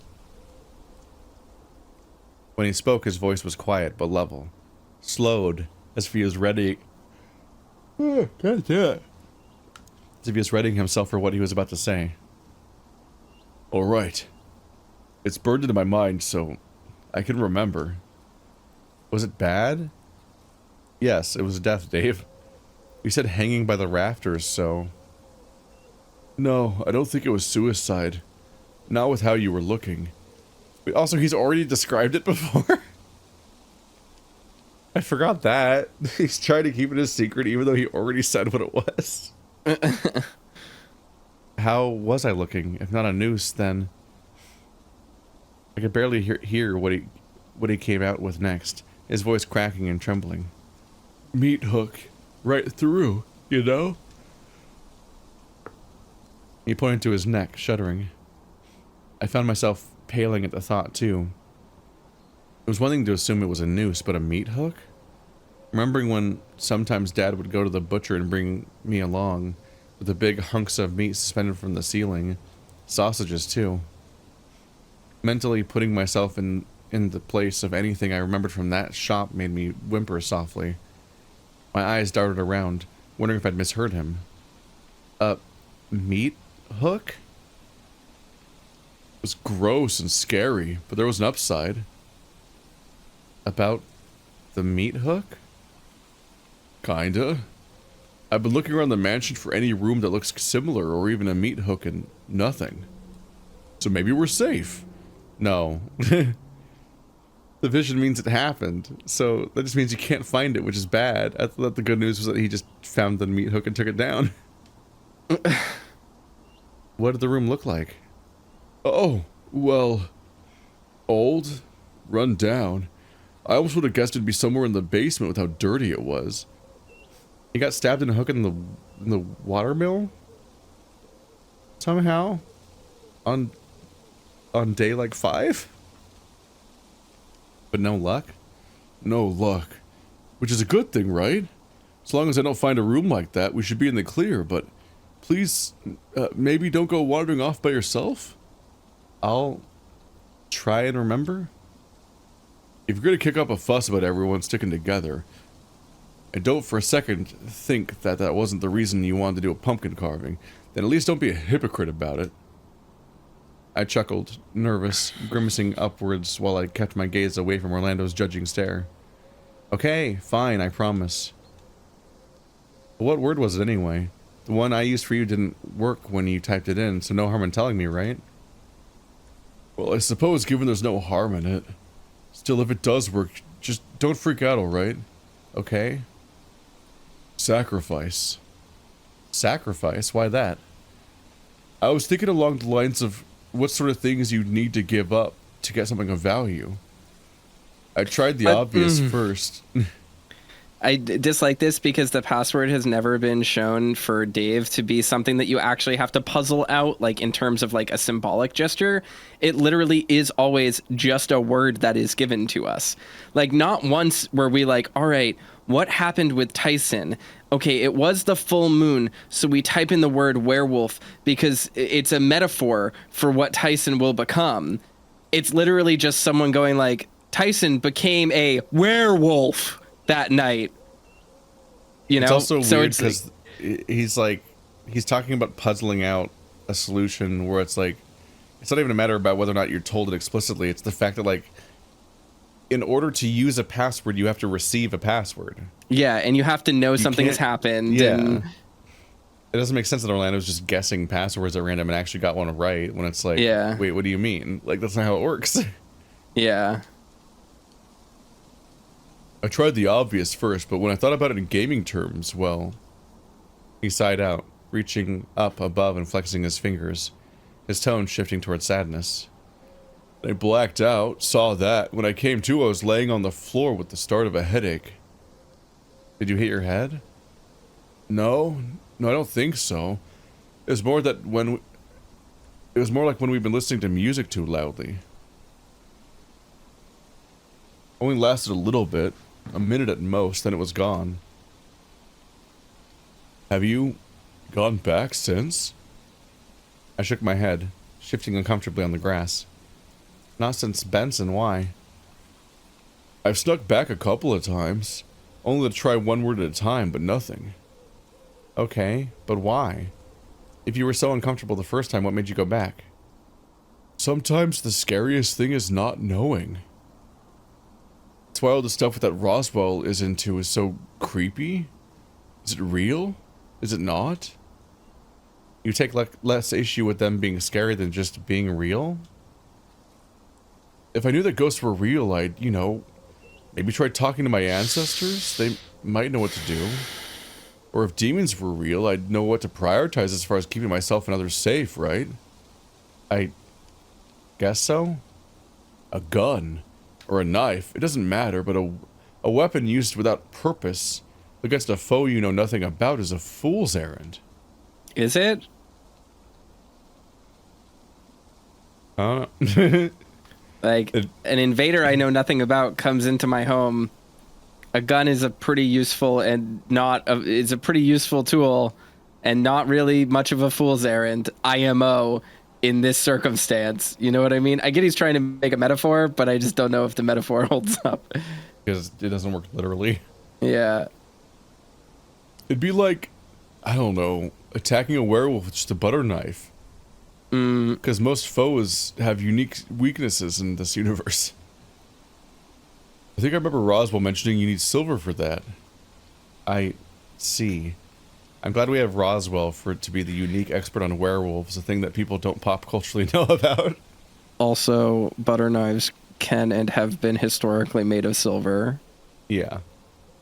Maybe even here specifically. I mean, I get what he's saying, but like, again, it's just one of those situations of like, he makes a metaphor that sounds grandiose, but I don't know if it actually applies to this circumstance. We're just foreshadowing the werewolf for later. Yep. I wonder if that was planned.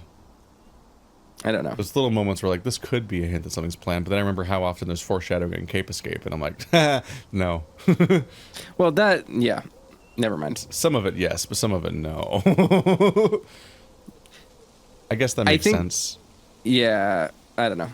But can I ask you something? Yes, you can, Keith. Please.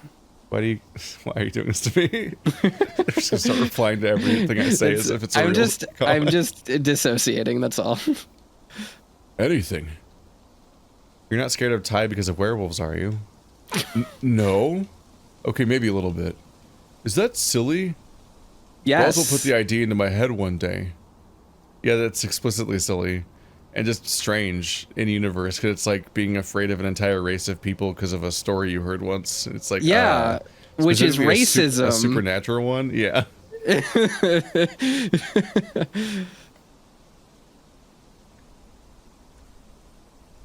I laughed, grinning broadly. Ty doesn't get any crankier than I do if I don't get my coffee, promise. That's explicitly not true. Yeah. Tyson attacks people. You say so. He trailed off, leaving us in silence for a moment. That moment stretched into minutes before Orlando spoke again, his voice soft and calm. Hey, Dave? What? I'm glad we're friends. And nothing more. He took my hands in his, a peaceful smile on his face.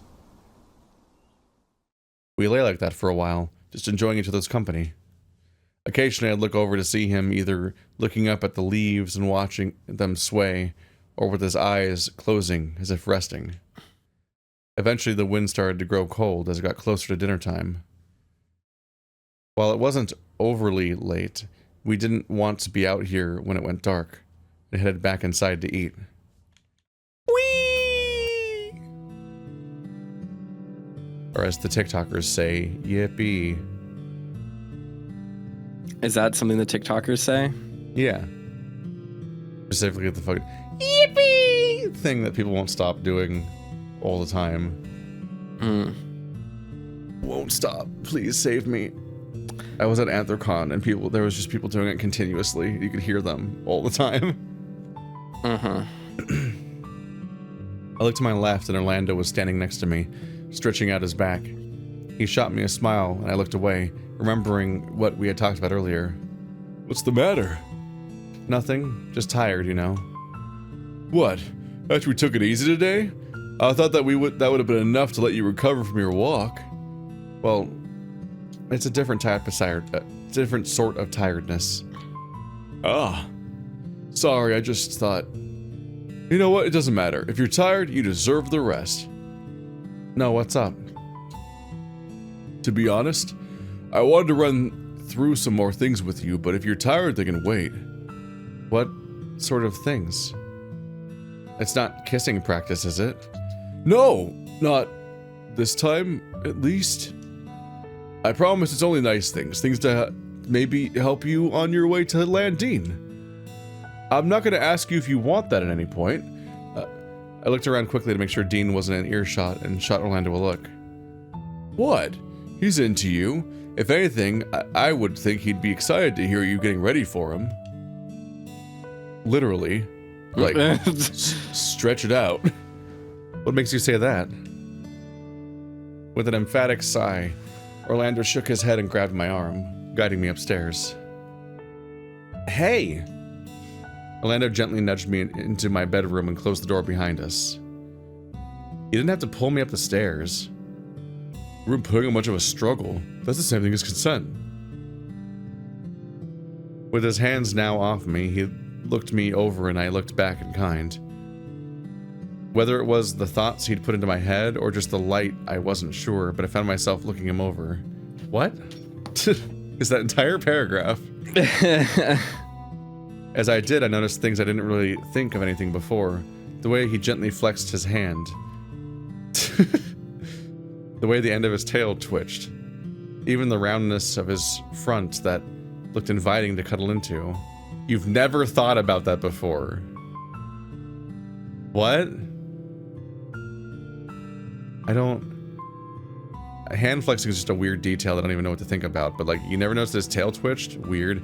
You've never noticed that he's a big round boy that's good to cuddle with, that even though he's someone you cuddle with all the time? Yeah. What the fuck? Oh, I'm just noticing this big boy cuddle good, and I've never considered how it would feel, even though we've done it before. When my eyes came back up to look at him properly, he had a calm smile on his face, almost as if he was having a wordless conversation about admiring... We were having a wordless conversation about admiring how the other looked. What? Then, snapping me out of it, he spoke plainly. So, sex. Sandwiches?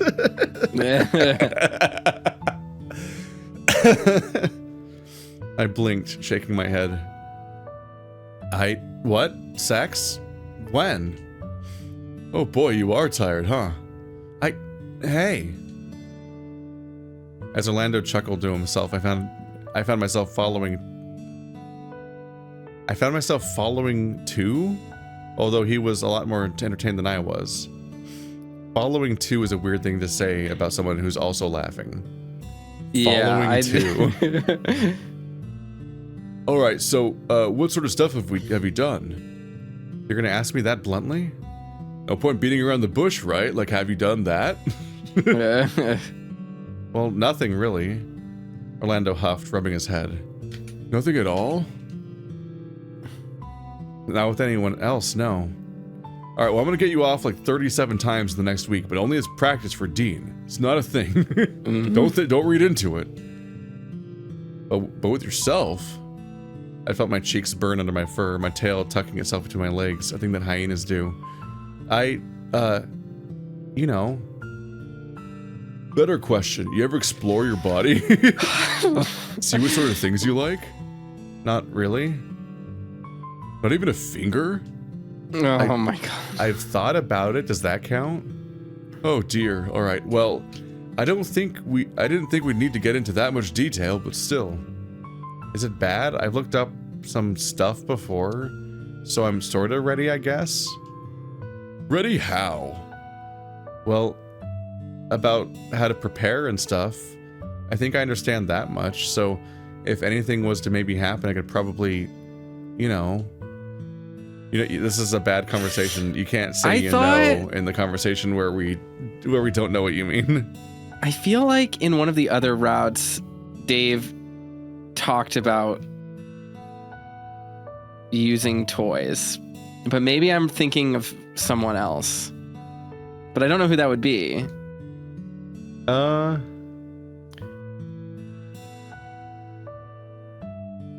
Yeah, I don't know. It feels maybe like it was something that could maybe come up in the Tyson route potentially. But that's what I thought. That's what I'm thinking of. Is it was like something that like vaguely came up in the Tyson route. But I can't control F the game. Yeah, you can't control F the game. If you export the entire script into a text document. Yeah, but what kind of psycho would do that? Yeah, what sort of psycho would control F the ad astra script repeatedly while writing a script about it? Yeah, it's weird behavior. It's very helpful. That's when I noticed that they randomly stop using that one term after the first like chapter, but also they misspell it twice. Yep. You ready for the next part? Right. Orlando scratched his head, seemingly thinking something over. After the first minute, I figured to take control of the conversation. Also, he never preps in any route. We've seen him have sex at this point, and he does not prep. So it's almost weird to bring up that logistic, because like furries just comfortably disregard that part of gay sex completely in their fiction and art, and just pretend that everything's to the point where to the point where the term self-lubricating is shockingly common.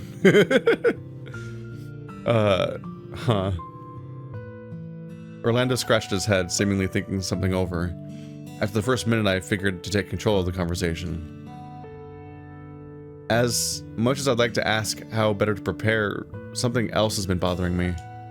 What is it? Well, it's mostly about you. Me? Yeah, why don't we sit down? I wandered over the bed and sat down, with Orlando following close behind. As he sat down, I noticed he was playing with his hands. So, how are you, really? Like with the, With... Oh. Orlando sighed, shaking his head. This is about what happened with Sal, isn't it? Yeah, like, you're looking out for me as far as setting me up with Dean. Isn't there anything I can do to help you with... return the favor?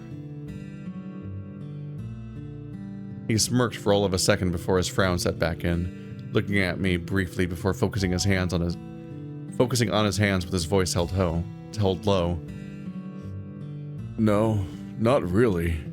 Oh. I think it's best that I heal a little bit first before attempting anything again, right? With Sal? Oh, no, not at all. That's something I don't want to go anywhere near anymore. Where Sal and I are is where Sal and I are at is fine as it is. Is there anyone else you would like then? What about Haas? As I looked to Orlando with an encouraging smile, it soon faded when I saw his expression. I didn't understand it, but when it should have been quite obvious. Really? Really what? Don't worry about it. As I went to talk, he put a hand on my shoulder. Tell me, you like Dean, right? Like you actually like him? Come on, Orlando, of course I do. I mean, sure, dating has been hard given, well... You aren't dating him! What are you talking about? Dating. You've never dated him. It's been repeatedly reinforced over and over again. Well, ever since Dad, you know... Orlando nodded slowly, staying quiet. But yeah, I like him. He's warm and kind and a bit of a dork. I think we can get on well. Right, well, you're lucky. You like him and he likes you, obviously. Sure, but why is that important? Was it not obvious? Not that, just He patted me on the back, shaking his head, laughing softly. It's not that important. I was just going to say that sometimes when you like someone, it's better to just let them go. Let them go? Like, don't pine over them? Give them their space, don't force them to stay. That sounds like Roswell, like, he said something along those lines. He did? Yeah, like, hoping someone else notices that they like him as much as he likes them? Something like that anyway. Who could it be? It could be anyone. Oh, it could be anyone. Not like that. It's more like, loving someone enough to let them freely go after someone else, except that not all love is requited. Oh. He held my gaze and I gulped, that feeling coming back. I felt conflicted. Dave? Sorry, no, don't worry. I'll let you get some sleep now. Just... If Dave was any good at picking up subtext, he'd be in trouble now, because Orlando's effectively implying that Dave shouldn't ask him out. He's like, it feels like he's like pushing him away from asking him out, because like, oh, you know, Dave, just sometimes you gotta accept that love's not requited. Anyway, back to Dean. Like, if Orlando, his pauses imply to us, the reader, that Orlando is kind of into Dave secretly and afraid to ask. Yeah. But Dave is, but his fucking clues are so bad that he's like actively signaling to Dave that he's not into him. Yeah. I'll let you get some sleep now. Orlando hopped off the bed and hurried towards the door. Orlando, wait! With his hand on the door handle, he froze, still looking forward. I followed him, stopping a few paces away, but feeling unsure of what just happened. What's wrong? What's wrong with you? You're acting real funny, Orlando. What's wrong? Again, his hands started to fidget, and his voice was quiet. Nothing's wrong. Orlando, come on. Normally I'd get, I don't know, a hug or something? Maybe I'm a little jealous is all. It's just working out for you and Dean. Sort of. Or at least I'm going to be trying to help it work out. But for me, not so much. Literally no one has ever put any effort into this relationship. No. It's like, I'm jealous. Like, everything's working out for you. I'm so jealous. You have such a good relationship with Dean, your boyfriend in Canada. Yeah, a man no one has ever met or heard of who has absolutely no bearing on the plot. Truly, every other character, even in these individual routes, I feel like we see more of everyone other than Dean. Dean is a non-factor. And Dean comes in like a wrecking ball with the date, but other than that, for the first like 17 days of the story, he just doesn't figure into anyone else's routes. He just doesn't come up in scenes. He's just gone. He's just a nothing person. I'm sorry that things didn't work out with Sal. I gulped, trembling, confused at what was happening.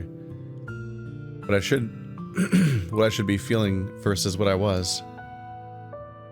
Still, Orlando wasn't leaving, and I was wondering if he was waiting for me to say something more, to maybe ask something else. Fuck me. Did you want to stay? What? Yeah, like, I don't know, we could do a sleepover, maybe cuddle until you're feeling better. I don't know, Dave. I don't think I'm feeling it tonight. Come on, it'd be great. We grab some snacks out of downstairs, and I said no.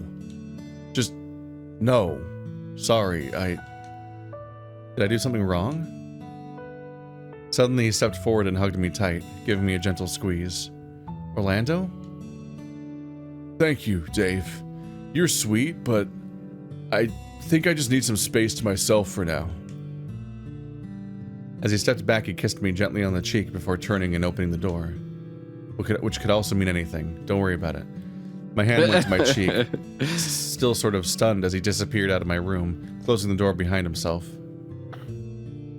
In a daze, I turned the light off and wandered over to the bathroom. I showered, and stumbling around in the dark afterwards made it to my bed enough to slide on a pair of sleeping shorts and cuddled up under the covers. I have a unique set of sleeping-only shorts. Something felt off. Something was wrong about Orlando's behavior. My heart hurt, not knowing how to best help. If anything, I had more questions than I had answers. The worst of it was finding myself caring less and less about it in favor of just wanting Orlando to be okay. He'd been a great friend to me, and it was confusing me as to if I was just... It was confusing me as to if I was just as good a friend back. It was confusing me as to if I was just a good... I doubted it. As I cuddled into my pillow, I thought about Orlando, resolving myself to do better in the morning. I'd think about something to cheer him back up. Or you won't. Oh my god, you. day 10. Finally. We're making progress. That was a real life noise. It was. My controller fell off my desk. I'll give you one guess as to why that happened. You fell asleep. Yeah, that's exactly it. That's exactly and right. And then your cat Keith. knocked it off. Yes. I was roused out of my thoughts with Orlando coming to stand next to me, looking tired. This is his tired face. Oh, hey, Orlando. Morning. What are you doing up? Did you have something? You have trouble sleeping? Maybe. What about you though? You look tired and about last night. Last night? Oh, that. Orlando sighed out, resting on the railing much like I was, looking out at the trees. Oh, this is on a railing. Maybe?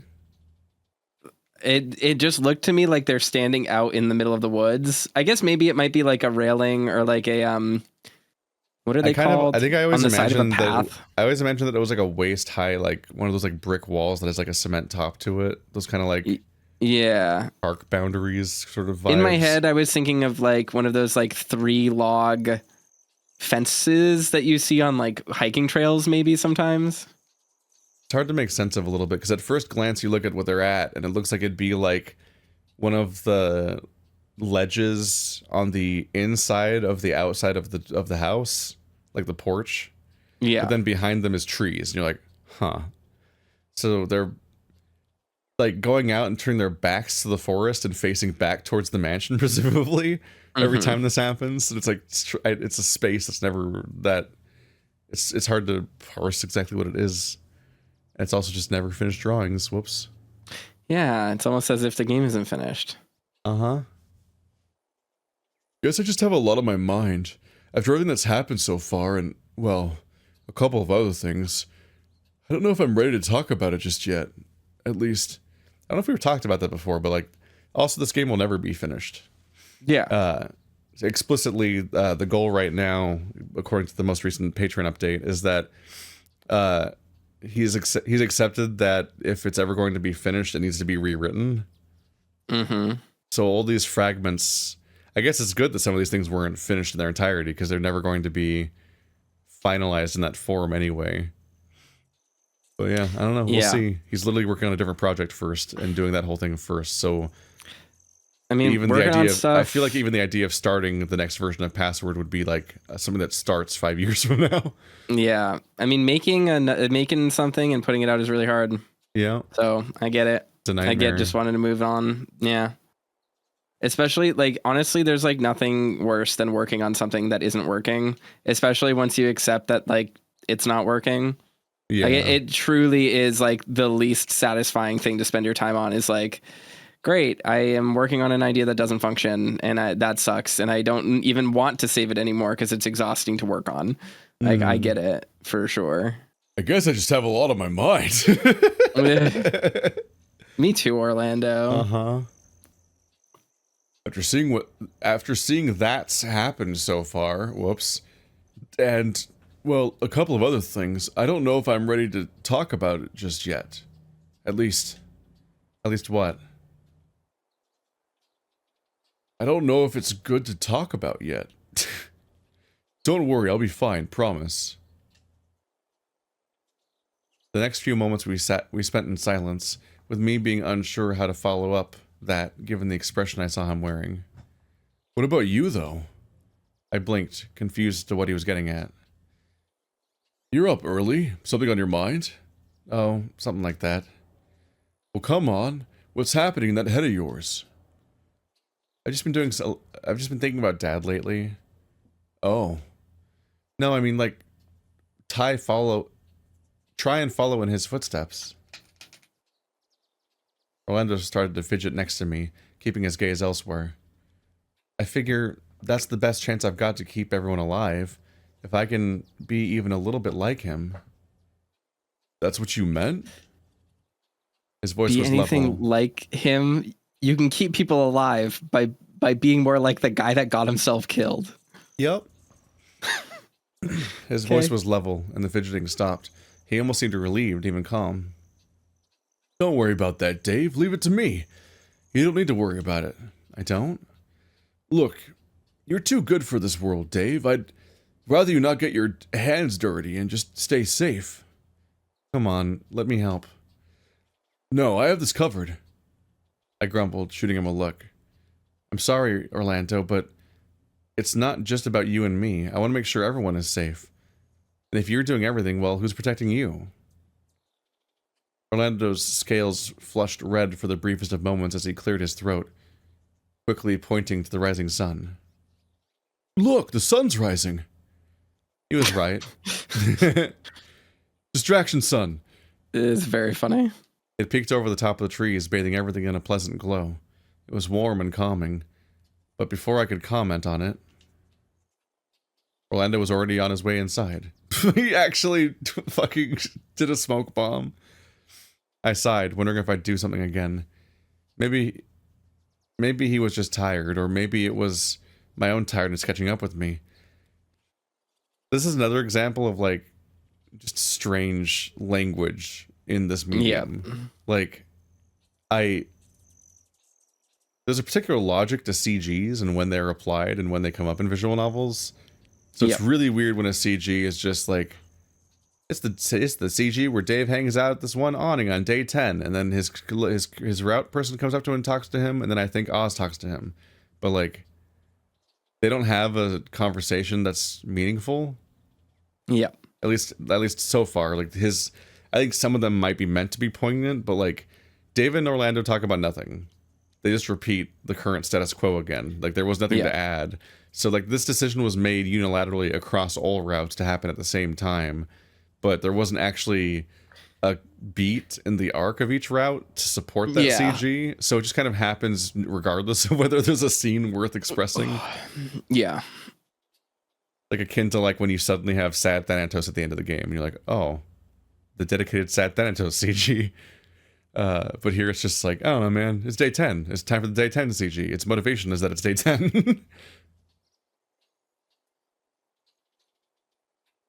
It was quickly getting to the point that I'd be willing to settle for a cup of tea if it meant we could just sit down and talk. I felt hanging out and playing games wouldn't be the most appropriate thing to do here. I spent the next bit watching the world go by, trying to piece together what little I had to go on. If I was going to try and be like my dad, I'd best start getting into the mindset. You're not going to, so don't worry about it. That's the most dropped thread of them all. He has no interest in being his dad. I straightened, cracked my back inside out again. You're a fucking dork. Seriously, Dave, you kick up a fuss about needing to go get some air? Despite the nervous chuckling, I did feel somewhat better getting away from the others, if only for a moment. He'll be fine, he's just a brat. I am not. See? Perfectly fine. Well, alright. He's having his brat summer. Guess we'll head back inside then. Come find us if you need anything, pup. Come on, loser. Who are you calling loser, pillar man? Get it? Cause JoJo's. Another JoJo's reference. A show they're afraid to name. They just won't stop indirectly referencing it, and now they're literally quoting things in it again. Which isn't that different from just quoting its name. Like, why is that the line? Why is the line that you won't name it, but you'll name things in it that are the same name? Not even euphemistically referring to it. Wait, what's a pillar man? I always want to read as we. Like French. Haas was already inside by the time Ty was chasing after him, both of them leaving me to my thoughts outside. I sat down and looked out of the backyard, regulating my breathing, or at least trying to. I was still holding on to a bunch of worries about what I was intending to do. Don't worry, we're here to help. What?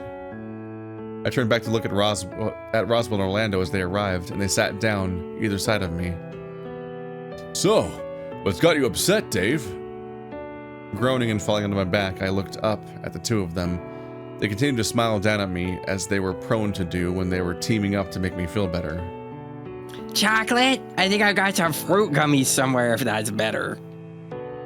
He doesn't need candy. This is... What is this again? Haas gave us the signal to go assist.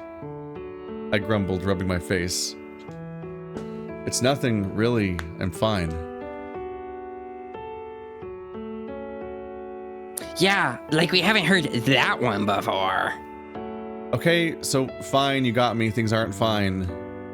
Did something happen? I mean, did something else happen? What do you mean, something else? Like another vault thing? This is weird because Orlando's written... This must be an out of route thing because Orlando's not in any way reflecting stuff we talked about 5 minutes ago. Yeah. Not really, I'm just feeling overwhelmed. What if we can't do this? What if I let everyone down? At the same time, Orlando and Roswell pulled me up, each of them taking a hand of mine to do so. You won't let anyone down, Dave, so don't worry about it. Yeah, together we can do anything. But you have to let us help.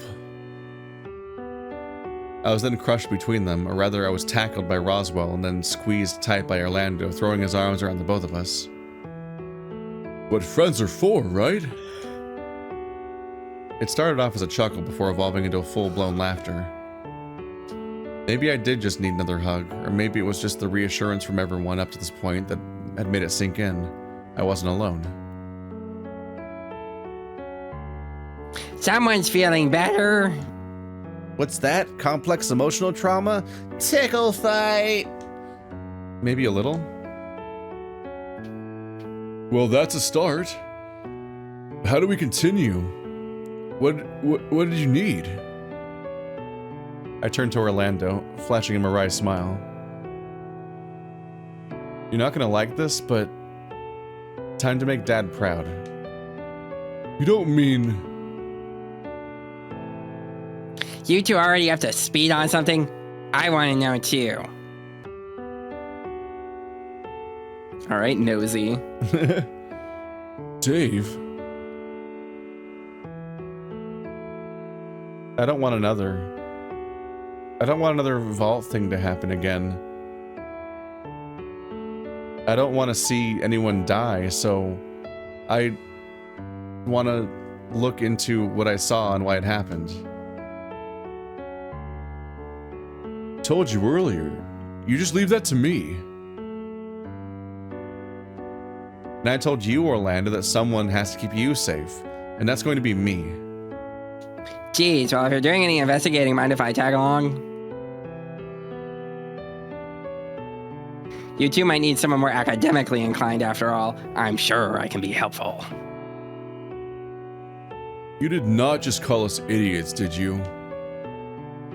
If that's what you want to take from that, by all means. But my intention was that while you two are going back and forth about who's keeping who safe, someone needs to keep a level head.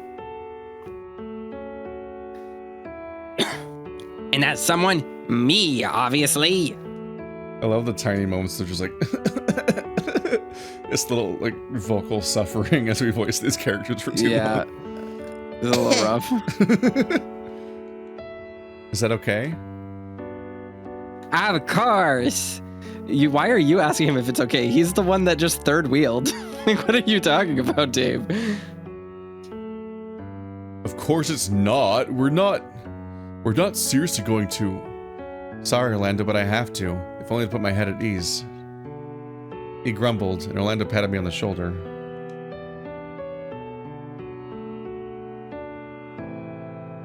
Get ready and we'll meet you in a bit. I'll find out the details from Orlando and we'll go from there.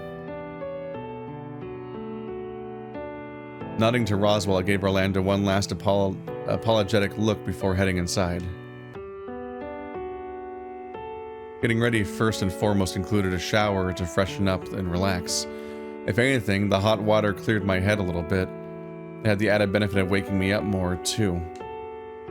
Roswell said I should get ready, and I assumed that meant gathering a few things to make this investigation go a little smoother. The first, my notebook.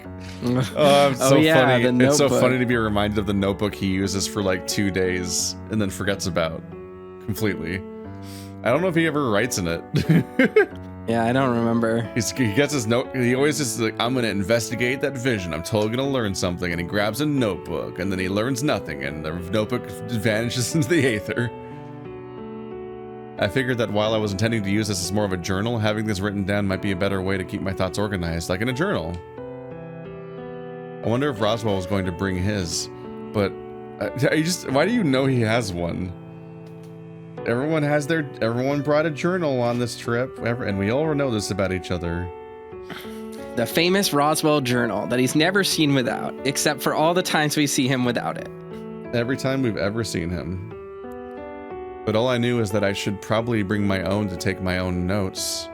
Next up, phone, just in case I need to call someone, or use something on it. I guess I should, who cares? Yeah. I'm grabbing things around my room. Who gives a fuck? All right. I got the vague details from Orlando, but why don't you bring me up to speed? Last chance. We don't need to do this. I think we do, Orlando. I think we do. If you have any chance of making sure it can't happen again, right?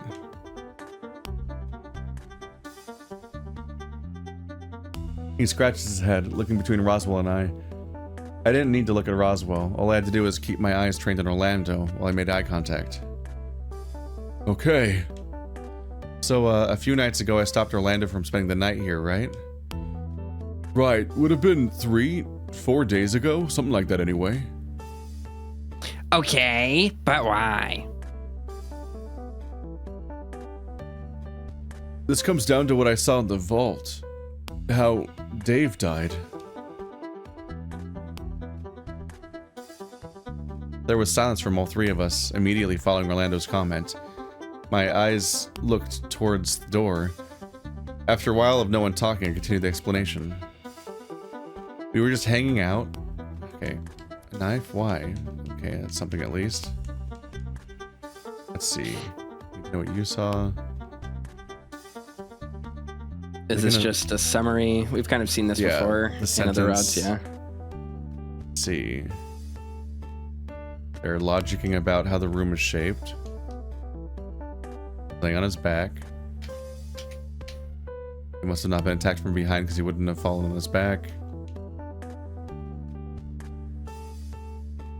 Orlando filled him in on what he told me, including his theory about the lethal injections and such. For me, I gravitated towards the keypad, looking it over. It didn't seem overly complicated, but whatever it was seemed bulky enough to prevent anyone from tampering with it. I thought about what Oswin had said, about what could be behind this door, and turned around to see a small smile form on Roswell's face. Pancuronium bromide. Pancuronium. Yeah.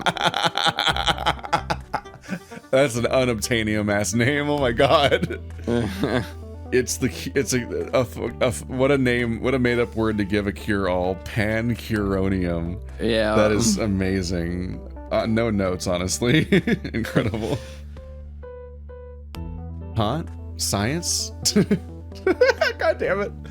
It adds up, doesn't it? I'm going to have to agree with Orlando on this one. The description given seems to match up what I know about it, at least. What do you know, Orlando, or Roswell, truly? I'm lost. Of course you are. So you really think that what Dave saw was me having been killed by lethal injection? If that's all we've got to go off of, there's only a few things that fit it. Without knowing the period of time or having an autopsy report at all, it's hard to really know. There's nothing else we can use? I didn't say that. If Orlando is killed with lethal injection, or at least a muscle relaxant part, then we can start narrowing down the suspects. Not only do I have no idea where the theory came from, I'm sure that this never is explained or followed up on. Like, Yeah, just like, correct. I guess it's vague. It's like kind of implied that the deaths at this point of the game might have been by Roswell because he's for some reason trying to save everyone by killing them, which seems I think like he's its like own testing. mess. He's testing inputs to outputs. Yeah, and he would potentially know he had to kill Orlando with poison, I guess, but it's just so specific. It's so Yeah. weird. I don't know. We can? Really? Yes, pancuronium bromide is a controlled substance, as you might imagine, given what it's used for. Only someone with, well, ability to legally get it really just comes down to anyone with a medical license. But what's his name doesn't have a medical license if they're going to try to pin it on Oz. Because remember, he's not a doctor anymore. So it would be Dave's mom. Oh my god. I solved the mystery. Dave's mom was here killing all of Dave's friend group. Jeez. We did it, guys. We solved password.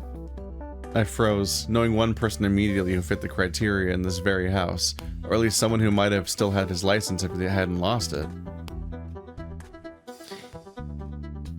It's funnily a common enough thing to find in hospitals too, but you knew that already, right, Dave?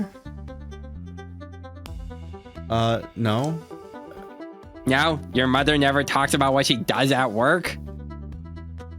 She euthanizes people, Dave. She's killed thousands of people. She had, but not to the point of explicitly naming chemicals, even though I recognize that other chemical from her work on day 13. God damn it. That's the whole point, is he recognizes it, but for some reason we don't get to hear what he thought it was. Even then, I wouldn't just remember something like that. Why would I? Yeah, Dave, why would you remember it in 3 days when you recognize a fucking label and you're like, oh, it's that. I know what that is. Uh-huh. Perfect. You nailed the narrative.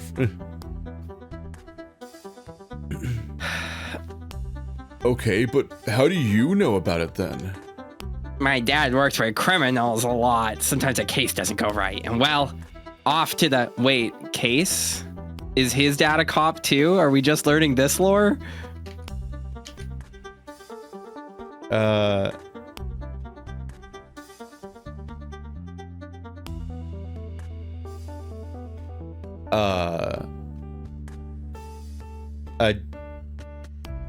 I don't think I knew he had a living dad. His dad's a rabbit, remember? Oh, right. That's the other weird detail. Yeah. Well, That his reveal adoptive father, happened. because we know, I think, didn't we piece together, or was this just a theory we came to? Yeah, no, we learned Oz is his dad or whatever. For real. But he thinks his dad is the rabbit. Yeah, But the we've man only- that raised we only him was recently a learned that he even rabbit. existed. Yeah. Yeah, Florenica's husband is So a I rabbit. don't think we've ever known his job because we barely knew he even existed until a minute ago. Yeah. Huh.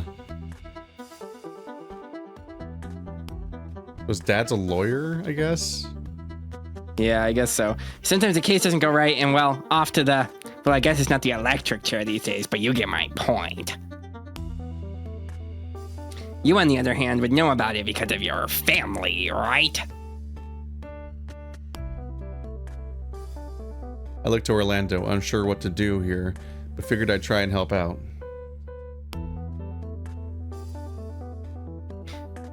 What would bankers need with something like that? Roswell huffed, looking at me quickly before going back to Orlando. He doesn't know? Oh my god. No, I told him. I assumed he knew already, but apparently not. No, you didn't assume. You didn't assume shit. You also didn't You tell literally him You shit. explicitly refused to say. You also say multiple times that your family is like, they're dragons with treasure vaults and banking assets. Like, I don't think this has been easily communicated to anyone. No. I mean, we know because the Dragon Mafia killed them, and it was very easy to put together. But, like, you know, they don't know that. No, I told him. I already read this. Oh, well, that makes things easier. Dave, I already know about Orlando's family. It's fine. Wait, what? Who's speaking to who? Because Roswell was like, wait, you haven't told him? And Orlando goes, no, I told him. And then Roswell's response is, don't worry, Dave, I already know. What? We know Roswell knew. He was the one who was just questioning whether or not Dave knew. And Dave doesn't know. Yeah, Roswell says he doesn't know. Orlando says, no, I told him, but I thought he knew. Well, Dave says, I already know, it's fine. I guess they're implying that Dave was trying to be coy and pretending that it was bankers this whole time for Roswell's benefit, or not benefit, but to keep it away from Roswell. But it's just a lot to unpack. It's just Yeah, it's we made it worse by stopping and losing the thread a bit. But yeah, that's fine. it's made it confusing because, as far as I can remember, he still has never told Dave that his family is the mafia. Yeah. That conversation went that he refused to name it, and then Dave was like, what? And like, you can't just not name something at Dave. Dave's too stupid to understand what you mean by that. Yeah. He won't pick it up implicitly. Really? I'm fairly certain Hoss knows. Either that, he doesn't really care. I would have expected you to have caught on, being the son of a cop after all. No, see, again, he's saying now it's returning to the idea that Dave doesn't know.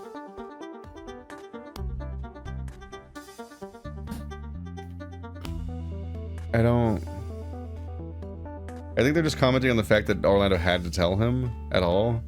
Sure. Hey, Orlando's just Orlando. Doesn't matter what his family does, right? He's a good enough guy. It never crossed my mind. With a slight sniffle, Orlando threw an arm over my shoulder. You are precious to think that, Dave. I wouldn't be so quick to say that. If you looked peaceful in the vision Dave got, our suspects are limited to people that you drop your guard completely around. Namely Sal and Dave. He died of poison. Specifically, the theory is that he's completely filled with muscle relaxant. That's why he looked relaxed. He was full of the relaxing drug. Me?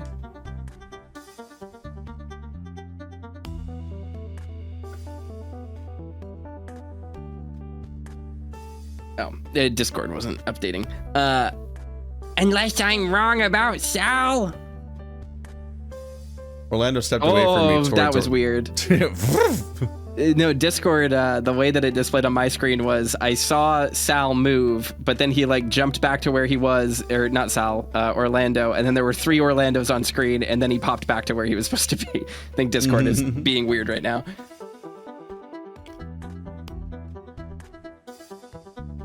Orlando stepped away from me towards Roswell, smoke wafting from his nostrils.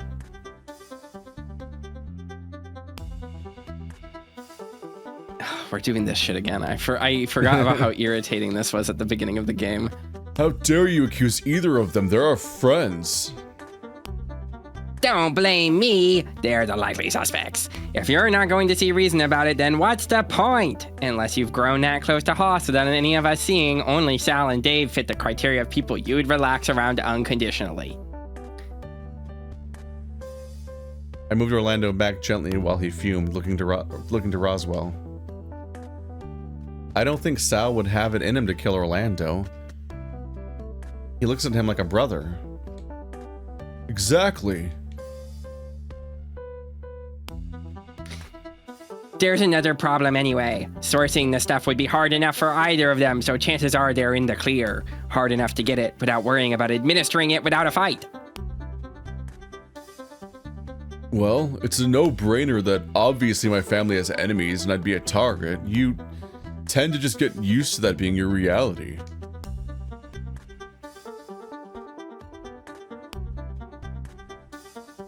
Agreed. Or at least that makes sense to me. If Dave only found out about your family recently too, that rules him out as a likely suspect given he has no motive.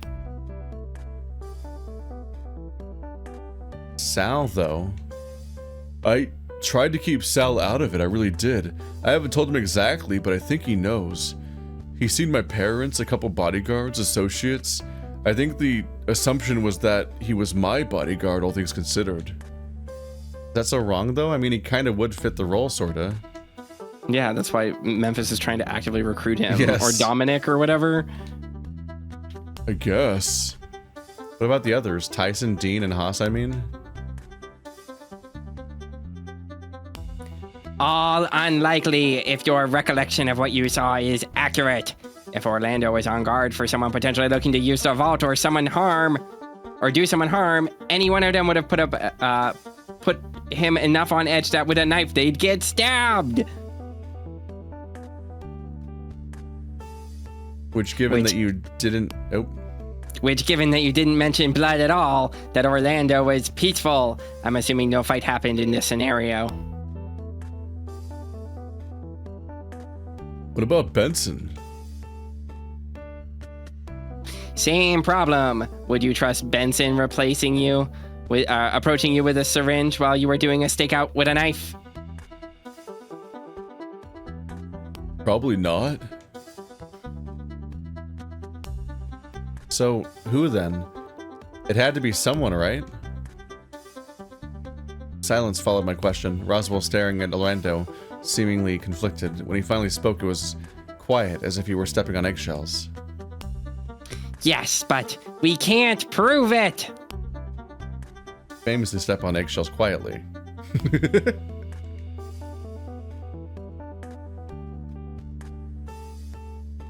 I sat down on the ground, looking around the room. It seemed really plain, almost too plain outside of the door that, for now, remained closed. Well, if that's all there is to it, maybe we should take our search somewhere else? But where?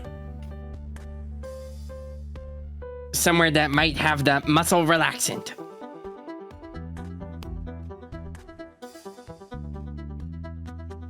Now that I know where that is, but that's the only other lead we have right now.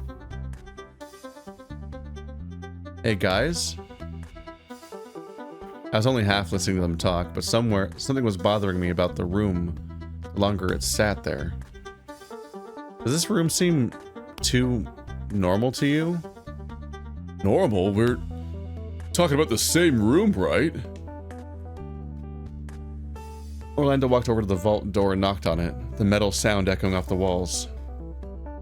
Yeah, like, I don't know, for something that has something so important, I would have thought there'd be something more to this room.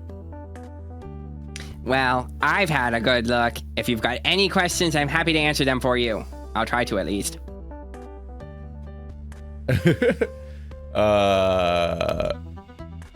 The floor. While I was sitting there, I knocked on the floor, wondering if something would give. Anything notable about the flooring? Roswell seemed to think it over a little bit before shaking his head. I don't think so. Really? After all that, that's your response? Hey, I don't know everything. It just looks like a regular floor to me. Concrete, sure, but aside from that, you're seeing what I'm seeing. You know, is it just me or does it look cleaner than the rest of the basement? Cleaner how? Maybe newer cement could have been installed after the mansion was built, as an additional room maybe? Or maybe this was just in need of a new floor. Is it even how that works? I would have thought that when you built a house, you kind of start from the bottom and work up. What about all the stuff above it? I think I remember something about you being able to suspend upper floors with the support beams while you work. Really? For a 3-story house? What about all that weight? Hey, we don't know exactly how much this room is actually under the rest of the house, right? Either way, it's not all that important. I mean, we could probably figure it out if we went back upstairs.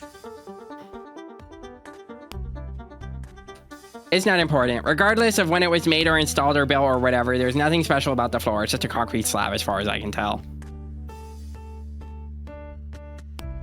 So no secret doors or floors below this one?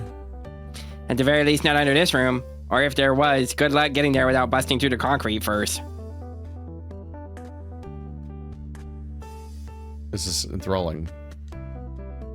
I ran my hand along the wall nearby, before looking again to Roswell. Anything notable about these walls? Aside from being solid? No. Really? Nothing like a secret compartment or something? No hidden panels or vents or to let some sort of gas in to knock us out? Why would gas get vented into the room? Oh, for the blacking out part? Yeah.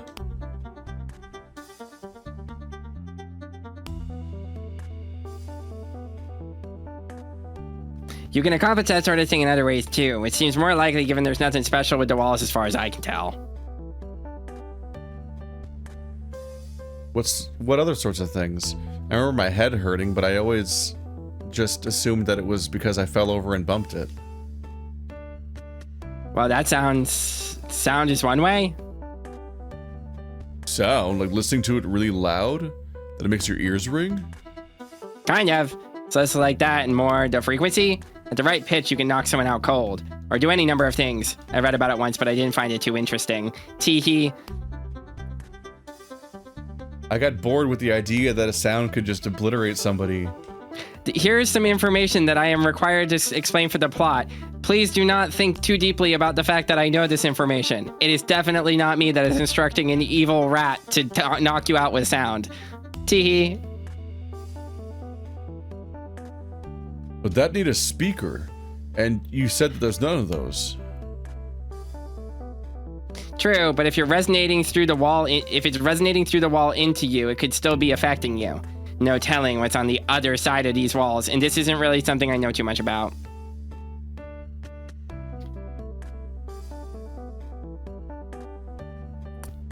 But that could be something to consider.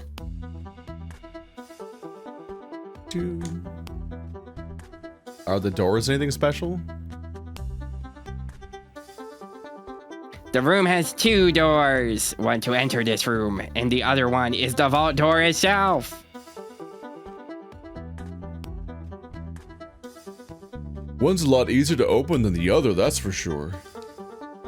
They're both heavy, or at least I'm assuming the vault one is made out of what looks to be reinforced metal.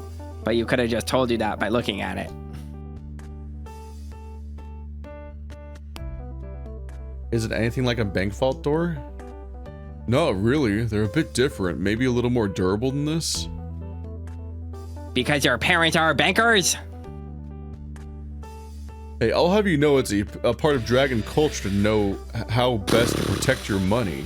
Knowing what security a bank has is part of that.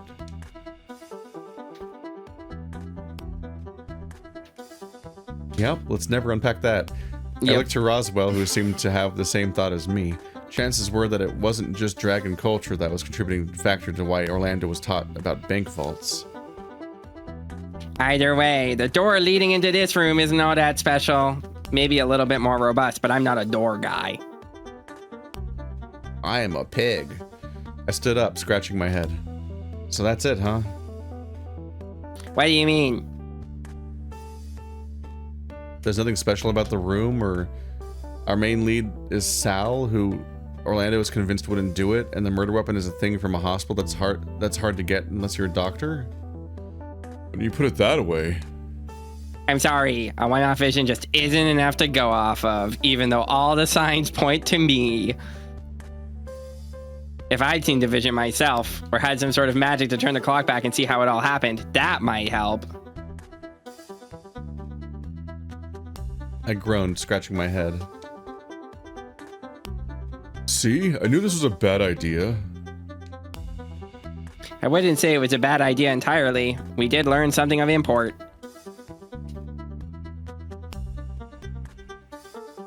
We did? All I got from this was that we couldn't narrow down a suspect or a cause. Just that we had theories, right?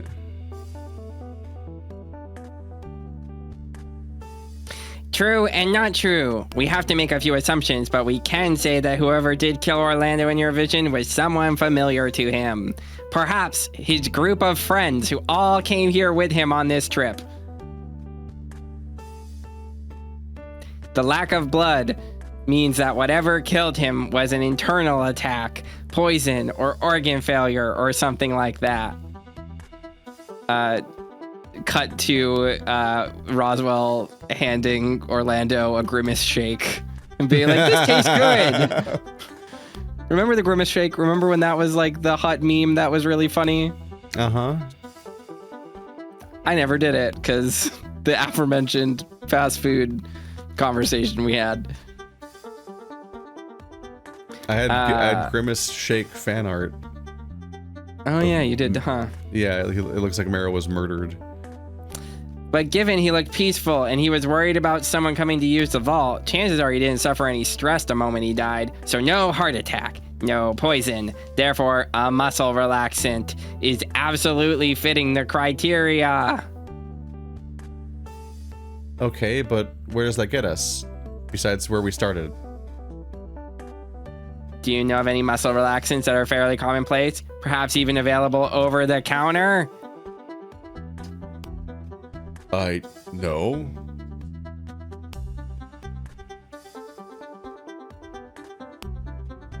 Sleeping medication. Enough of a dose that could be enough rather than it being something like pancuronium bromide. Hang on, that's not quite right though. I don't take sleeping medication. Even then, wouldn't I need to swallow something? Alright, well nuts, there goes that idea. If you were on edge, guess no one's giving you some pills and a glass of water and getting away with that. Not much of an upside, but at least that brings us around to an injection. Faster and faster again, if you were to say, use, say, a pneumatic injector. Again, I don't think the question of whether or not it was an injection was like ever being discussed. We all agreed it must have been an injection much earlier, didn't we? Yeah, I was just kind of assumed that it would have been a shot. And like we already knew it was a muscle relaxer, so the fact that we've looped all the way back to there, like we're deducing it, is kind of like Weird because it was a given. Yeah, it's like it's frustrating because it also it's like frustrating on two levels, because one, you're like, why are we going in circles? But also you're like, why did we deduce it so easily based on nothing earlier when now we're like trying to logic it out? Like, wouldn't it have been more satisfying if it was based on something when we figured it out in the first place? Bless you. That's not even... What? I didn't sneeze. A pneumatic injector is like, Get it? Because he's stupid. So he's saying, I don't know what a pneumatic injector is. Excuse you. Get it? Because like, or bless you, because you must have sneezed. I'm dumb. It's weird that I feel like people usually say that in response to like certain German words and stuff Yeah. that sound kind of garbled, whereas pneumatic Illumawati? injector, I hate that whenever Yeah. that comes up. Yeah.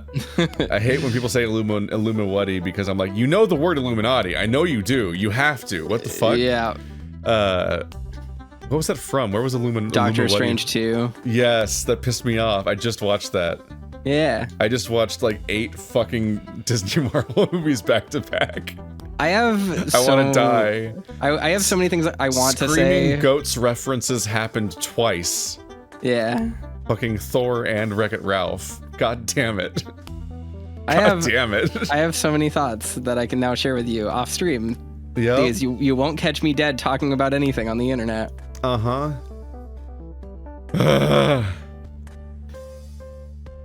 Inside Out was fine. Wreck-It Ralph is garbage. Wreck-It Ralph 2 is awful. Most of the movies were awful. And my controversial take is that like the best movie I watched all week was probably The Marvels. Yeah, the Marvels is fine. And anyway, I have not missed much having opted out of the entire recent wave of Marvel movies. I learned the hard way. Yeah, I have thoughts. I have a lot of thoughts about Phase 4 Marvel that I think it's very interesting watching people react to those films, because I think a very common misconception is that like Marvel movies are really bad because they're all just a studio film with no flavor and no different stylization, and they're all the same movie.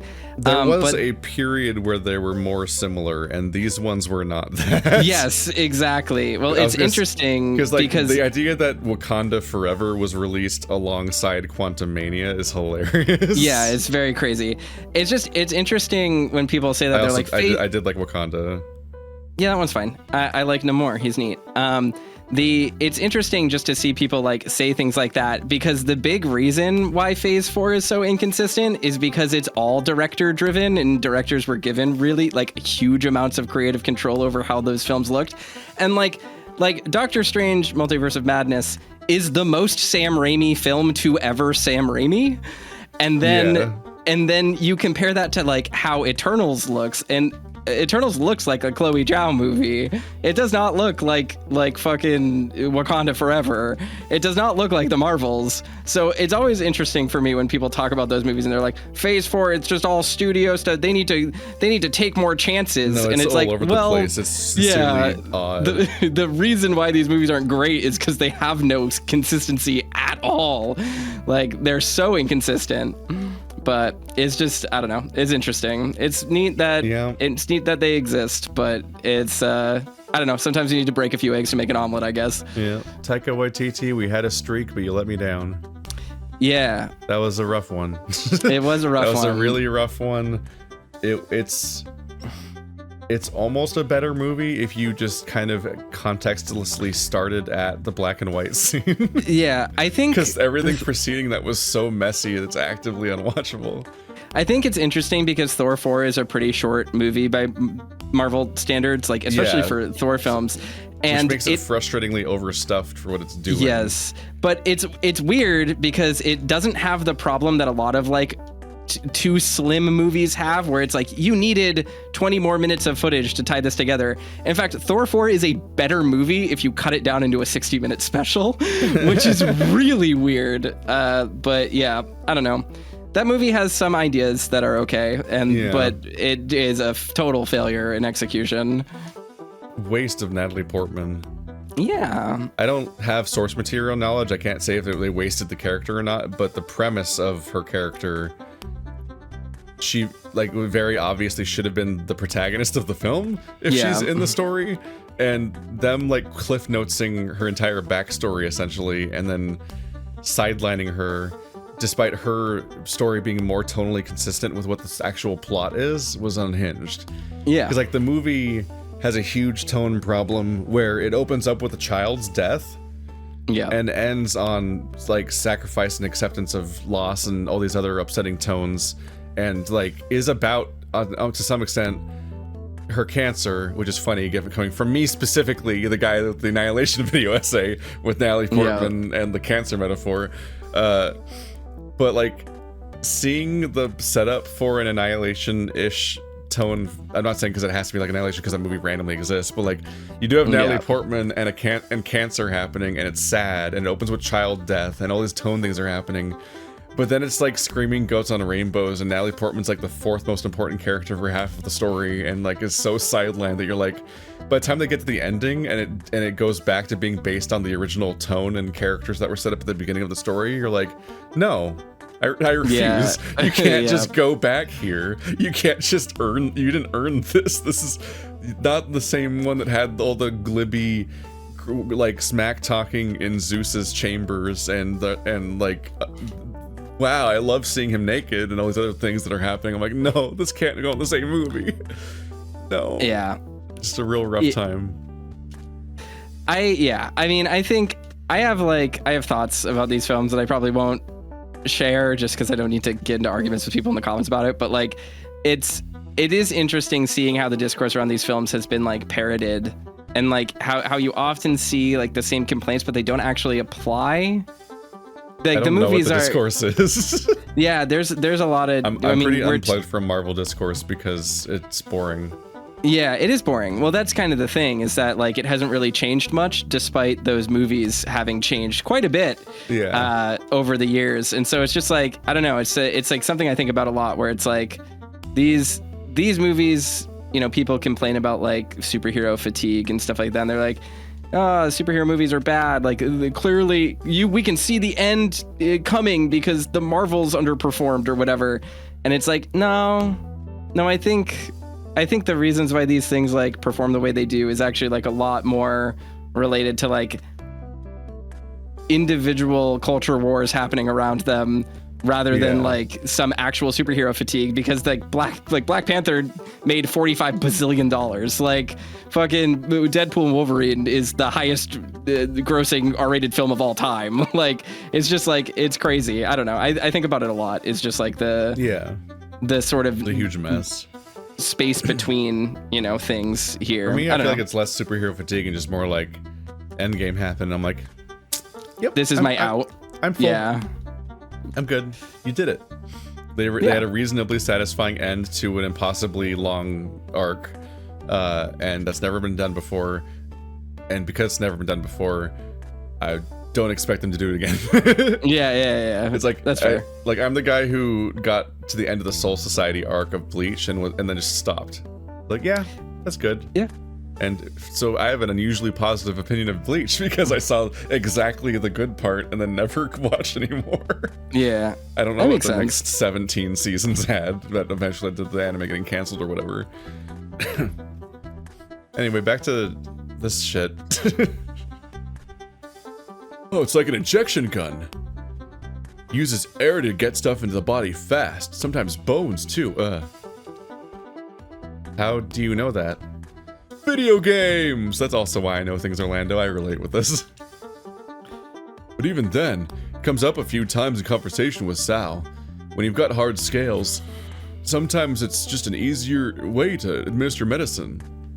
I do appreciate that video games just give you random pointless knowledge sometimes, in like weird ways that are subtler than expected. Like, when I started my geology major, it slowly dawned on me that no one knew how to read a topographic map except me. Which I just picked up intuitively, not even ever being taught how to use one by video games, but just them being in on video games all the time. I'm like, I know what these are. I know what the lines mean. I understand what this overall expresses. And other people just spend like 2 weeks studying these things and reading about them. I'm like, oh, this isn't like an innate knowledge thing that people just have in modern society. I picked this up from video games, clearly. There's like, I don't know where else it would have been. Huh.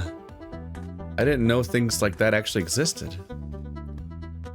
As I pondered over my thoughts, Roswell picked up his notebook with a smile.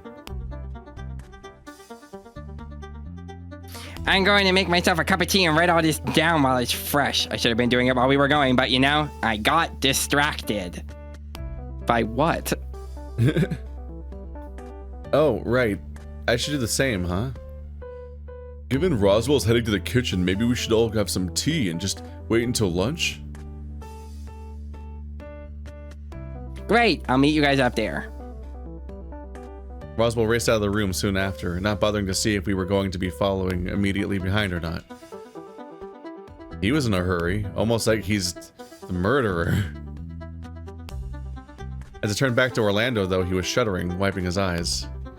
Hey, what's wrong? What happened? Just this. We didn't get any closer, and it was just a reminder that my attempt to try and protect you kind of, well...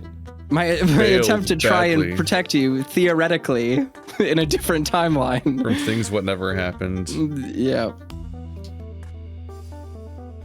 Is that so bad, though? Given the vault showed you me dead on the floor, I'd say it's pretty bad. No, I mean, I stopped you from doing it all, and that turned out good, right? With a sigh, Orlando nodded. I guess so, but still. The amount of Dave's dialogue that is, good things are good though, right? And bad things are bad. You're like, uh-huh.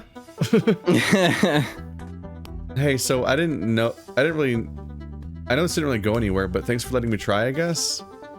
It's alright, you only want to help, and, well, see, it seems bad if I say no to you while you wanting to help you back, right? I nudged him gently, figuring I'd try and lighten the mood a little. Well, hey, you're helping me out with Dean, right? No, Dave. Does this mean I have to help you land a bear boyfriend of your own so we're even? Oh, Dave, that's a conversation in itself that I'll need to tell you about sometime. Maybe tonight, maybe tomorrow, but I don't want to get into it right now. Oh, is it bad? I didn't think anything of it, really. Just later. I'll tell you later. For now, let's just head upstairs to meet Roswell. And so we headed back upstairs and got ourselves some tea. There were still hours until lunch, so we spent some time outside getting some fresh air after being in the basement, wasting the time away until it was time for lunch. They're called bears because they only do it bareback, so you're gonna have to learn out the pull-out technique, and... I mean, I'm left to guess. No, isn't it because... Well, no, I think the person he dated was a tanuki, right? Yeah, Or who am I thinking of? That was Dean's ex. So it's called inflation. Yeah, no, Watanuki-san was Dean's ex and Orlando's senpai. Our Goach's Goach. Yeah. They're our Goach father. Our great I don't care. Grand Goach. I'm done with this conversation. Is it time for you to stop for the night? It might be. It might be. I just saw it. It is 6. It is usually 6. Streaming time for Toaster. It is. I'm not streaming tonight, but I have other stuff I have to do. So, yeah, this might be done. Well, we made progress. We made 3 more days in. We got 3 more days. Some of that was during the recursive part of the timeline, so it's extra credit. There we go. We did it. How beautiful. Wow. Majestic. We're halfway through the piss route. See you guys next week for more piss route. Orlando died in the room downstairs, in front of the vault door. Cause of death seemed to be muscle relaxant, or at least that's what Roswell thought. The prime suspect is someone that could approach Orlando while he was on edge, which didn't get us much. Especially because his muscle relaxant could only be obtained by a doctor, apparently, which really only meant it could be Oswin. I think we still have zero... I feel like we still don't have evidence of the muscle relaxant. It was just a leap that people committed to because it's... They read the script, essentially, and they know the answer because the author knows the answer, but, like... no one could, like... No one knows well enough to even do, like, an autopsy, and then the body's gone, too, because the timeline's not real. So, like, on every level, nobody can interpret this information. But did Orlando know Oswin? Was it worth bringing up? Looking at everyone around, I worried if it could have been any of them instead of Oswin. All things considered, I'd much rather think he was behind it than one of my friends. After all, the vault belonged to him. But even then, why? If he wanted to kill Orlando, why would he meet with me after that? Well, was it because I foiled it? At least he's thinking about it. But he will stop.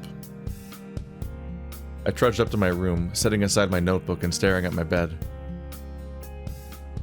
Thoughts of my dream last night still lingering, but I wondered if there was any hope of me seeing him again if I slept now. What would he say? What could he say? It was only a dream, right?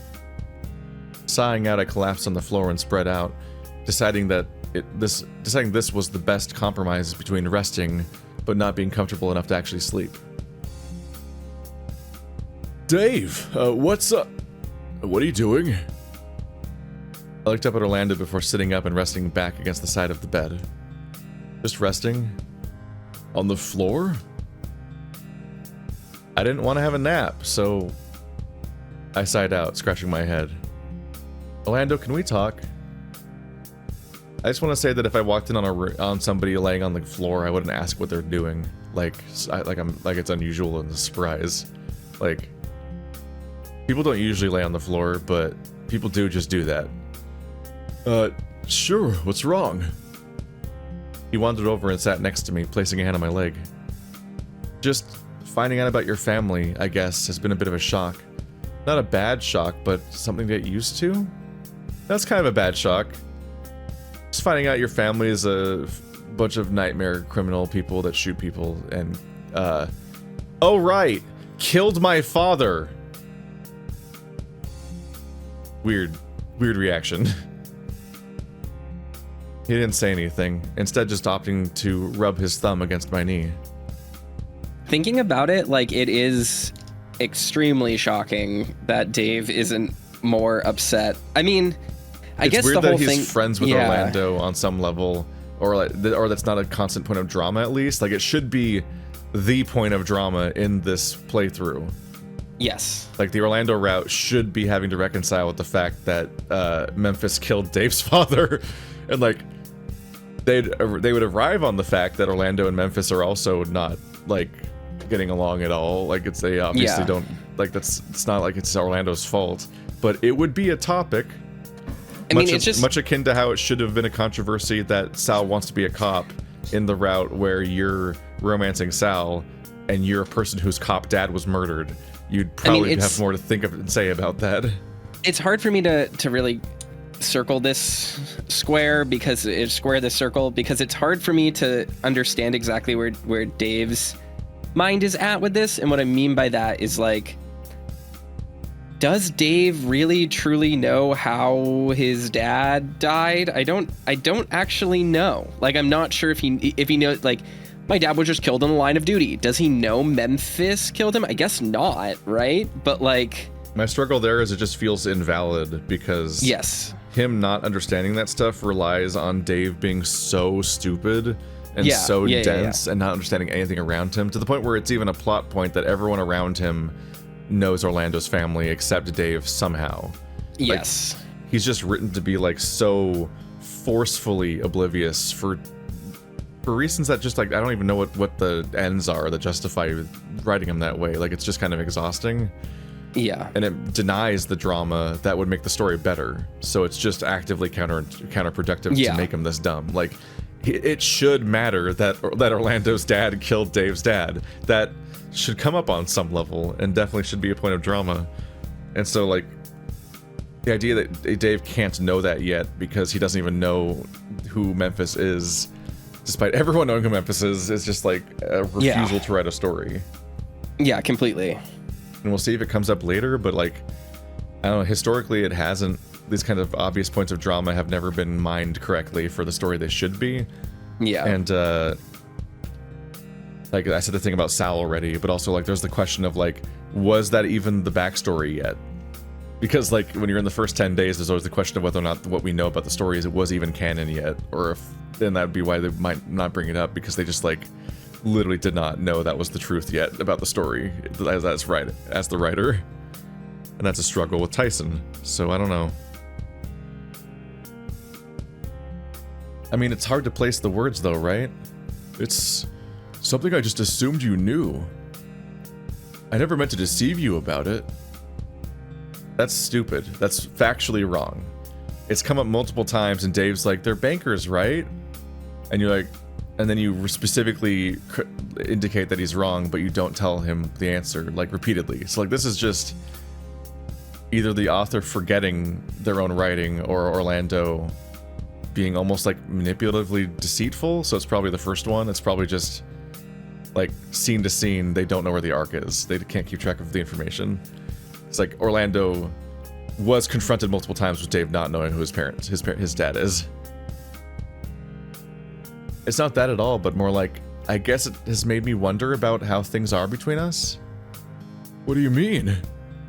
We're still friends, right? Orlando turned to me, placing his other hand on my shoulder. Why is Dave asking if they're still friends? Exactly. That is Orlando should be so upset. Weird. Orlando's the one that should be like, is this rocking your world? Is this a problem? Whereas like Orlando gained no new information. Why would his status has not changed at all. Yeah, why does Dave think Orlando's status would change? Nothing has. What? Of course we are. Why would you think otherwise? I don't know. Just I thought back to the conversation we had outside shortly after I woke up, and further back to when Orlando and I spoke in my room before bed. Really specific references, like citations, basically. So, given how vague the rest of the storytelling is, it's funny how Dave will specifically tell you the exact scene he's referring to, even though like the phrasing is so vague and the storytelling so murky and unrememberable and the locations recycled that you yourself probably can't tell what he means without manually checking. It's like they felt the need to check their own script, go back to the scene they mean, and then refer to it in explicit terms so that you know exactly what it is. Like it's like MLA format. Are you sure you're okay? I know the South thing hit hard, so literally off topic. What the fuck are you talking about? Yup, perfectly fine, honest. I watched him. The corners of his mouth twitched as he forced the smile, and eventually... Oh, who am I kidding? I'm a mess. Things, have been going right for me lately. I know that feeling. I slumped so that I was more on my back, with Orlando quickly withdrawing his hand the closer it got to my waist. Oh, because he moved his waist to his hand, basically. Okay. Really? Did something else happen? I mean, aside from the obvious. No, not really, just... I gestured vaguely in the air before letting his arms go limp. I don't know, this has been some vacation so far, huh? Orlando nodded slowly, shifting his gaze elsewhere. Right. What about you, though? How's, your stuff? It's fine, I guess. I flinched, recognizing the phrasing as something I did, and wondered if Orlando was keeping something bottled up. Aside from whatever it was that was bothering him before, I guess. Oh. He shot me a few cursory glances before he spoke up again, voice held low. You really worried we might not be friends anymore? A little, like I wanted to help, but you keep pushing me away, saying you'll handle it. You need time to think, which I guess it's okay, but where does that leave me? I don't understand. I want to help. I want to talk. You might be the goat, but aren't I the gooden? No. Oh, I hate it. I hate it. It's bad. It's rough. Oh, God. At least Gaiden or something. I don't... Gooden is such a gross word. The what? Is that not how it works? A gay student? Orlando snorted, waves of smoke billowing from his nose as he held back from laughing. No, but points for trying. Still, I guess I haven't been overly fair in that sense, huh? I want to know, sure, but I don't want to upset you, if that makes sense. Just the more I try and help, the more upset you get, so... Orlando nodded slowly, running his hands through his beard. Well, okay, I guess I should probably let you know something, but don't go telling anyone. I found myself sitting back, a little straighter than normal as my attention focused on what Orlando had to say. So last night, when I need to think about things, it's about you and Dean. Oh, meanwhile we have no scenes with Dean and no that Dean never comes up, so like it's like a flashbang every time he brings him up. I said I was a little jealous. If I'm being completely honest, I'm a little scared that when you two get together, you're just gonna disappear. But I won't, you know that. Well, I guess now you do. Why would he know that? You've never been in a relationship before. Wait, no, actually he has, hasn't he? Didn't they introduce that Dave has been in like one relationship before or something? Yeah, off like last camera episode, that we I don't think understand. so. I don't remember something that exactly, should but have come up before, I do think it was frankly. that. Yeah, I think I think this came up, yeah, because it was like, what the fuck do you mean? He's been in a relationship before. We've known him for hundreds of hours. Not like that. I mean, would Dean be alright with us cuddling? What about sharing a bed to take a nap? God, I got news about gay people. I got so much news about gay people, Orlando, which you should already have, because you're like the gay expert of this entire game. Oh, I think I see. But obviously, like, if he's your boyfriend, that's well, it's almost his job to do those things with you. But there are things I like doing too. Given how often we did it, I didn't even consider what it'd be like being in a relationship. Sure, the prospect of getting cozy in bed with a boyfriend seemed great, but this was the first time I'd considered what I do with Orlando and what I do with Dean different.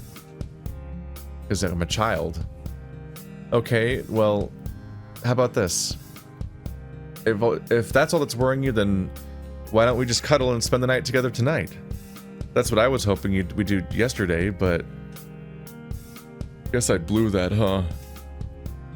It's not too late though, Orlando. And besides, if you want to just have pillow talk about boys or whatever, then that works too. Imagine if Orlando had a presence in other routes. Imagine if Orlando had canon scenes, no matter what, that in any way establish that he and Dave have this dynamic, so that they can build from that, instead of just making it up in his route, and then maybe referencing it once elsewhere. I think it came up like once in like Haas's route or something, where we were like, wait, is Orlando a cuddler? Is that one of his traits? Because there was like one reference to it once. Pillow talk? Really? What? We'll be in bed. On pillows, presumably. It started as a snicker before it rolled into a chuckle and became a full-blown laughter. The completely non-awkward response from somebody who definitely wants to bone you.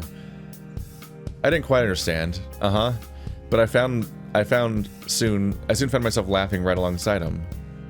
Dave, honey, no. Although I get what you mean. Sweet, then, well, what now? Well, I was gonna try beating a boss I was stuck on before dinner, but... Oh, can I watch? I'm fine just watching. Sure, but be ready to be watching the same fight for a very long time. Orlando left and returned with his handheld gaming system. We lay on the bed next to each other, and I just watched as the characters he was controlling fought off some angel-looking thing.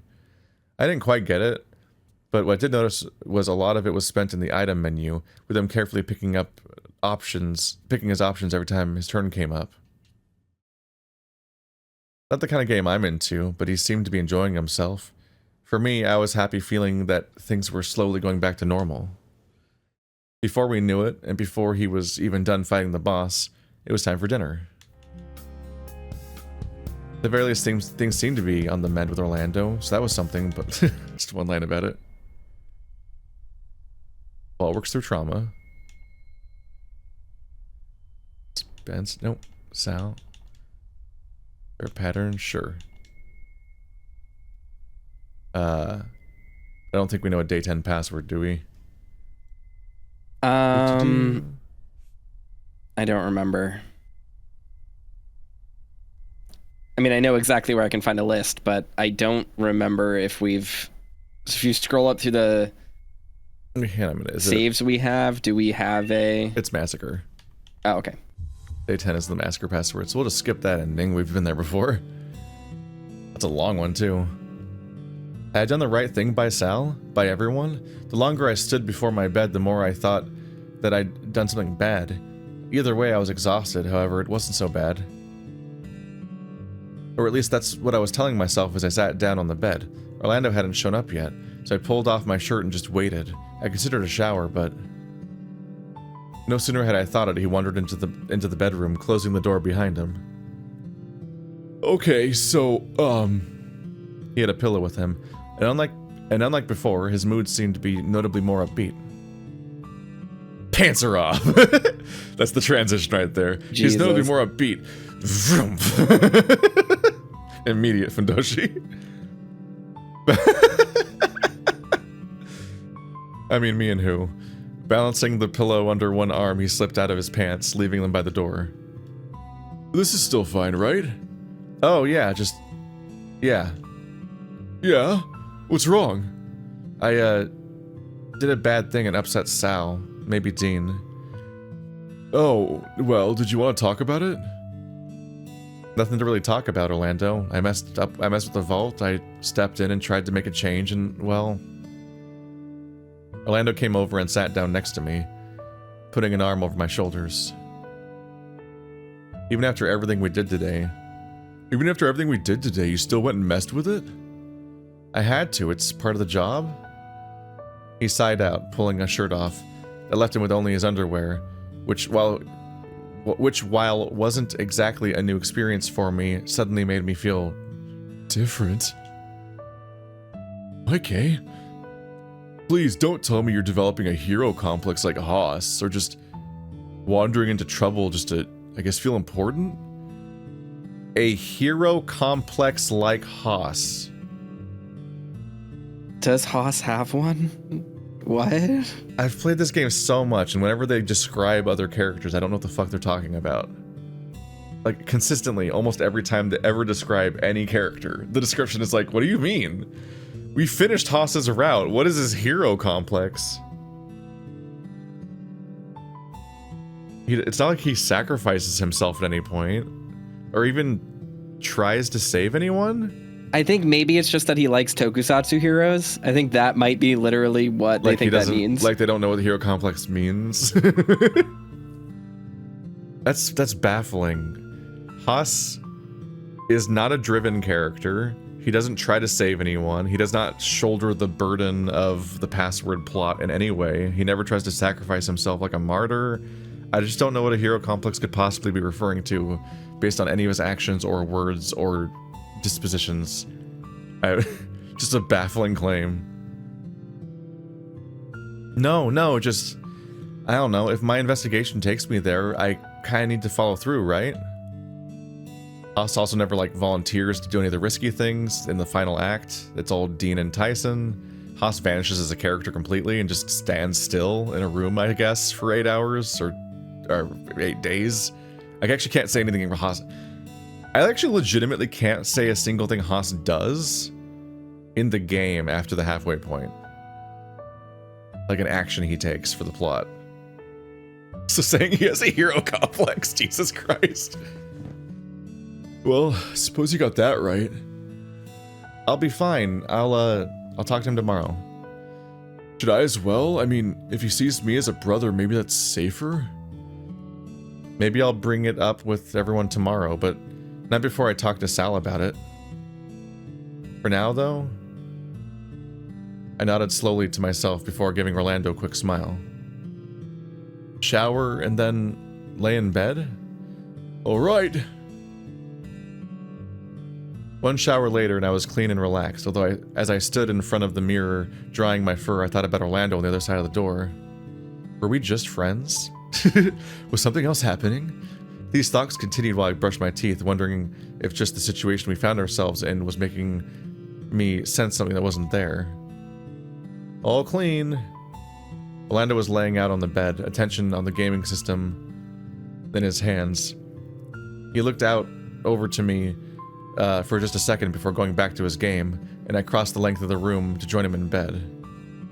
Okay, maybe there isn't anything there. Maybe Orlando's not into you. That's not great signals, actually. You just got out of the shower and he's like not even like not even sneaking looks or anything. Good shower? It was good, I guess. Why? You're just so fluffy. I like how you look fresh out of the shower, even though I'm not looking at you. Best I can get is my mane looking the same way, but for you, you're covered in it. I'm distracted by the fact that, like... So I've already commented on how, like, a lot of these characters are drawn with the symmetry tool. So I was just being distracted by the fact that the Fundoshi's not drawn symmetrically. One side's higher than the other for some reason. But it also, like, this really highlights how Orlando is not in any way the overweight character we're supposed to think he is. Because he literally doesn't have, like, a belly shelf. Like, if he's anywhere near as heavy as we're led to believe, that Fundoshi would be mostly invisible. Like, it would just, you'd see the fabric, but you would not see, like, the rope part, because it would specifically be under his belly, which, like, any amount of belly would do. Anyway. He said all that without looking at me, and I took the chance to look him over. Not that I got much of a shot before a victory fanfare sounded from his game and he set it down. So? Setting his game aside, he drummed his fingers on his chest as he lay next to me, finally turning to look at me properly. This is what you wanted? I guess, yeah. I like having you around. I'm sorry I've been in a bit of pain recently. I know it's difficult sometimes. Difficult how? He breathed in deep before sighing it out, voice barely above a whisper. Being friends with me? I nudged him, flashing him a reassuring smile. It's not all that difficult. At least I don't think so. Maybe I don't think about it so much and just kinda enjoy being around you? You mean it? Of course I do. Why would you think it's difficult? He played with his beard for a few moments before shaking his head again. I guess there's always that worry that you're just my friend out of obligation. Or that someone paid you? It wouldn't have been the first time.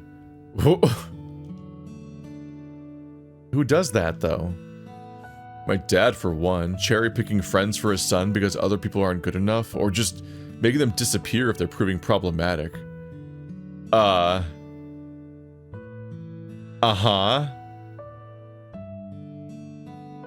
And you've just been friends with Dave this whole time while not in any way letting him in on the danger he's in for being your friend? Your dad disappears children that he doesn't like you being friends with, but also lets you be friends with the cop's son?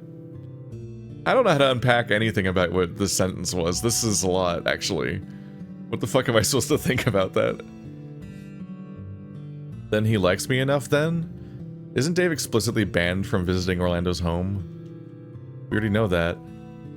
No, I fought to keep you. At some point, he just gave up trying to interfere. Even though he can literally disappear children. I chuckled a little, flattered that Orlando confronted a mob boss for me. Maybe I was blowing things out of proportion in my head, but thinking of it that way made me feel special. It does wonders for my self-esteem, and as I'm sure you can imagine, the last couple of days have, well, I haven't really had a chance to recover yet. I'm sorry, Orlando. It's alright, Dave. Being here with you kinda puts it into perspective, if that makes sense. He put an arm under my head and rolled it over, cuddling onto his chest. He was warm, soft without being fluffy.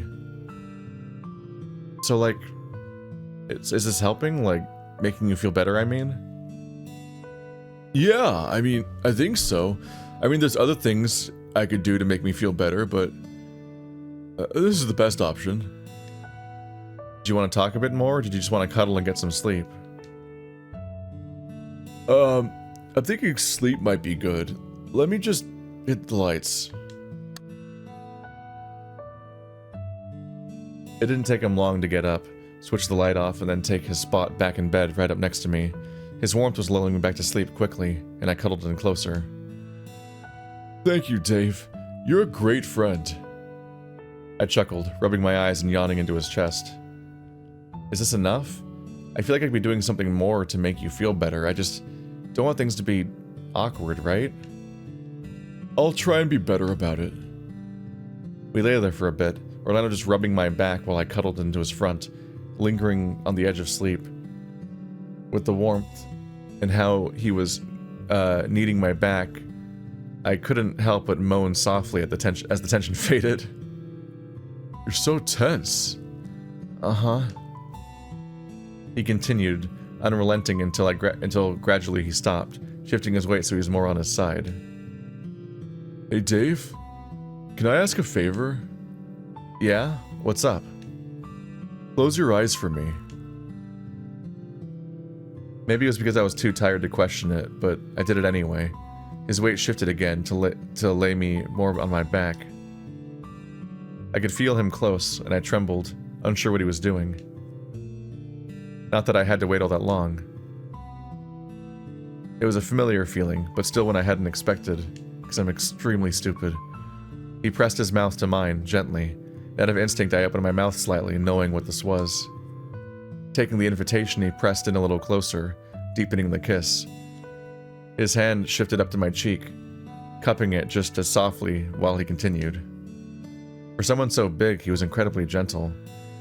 Maybe my expectations of Dean colored what I assumed this would be like, as far as being aggressive or raunchy, but this was just tender and sweet. Then, before I knew it, it was over. He pulled away enough to resume cuddling me close, but he was beside me again, rather than on top.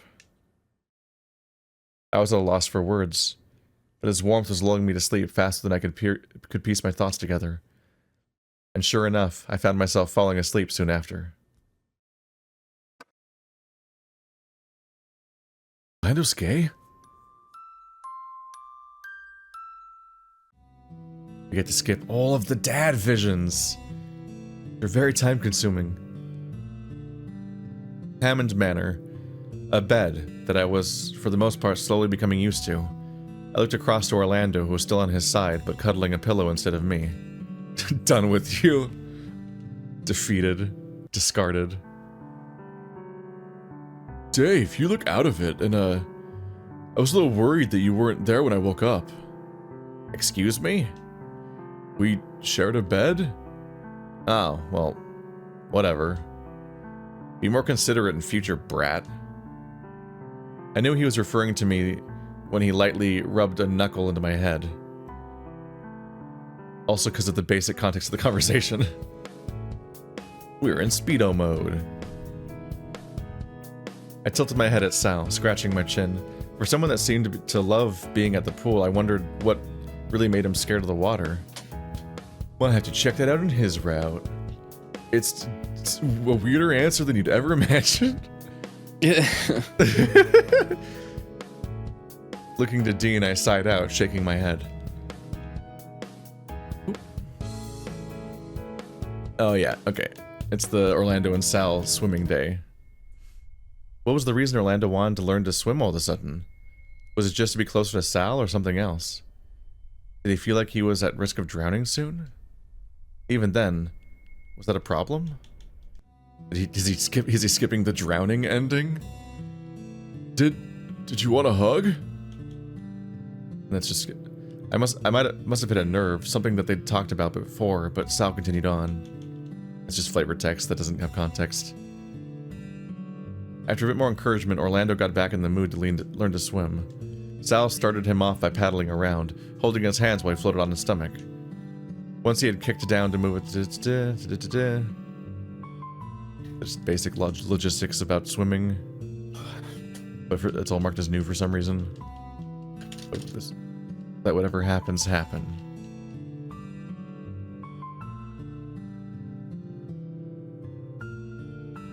I'm okay, Orlando. No, you're not. You're really not okay. I grumbled, jaw clenched, and I looked away from him. Okay, well, the lesson went good, but I don't think I really get it.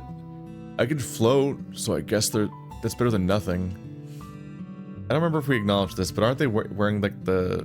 Oh wait, you've never watched Attack on Titan. I was like, is that the I have. I just don't. Icon? I just don't remember it. That is not the Scouts icon. That is the So there's a thing outside the US, but especially in Japan. I don't know if it's possibly in Australia. That means new learner. That's like a learner's permit. It means newbie at a thing, rookie. So if you ever see that on the back of a car, it means that they're a new driver. Just a common thing outside of the US and specifically in Asia. But that raises new questions about where this is set. We need to break down the exact location of where password is. Let's see. It's an amusing thing because like this is it's a reoccurring thing between different visual novels trying to place where the fuck they exist in the real world because they seem to take place on Earth. And I was just amused by the fact that like in the like an oral history of Echo document that somebody pieced together recently, just Howley just flatly says that that his Echo is in Arizona. The end. After a whole game of never mentioning it a single time in the game and everyone trying to piece together the clues, he just straight up says it like, yeah, no, it's in Arizona. I live a half an hour away from the real Echo. I hadn't been there when I wrote the book, started writing the story. I didn't go there till later, but my Echo's in Arizona because the desert there is better. The end. Just completely destroys any theorizing or questions about that stuff. We just need to release the password documents. Where the fuck are we? Why does Orlando have a Japanese life vest? If this is maybe in the United States, I can't tell. because he's Japanese, But why would he bring a life vest? obviously, Keith. I feel like he wouldn't have packed a life vest. They're huge. It must Keith, be a life stop vest asking from questions. like it's Keith. it's a life vest from this pool, right? Like it's here, so it's Oswin's life vest. Keith, He has stop asking. Oswin's Stop. mansion for You're some gonna reason break has the time-space continuum, Keith. Stop. for some reason Oswin's mansion has a hotel resort pool with all the amenities for people to like stay with as guests in like a huge numbers. So it's over now? He flashed me a quick smile before looking over to the other two. I think I want to keep trying things out around the pool, at least for a little while longer. We have some amount of time left before lunch anyway. Orlando paddled over to Sal, using the side of the pool as a guide while I stayed in place. I was tired, upset for reasons I couldn't quite place, and was starting to get hungry anyway. It was a good time as any to call it quits here, but I decided that maybe it was time to get out of the pool and head back inside. I called to the others that I was heading in for lunch, and shy of Orlando's reluctance, we all agreed it'd be best to head in for a break, without realizing that we'd been out here for hours. I dried off mostly before we headed inside, but the smell of chlorine was still messing with my nose. Nothing a quick shower couldn't fix before heading down for lunch. I was stepping out of the bathroom when I did a double take at who was sitting on my bed. Orlando with no shirt. It could mean anything. Wowzer. Oh, hey Orlando. Thankfully, I decided to bring my clothes into the bathroom, so I stepped out freshly dried and properly clothed, but for whatever reason, Orlando was still without his shirt. For whatever reason, we'll never guess. I don't know, I'm just like, why not?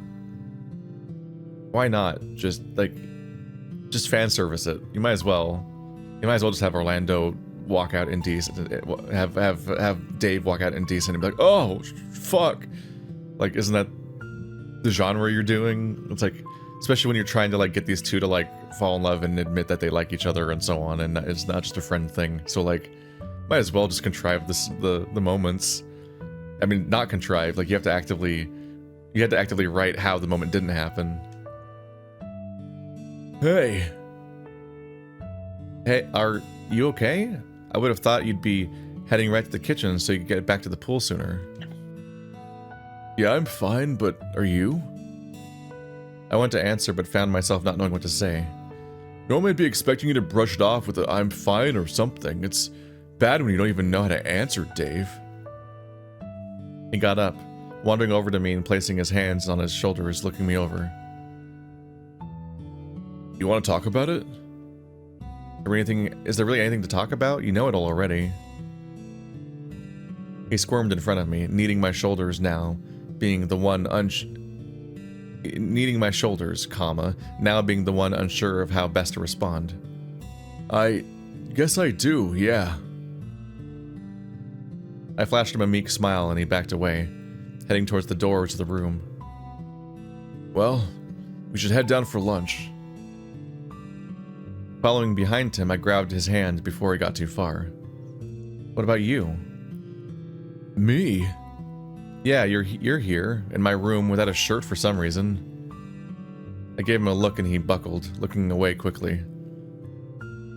I liked having you there while I was having my lesson, but it also felt like you weren't there. You were zoned out and distant, it sucked. Is that why you're not wearing a shirt? Look, it bothered me so much that I just forgot, alright? Jeez, can I just not wear a shirt if I want? I mean, I guess. I don't know. You say you're fine, but... Okay, Dave, I'll give you two choices. We can get into this now, or after we've had something to eat. The look he was giving me told me which he was preferring, but he wasn't saying that we couldn't get into it at all, so... What was waiting a little bit longer? It's good to have more excuses to pad out things. We're not going back to the pool, are we? I just showered. I will be, but you can just hang out around the pool unless you've got better ideas. Are you suggesting we'll get into it at the pool after we eat? I guess we'll figure it out after lunch? Dave being so concerned about Orlando being shirtless is really strange when they literally just spooned while he was in his underwear the entire last night. Like, what are the standards? I mean, they made out nakedness? and spooned, and yeah, it's just very weird. Like, Orlando, I don't think Orlando even asked first. He was like, he whipped his pants off. He's like, this is fine, right? Like, after we're already doing it, and then just continued to strip more, and it's like, what? Since when has Dave, why would Dave be so fixated on this? If not because he thinks they have feelings, but he keeps not thinking that? After stopping by Orlando's room to get him a shirt, we wandered downstairs just in time to see Dean and Sal heading out back. When we got to the kitchen, Orlando started making us food. I would have just been happy with a sandwich, something I could have made myself, but he was having none of it. You know, you don't have to make me food, I can cook. He turned to me slowly, quirking his brow. You can manage, Dave. Not going to have you subsisting on bachelor meals forever. Have half a mind to drag Dean to the kitchen and teach him a thing or two. Why Dean? Dave. With how nothing their entire dynamic is and how Dave is so thoughtless about everything. In some ways, the most effective payoff of this entire game was how their date had zero chemistry when it finally happened. And you're like, oh, right. Dave's just a child and Dean shouldn't like being in this relationship. There's nothing to work with, and it just fizzles out based on nothing. Because, like, Dave is not present. He stared at me for a few moments before it set in as to what he was getting at. Right, Dean. You do still like him, right? No, I do, but like... So that means no. That's too much justification. He slid me a plate of something and a fork. Cheesy, scrambled eggs, maybe. Did I read that right?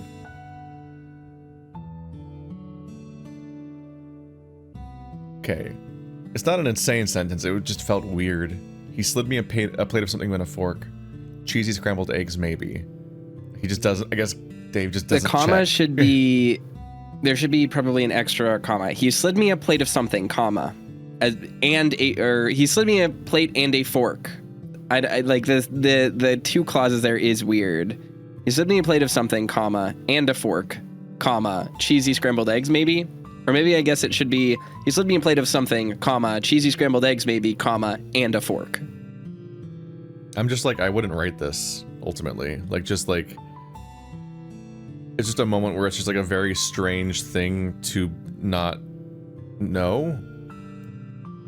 Like, it just feels unnecessary to make it so ambiguous when it's a thing that's easily observable and is happening directly in front of him. It's like, why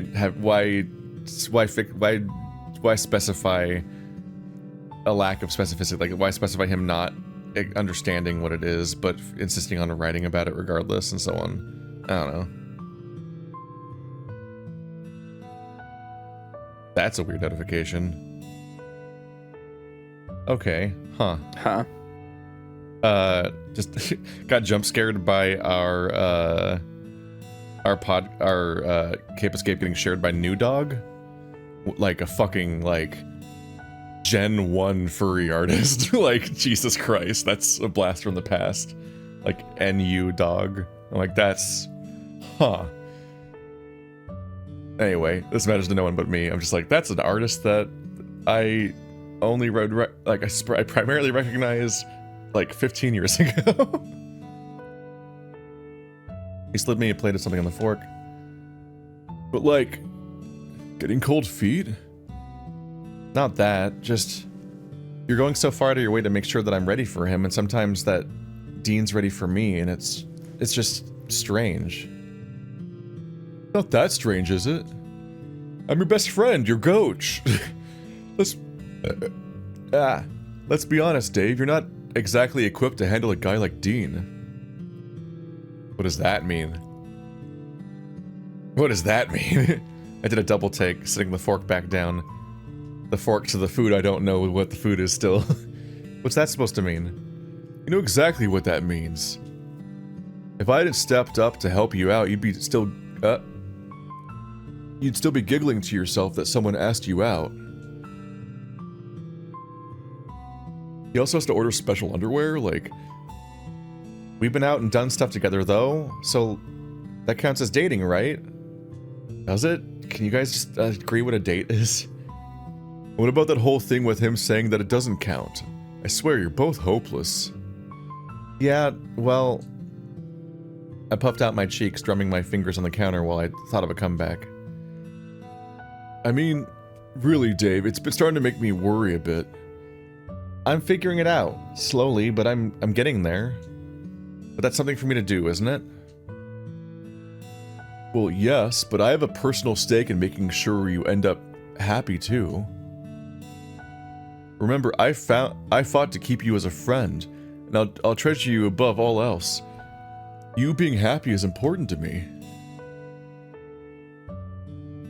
So eat up before it gets cold. You barely ate anything at breakfast.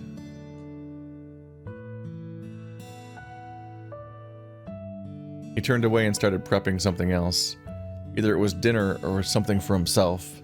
I wasn't sure, but I played with my meal. Orlando sometimes hummed when he cooked, and it was typically whenever something was on his mind. He was dead quiet when he was cooking for fun, as that was when he was most relaxed. But now, he was humming up a storm while he worked. Can I ask you something, Orlando? What's up, Dave? Why'd you kiss me last night? He stopped everything, yelping and sighing out in relief as he set down the knife. From where I was sitting, it was hard to tell if he'd accidentally cut himself. Sorry? What'd you say? Much like the first time I asked, I repeated the question in a calm, if confused tone. Once more it went unanswered, with Orlando fidgeting on the spot, trying to look anywhere other than me. I don't remember that happening. But I remember it happening, right before I fell asleep, and... I trailed off and we looked at one another. It was... a mistake. A moment of weakness, that's all. But we've never... and you've never... Never what? You've definitely kissed before. Like I said, it was a moment of weakness. Because of the Sal thing. You understand, right? My mind wandered back to when it happened, then further back to when Orlando confessed to Sal, slowly nodding my head. I guess so. The moment the words were out of my mouth, Orlando sighed out and went back to preparing whatever it was he was doing with the knife. All you need to worry about is to just focus on landing yourself that bear, and know that if you need anything, you just say the word. Why? Because I'm your friend? Getting you laid is the least I could do. That's not a friend responsibility. That's not on the list. That's not related. Wouldn't it just be easier if we had sex?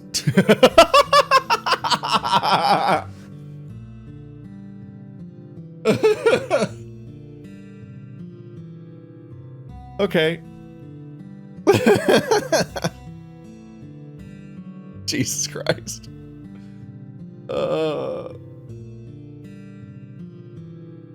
Okay. I appreciate that at this point Dave's the sane one.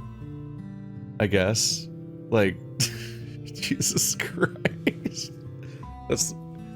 Sure, I guess, Dave. Let's do a test. Well, after test kissing, we'll do test sex, and we'll test date for 8 years, and then get test engaged, and test marry, and we'll test retire together, and then after you're buried, you'll finally be ready for your next run with Dave, or with Dean.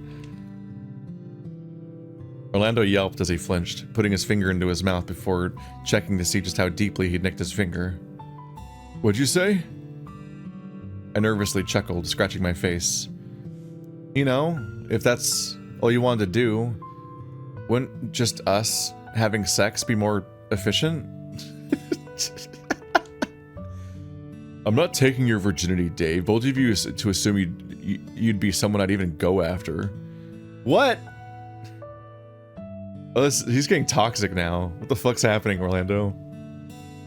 But it's fine for us to kiss? That's different. How is it different?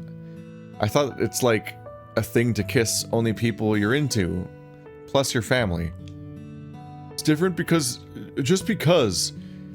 If you feel so strongly about it, then we won't kiss anymore. Even if it's just to teach you how to kiss properly. There are literally people who are, like, more willing to have sex with someone than kiss them. But why is it so important that I know to kiss Dean? I don't understand. Because someone has to take care of you, Dave. If not Dean, then who? I don't know, but it's stressing me out just how much you're guiding me through this. It may as well be you that's dating him. Also just a really weird way to talk about a person. Like, somebody has to be taking care of you. Like, guiding, someone has to physically, like, carry the leash, basically, in Dave's life. He can't just be his own person. He poked me square in the chest with a finger on his uninjured hands. Hands? Uninjured hands. Didn't they just dictate that he hurt his hand several times? Yeah, but I guess they're actually uninjured now. Like, I don't... Eyes narrowing. That's it's a finger, so like it's just gotta be a typo. I don't date bears, you know that. I'm deeply racist. He's what? Oh, okay. I thought he was calling Dave a bear for a second. I was like, what? No, literally no dating bears. He's bear racist. They're just gonna run with that as a narrative point. Then let me date who I want, and let me make mistakes. I like Dean. I really like Dean, but you make me feel so... You do not really like Dean. Can't even come up with a strong statement about Dean. So what? Hopeless. Like, let me kiss who I want, let me hug who I want, but there's just this overwhelming feeling that I need to do it right the first time, that I'm scared that if I screw it up, I'm gonna make everyone else upset with me. But... no one's going to be upset with you. Then why do I feel so confused? What do you feel confused about? It can't be that bad. That we can't talk about it, right? You tell me, Orlando. I don't follow? Why do I feel confused about how I feel towards you? He flinched, standing there with his mouth pulled up tight. Almost as if he didn't want his mouth open in case he'd say something he'd regret. Why does kissing you feel nice? Shouldn't I have kissed Dean first? What if I want to do that again? What if I made a mistake? You didn't make a mistake. Remember, he asked you out and you were happy about that, right? Well, I don't feel too happy now. This actually... Don't sit down before I say this, as if that's an option, not an option. This is probably the best written route so far, by like a fair margin. It's full of passwordisms. It's a struggle, but like, they're actually talking about shit, and there is actually a dilemma on the stage, and there's dynamics that make some kind of sense, even if every fifth line they say something insane that I can't reconcile. It's like, oh right, drama. This actually works on some level. Carefully, he reached out and placed a hand on my shoulder, kneading it gently. We're still friends. Right. Good friends. Best friends. Yeah. Right. He sighed out and pulled away, rubbing his arm as he turned back to whatever it was he was chopping. He was quiet, but he also wasn't moving. The struggle here is that they're completely willing to dive in on writing Orlando as the weird, like, fake practice boyfriend coach that he obviously is going to be your real boyfriend. But they're completely unprepared to write Orlando as the mob boss son who's the specific boss that killed your son and deal with any of that. Yeah. And one of those things is significantly more, like, crucial to their entire character than the other. Is the plot of the game. I slowly ate what food he'd made me, and while it tasted fine, I felt sick to my stomach about something I couldn't quite place. Still, Orlando wasn't moving, just resting his weight on the bench, and staring out the window, it seemed.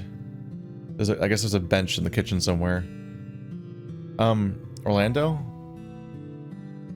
Taking my plate over to the sink, I peered around to see how Orlando was doing. He was busily wiping his face the moment I moved, though.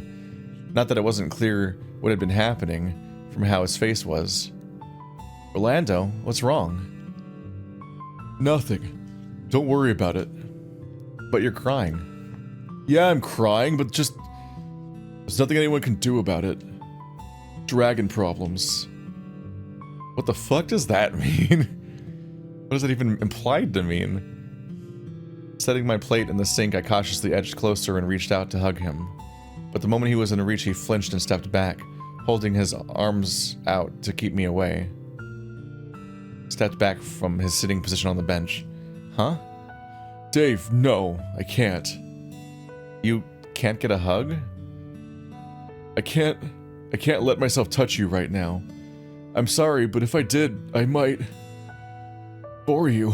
He looked in pain. His hands trembled.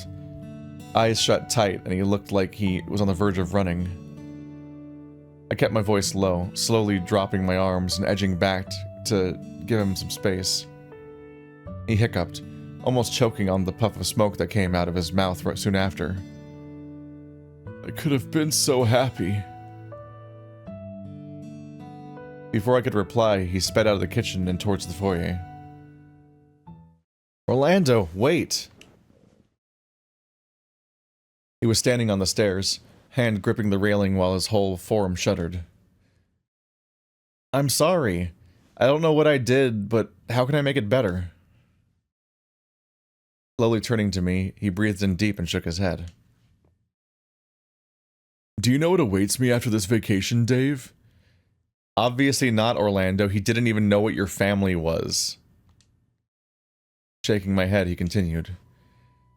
When this month is up, I'm to spend the next part of my life learning the family trade. But the bakery, and... there's no promise of a bakery for me, Dave. I wished and I hoped, but that's that. Wait a second. Wait.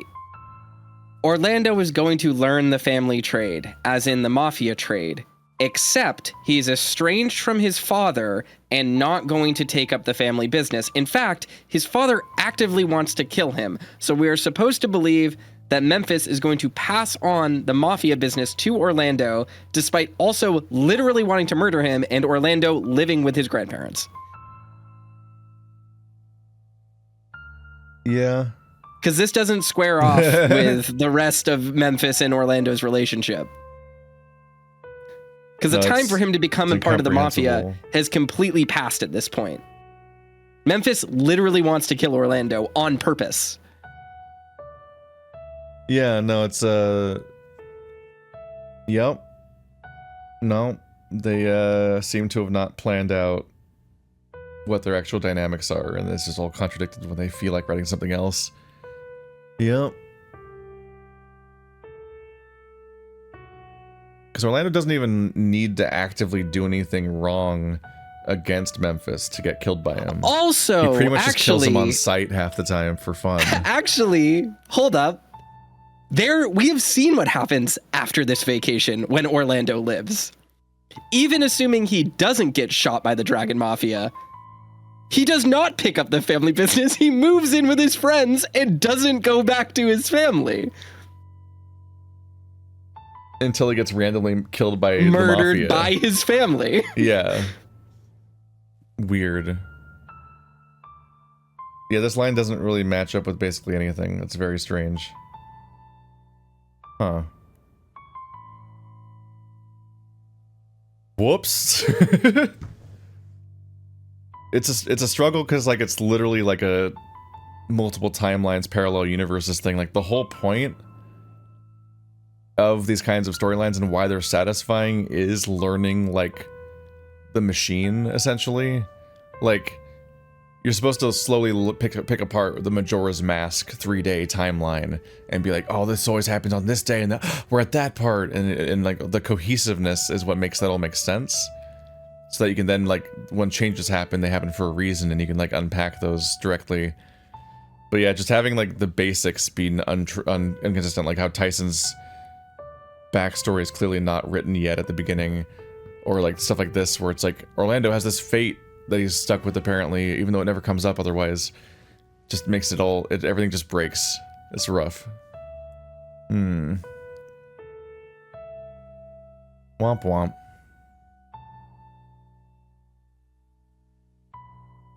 I wished and I hoped, but that's that. Unless something horrible happens, I'm stuck. Horrible how? I'd love my family as much as they're not good people, but if they disowned me, I'd be devastated. What? They already did. They already did. I have horrible news about your family that you have apparently have not figured out yet. I don't understand. I can't make sense of this. Even with the freedom that'd come from that, I don't know how I'd feel.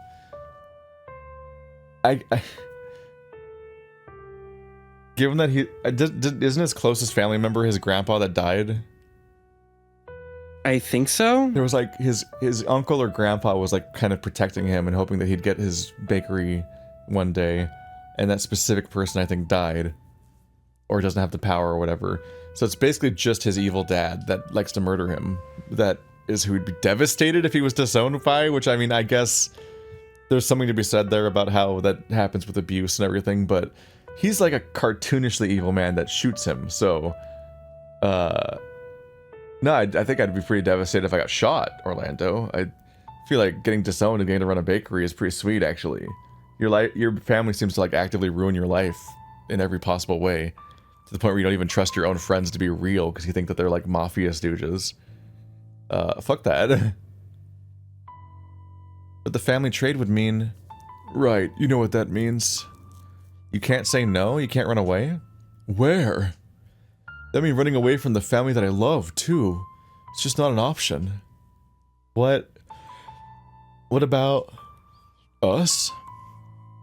I nodded slowly, dreading the answer just from how much of a pit it was forming in my stomach.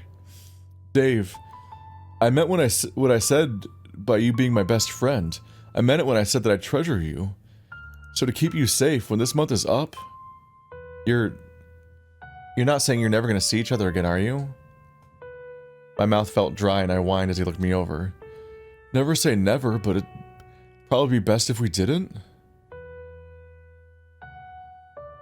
So like, on some level, this helps justify why he's pushing him on Dean so hard, because he wants to see Dave happy before he leaves him forever. But what doesn't make sense is that he was worried that once he gets Dean and Dave together, that Dave's going to vanish from his life. Like, he'd be too busy with Dean. And it's like, Orlando, you're cutting things off with Dave, apparently. Like, this conversation, that conversation, just, like, one of them wasn't in the head while the other one was being written. Like, it wasn't planned, seemingly, because, like, it doesn't make sense. Or at least it only makes sense in the level of, like, people just having nonsensical emotions in real life, I guess. But, like, Orlando's plans don't make any sense. Like, oh no, what if Dave's too busy to cuddle me next month? I'm like, you know, after I've already disowned him functionally. My eyes dipped down to the floor in disbelief, my whine becoming a hoarse croak that trailed off into silence as I processed what he just told me. So when you're saying you need someone to take care of me, The comment was left unanswered. Instead of, he approached and stood in front of me. We were in arm's reach, but neither of us went for it, instead looking at our feet. I trust Dean. I trust that if you like him as much as he seems to like you, then he'll be a good fit. And I trust that if you come to love him, then what help I can give you to ensure your happiness is worth it. Even if it costs me what's left of my own. I don't like that. You deserve to be happy as well, Orlando. We're friends. So there's got to be something I can do. Well, if you think of something, let me know. But until then, focus on your bear, Dave, who you will continue to never talk to. The comment stung, and something within me felt empty, barely registered by him gently patting my shoulder. I stood there as he disappeared back upstairs. Just give up, Dave. Let whatever happens, happen. The words echoed in my head, bringing me shy of crying, but not enough to tip me over the edge, which is what shy of crying means. How could I not be crying over something like this? A revelation that Orlando was just about to be leaving my life when the month was over. But the longer I stood there, the more I came to realize everyone was leaving. Everyone was leaving. One way or another, everyone was going to be off doing their own thing, so maybe Orlando had a point. Maybe I should just accept that no one was going to be around forever, and that I should just look to Dean to be my future. This makes no sense once again, because this is only in a narrative where everyone's finishing high school at the same time, and they're all about to go to college or distant things, and you have like set in stone the thing that everyone's going to move on to do. But instead, it's Password, where only like a couple people are even Dave's age. So half these people are already out of high school, and a few of them have been out of high school for an upsettingly long time, and have jobs, and are explicitly not going anywhere. Only like in the cosmic scale, people might move on eventually, but that's not really the revelation that makes sense here. It almost seemed like a cruel joke, and I wondered if I liked Dean enough to consider him the one I'd spent the rest of my life with. Even if Orlando hadn't intended it to come across as such, it sure felt that way. Sitting down on the stairs, I moped for a bit, wondering what everyone else was up to. Not that I wanted to join them. I could hear excitable yelling coming from upstairs, and after last night I had a feeling that I'd only be a bother to Dean and Sal, trying to take it easy with what was left of their day. I half assumed Orlando would find his way back to the pool like he planned, but maybe he didn't want to risk running into me again. Maybe it was for the best. With no other option seeming right by anyone, I headed upstairs to be alone. Orlando must have sent Sal to come check on me, or maybe he did so out of his own volition. Either way, after I told him I wanted to be left alone, he did just that. Bloop. Is it the vault?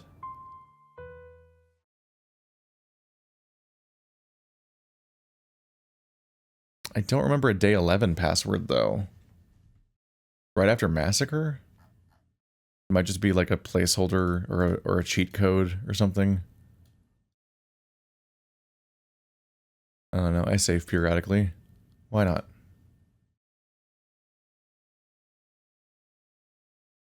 It's definitely way too early for werewolf. Oh. Alright, we met Thanatos. He's in the plot now. I'm single, too, but Orlando's been trying to, I thought about it, wondering what was going on with Orlando. On one hand, he was trying to play wingman, but on the other, he was sending me some confusing mixed messages. Why would I feel safe? Are you stupid? Orlando seemed convinced he wasn't going to be happy, and just thinking that he was leaving caused my chest to throb painfully.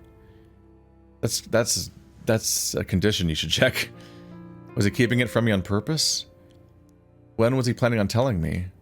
Part of me felt sad and confused, the other felt hurt that he decided to hide it from me. Oops. Ah!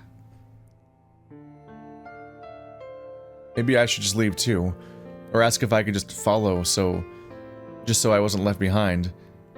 But in Orlando's case, that just wasn't an option now.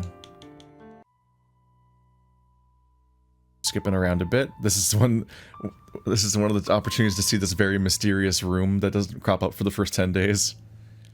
Ty nodded, looking me over quickly. Orlando was going to check in on you, but made Sal do it. Ended up breaking down and fretting that he'd said the wrong thing and started crying. Fucking annoying if you ask me. Dean had to try and calm him down because Roswell and Haas weren't helping for shit. What did he say? Didn't. Just said he said a thing that upset you and felt bad for dumping it on you.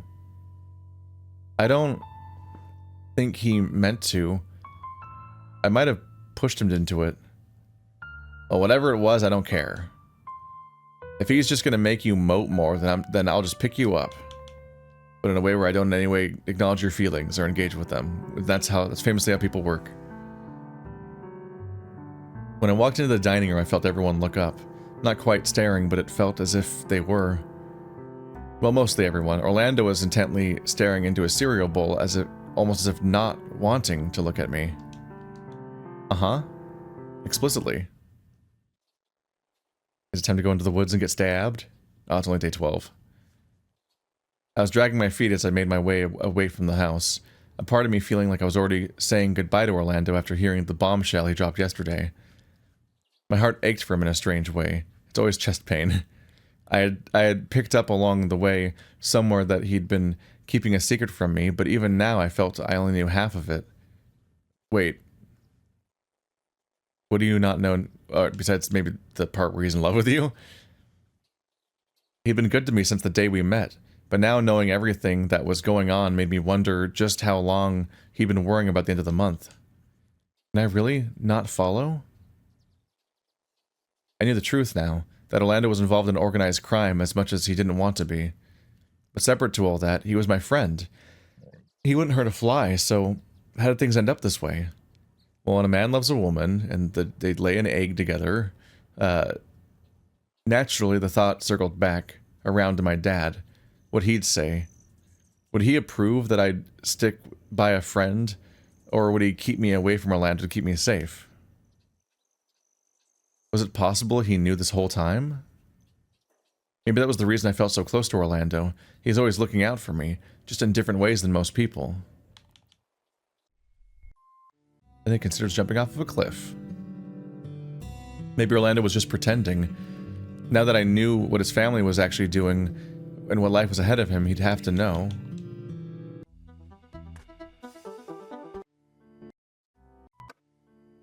Seeing only the parts that are inserted to acknowledge the route gets really rough, because it's like moment for moment, again and again, it's just like, did you know the revelation that happened? Just checking. Like, they just kind of recap it over and over again. And it's usually not getting any deeper. Like, the thought's not progressing. The feelings aren't evolving. It's just like, here is the part where we check in on the route. And for literally days at a time, the only thing to refer to is the fact that Orlando said he's leaving. So all of those slots that might say something different about certain other characters, who knows? For Orlando, they just repeat the one refrain over and over again. Although knowing the game so far, they probably always do that to some extent. Collapsing back onto the bed, I thought about shooting Orlando a message. Not for... Oh god, I just realized why this sucks so much. So, what really sucks about that design is that it limits all of the character routes. Like, in other furry visual novels, the character routes are pretty divergent. Like, they literally have their own stories for the most part. But Dave is required to have certain emotional beats at certain parts, like the thing with his dad, and he's supposed to be despairing, looking over the cliff and everything. So, like, that means that, like, his relationship with each person has to be in a similar place to facilitate the scene that happens no matter what, regardless of what companion they're currently with. It's like, it's not just that it's really clunky and awkward to awkwardly just be like, insert a bunch of 1 or 2 line sentences to refer to the current route, but it's the fact that the current route has to conform to the larger arc every single time, because it's chained to the same main plot. So each of them has to, like, repeat the same shape in a really clunky way, and that's just kind of rough. which might even inform some of the really awkward bits where the game just kind of starts over periodically on the route on arcs and just keeps resetting seemingly, because it has to like everyone has to follow the same hopscotch shape, like it's exactly the same beats. Collapsing back onto the bed, I thought about shooting Orlando a message, not for any reason than to use him as a heater. Not for any other reason than to use him as a heater. When that sank in, I shied away from my phone out of shame.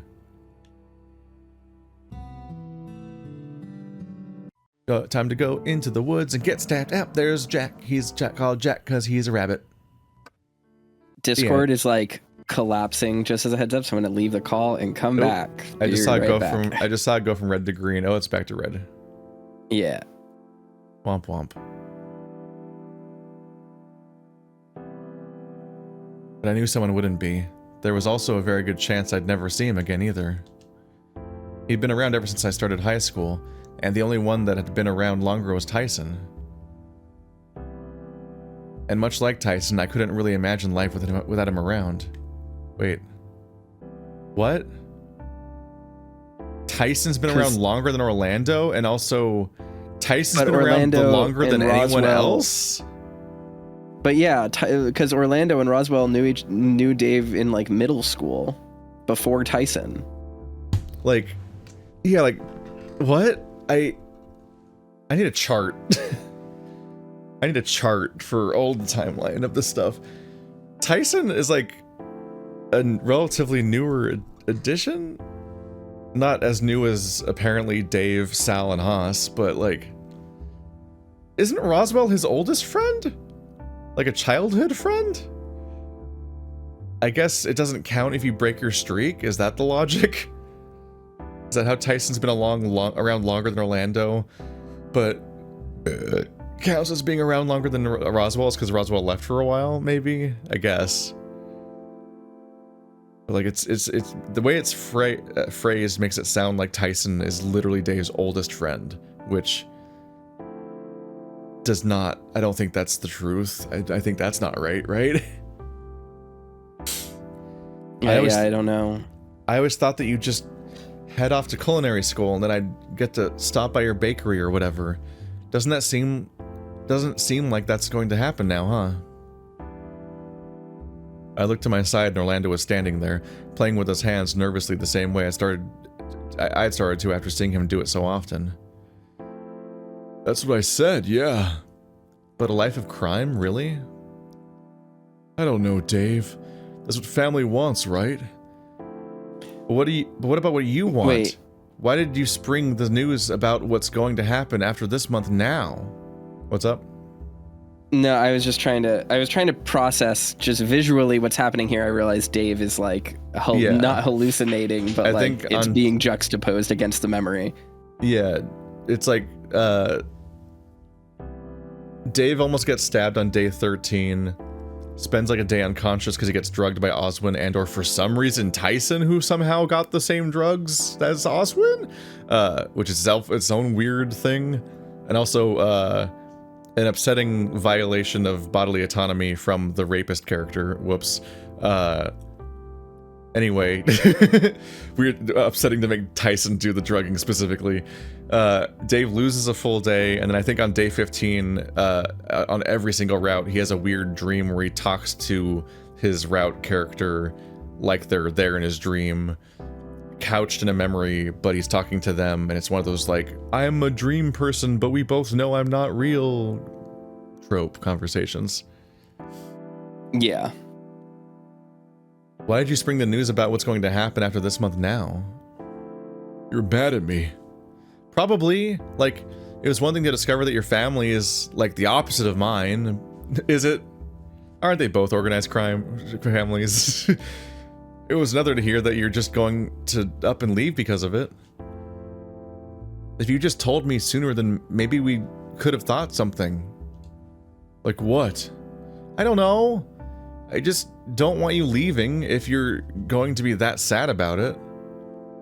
I care about you being happy, Dave. You know that. And what about you, Orlando? I want us both to be happy.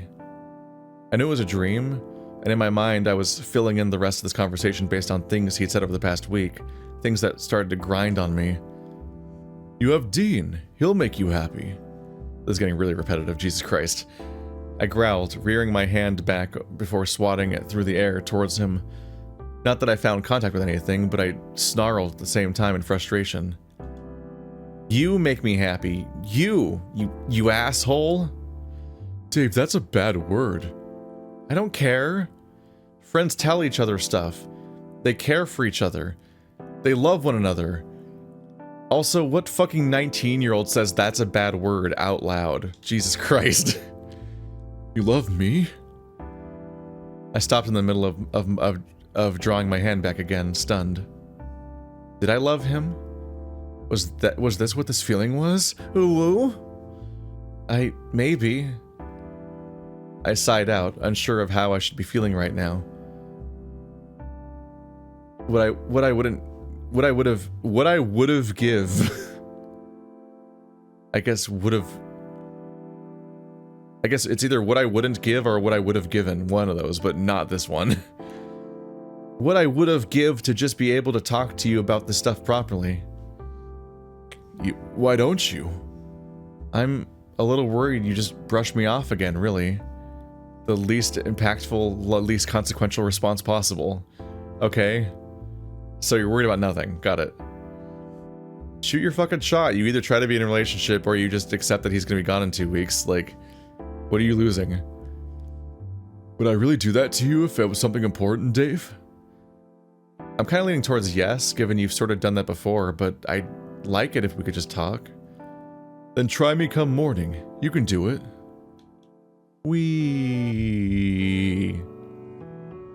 I think I'm gonna see if I can help with breakfast too, just while I make my mind up. I scurried away, dipping into the kitchen and closing the door quickly behind me. Well, look who's here to visit. I look over to Roswell, who was mixing something together in a bowl while Orlando wandered closer with a loaf of bread tucked under his arm. Could it wait for more? Not that, I guess just curious to know what was happening in here, maybe? Glancing back at the door I'd just come through, Orlando gently guided my chin forward so that I was looking at him again. You sure that's all? I know a hungry face when I see it. Oh my god! No surprise! I'm finally here. You had an 80-minute streak of not having to voice a single thing today. Not getting to, like it's my privilege and not my punishment. Privilege to play Roswell for eternity. No surprise either, at least given how he just devoured the first lot of toast you gave him. Oh, Let it be known that I got a lot of Guilty Gear practice in that time. the palpable absence of toaster. Oh yeah, are you really that hungry that you couldn't wait for me to bring it out to you? No, it's not that, just... I found myself fiddling with my hands, unsure what to say. You wanted to thank him? You did kind of dive on that toast before anyone could really say anything, and you were just like out of it afterwards. Dave just likes my cooking.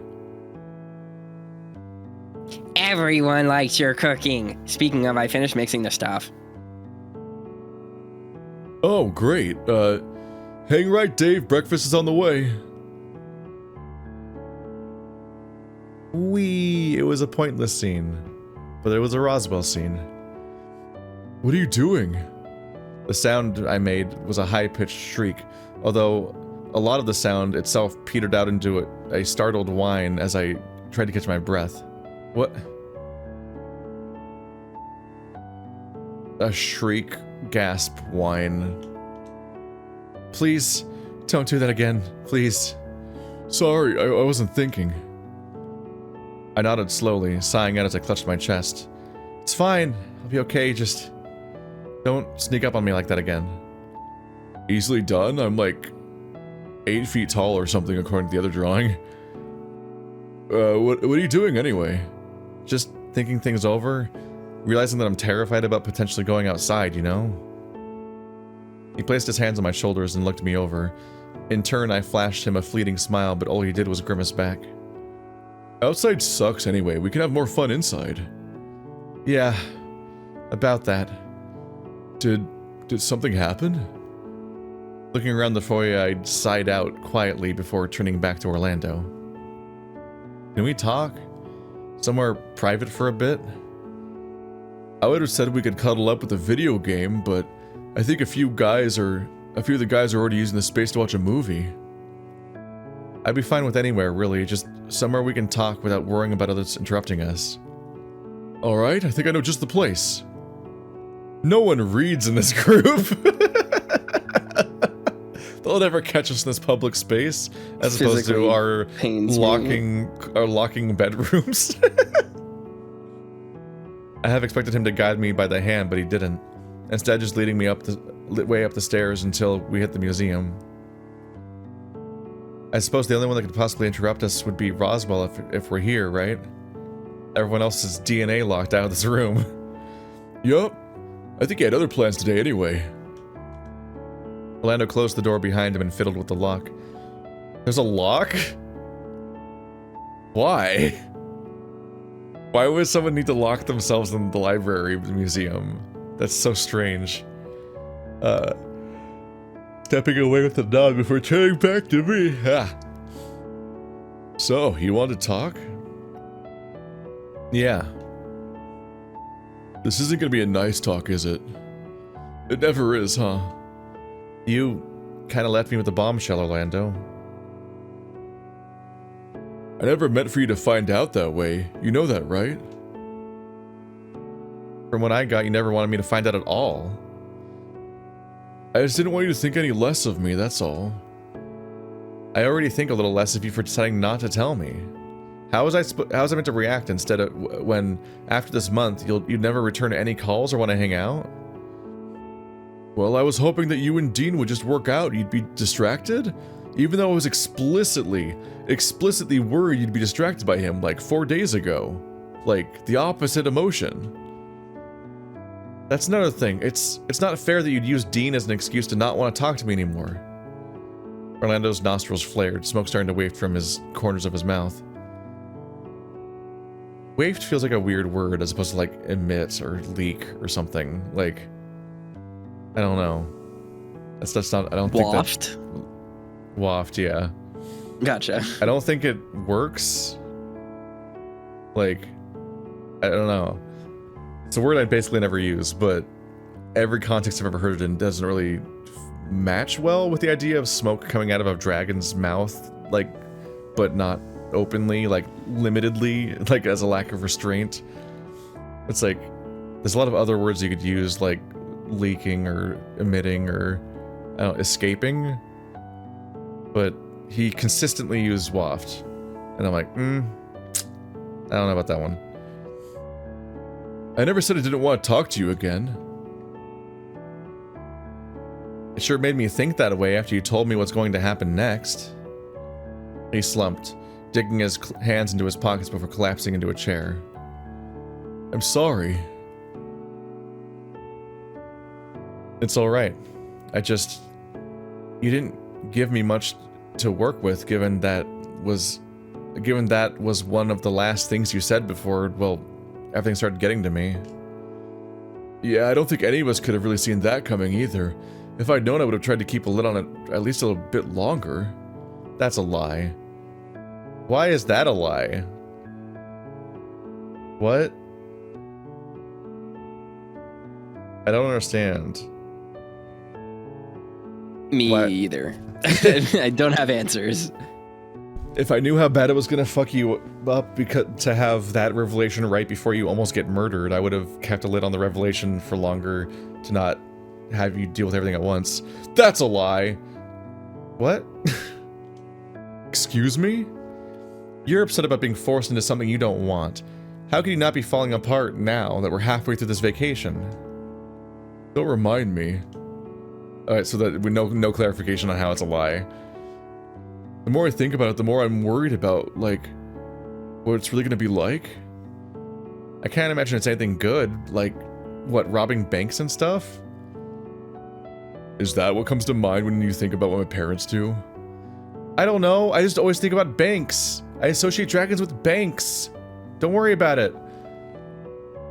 I don't even think I even want to know. But what I do want to know is how I can help. If there's a way for you to get out of it. God, I wish. But like I told you the other day, I'm not going to turn my back on my family. All the memorable characters that you know from it, me, your best friend's family, remember all my family members that you know by name with their unique sprites and backstories? Yeah. They're so important. Family. Even if they are, for the most part, terrible people. The exception being them being alright with you being gay so long as, you know, egg? What a sentence. Orlando sighed out, leaning over the study desk he'd found himself by as I took a seat opposite him. Yeah, but even that comes with conditions. Not that's really good to go into. Conditions? I mean, I know you can't lay eggs, so that's already one problem there. Not me, Dave. But the whole egg thing was Dad's idea. I could sleep with whoever I wanted so long as I provided, well, a replacement. Hey, that seems like an idea, right? No, Dave, that's upsetting. Except, listen, like, you could write a character like this where, like, the arranged marriage is set up as, like, a sham, but it provides an heir. Like, this is, again, Japanese racial coding. Like, this idea of family being the most important thing. No, it's Louis' like plot line from Baystars. Yeah, like old school Japanese politics of, like, you know, marriage association, but then having people on the side. Like, there's that. But it's weird because we know Memphis doesn't want Orlando to provide an heir because he just fucking kills him in all the endings. I don't get it. What? Memphis is just a completely incoherent character that needs to be replaced altogether by something that makes sense. 'Cause nothing about him really works.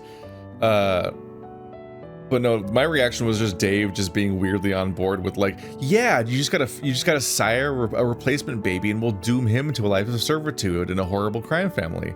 Like, Jesus Christ, Dave, I thought you had some kind of morality. Like, you're always like, oh, we can't swear and all these other things. You keep, but bad things are bad, says Dave. But then he's like, well, what if we make a replacement baby so I can have my gay dragon husband? What if we just make a stupid little dragon baby, and, like, that stupid dragon baby just suffers forever, and we'll just not look at Omelas. Like, we'll just live here and ignore the suffering child in Omelas. Yeah, great. Bring home a replacement because your son is a tubby coward who doesn't now want to do crimes. To be fair, most people don't like doing crimes, and you're not that fat, just cuddly. He's explicitly somehow fat enough that he's the reason we can't escape. Compared to the rest of my family, I'm for sure bigger than the rest. Well, sure, but you're not, you know, gay. Hard to believe that when I hear that all the time at home from Dad. Plus any of his cronies, because, well, you know, they just want to follow what the boss says instead of having opinions. And your mom? Orlando shifted uncomfortably, averting his gaze. She doesn't really say much. Dad's of the opinion that she's not there to voice her view on things, just to look pretty. It's a wonder I didn't grow up hating guys with Dad around.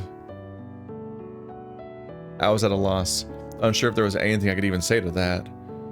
Reaching out, I took his hand and rubbed my thumb over it. But they love you, right? They wouldn't really turn you away if you wanted to talk, right? I know I love them? Maybe I shouldn't. I probably shouldn't. What I wouldn't give to ask Grandpa. I'm sorry if this is, like, going a bit far, but can I ask you more about your dad? Oh, here we go. Here we go with Memphis lore. I guess it's fine, as long as it's not tearing you up inside talking about it. Me? I'm fine, I think. For now, anyway. Wait, are we now acknowledging that he killed his dad? Then I guess so. What do you want to know?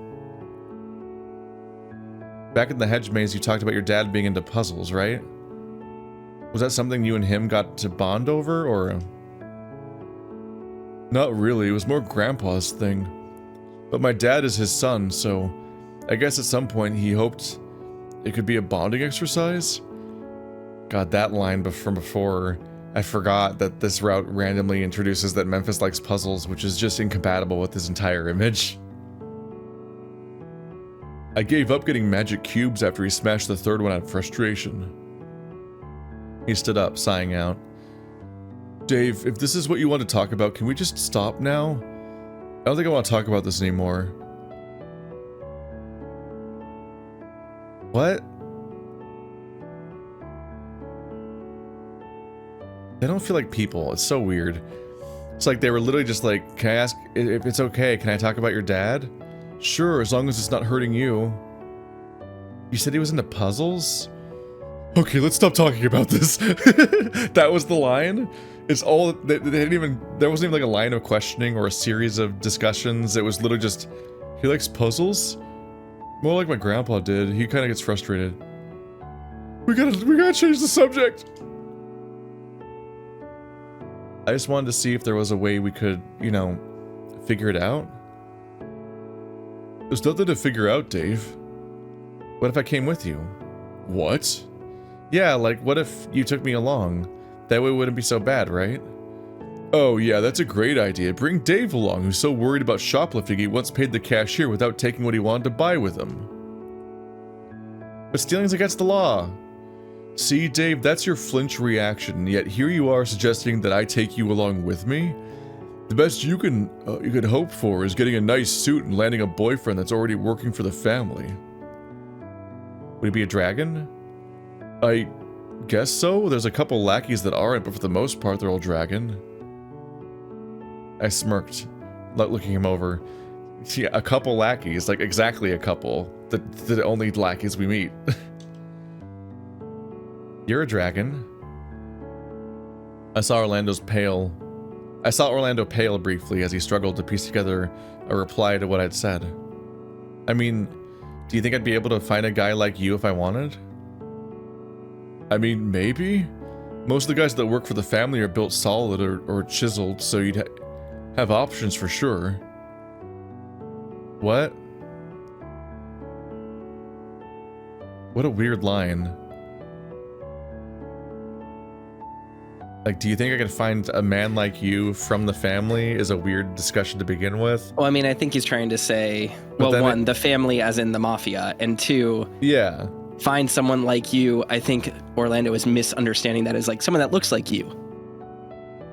It's just baffling because even then Orlando's go-to line about how Dave would have options is to list things that are specifically unlike him. Solid and chiseled. I'm like, what? You literally just talked about how you see yourself as fat, so you don't see yourself as solid and chiseled. So why would those be options for people who are like you? Unless you're just I think he's saying Dave's solid as in large. Or Dave's just exclusively into bara. No, I know it means like, but it's like it's weird that he's describing people that don't resemble him physically as examples for options Dave would have for someone that's like Orlando. Like, it's just like, what the fuck is the sentence? It's just really strange. Plus, a bunch of them take their shirts off a fair bit, too. Okay? Now it was my turn to not know how to respond. Was I that bad at flirting? Was he just being nice? Why are they taking their shirts off? Still, a lot of them aren't all that bright. Some are, but... So I guess you've got a shot. You're not joining a crime syndicate just to get a himbo boyfriend. I would not date Cosmic Curio because I would die in approximately 3 hours for the plot, but there's good himbo boyfriends. I mumbled under my breath about how clueless Orlando was being, but he seemed to either just not hear me or to ignore it. So that's it, huh? I'm supposed to have Dean as my himbo boyfriend and come to keep saying it. And come the end of the month, say goodbye to you forever? Afraid so, yeah. And what was I meant to?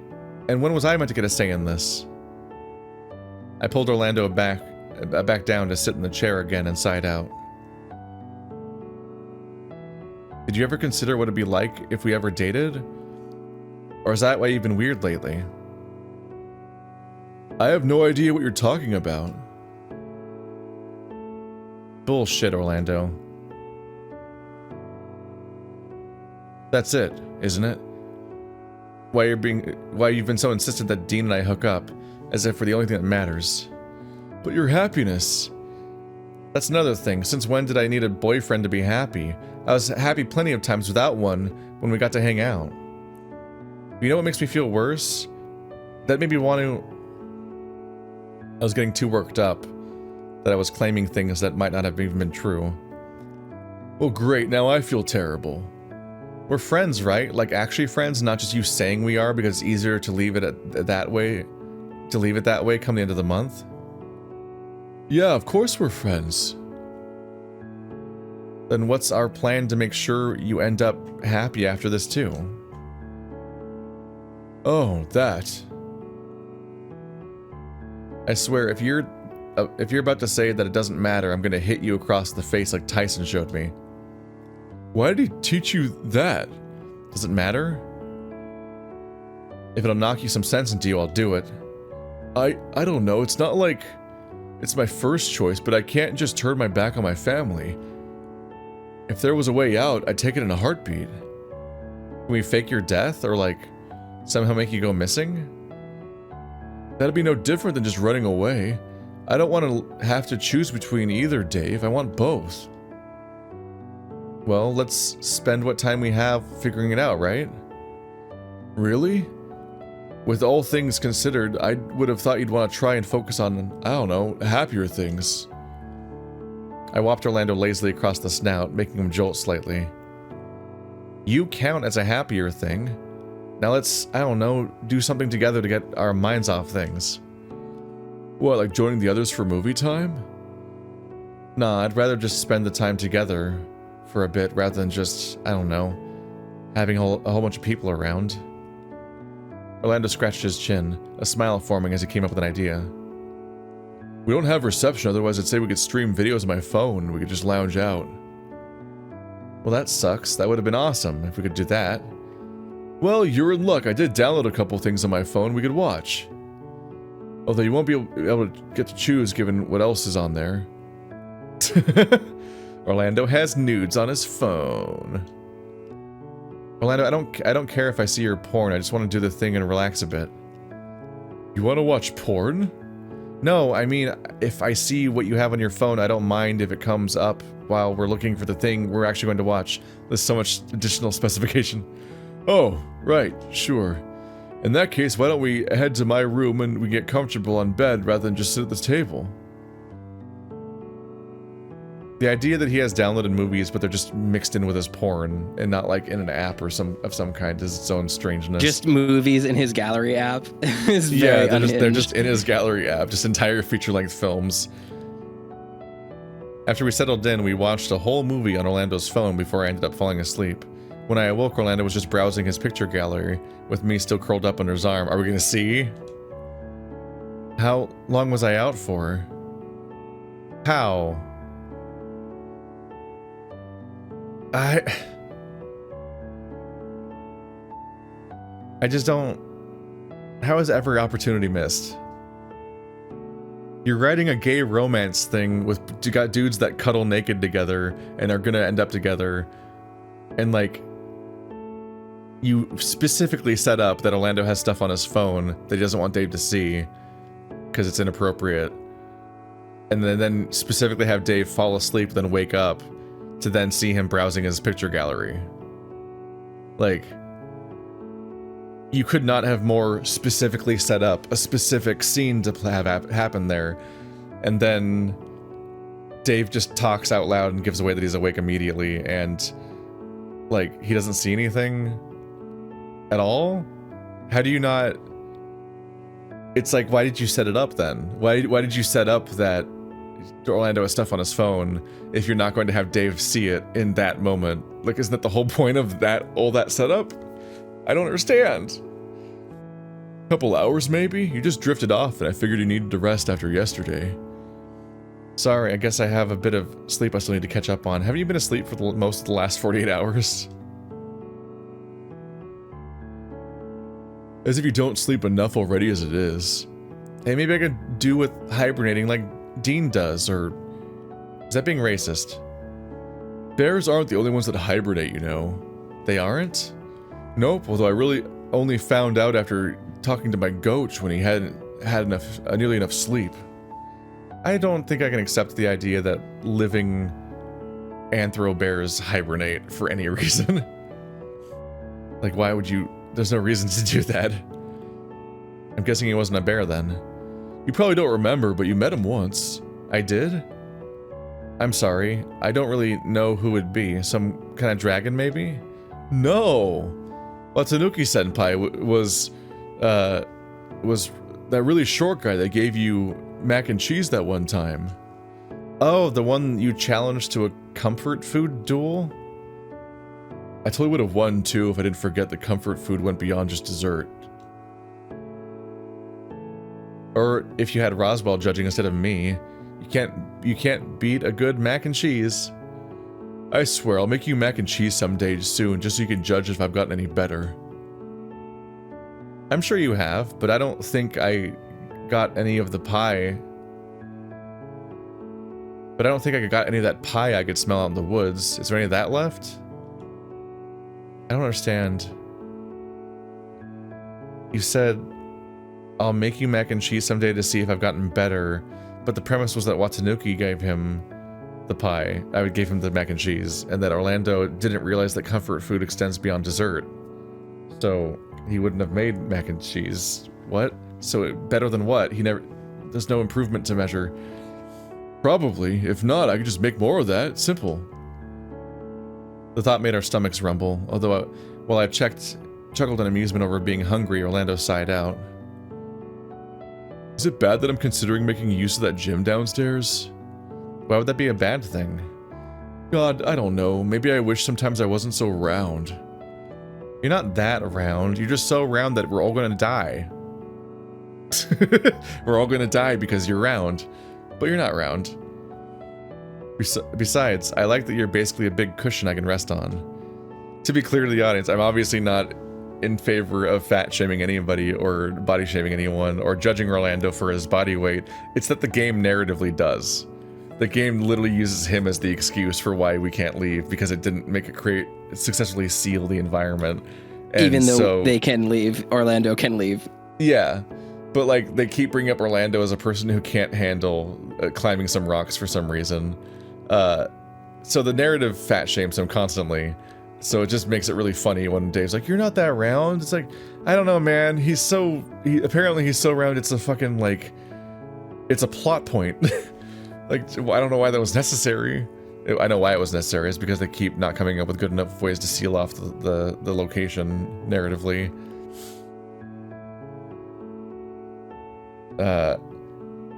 Funnily enough, I just watched another murder mystery in a sealed location.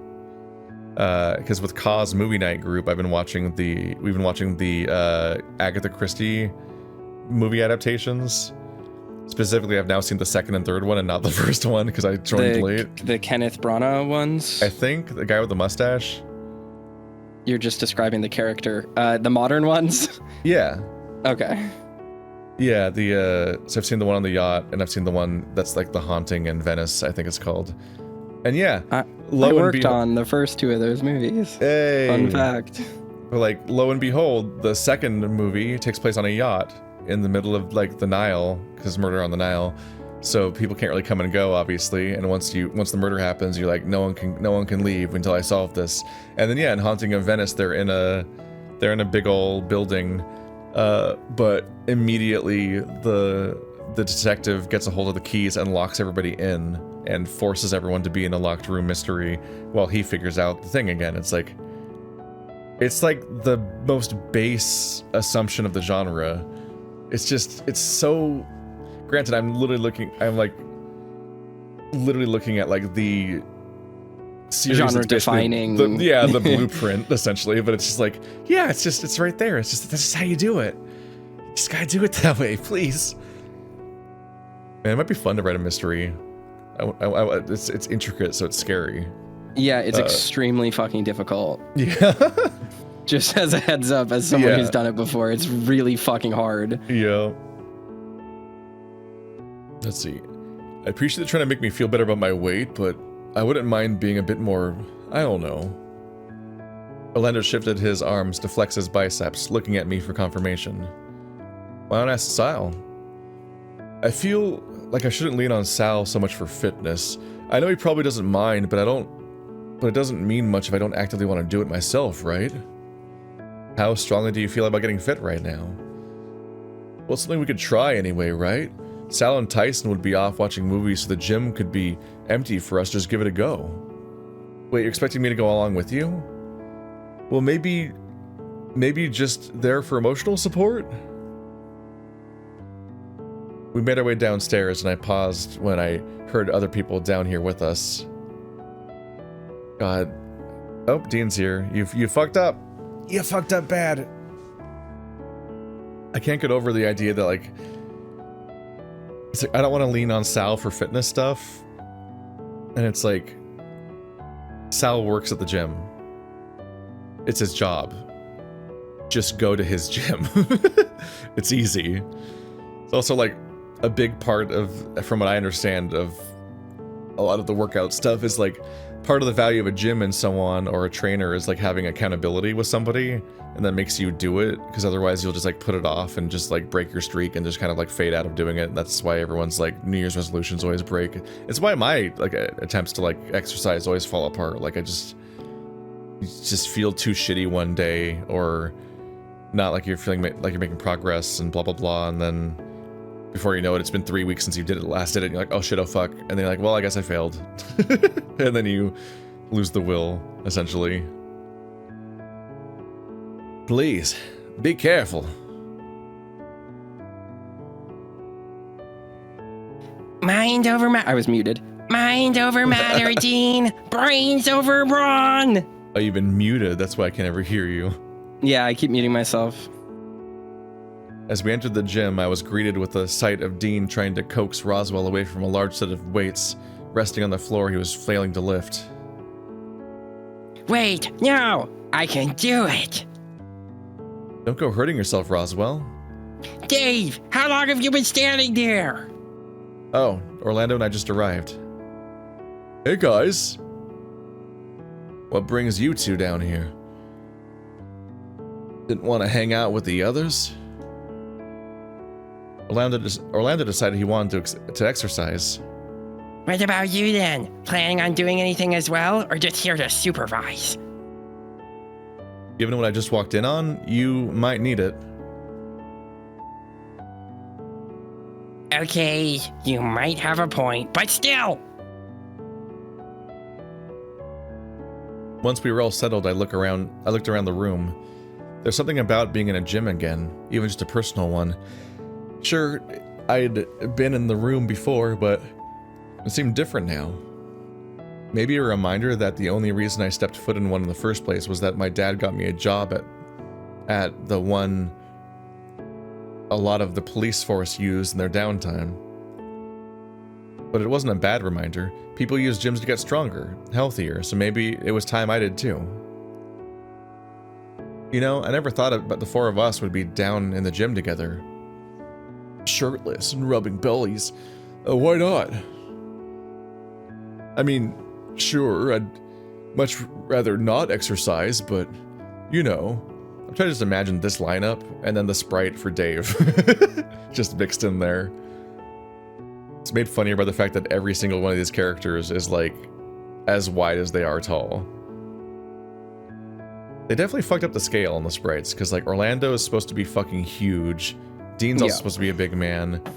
Roswell's supposed to be the tiniest character, but everyone's like, it looks like the a little bit of like the struggle with like the Cape Escape sprites, which aren't necessarily meant for scale to begin with, because they're not even meant to be next to each other in the first place. They're like portraits, but like they're often all drawn at the same size document. So when I put them into a lineup, I then have to like scale them to different heights to show like Sandals is short and Snapper is tall, but these are just in the game. And like they were drawn to fit the canvas, and they didn't rescale the sprite afterwards. They didn't like insert transparent space above Roswell so that the sprites all being the same height would look different based on the negative space. It's real rough. It's just very strange because it makes it hard to convey anything. Also, Dean is supposed to be like the second largest character after Sal, probably. He looks like a tiny man. He looks so small, no matter what. Like, he's just drawn he looks very short, and the only way to beat that would be to specifically scale him so he towers over everybody to make him look tall. But like his head is too big for a scale, so like in terms of like the way that you measure people's height by heads, you're just like, his head's huge, he's short, he's a tiny little hobbit man. Yeah. Why not? I mean, sure, I'd much rather not exercise, but you know.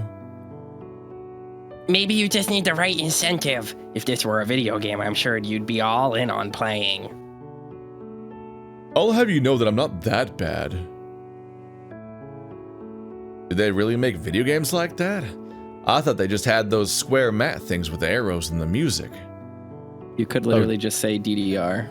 Yeah. Or Pump or whatever, any of those games. I don't know what things are called for some reason. But I know when they said square mat things, I thought it was gonna be the Wii Fit. The balance board. Yeah. I worked when that was a popular device at a Best Buy. God, we sold so many of them, and it was so funny to watch the fucking Tony Hawk shred board right next to it sell 0 copies forever. Just never selling a single one. Just taking up a massive shelf so that it could just waste product space. Can't wait for Null Playing Games Season 4, where I finally don't do a bad Southern accent for one season. Yeah. Just thinking about that when I voiced Dean. I'm not gonna spoil what we're planning. Fuck you. Are you about to tell me that I'm playing a Southern character again? No, just the settings and stuff that we're working on are... It was just extremely funny that, like, midway through Cape Escape 1, I was like, why did I pick this voice? Why did I do this to myself? Like, I don't even know how to do this voice, really. And then immediately after we finished that season, they were like, so we got plans for Cape Escape 2. I'm like, okay, second season of Jet Voice, here we go. And also, in between, we're gonna do a cowboy season. I'm like, motherfucker! Well, it's funny. So I ended up with 3 consecutive scenes of Southern Voice. And also, the Southern Voice doesn't even necessarily make sense because of where Cape Escape actually takes place. Like, Jet wouldn't have a Southern accent because it's not the correct South to begin with. Well, it's interesting to me as well, because like just from my perspective, right? Like we just have to have Ka set the town that he was from. Wait, no, because never mind. We know where he was from. It could be where his dad was from or something. Like just having family members with an accent. But it's just it's funny to me because when we went to do Dead Laws, I was like, I'm really bad at accents. I understand accents. I like have studied dialects and stuff, but my ability to replicate them is actually like, I struggle with it very deeply. So when we started to do cowboys and stuff, I was like, oh fuck, like I'm not gonna be able to do this at all. And now I accidentally do fucking cowboy voice and I'm trying to do other voices. Like because you've just lived in Beck voice for so long. You just lived in it for so long. It just becomes second nature. And it's funny because like I've lived in kind of cowboy places and stuff like that, but like because I lived in Montana for a while and like I couldn't do those accents when I lived there, but now I could probably pass as like a plains cowboy if I wanted to. It's just funny. It's funny. This is totally unrelated, but I had someone come on my stream a while ago. And they were like, I just came here from watching Dead Laws on Null Playing Games. Why does Toaster sound so different? Like they thought my Beck voice, they thought I talk like this all the time. And I was like, no, this is just how I sound. This is my normal voice. That was a character I was playing. Like, wait till you find out what role playing means. This is very funny. For me, the entire reason why I end up doing Southern accents from time to time and stuff is just because it's another way of differentiating voices without having to do a voice. Because at some point you're just like, I can't keep coming up with more like voices that I not only have to perform, but I have to like be able to recall like what was the pitch of this character, like how'd they talk again? Yeah. And it's like having somebody do a dialect sort of thing. It's like Yeah, it's shorthand, It's right? almo- Like it's a big it's like touch point. it's like even if it's almost the same voice as another character, the fact that they're speaking with like the drawl sets it apart, even if like the pitch is the same or whatever. It's then, different like, okay, textures. So you're like, okay, another character. I can do another one that way. Yep. And then you get your Edgeworth voice in, and so on. It's very funny to me that I have in my brain I have an Edgeworth voice, and I have a Greg from Night in the Woods voice, and I have a few other voices. When you get down to it, none of those characters have voices in the games that they're from in my brain, so it doesn't make sense. So like when I can't like tell someone an Edgeworth voice or the Greg voice and have them know what I mean, because I made up the voice. It's gonna get really crazy when you hear what Edward's voice actually sounds like. I'll mute the game. They can't stop me. I do need to cover more Phoenix Wright games at some point. People liked the first one. It was long though, fuck.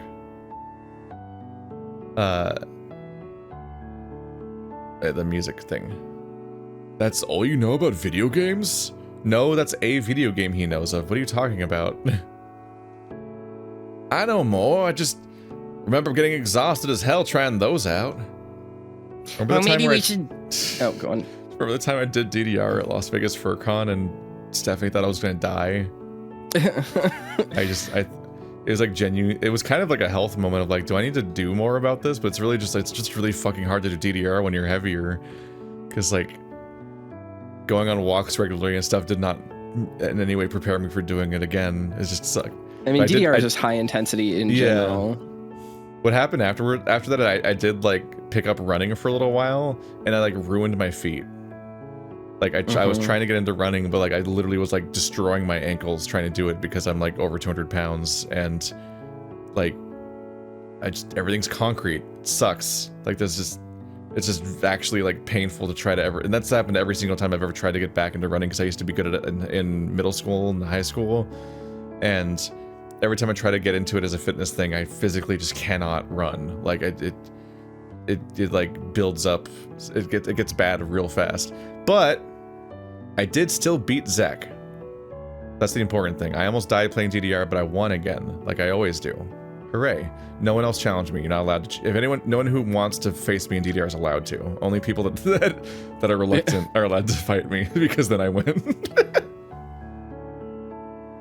Well, maybe we should take you to an arcade sometime.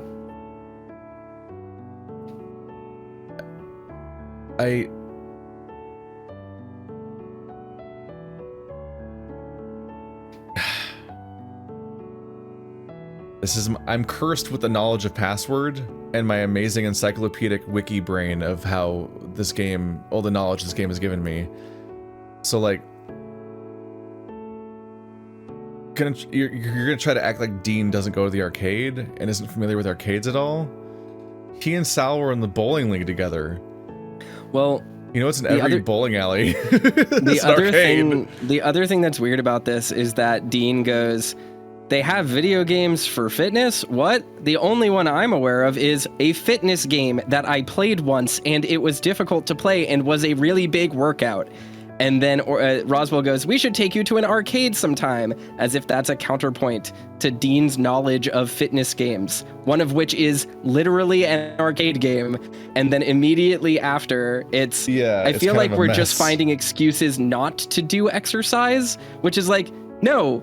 What? The whole point is that video games can be exercise. So if you take them to an arcade, which Dean has established has a high intensity video game to play, Orlando could play DDR, and it wouldn't be an excuse not to play game, not to do exercise. What are you talking about?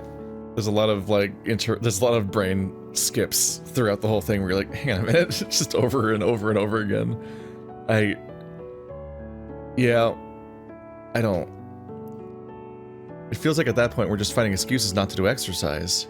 Well, you know, I heard having sex burns as many calories as running a marathon. No.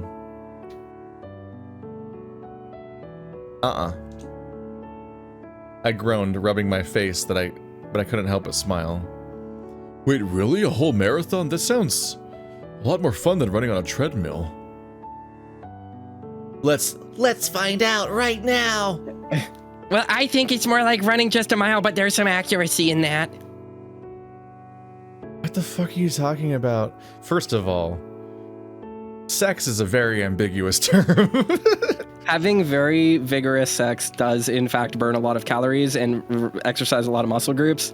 Yeah, especially but you muscle groups can't- that it's just people that you don't can't- exercise often. But It's just that you can't directly compare it to running in like any real way because sex is so non-specific and also Sure. both in duration and activity that you're like, how the Yeah. fuck would anyone compare this? How are you measuring this? What are you talking about? Running a mile in a set amount of time is like a relatively consistent thing to try to measure, and sex is not. yeah, It's like it was insane for him to say a marathon for obvious reasons. That's literally insane because a marathon is a defined thing that is huge.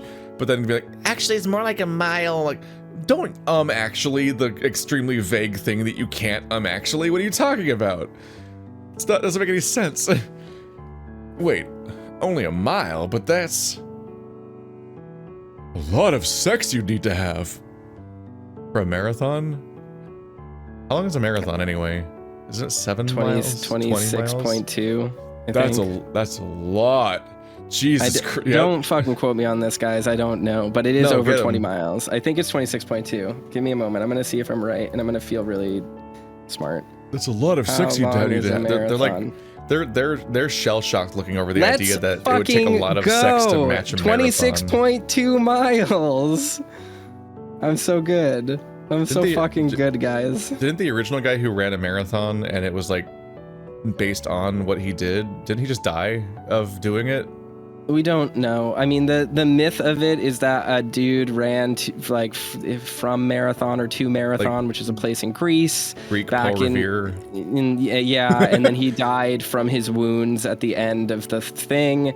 I don't think he died from the exertion of he running was there. wounded. Okay. It was during war, yeah. Like it Right. was like a war I thought he thing. died because he ran so far that he We was don't like superhuman have. almost. And then I don't think we have a clear account of exactly the distance and what happened, but it is what it is. it is you also know? an era where so much of history is also simultaneously embellished. myth. Yeah. But yes, the myth is that he died, or I guess the folklore of it is that he died. Yeah. A lot of sex you need to have. Hey, I'm just going off memory. It could be more, it could be less. Are you trying to tell me that Roswell has had sex before? He doesn't. I don't think he knows what sex is. Why is he involved? I don't like it. I don't like the idea. Also, I just want to point out that this is the same game where Sal knocks Dean out for having a single horny comment once. But like here, Dean has a horny comment and it becomes a whole topic of conversation and everyone's chill with it and they're enjoying the dumb Including topic of conversation, Orlando. including Orlando specifically. So Yeah. it's like it's all the more insane that that's supposed to be in any way a reaction we're supposed to read as sensical. I It's like, still, to this day, am puzzled about this reaction. I don't Yeah. understand it. no, it doesn't make sense. Yeah. like- I should have known at that point that this game we was were- just that we were in trouble, completely yes. fucking off the rails. Yeah. It's No, because I'm so I'm ready still- for novels to introduce character traits like indirectly and then lead up to them that I was like, oh, Orlando must be trans. I thought they were Yeah. at least doing something clever, but no, it's just an Yeah, insane well, like scene the that makes no game sense. indirectly references 47 different anime in a vague way. So you would think that there's this whole thing of beating around the bush being set up in the way that the prose works, but no, Yeah, no, he's just bad. It's just bad to do a sex joke at Orlando, I guess, on a but Tuesday. only when Sal is around. It's only bad on Tuesdays. That's the holy day. It's the day, the only day where you can't talk about whole. That's why it's holy. Oh my god. Just the the dumb thing is it's just like Dean just doesn't make that many horny comments. No, They're and his not- horny they're- comments they're aren't not even out of egregious. line. No, they're not egregious. They're goofy and extremely sporadic, so it just doesn't make sense Well, it's just crazy because characters will be like, oh my god, how do we fit this pole into this hole? I don't understand it. And then Dean will be like, phrasing. And then people are like, Dean, you dog! It's like, what? People talk. I think other characters legitimately talk about Dean's horny comments more than he makes them. Yeah. To the point where it's like myth making. Like you've decided that's who he is. Yeah. It's like his crunch wrap. He's like crunch wrap, exactly. This becomes his personality at force at gunpoint. He's flanderized before he's even set up as having a character, which is absurd. That's exhausting. That happens in real life sometimes, that you get flanderized by your friends, and it's like, all right, man. We get flanderized by the fucking audience. That's that's because really intense. People understand internet figures as like memes and caricatures and archetypes and stuff. But yeah, it's strange. We get very specific, strange, exaggerated versions of ourselves projected back at us, and it's like, I don't know what you're talking about, man. I literally don't know what you mean. Yeah. We're not gonna be able to test it out anyway, right? Not scientifically anyway. If we had access to the internet, then I'm sure we could find something about it, though. Not to be a downer, but if we're here to get more working out done, you should probably get to it. Drops pants. Damn, and here I was hoping people had forgotten and we could just keep talking about other stuff. Maybe if we weren't in the gym, that would have worked. I had no intention of working out, but the others did. And to their credit, they gave it a shot. Dean helped Roswell find a weight that he could lift before finding something he was comfortable doing. And I decided to stick by Orlando while he was on the treadmill until I was pressured into going for a stroll on the one next to him. At some point, we switched out. And what little we had of the afternoon was spent making ourselves a little more tired until it was time to start getting ready for dinner. Not that I needed one, but the others sure needed to freshen up before we headed off to get something to eat. What? Not that I needed one? Okay, yeah, they just forgot to... They forgot to mention showering. They just, like, thought they wrote that they took a shower, but they didn't. Yeah. So everyone else... Also, why would Dave not need a shower? He was on the treadmill.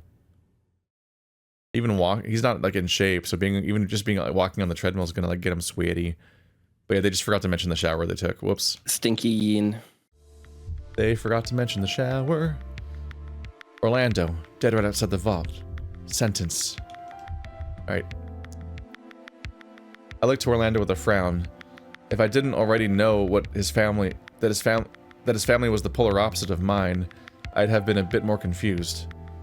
That said, I was confused enough with what exactly he wanted with the vault. Look at all this beautiful Osmond scene we never have to do again. Route to be done so bad. Well, we're almost on day like 20-ish, which is roughly when it happens. God, please. When I got to his room, he was already there to open the door for me, as if expecting me to just head to him right away. How'd you know? Just a hunch. You're probably just as rattled as I am, huh? How could I not be? First it was hearing that your dad might want to get me, then the explosion, and then, I don't know, Orlando? Yeah, it's for sure made me second guess a couple things. Such as? Whether or not we're going to be okay? Dad knew I would be here, so if he did send someone to do something, then... He sighed, shaking his head. I guess it's a bit too late to deal with it now, huh? To be honest, I wouldn't mind if I could just bunk up with you for safety tonight. You know, because safety in numbers or whatever. Oh, sure. Let me just hit the light and we can get some sleep. The light is my pants. Orlando slipped out of his pants and hit the light, bounding back over to bed to join me. Alright, that's it. Get comfy and hopefully we can get something in the way of rest. We awkwardly lay next to one another, Orlando playing with his hands atop his chest in silence. It was different if only because only hours before we were cuddling on the same bed, but something was off. I looked over to Orlando and he looked at me in turn, as if waiting for me to do something. kiss him. Rolling onto my side, I reached out for his face, stroking his cheek as I inched forward. I could see him draw in a sudden breath, uncertain, but the moment I pressed my mouth to his, he sighed out. I'm just imagining that thing that people do when they like blow on your nose. Do you know what I'm talking about? And they just make you like make a weird sound. It's just like, stop. That's also just the idea of like the moment I pressed my mouth to his, he sighed out. It's like, it's a defense mechanism. I just, if someone tries to kiss you, blow really hard in their mouth. Exactly. Fucking Dave is there, like the fucking like leaf blower dog. Exact. That's what I'm saying. It's just like, wait, what? It's an awkward time to exhale. I closed my eyes as he hooked an arm under mine, and he rolled onto his side and he kissed me back, broad tongue running over mine and his natural warmth spreading through my body. When we pulled away, I placed my hands on his chest and cuddled in under his chin. His bodily was rubbling and warm. His hands traveling up and down my back. Good night, my treasure. Okay, can't walk that one back. Fucking so weird. I mean, I guess he already told us that though. He was like, "You're like my treasure, Dave," and you were like, "In that you want to sit on him." Like, you know, remember that joke that Keith made? Just kidding, I made that joke, and it's mine now. No, you can't steal my jokes. You forgot about it, so that means that it was mine to claim. You don't remember anything you've ever said either. It's true. I deliberately black it out so that I don't need to remember. That means you have no intellectual property. Beck's my character now. Wait, no. My plans. Oh no. I'm sowing what I'm reaping what I sowed. You mean when I sow? Oh fuck yeah. You mean when I reap? What the fuck? Sucks. It's bullshit. Good night, Orlando. Day 15. 16. Oh my god, I thought we were at 20. I'm gonna die. No. It just feels like that deep down inside because of the eternity plot. I was enveloped in warmth, and the gentle glow from the internal heat Orlando had provided a dim nightlight to help me see.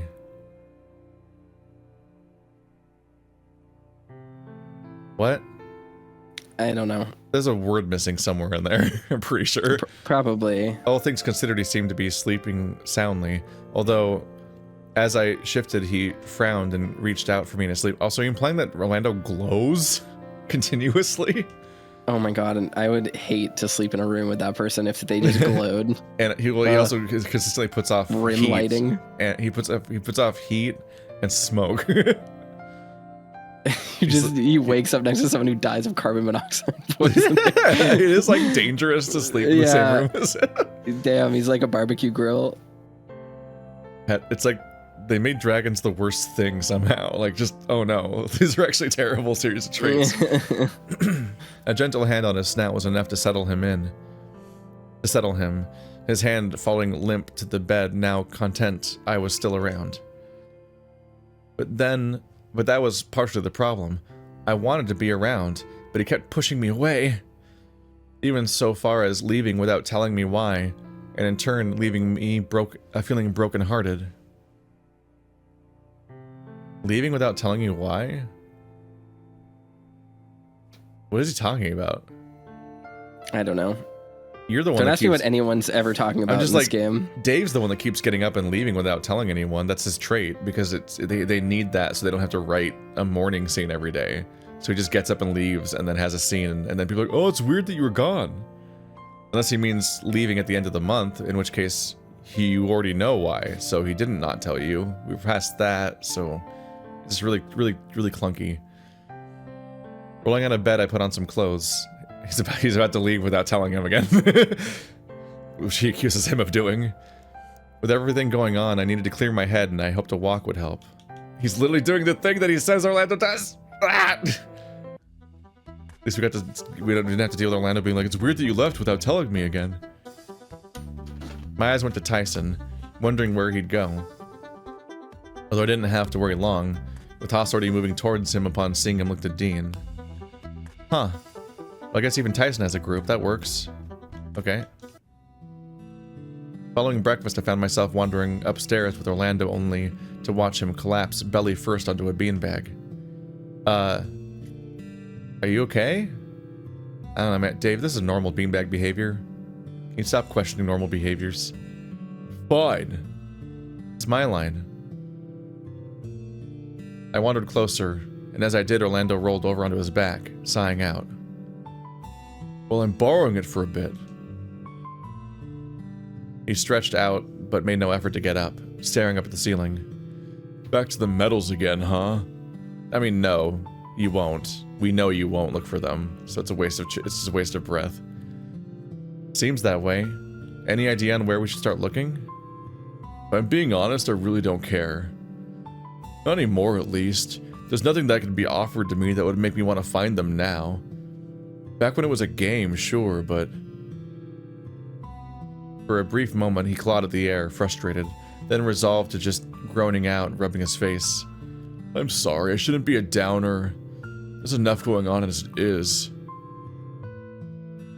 I sat down next to him on the floor, and he moved so he could look at me without twisting his body. It's just... it sucks. Why do we have to find the medals? We could be doing literally anything else, but it's just those damn... Orlando, you're... Well, the medals were meant to distract us from thinking too hard. You didn't need distraction. Are things to ensure that you They're so never think distractible hard they about forgot about the anything. medals. It's just I don't think they think very hard ever. In fact, it might actually hurt them if they try it. They're just trying really hard to think about liking each other, and it's not going well either. Womp womp. Orlando, you're... Well, okay. Are things distracting you that much? No, well, maybe a little, but it's just so much to deal with at once. I could be teaching you to cook, or giving you advice, or literally anything else. Well, alright. What's something else that we could be doing? Screw the medals, then. How about we talk about you for a bit? Me? What specifically about me? How are you doing? How are you holding up? I mean, given you probably had the worst of it out of all of us. Oh, well, I'm fine. Sorry, I haven't given that back to you yet. That line's still on loan. Okay, I'm doing okay. I rested back on my side, mimicking Orlando. Not great, but doing okay. It's strange. Almost like I feel lighter somehow. Like I've let go of a lot of baggage, but in turn I've just started picking up more. Huh. Then do you feel lighter then? I'm kind of immediately walking back the claim. All the stuff with the rabbit, the road not being a way out. Except that it is. The vault? Right, yes. The vault. Speaking of, that thing you saw. Oh. I want to know what you saw, like the details. We're long past trying to protect me just because it's dangerous. We're all in danger. Dave, please, what good is it going to do? You've got enough to worry about. I just need to know. Maybe it'd give us a clue. Maybe it'd tell us something new rather than just waiting for what's going to happen next. There isn't much to tell you, honest. Look, why don't we talk about Dean instead? You like Dean, right? Wow. Oh my god. Because I don't want to talk about Dean. What? You've been doing this more and more, and I've had enough. Dean shouldn't be some go-to excuse you have when I just want to talk about my best friend. It's not. But it is. Why did you bring up Dean out of the blue right now?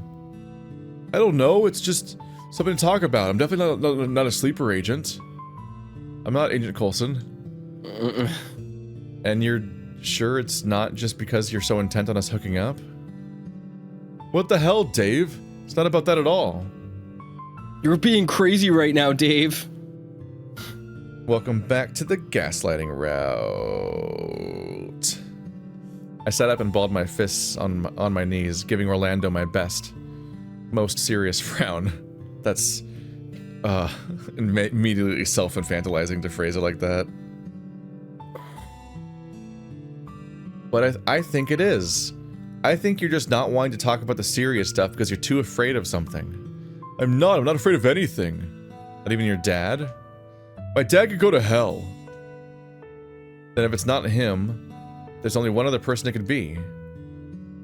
He didn't prompt me any further, shifting so that he was sitting up and giving me a frown of his own. You're scared of me. He wasn't expecting it, eyes going wide and his anger shattering into confusion. Maybe it was just worry. I couldn't quite tell.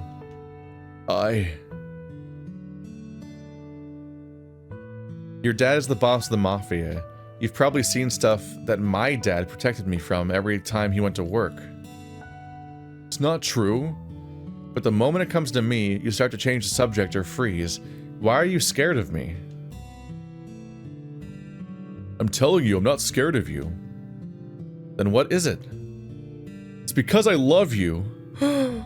Wow. Oh my god. Things we've known for 100 years. I could never have guessed this outcome. How did we get here? The moment the words left his mouth, we both stiffened, leaning back from one another. This is where Dean raises his eyebrows and Sal knocks him out. It's extremely dangerous phrasing, yeah. Leaning back from one another. As much as I tried to lock eyes with him, he'd quickly shift his elsewhere. You love me. I love you. There was nothing but silence between the two of us, his confession trailing off into silence. Oh. Daisuki desu. That's all it is like. That's all I can hear in my brain. What else was I to say to that? It felt lacking, but I was so blindsided I didn't know what to say or do. How? How were you blindsided? You were literally pressuring him into admitting it, basically. How do you do that scene without also knowing what's under the surface at all? Blindsided? Jesus Christ, Dave. You keep kissing. You just kissed him last night. Sorry, that wasn't fair. Is it true, though, that you love me? Maybe. Orlando, you can't just say something like that and then give me a maybe. What I know is that the closer we get to this month ending, the more it hurts. The more that whatever this is, I reached out for his hand and he flinched, pulling away. I don't know what this feeling is. I want it to stop. Then, what can we do? How can I help? You can't. We can't. You know, I keep bringing up Dean because the moment I think you're spoken for, the sooner it happens, the easier all this becomes. I don't need to think about it. You're an idiot. I didn't know what to feel or what to say, but that was the first thing that came to mind. I'm an idiot. Don't say that. We're not too different. Not wanting to think about things? You should know that already. Your dad. Whatever this is. Comparable concepts. He seemed to sit there, limp and propped up only by the cushioning of his beanbag. And something else. His voice was quiet when he next spoke, barely looking at me. I'm an idiot. Yeah. Little. Gee, thanks. I mean it, though. You could have told me about this sooner and we could have just, I don't know, figured it out without letting it bottle up. Orlando shifted uncomfortably in his beanbag, muttering quietly. Now I feel like a jerk for comparing this to your dad. Uh-huh. Yeah. Yeah. Don't, it's okay, honest. You know that talk Dean has about this ideal date or whatever, the romance? What about it? Part of me wonders what it's like. But in good faith, I can't really commit to that, you know? Not even a little bit? Son of the Mafia going out with some hot guy for dinner and fawning over each other as lovers do? Not a good look. Doesn't seem like you can't just, you know, do that without fear of persecution. It doesn't seem right you can't just do that.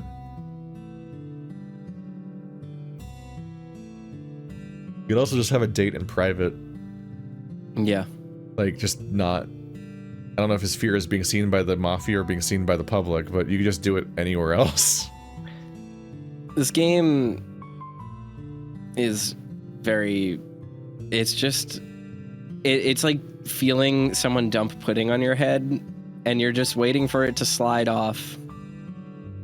But it won't. It's just slowly, viscous, dripping.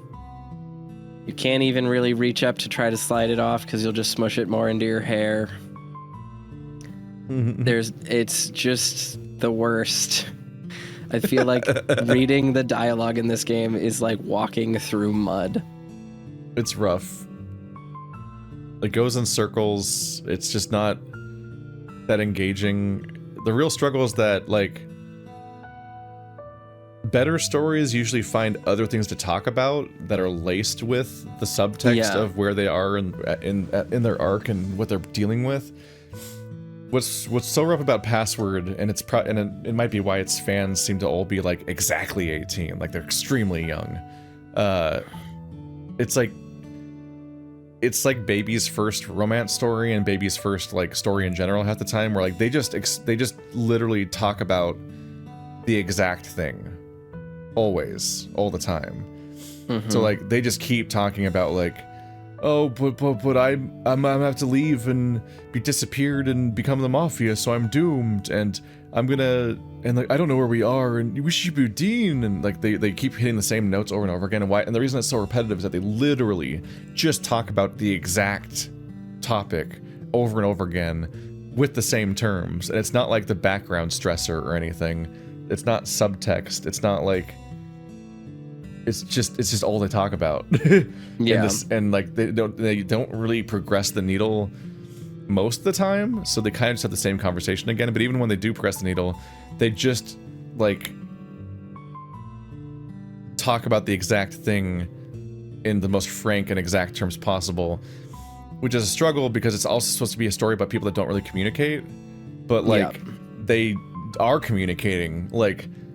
So that you can't. It fails on that level too, because like they're having extremely frank conversations about exactly what the struggle is in a way that normal people usually avoid, which is why these kinds of relationships would be strained to begin with. Yeah, like the most mature thing about the Password cast is how they can't stop communicating about exactly what the problem is all the time. It's just they for some reason can't ever remember those conversations or deal with them in any way. Because that's like consistently like, this is my arc, this is my quirk, I'm going to spell it out to you through exposition. It's still happening. It's still happening. And that's just like each conversation's like that, like robotic. And it's like, oh. Yeah. Like, this is the filter. This is why I think the fans of the game are pretty young, is because, like, it's really immature story writing. Like, you expect more normally. You expect something to be happening, and that to be the subtext in the background, and not just, like, them just pointing it out verbatim over and over again. Yeah. It's wild. Most people probably wouldn't care, or even dare to say anything about it, but it's the small things. Holding hands, cuddling together in bed, you know. Stuff we do. Okay, maybe bad example. No, just fucking take it to the root already. Just go. I'm so tired. I don't think it is really. Just, I want to know what you want and where that leaves me. He sighed and rubbed a hand through his mane, moving to scratch and tug at his beard nervously. Dave, I went over this already. But what I want is too much. If you went over it already, then we don't need to hear it again. Thank you. Thank you. I want to not have to go into the crime business. I want my bakery. I want my family. I want my friends. He met my gaze for a bit, Mouth slightly agape as I... I can't do it with a straight face. The fucking loser has it planted in my brain. Mouth slightly agape as if wanting to say something else, but the words never came. You want the world to be different? Yeah, I want the world to be different. Well, maybe it could happen. Who knows what might happen after the end of the month, after all? You got me there. But you have to tell me what you saw in the vault. It's really the only lead we have right now.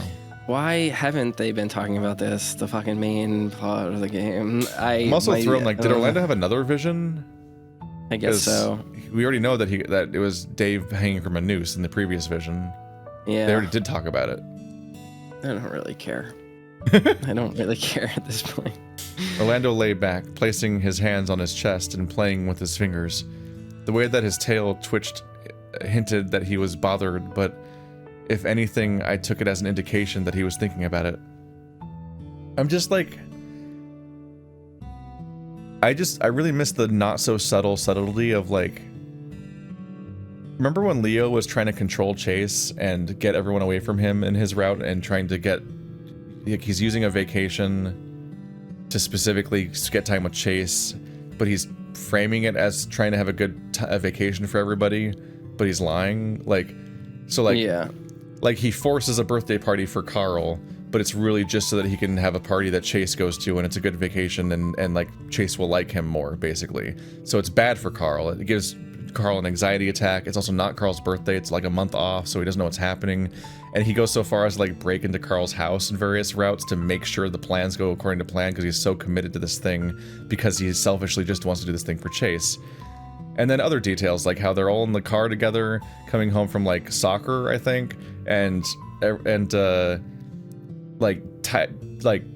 TJ comes this close to revealing digging at the fact that, like, Leo has been saying that Chase is too busy in conversation with TJ on text messages, and is clearly trying to isolate Chase, but Leo cuts off that conversation by, like, so we're gonna get ice cream, right? And like stops it from progressing so Chase doesn't realize what's happening.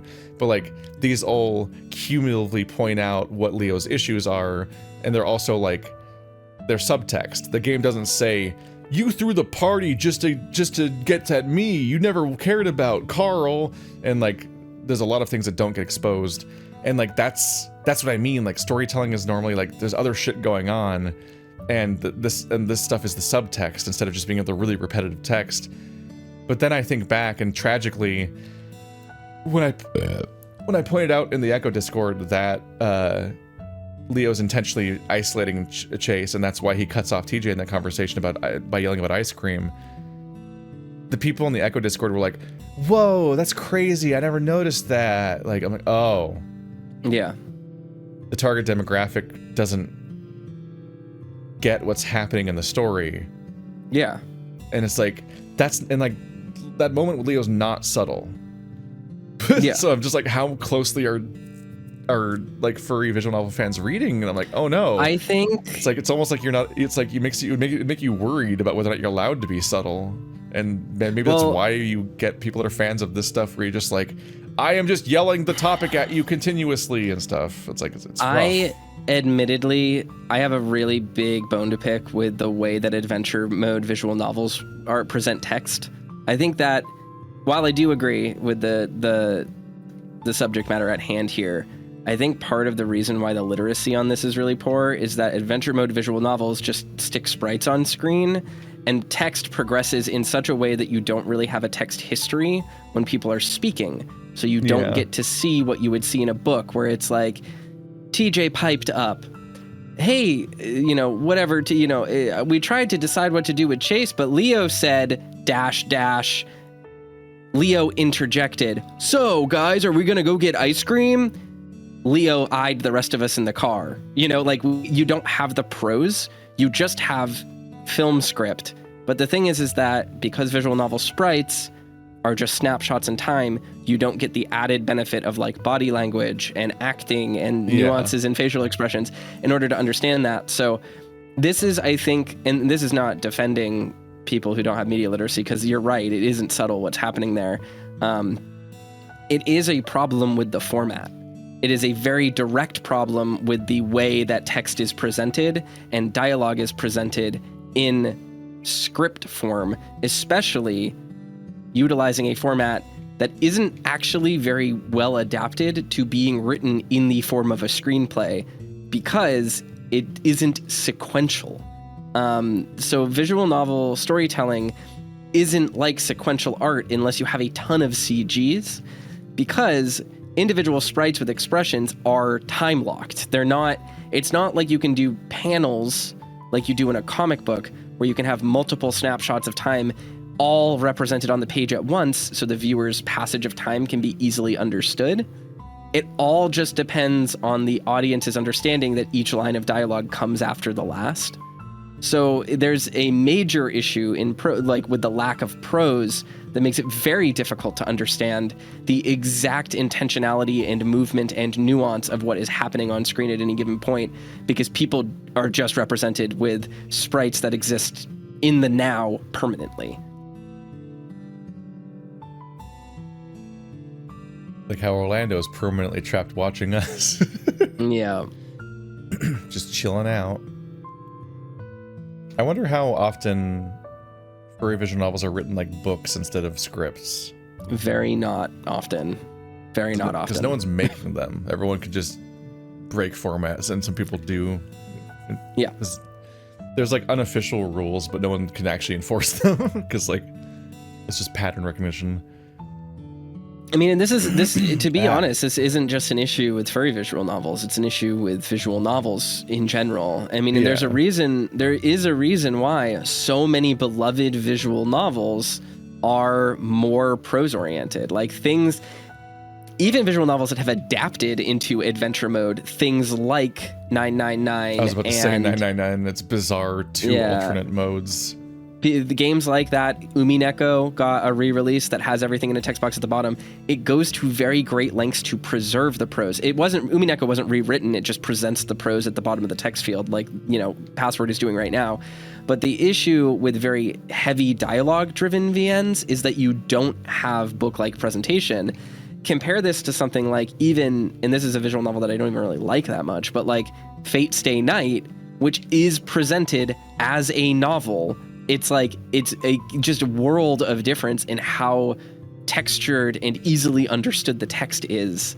And I'm saying this as someone who is not writing in that format. Like for the stuff that I write is like, I write in a weird hybrid, script novel format. So I get it.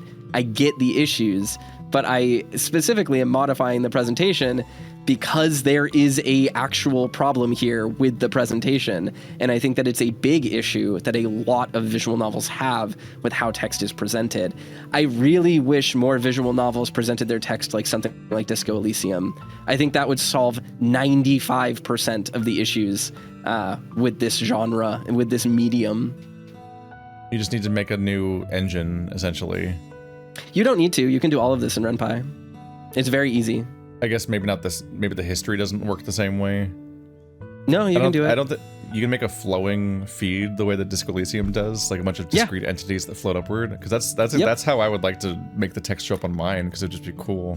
Yeah, that's exactly what we're doing. I love how Disco Elysium has a sidebar of text, and then all the old text gets like grays out more and so on. Yeah, but you can still see it above. That's exactly what we've done for Cape Escape. So.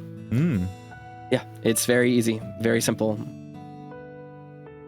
How much of that is like made, like as a physical, like how much stuff actually has been like coded and made on some level besides just like scripting it and planning it? I don't know if it's how implemented it is. I will talk to you about that off recording. It's not something that needs to go out to an audience, but that's not a yes or a no or a good or a bad answer. It's just, that's project details. We're not going to talk about that on a recording. Orlando lay back, placing his hands on his chest and playing with his fingers. The way his tail twitched hinted that he was bothered, but if anything, I took that as an indication that he was thinking about it. Dave?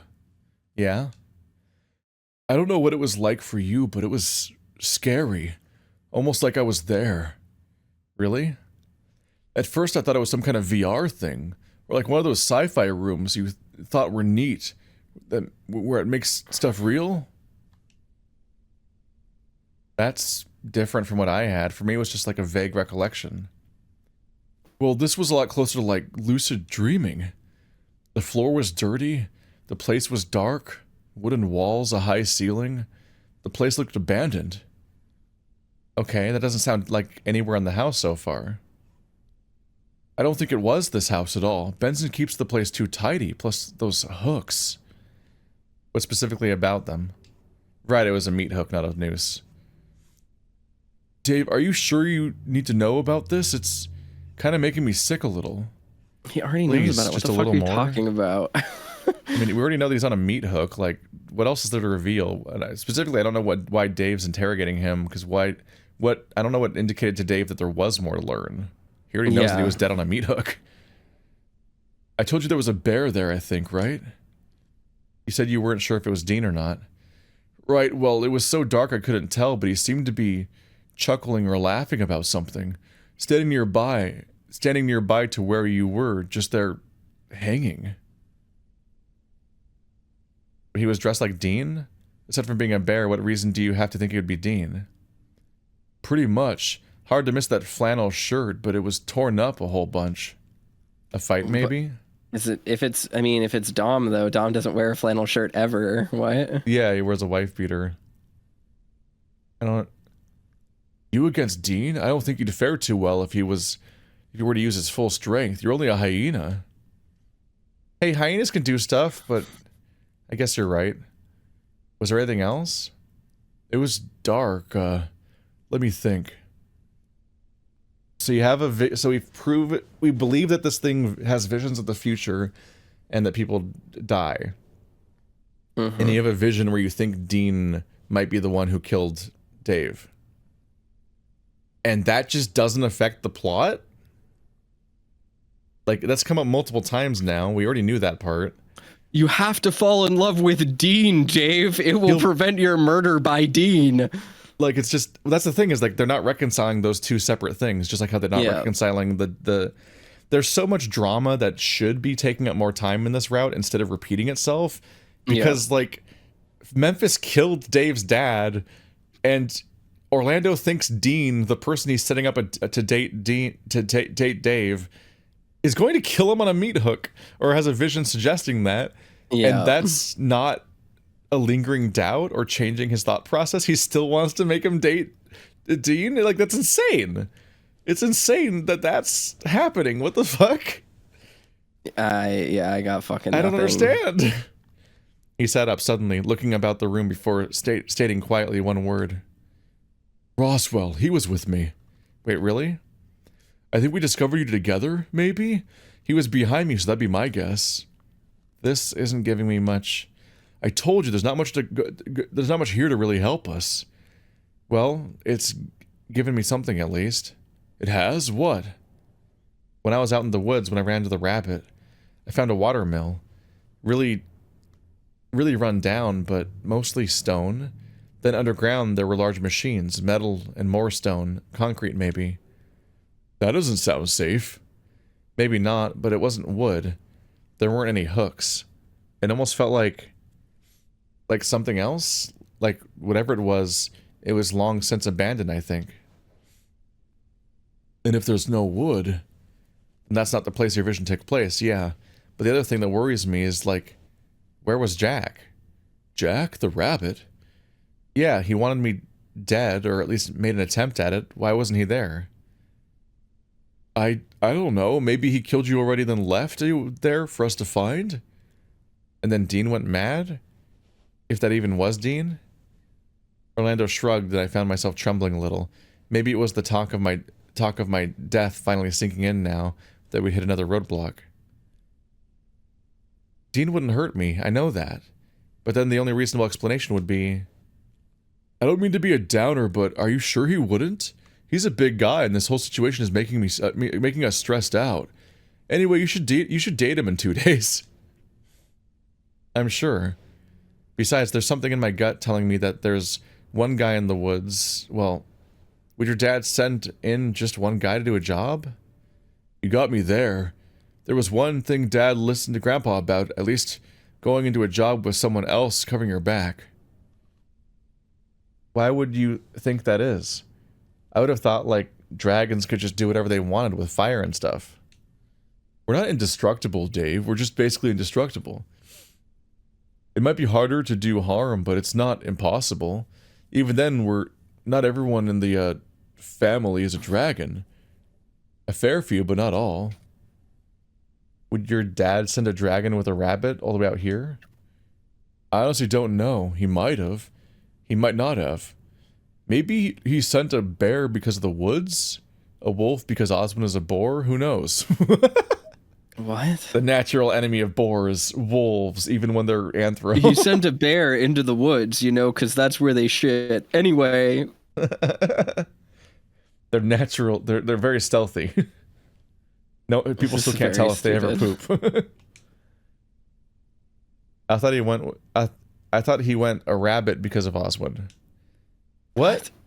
A boar and a rabbit? Because remember Florenica married a rabbit and it was like against the family or whatever. Because Roswell's dad is a rabbit. Would Memphis know that? And what a weird petty move. I don't know. I don't understand. I'm grasping for whatever I can. I'm falling for life and trying to stop myself from hitting rock bottom. Just trying so hard. You know, it's probably true given how he reacted. Carefully, Orlando reached over and touched my chest, his palm pressed firm but gentle against it. I don't know what's going to happen next, Dave. When you went wandering into the woods that day, I started to think that the next time I saw you, you'd be impaled through the neck. Oh man, the fact that this scene is taking so fucking long to get through is giving me actual anxiety over how annoying the Roswell route is going to be. Like, I just can't. And you'll be voicing it the whole time. I need it to be over. No guilty gear for you, Toaster. Right now, I'm grinding in Black Myth Wukong. I've gained 25 levels in the past 30 minutes. I quivered under his touch, and I could feel his tremble run through his arm into me. His voice lowered again, timid.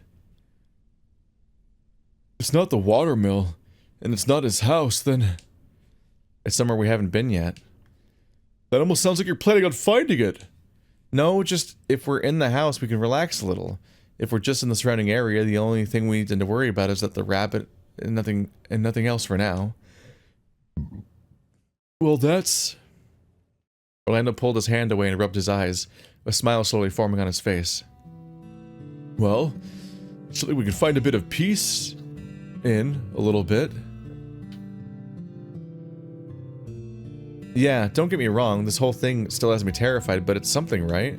Right. But I'm still not hunting for those medals, though. Wait, why? Getting up from his beanbag, he wandered over to the gaming consoles and switched the whole system on, wandering back with the controller. Just always wandering, twice in the same sentence. I meant it before when I said that hunting for the medals isn't doing anything for me, but games? Games I like. Let the others buy themselves with the scavenger hunt. I want my player too. Buy themselves, busy themselves. Now whip out your joystick. And we did just that. I went and grabbed a controller and we spent the day gambling. Gaming. Gambling. Wow. Keith is losing it at this point. The fact that they're like confessing their love to each other and acknowledging that they only have days left before they either die or never get to see each other again. And they're not in any way like being like, maybe we should, you know. Yeah. It's like, no, let's play video games and kill him. No, he's gonna make him break up with Dean first. Let's do specifically the activity that you do to waste time, as opposed to the thing that we think is that we value and that we think we're gonna lose our chance to get, and that we confessed that we want from each other. You're gonna have to break up with Dean first, but you have to go on the date with him. Go on, Dave. You have to do it. So fucking immature and like, Orlando is specifically supposed to be the gay mentor, so it's like, what the fuck, man? Yeah. Like, why are you guys not even trying to pursue this? It's you literally just open this conversation with a confession of love. I think that they it's forgot. bad writing. Yeah. I think they forgot where the scene started because it went for so long that they just kept writing and we're like, oh fuck, I forgot. And we did just that. I went and grabbed a controller and we spent the day gaming. Sure, there was a break for lunch, and we were in our own little world, hearing very little of the others beyond the time they passed by the door. If I didn't know any better, I could have fooled myself into thinking it was just another day spent with my best friend, fumbling about the games we played and having fun all the while. If you didn't know any better, I could have thought that it was the thing that I did. What? Just what you literally did.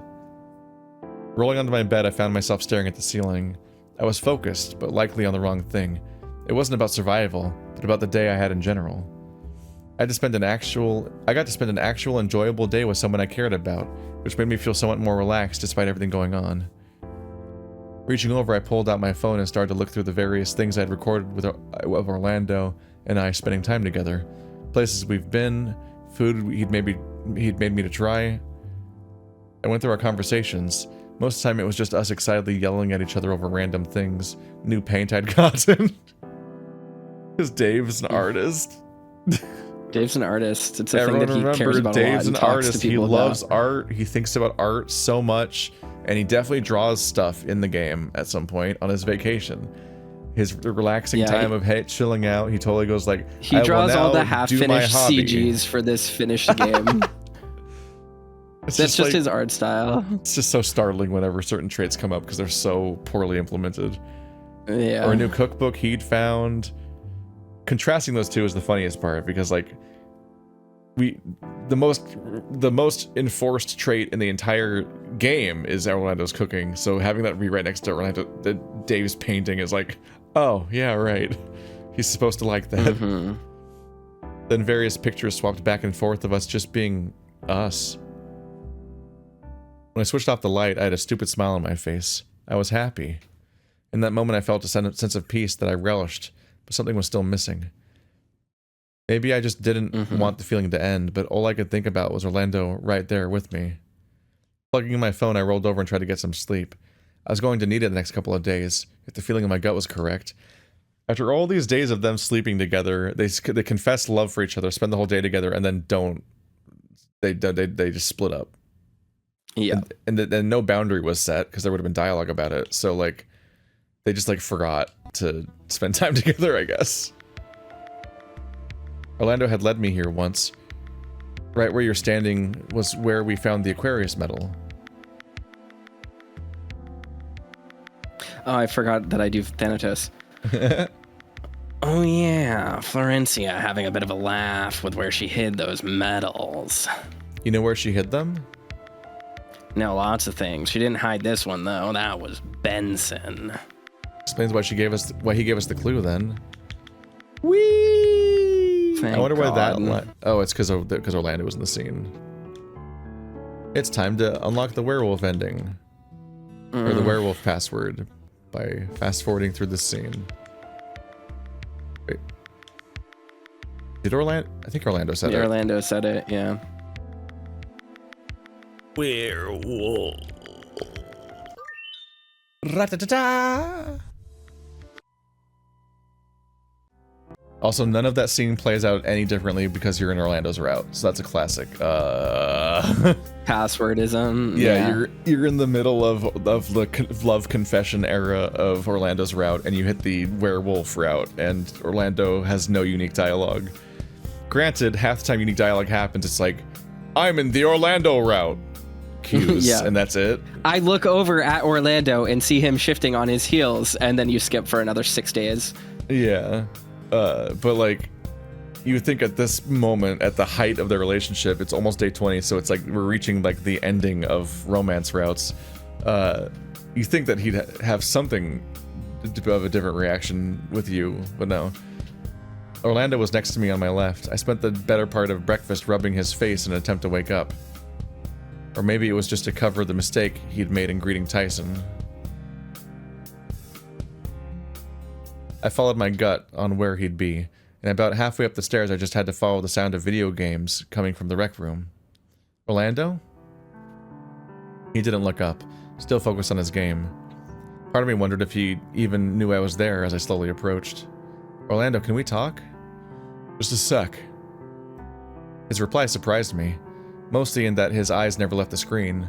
So few times had I seen him like this that I started to think I had done something wrong just before he set his controller aside. He patted the spot next to him quietly, and I took the invitation to sit, not really sure how things were going to play out. What's wrong? I'm just been thinking a lot. About? Where do I even start? Collapsing back on the beanbag, I started to pause the game. I stared at the paused game on the screen in front of us. Why did you keep your family from me? And who are they? Wait, what? About What? who they are. Oh, and who they are. Why do you think? You've met my dad. I'm who sorry. they I are. cannot abide by the fact that we're having this You're conversation short-circuiting fucking at how again. it's introducing it like I- this is a new We're confrontation. we're in this room again, having a conversation about how Orlando's dad is the mob and how he didn't talk to him about this in this room when literally the exact last conversation we had in this room was about this. He just glitches out mid-conversation and he's Haas saying how to lie. I I'm a liar. really. I'm a liar, Dave. That's what I do is I can't- lie. If we go 2 more lines into this conversation and it is information we already know, we're skipping this fucking conversation. I cannot abide by this. What? He also just says, you know who they are now, so I just assume. It's like, what? He trailed off. I could feel him turn the screen rather than look to me, copying how I was sitting. I was scared you'd hate me. Okay. Oh my god, we already know this. If you knew too much, you'd be removed. Been in your house. Together at some point. Already things he We've already spoken said. about this already, haven't we? Oh my god. We're friends, right? Jesus Christ. Why do they always talk like this? I'm worried about the story. What's gonna happen? Oh no, I'm always worried about things that are happening. Let's say it out loud instead of just expressing it via stress. But the thing that happens at the end of the month.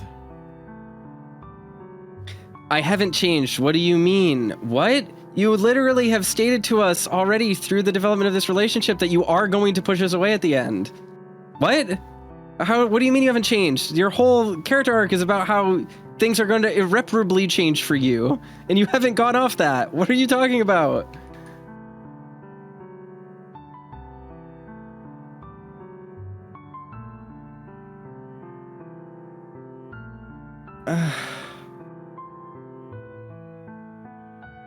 What is happening in this game? I like truly, literally, I need the audience to fully understand, like, Our brains are melting.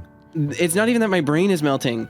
This is literally communicating the exact same information that we just got. It's using different words, but like it's saying like he's telling Orlando that he put in the password and it was werewolf and it was about Tyson.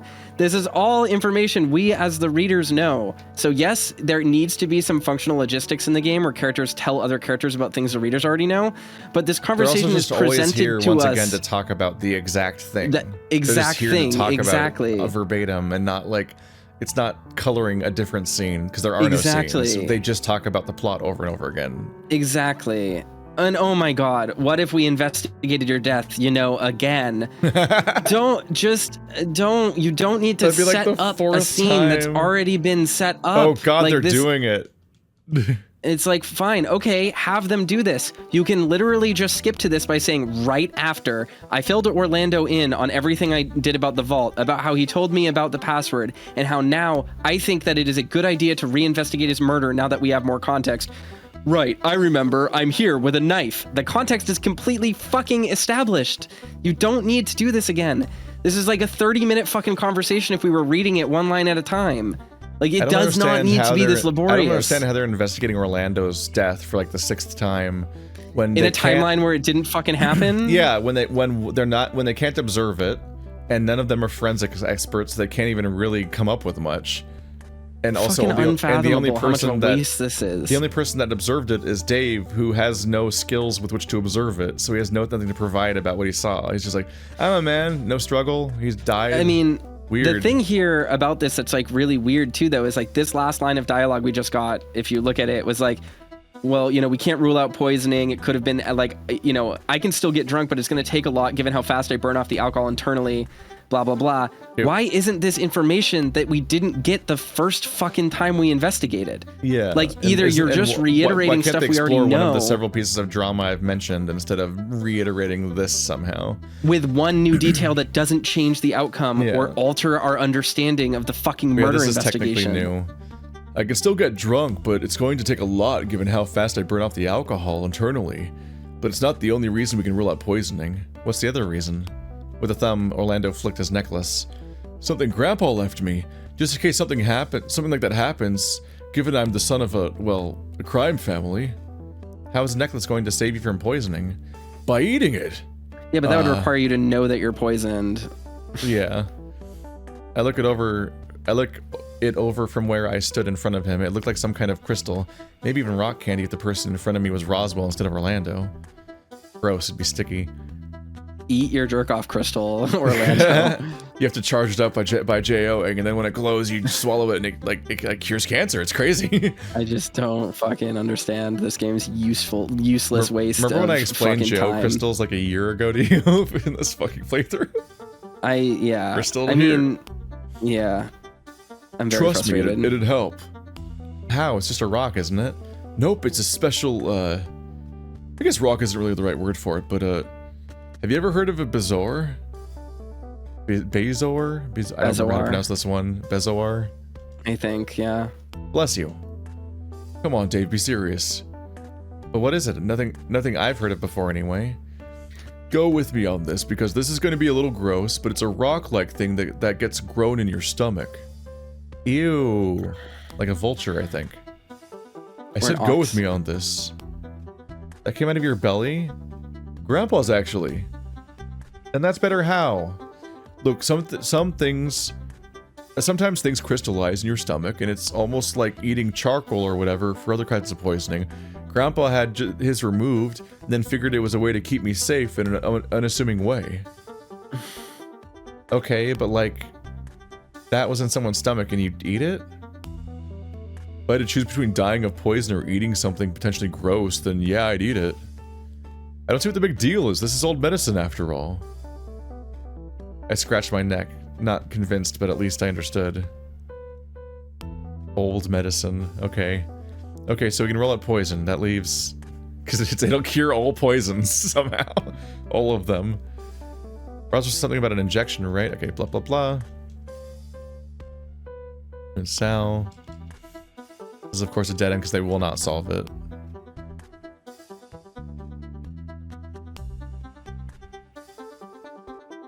We've already talked about this. Someone would have seen me with a syringe, blah, blah, blah. That's impossible. Maybe through secret tunnels. Yep.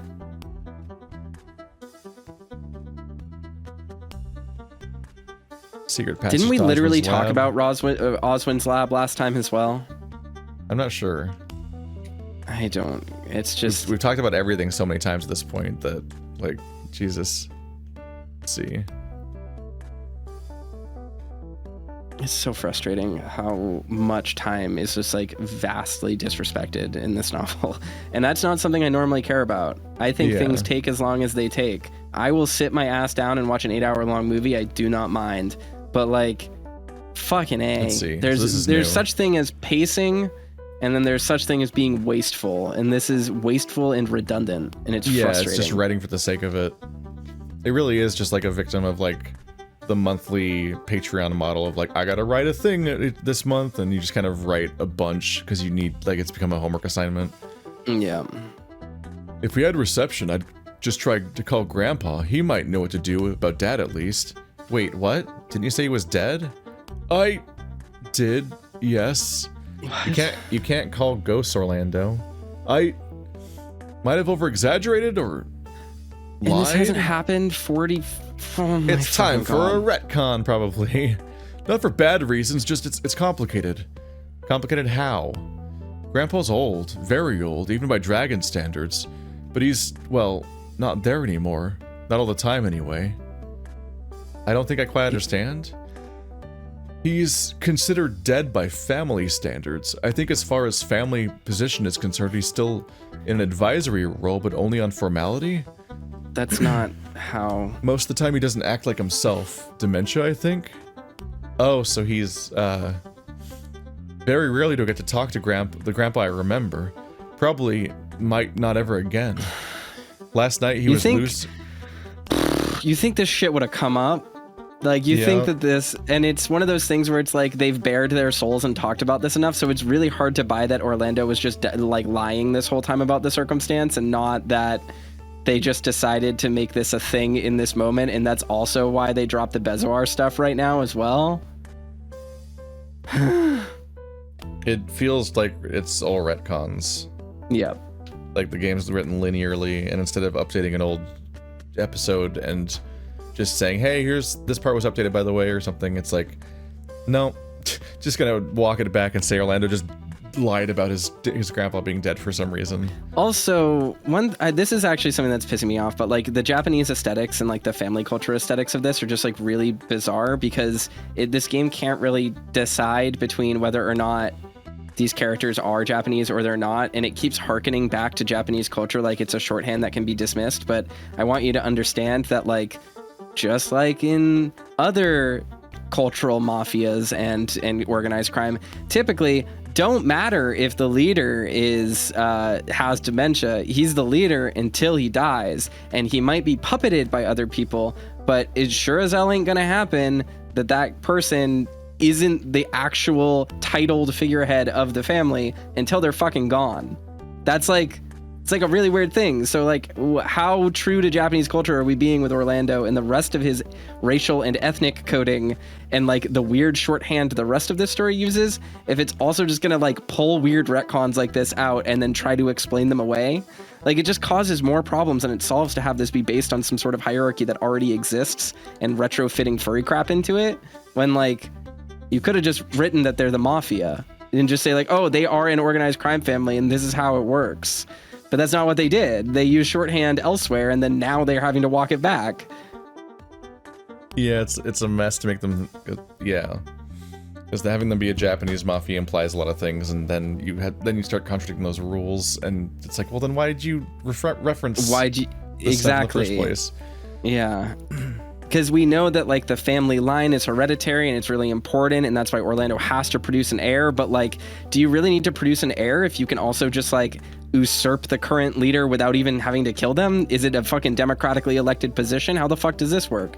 Like, it's very suspect. I don't know. I think the shorthand there is very lazy.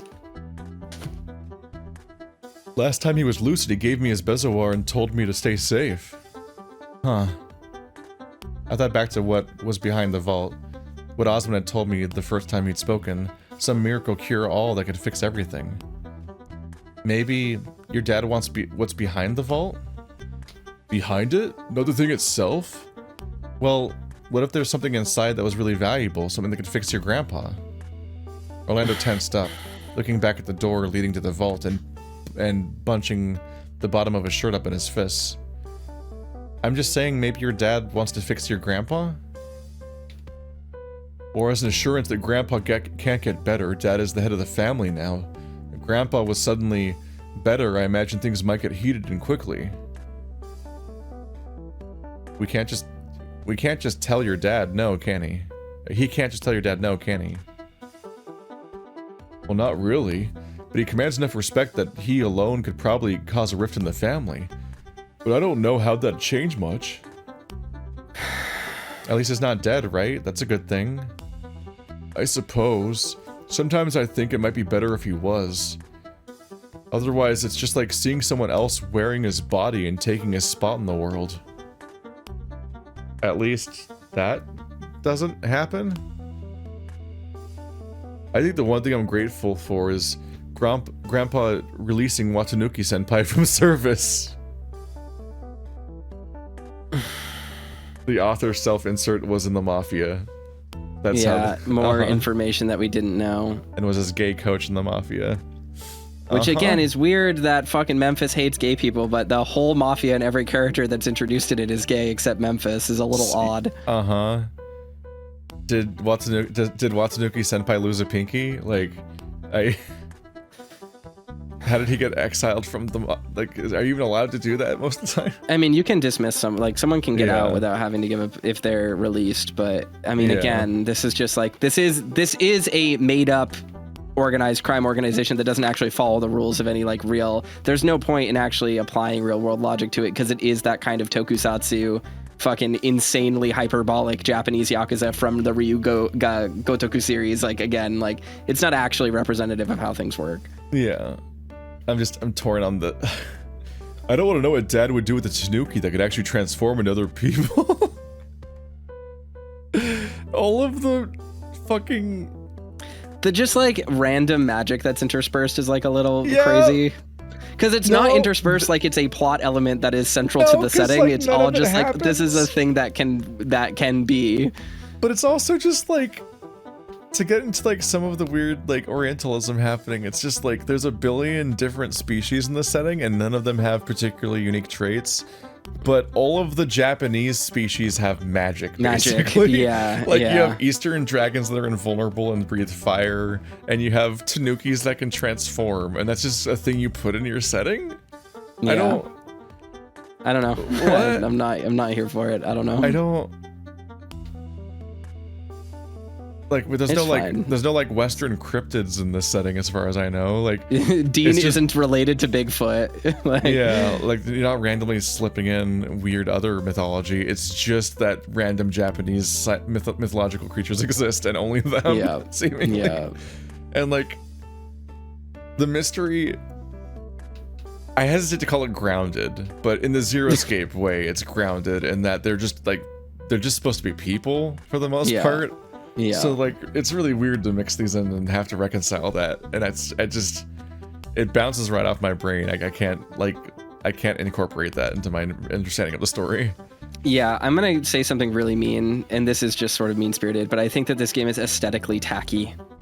Yeah, Like, I don't mean just visually, though I do I mean, think he that wears the the visuals Japanese need the polish. wave, like Yeah, I mean, like, literally from the choices that are made in the narrative, the world that has been constructed is a mishmash, hodgepodge assembly of ideas that is extremely kitsch and extremely tacky and feels off-brand. And I don't like. I think you need to kill your darlings, It feels cut ideas. uncohesive, and it often Yeah. like the details that are included are often like it's like untasteful. Like it's not even distasteful. worth it's Yeah. not worth trying to be like, oh, it's offensive or whatever. I just mean like it just feels like, really?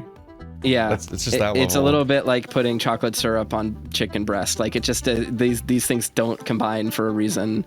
It's also just having a self-insert that loves Dean, the person that you have to love no matter what, and had a relationship with Dean, and also was in the mafia, and also Yeah. can transform and like has superpowers. It's like just weird.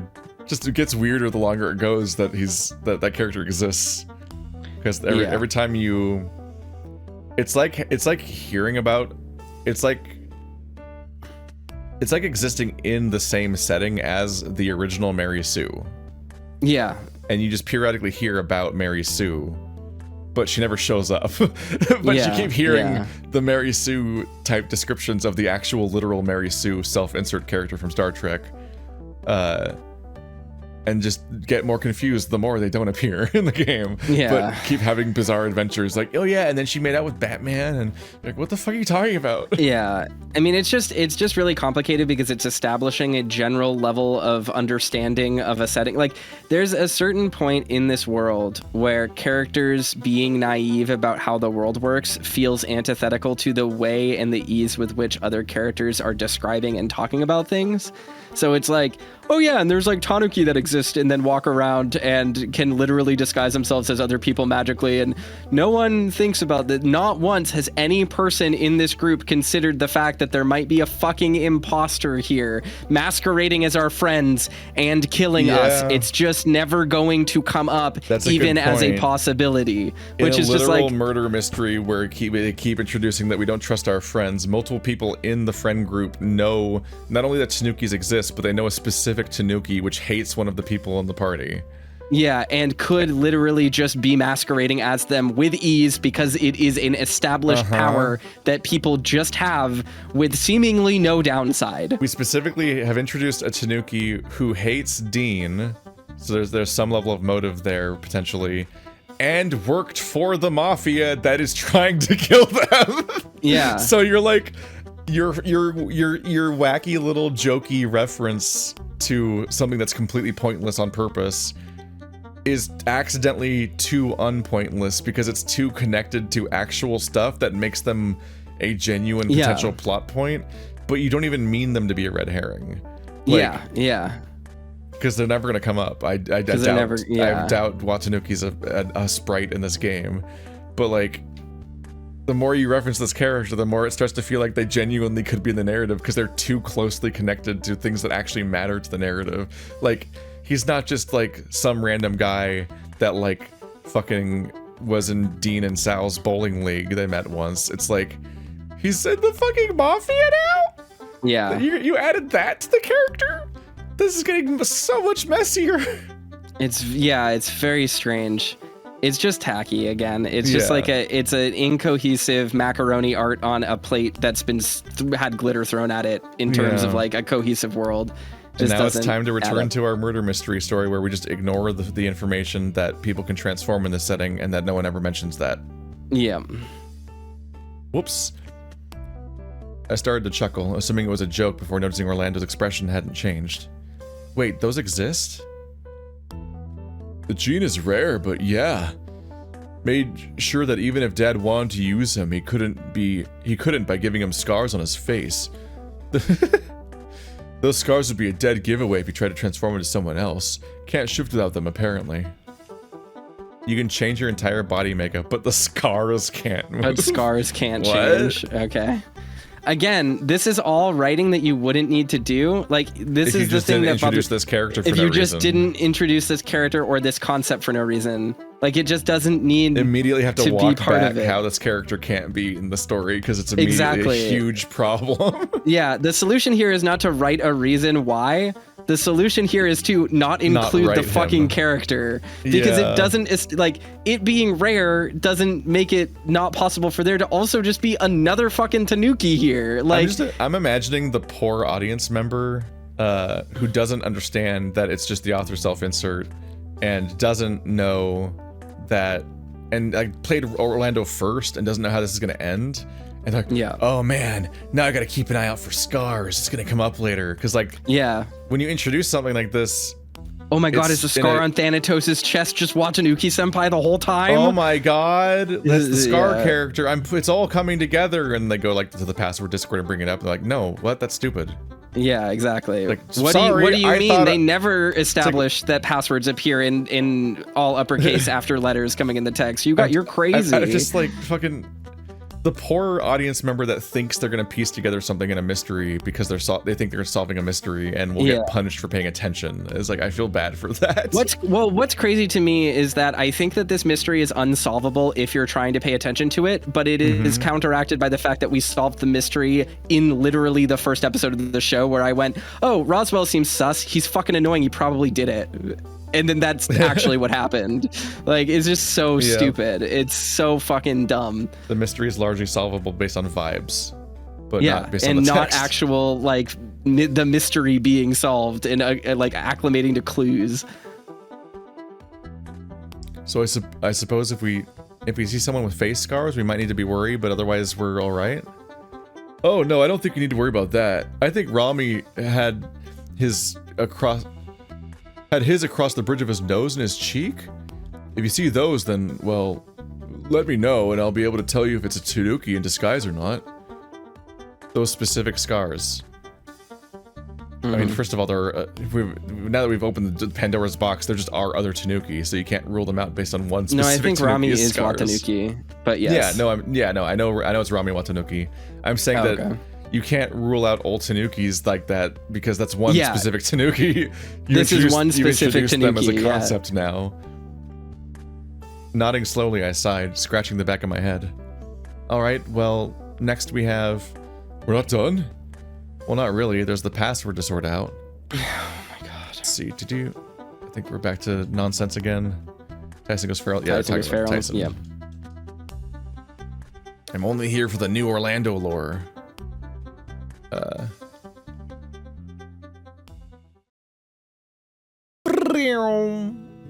made my way back down to the foyer, took a turn into the dining room. The sounds of others were apparent in the house, but having not run into anyone else, I started to worry. You started to worry even though you could hear people? My worries were put aside the moment I saw Orlando in the kitchen, sitting on one of the stools with a cup of tea, just looking out the window. You're back! Sorry, were you waiting long? Not really, had to hunt down Roswell, but he knew the answer right away as far as the full moon, so a lot of my time was just looking for him. Well, that's good. One less thing to worry about. How'd your search go? I found that what was causing the headaches. Okay. We know this. He'd been stealing stuff. They're just solving the full moon quest. They're gonna transition to anything else? What about you? What are you bottling up? I'm not bottling anything up. Listen, Orlando, I meant what I said about the vacation having changed us. You're not the person What I mean is, what? Do you really want me and Dean to be dating? Like, really? Again, we're in the kitchen having a conversation about how Orlando wants Dean and him to be dating. Literally the same exact scene we had 2 scenes ago with Orlando. Why?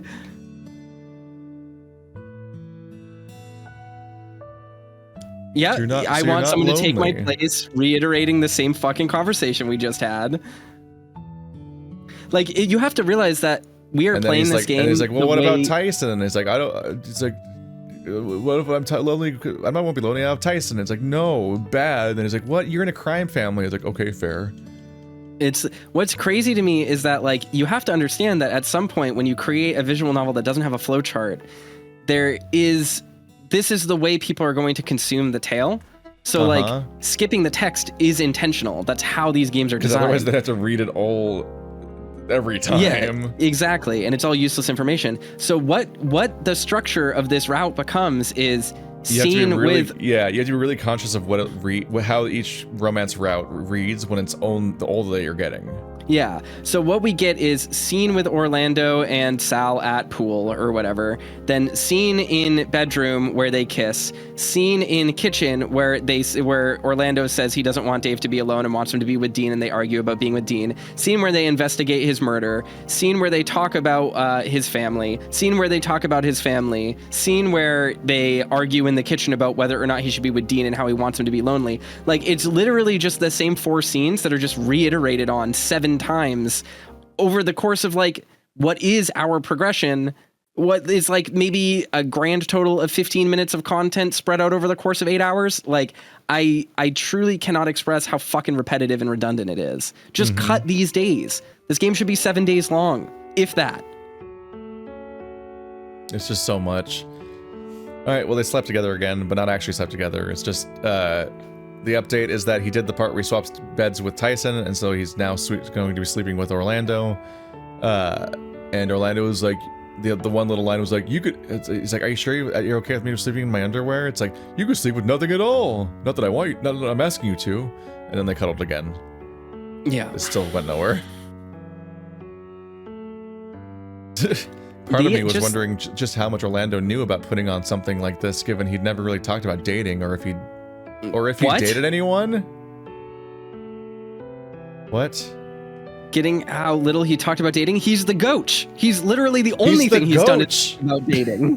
What do you mean if he'd ever dated anyone? And he also has really talked about dating before, and he's talked about having sex with people. Are you implying that Orlando has literally exclusively had sex and hookups with 0 dating? Is that what you're implying?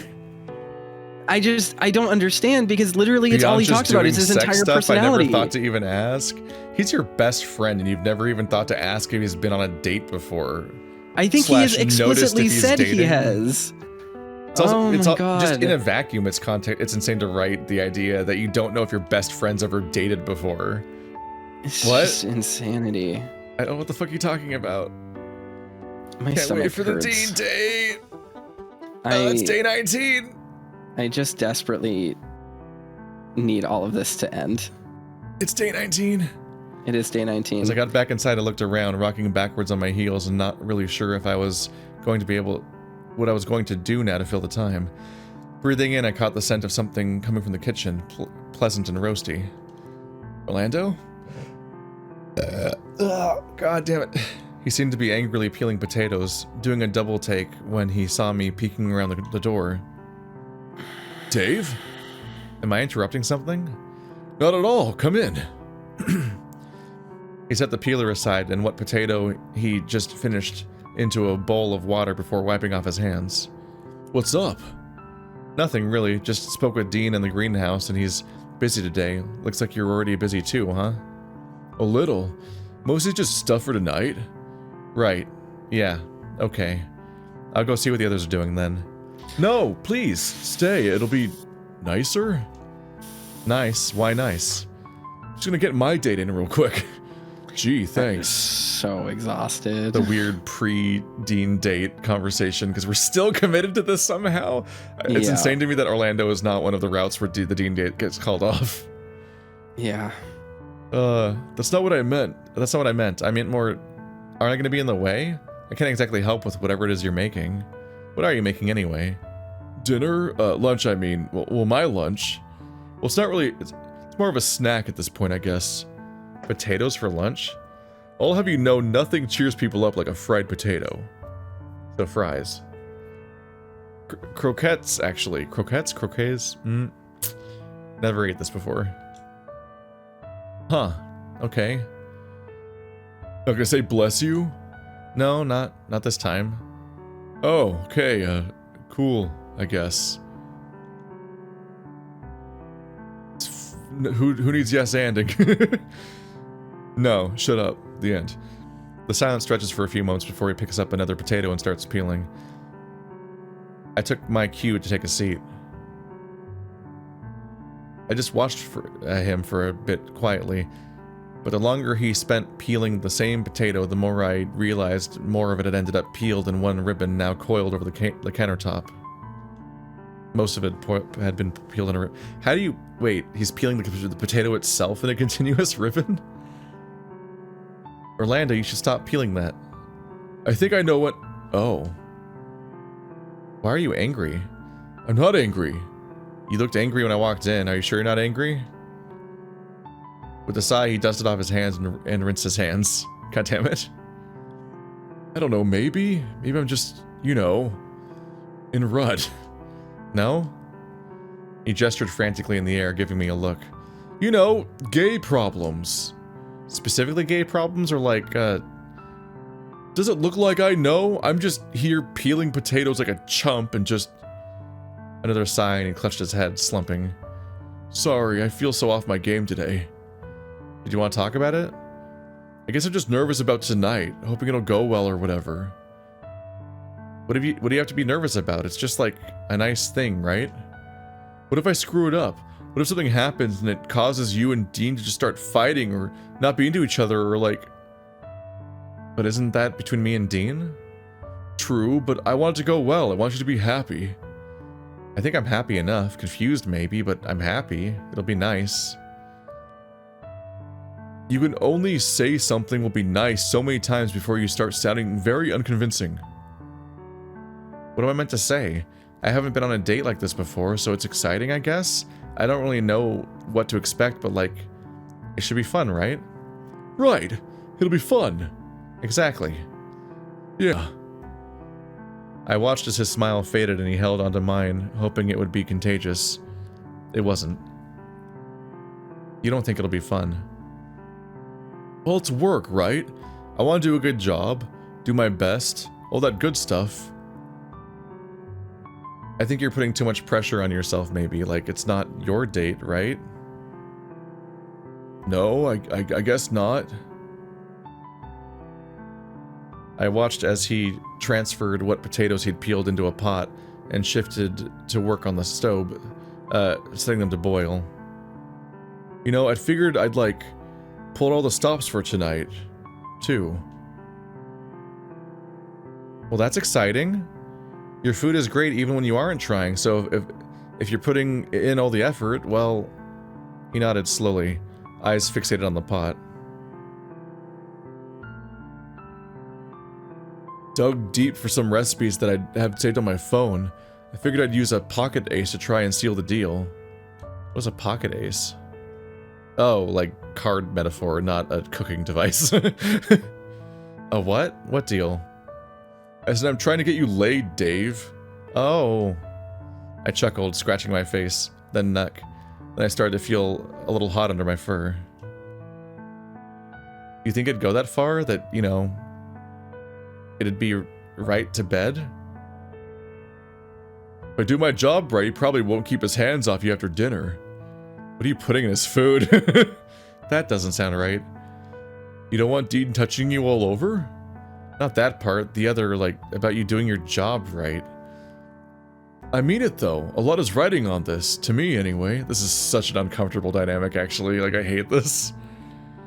I think maybe you should just relax a little. It'll be fine. I'll have a great time, plus there's no sense in stressing yourself out over it if you're just going to, you know, not actually have fun with it. Yeah, okay. I huffed, watching as he went back to focusing on the stove. Not that he seemed to acknowledge what sound I'd made or how I was feeling, but he looked no less troubled even after what I'd said. How long do you think you'll be before you're done making lunch? Not long, why? Wanna go play games after you're done? Or go and lay on the grass and just relax? You wanna go outside? Maybe not too far from the door just in case? Or we can just use the door upstairs like Haas likes. That sounds nice actually. There isn't all that much left to do as prep work for tonight either, so I'm available. Then great. Just remember me to set an alarm so that I can get what I need to do going for dinner. Plus, you could probably use some time to prepare. Oh, for the word choice. Oh, the word choice is like you should prep first. I mean, mentally maybe. Plus, it wouldn't hurt to have a shower. Well, you're a hyena. You love your bath time. That's a hyena trait. Any water, really. Because hyenas are water mammals. Well-known fact. I just feel really happy in it. I could only imagine what you'd have been like if you went to the beach. Maybe I'll go after this vacation, you know, if it all works out. It'd do you some good, especially after this month. I nodded along, leaving it at that, knowing what Orlando had told me yesterday about his plans. While going overseas sounded nice, chances were that I wasn't going to be able to follow where he was going. Why? I watched as he wandered around the kitchen, assembling things from the kitchen and working on his potato mixture, though he was, I think he's making croquettes or and working his potato mixture through to when he was crumbling it and frying it in oil. Crumbing it, as in dredging it and breading it. Yeah. I think it's making, I don't know the English word for it, or I guess maybe the French word, but in Japanese they're called koroke, which is like little potato balls. I like those. I like to order those. Those are nice.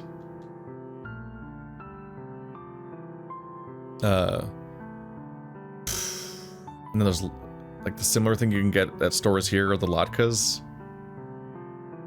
Yeah, they're similar Jewish, to latkes. but like they're different. Yeah, I think that those are more common to have stuff mixed in besides just being a potato cake, but they're fairly similar. But the stuff they use on the koroke are better. Or at least the restaurant. I mean, I guess the answer here is the stuff I get at restaurants, Japanese restaurants, is better than the fucking thing I get out of a freezer. The smell was greasy, but in the best of ways, that enticing scent that reminds me of junk food and the happy memories that came with it. When he'd finished and had them neatly on a plate, we went outside together. It was a little bit of a shame that the scent was fading in the open air, but the crispness of it was pleasant in its own way.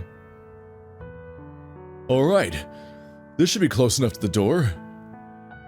Orlando sat down on the ground, groaning on his way down, gesturing to the spot beside him, and I joined him.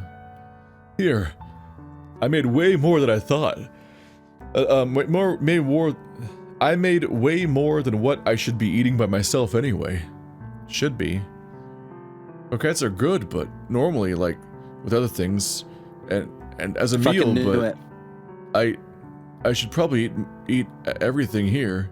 I could probably eat everything here. What did you know? That he was making korokke.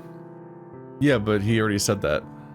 No, did he? It Yeah. just said like potatoes and frying. I didn't realize he made korokke. He said previously that he was going to make them. That's why I had a whole moment where I'm like, I don't know how to pronounce this. Oh, gotcha. Okay. That's a I lot of zoned it out potato, because Orlando. the game is bad. Uh-huh. Why did you even make this much? This belly didn't come from nowhere, Dave.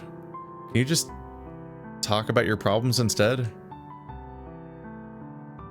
Rude. Also not as easy as you make it seem. After all, how long did it take for you to start talking about your troubles again?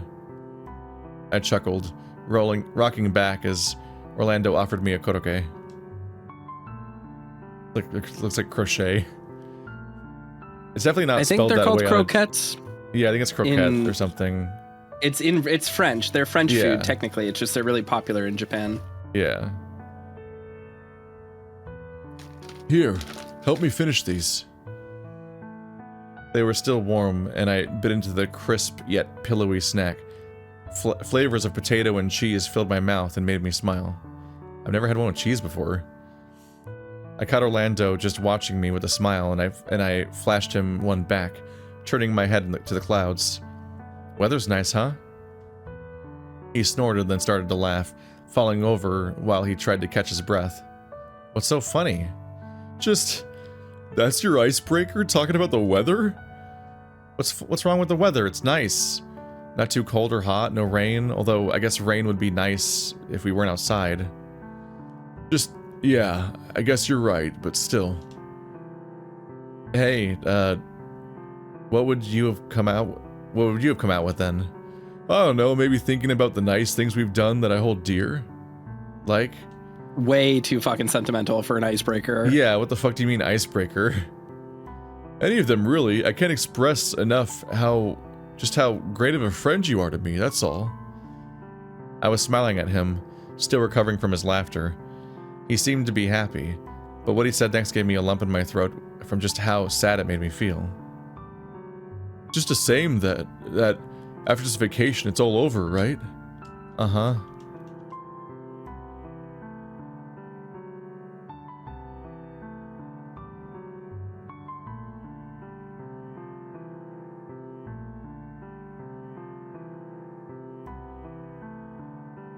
Think about how long dragons live for. I don't know how long that is. Is it long? A hand went through his mane and another croquet was already disappearing between quick bites. Long enough. Much longer than probably we should live for. Maybe it's a reptilian thing? I don't really know. This is interesting because this could have been a big factor in the Sal in their route. arc.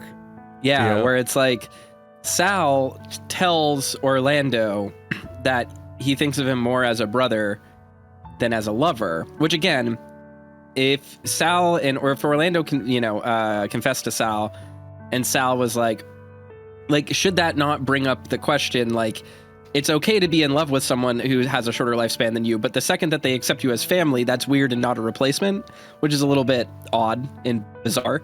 But moving from there, this idea that like, okay, well, Sal says you're like family to me, Orlando, and that like brings up bad memories for Orlando, or like puts the burden on him that he's going to outlive the rest of his family, and like thus it doesn't like fit his qualification.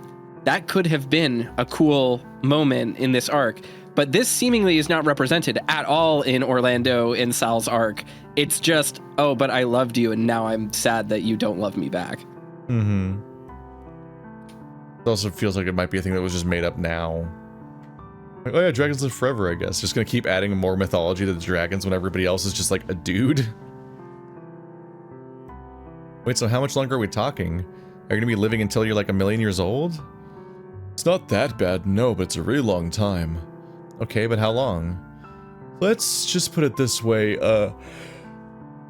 imagine how old my dad would be, and then, I don't know, multiply that by 5, at least. Oh, so he's going to live that long? No, that's how old he is now. Oh wait, then how old are you? The same age as you, obviously. How is that obvious? I don't buy this at all. I don't buy this at all. This is what I mean when I say the cohesion here is stupid. I don't get it. I do not buy it. I'm sorry, you cannot be telling me that the leader of the Yakuza is a 700-year-old dragon and that his son, the man who's trying to usurp his power, is a 400-year-old dragon who just happens to have one 18-year-old gay son. I do not believe this for even a second. What are you talking about? Yep, it's my only legacy. I've had no time to prepare. Look, is today the day we get into dragon biology? It's come up a lot. Do we have to? Well, no, but you understand where I'm coming from, right? I might grow out of my mane or lose a bit of weight, but I'll probably look like this way for a while. So you're not gonna look all wrinkly and old? Eventually, maybe. Huh. I truly struggle to imagine people living in this world who don't know this. I can't. This is yet another example of Sal not knowing what salad is. Like, there's enough dragons to make a mafia, but not enough dragon awareness for people to know that they're, like, practically immortal, like, demigods. Yeah, what the fuck? In particular, for the friend group to never mention it. Like, no one jokes about Orlando and how he's gonna live forever at any point. It just randomly, it finally comes up, like, 200 hours into the game once, and you're like, what? I laid back on the grass and finished off the croquet. Looking up at the clouds.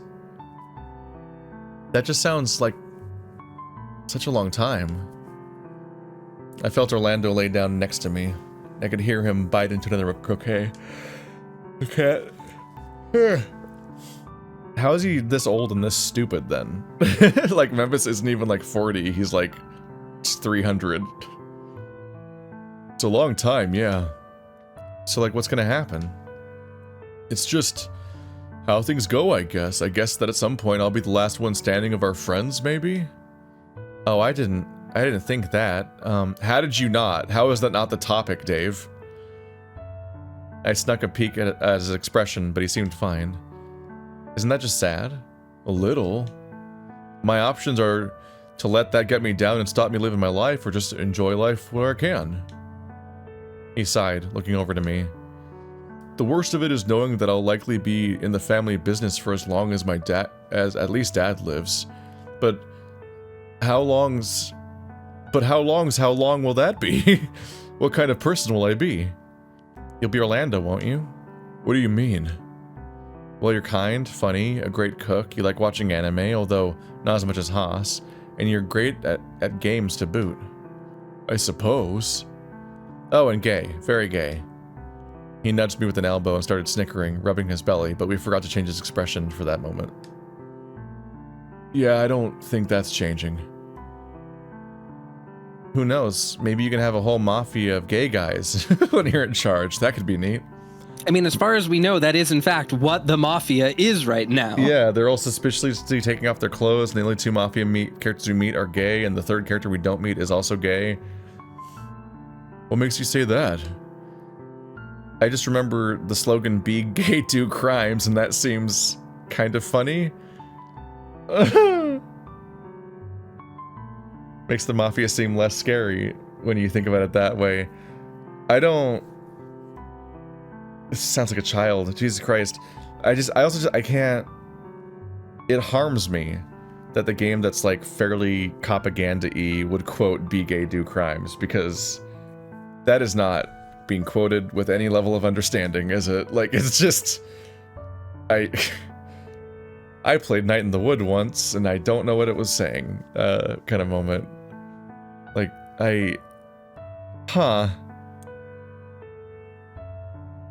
a lot of memes in this game, and references to pop culture-y stuff without naming it for whatever reason. It's just weird to hear that specifically, and because it doesn't read as it's understood on any level. That's wild. Orlando sat up, his laughing dying down quickly. Yeah, I guess so. God, you're an idiot. What's wrong? The mafia is scary and dangerous, Dave. I hope you haven't forgotten that. I haven't? I'm just trying to help a little. Okay. I'm not helping, am I? What? No, you're fine. Your expression says otherwise. It's just hard thinking about this kind of stuff, Dave, that's all. I tugged at the grass, tossing a few blades to the side and looking up at the clouds again. Why was it that things like this just didn't come up earlier? Can you blame me for not wanting to talk about it? That's true, it's just... I agree, Ryder. Yeah, I also agree, Ryder. Thanks, I agree with myself, Ryder. It's still just that it's happening a lot during this vacation, huh? And for that I'm sorry. Or at least the parts I'm involved in. There's been others? Oh, most certainly. I've heard Haas and Tyson speaking quietly amongst themselves and shutting up when they notice me nearby. Well, yeah, they're friends now. I mean, more than that, they look like they were getting into the real stuff. I could tell just from Haas's expression. I wonder what they're talking about. It's none of our business, is it? No, but I'm still curious. Dean and Sal have also been getting into more serious stuff too. The only difference there is that Sal pauses the conversation to see if I need anything, or sees if Dean is willing to discuss more later. Discord decided just now is the perfect time to restart and install an update. It just was done with Orlando's shit. It just quit. They're friends already, right? Yes, but... He sighed, shaking his head. Maybe it's that sense of finality this vacation brings. Just the thought that if we don't say or do everything we've been holding back, then we won't get another chance? What about Roswell? Notice anything with him? Oh, let's see. His terminal cancer, was one thing. Oh, yeah? Well, I say one thing, but it's more of a bunch of things. Bad things? Oh, not at all. If anything, it's like cute, maybe? Please don't make me ask again. Sorry. I mean how he and Osmond interact. It's a little cute, if almost comical. They seem to be friends, or on good enough terms anyway. He threw a spoon at Osmond across the table, remember? Maybe our Roswell was just hungry. Stop joking around. Do you think maybe they're related?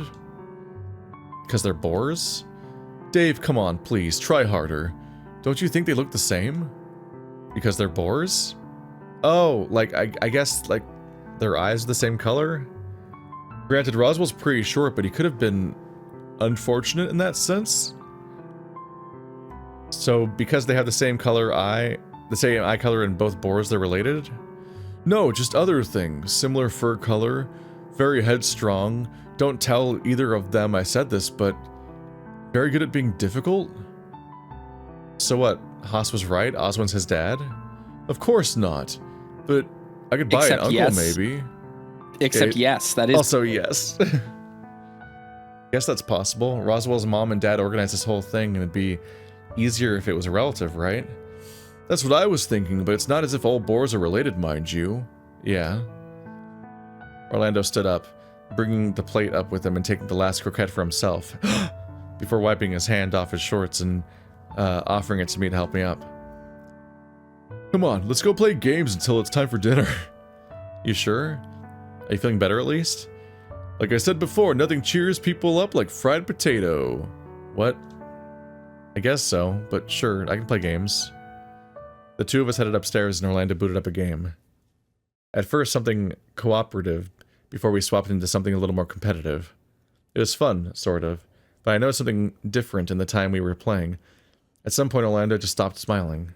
He didn't frown, just had a blank look on his face.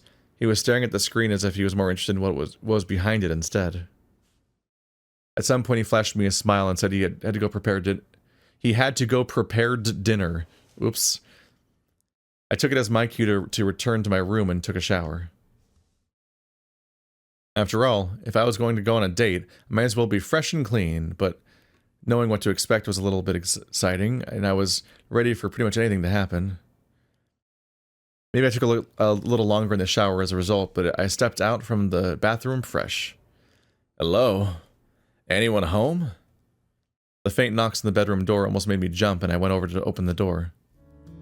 Well, hey there. Hey, Dean. Whee! His muzzle slowly pressed against mine, soft and warm at first, only getting warmer as I opened my mouth. Something felt strange, different maybe, despite what he just told me. Despite that he was kissing me right now. I could have sworn I was kissing someone else. He pulled away slowly, resting his hands on my lap. None of this... This is just the same dialogue as before. He didn't kiss him back, basically. And then they break up. Yep, this was stupid. I'm not begging for more to read or anything, but it is weird that there's not a single unique line from Orlando within the entire date. None of that changed somehow. Yeah. But yeah, he's gonna go date Orlando. Bye, Dean. You're mostly No. Yep.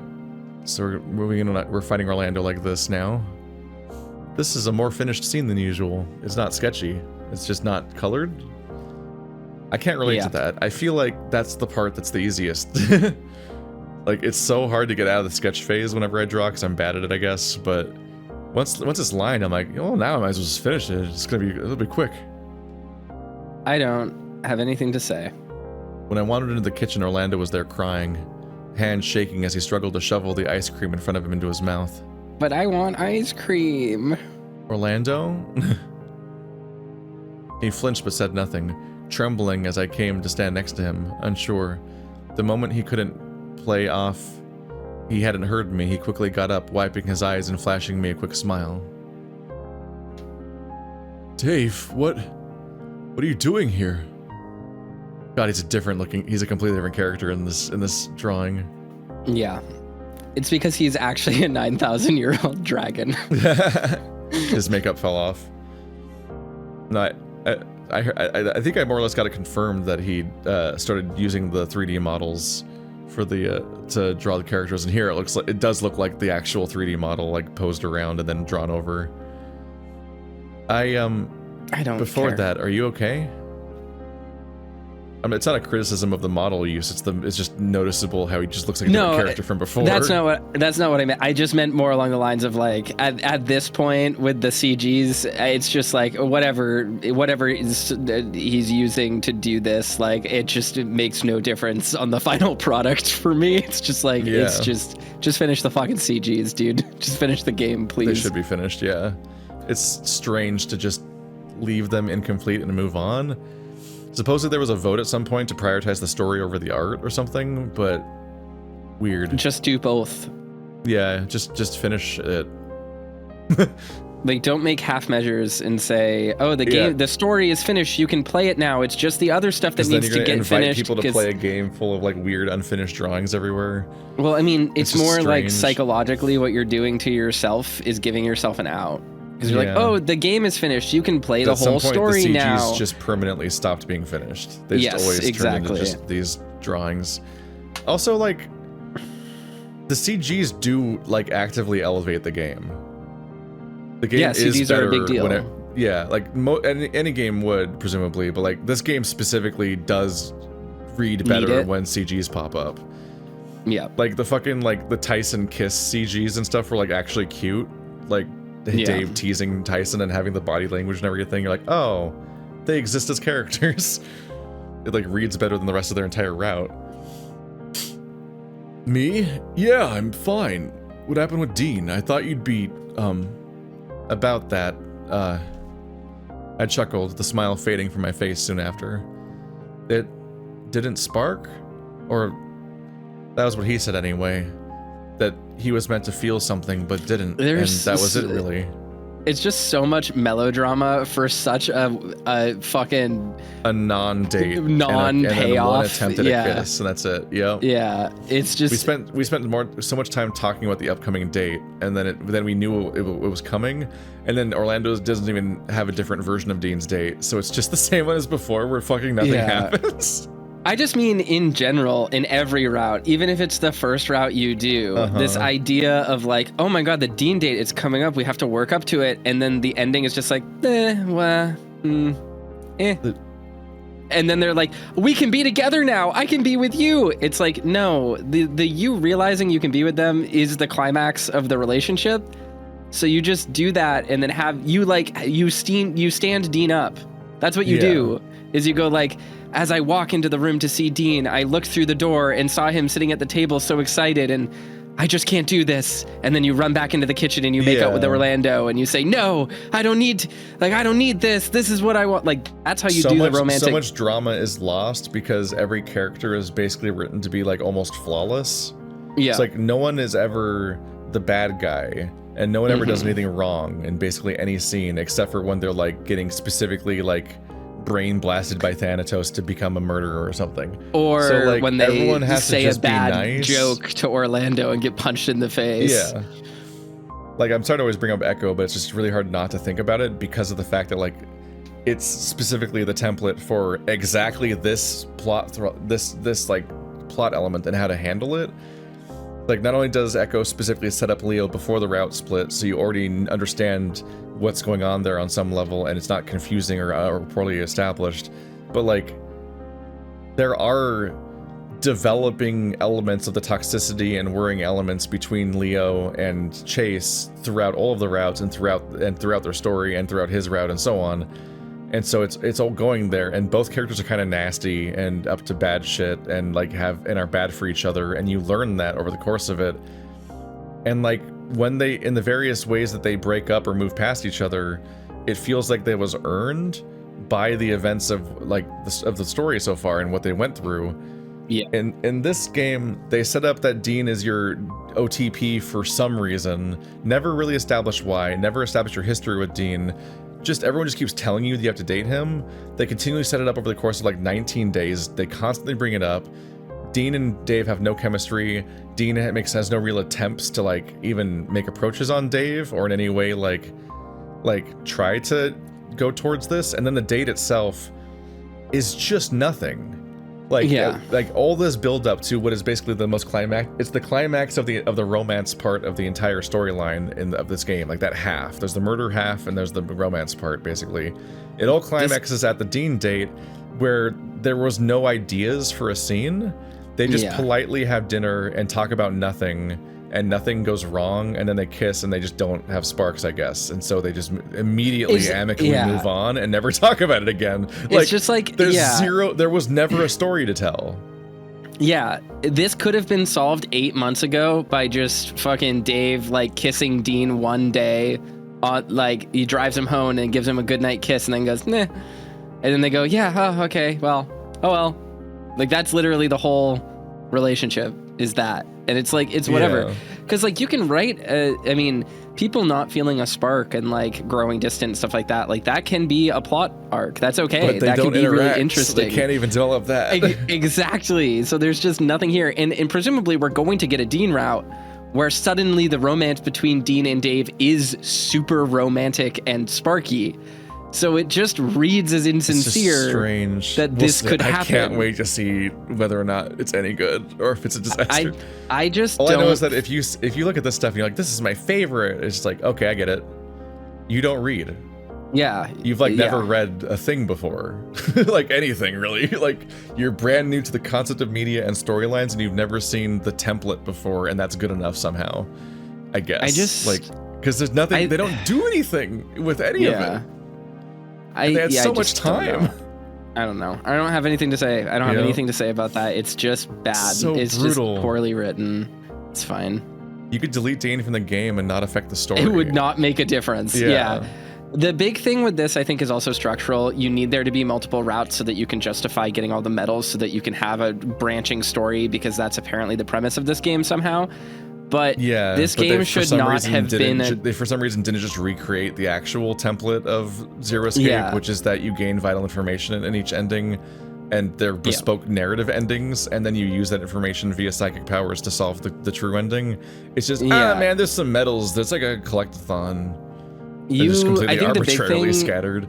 That itself is a cop-out, because it makes the writing lazier and easier, because you don't have to justify the medals being useful. Like, by which I mean, like, you don't have to justify each of those scenes being like, oh, and here's the thing we learned, or here's what was a big deal about this part. It's just like, man, you just need the medals. It's like, you just need the medals. You literally replace a narrative device that was about revelations in the game you're ripping off, and replaced it with just flat MacGuffins that are meaningless. Like, it's it's that we still don't know why they exist or why they matter.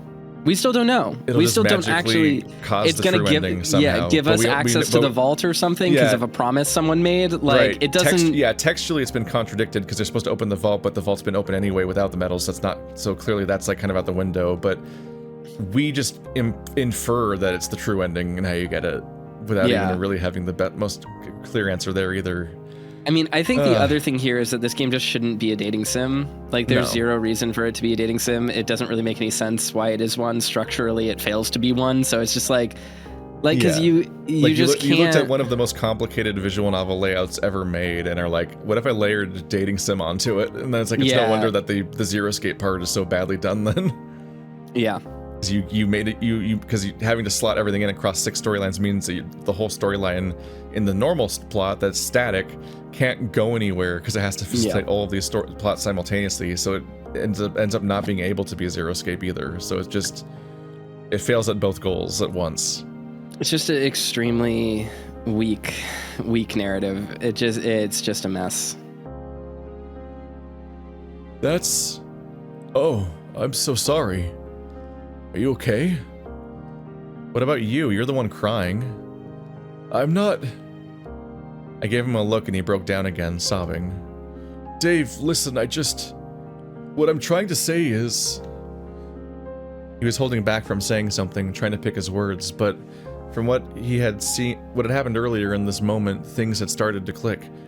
It being obvious the more I thought back, and I felt a lump in the back of my throat. What was I meant to say or do? What do you mean it's starting to make more sense? He literally said he loves you, to your face. Jesus Christ, guys. I love you too. What? I love you too, Orlando. But I don't know, like, what's meant to happen next, but this feels right. This feels different, better than what was between me and Dean. Just so we're clear, I love you more than a friend does. I look at you and my heart gets warm and fuzzy and like, I know. Okay, good. I reached over and tried to wipe what tears were left on his cheek, and he just laughed. I'll be okay, but what did you want to happen now? I honestly don't know. Is there anything you wanted to do? I kiss you? Properly, I mean? You've already kissed him properly like twice. You have failed to withhold this narratively as a payoff. Yeah, I think I'd like that. He leaned in carefully and worked my mouth open with his tongue. I don't like that.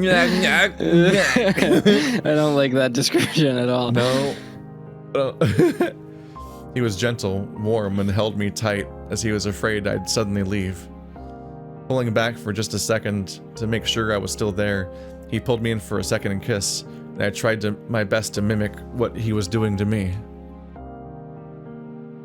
I felt my inexperience was showing, but let him take the lead. We broke away slowly, his nose resting on mine, and I could feel the rumbling through his body as he just held me close. But that wasn't to say he didn't sneak one last peck in. He pulled away again, giggling to himself and lightly bouncing on his feet. I'm so happy right now. Why are you happy right now? Why couldn't you have been happy a week ago when we said, hey, I want to be with you, we love each other, but no, it would be too complicated. What is different now? Nothing has been communicatively changed. They just pointlessly wasted like 4 more days because the Dean scene has to happen no matter what.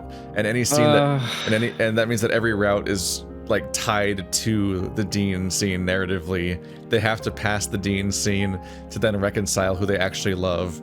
Or in the case of Sal, they have to call off the Dean scene, which requires you to wait for the day the Dean scene's supposed to happen in, and it's like,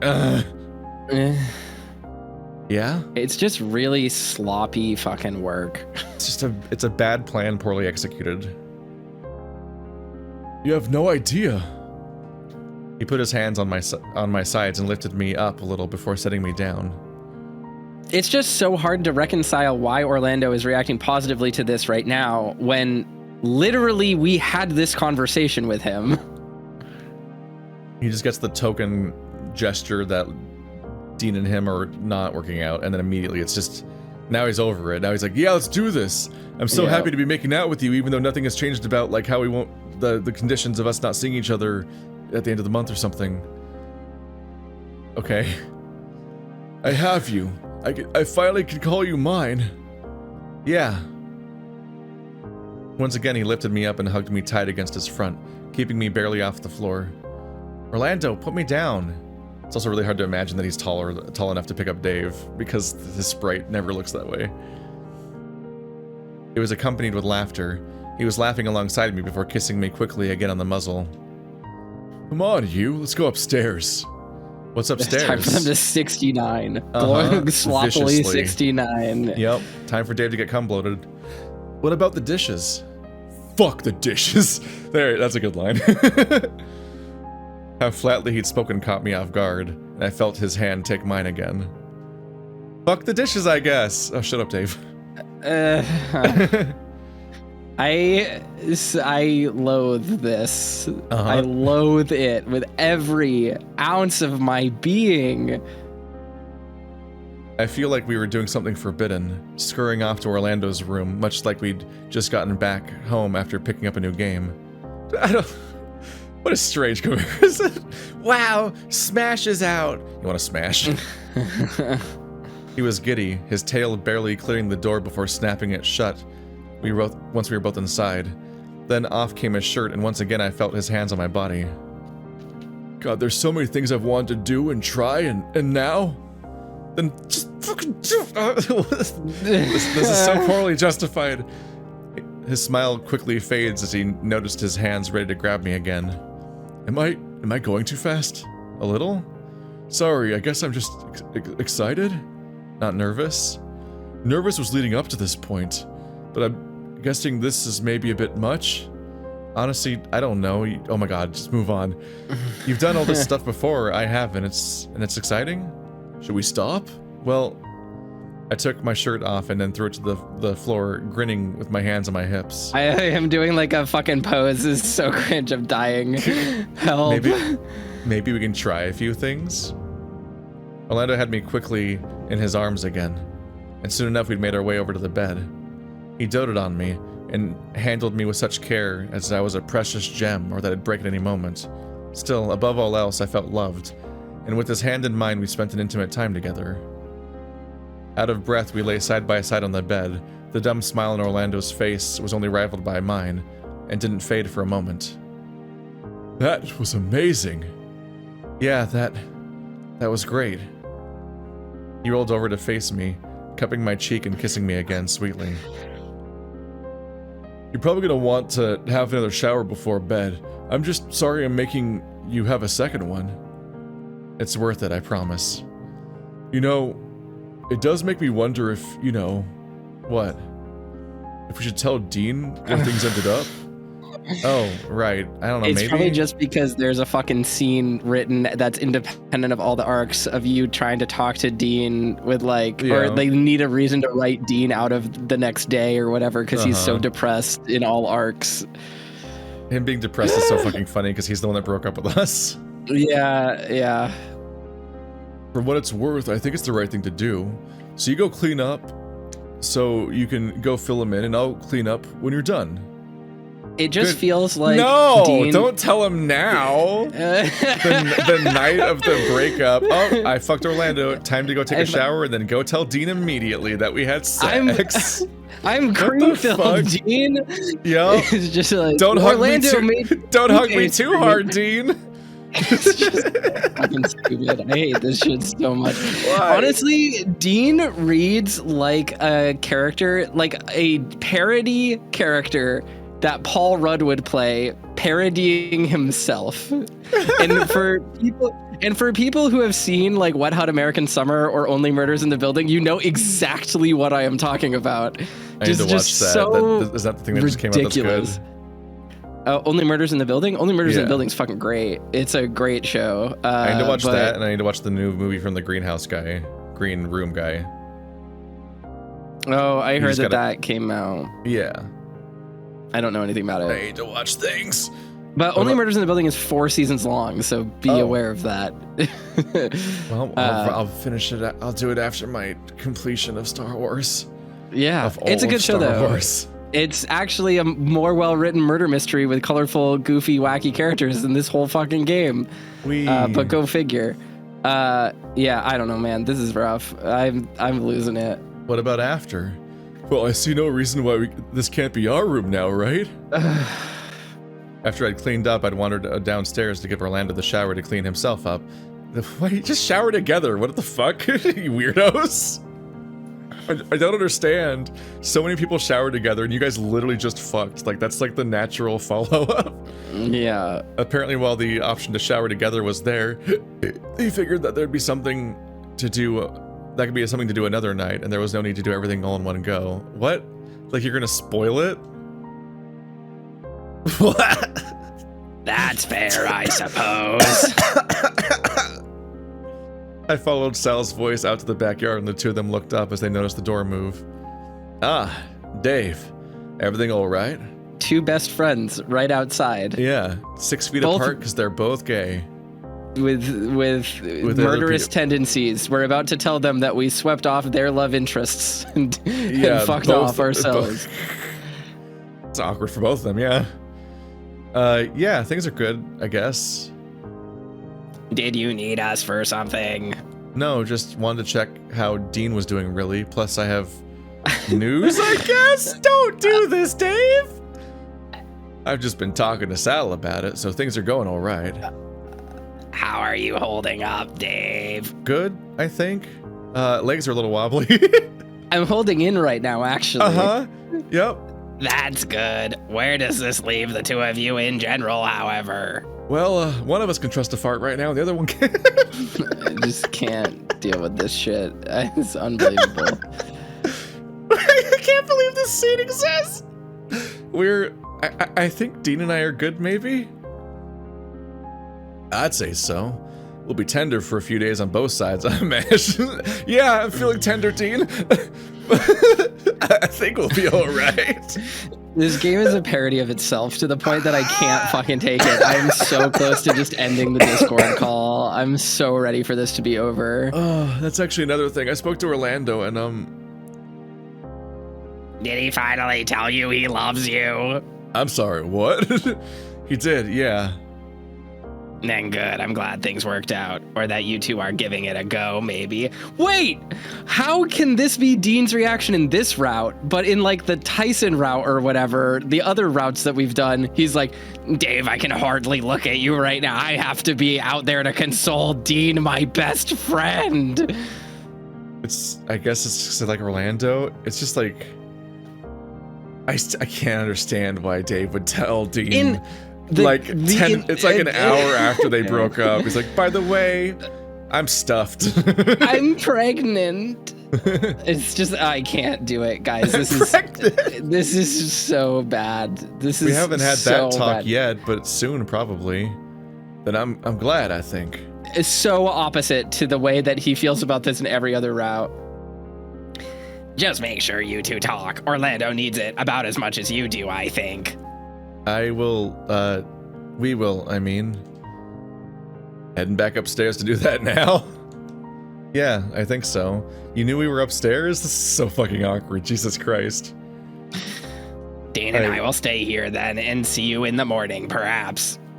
This is like the level of casual about sex that actual gay people can be in some settings, but these people specifically have it set up to not be. Couldn't handle that, yeah. Yeah, like they're like, oh no, if you date Dean and we're never gonna cuddle again? It's like, oh. Also, earlier when he said, why is he acting like this route, Toaster meant Sal, not Dean. Sal's the one that's I meant Sal. Acting weird. Yes, yeah. I'm not gonna go avoiding Dave, Sal. That would make this very hard to write. I know, but if Dave wants to sleep in and get up after lunch, there's nothing wrong with that. I chuckled, backing up to the door slowly, getting the impression the conversation was basically over. Guess I'll see you in the morning, huh? Good night. I wandered back inside and almost ran to Tyson, lingering by the back door. Is he gonna fucking smell it again? Oh, Ty. Oh, hey. I could see his nose already working, catching the scent of something. Should I ask? Ask what? Why you smell gross? I had a shower, I don't smell gross. Yeah, and you always miss a spot, remember? Can you just where imagine the cum is? the one spot? Did Orlando come on his back? the one stink zone that radiates off of him? Is Dave's shirt drying on him right now? Is he getting Supermaned? This is ridiculous. Oh, right. Look, I don't really care. You good or not? I don't understand? Like, you're happy, yeah? I overheard a little about what happened between you and Dean. How did you overhear already? There wasn't even a fight. I think I'm happy, yeah. Unless I guess he overheard Sal, is what I meant. Possibly, Talking yeah, I about guess. it. Good. But if shit goes down, I'm not sticking my neck out for your boyfriend, alright? Not unless you're safe first. Even if I ask? You're my brother, he's not, that's all. Right? Well, speaking of that, actually, I wanted to offer my bed again while I remember. I'm not gonna need it for tonight, at least. Dude, I don't need to hear that. You can already smell it on me, there's no point hiding it. Why your bed, anyway? You slept better in it last night, so what's the harm in another night?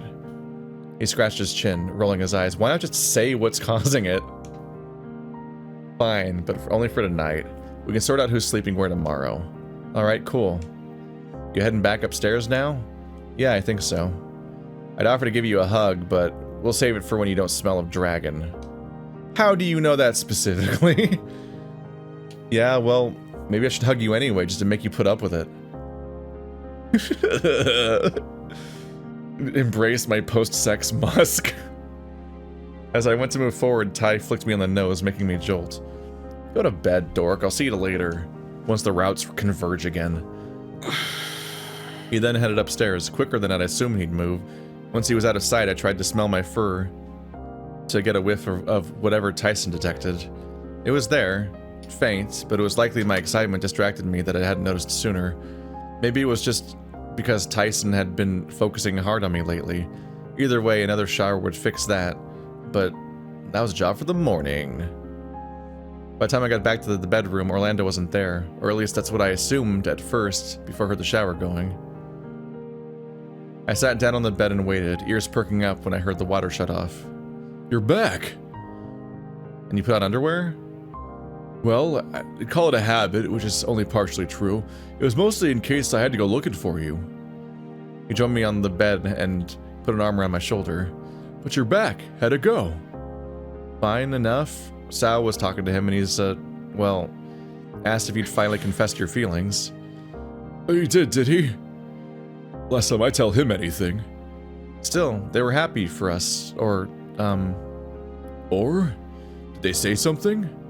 It's not that, more, what happens between us now? Are we dating? Boyfriends? How's that going to work out come the end of the month? Orlando sighed, slumping. I don't know, I really don't. Part of me just wants to just not worry about it, but we probably should talk things through, huh? We could save it for another time if you don't want to do it now. No, we should talk about it now. Just that Toaster has to sit here for a while, so we're on the same page. I'm gonna fucking die. Alright, where do we start? I would like to consider us boyfriends, actively in a relationship now. We've been friends for years, so we knew each other pretty well. Not perfectly, but we could figure stuff out as we go along, right? I guess that works. Let's just explain the concept of relationships to each other. But what about the complicated stuff like sex and whatever? Well, that part's simple. What do you mean sex is complicated? I mean, like, are there rules outside of what we just did? I have basically nothing as far as experience, and you have a lot more? Does that bother you? If I'm being honest, maybe a little. I don't want you to get bored of me if I can't keep up or if I can't, you know, perform. You're a dork. Valid concerns, but you're a dork. Careful, you're gonna start sounding like Tyson if you keep that up. Oh, I don't... Don't say I sound like your brother when we're talking about fucking. What? What I mean is you're overthinking it. All things considered, it seems as though, as a bit of fun... all things considered, I see it as a bit of fun, but we can set boundaries for sure. What sort of boundaries? You know, if you ever wanted to try something, we could talk about it first and see if we're both comfortable with it, including maybe involving someone else potentially. Wow, it went straight there. Wait, you'd want to with other people? Not if you weren't comfortable with it. It'd functionally be the same as using any other number of toys anyway. What? It's not the same, actually. For what it's worth, I'm very much maybe just wanting to stick with one person. You, I mean. Don't worry, I got that loud and clear. And then after the month is up... After the month is up! Like implying they were gonna work another person into this dynamic this week. From this set of people. That's where things get complicated for sure, yeah. Any ideas come to mind immediately? Can't say any do? Well, that's a lie, but none of them are good. How about are we talking? We could run away, just the two of us, somewhere else where no one else knows about. But that involved leaving another behind. Mom, Tyson, our friends, it's a bit extreme. Anything to get away from my father, though. Otherwise he's gonna try roping me into family business and you along with it, or something else. I felt his hand flex on my shoulder and watched his jaw clench. As his jaw clenched, he was worried and I knew where his mind was at. What if we asked others for suggestions? Everyone knows that the deal with your family now, so maybe we could have an idea what to do. It's worth asking. Maybe not right now, but sometime soon, yeah. He yawned. I don't turn out the way. I'm really glad. We're all happy. Uh-huh. Is it bad I don't want to do the dishes after dinner? Completely understandable. How about we do them together? Orlando was already getting dressed the moment I opened my mouth, and I shook his head.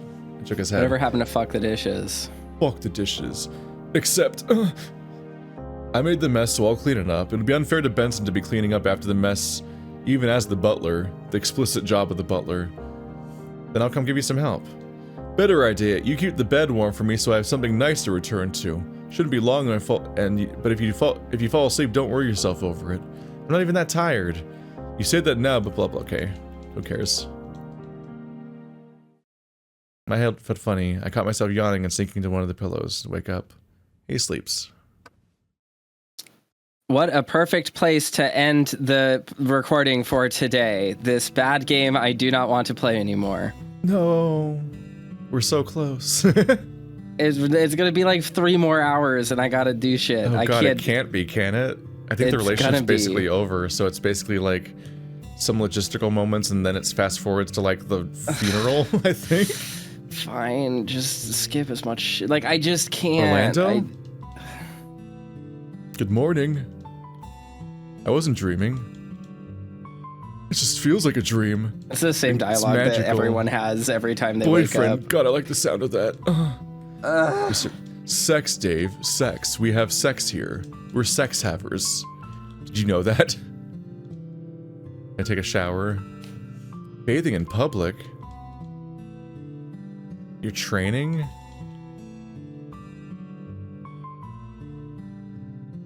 Low blow?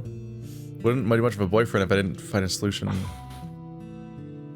The best boyfriend a dragon could ever ask for. I love you, Dave. They're gonna have breakfast.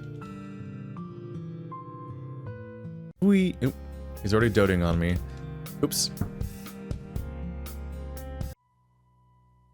Just keep it simple. Don't overcomplicate it. It'll be easier that way. Yes. We get to skip the worst days of the Quadruple game. speed this shit. 2022. I guess I just have to take my blessings where I can find them, huh? Well, we'll need to tell everyone about us, I assume. That probably know already. Normally I agree with you, but it seems like now might be the best time. I don't think us being boyfriends counts as a nice thing so much as just good news. Or, oh my god, who cares? But we already told people that we were dating. Yeah. Dean and Sal literally put it together. Almost no one doesn't know, yeah. It's Skip. a very strange line. Just let Orlando us leaned in and live. kissed me. I took a seat next to Orlando. I have dessert, sweetheart? Calls him sweetheart? Did I hear that right? Oh, I think you did. I started to chuckle bashfully as Orlando tussled the top of my head. Don't mind me, I'm just doting on my boyfriend. Anti-Riz. Oh, thank God you finally got it over with. What's that supposed to mean? You've been making those longing eyes at Dave whenever he's not looking at you for at least as long as I've been around. As long as I think thought he knew. means- I thought I knew Roswell first. What the fuck? I don't know. I don't care. I can't care. Not have I? Dude, we've been unintentionally competing for the most dramatic in our circle for a while, and you can't tell me you've never noticed. I wouldn't say he's dramatic. Just a disaster. Please don't use my words against me. Here, I thought I was the disaster. No, you're not a character.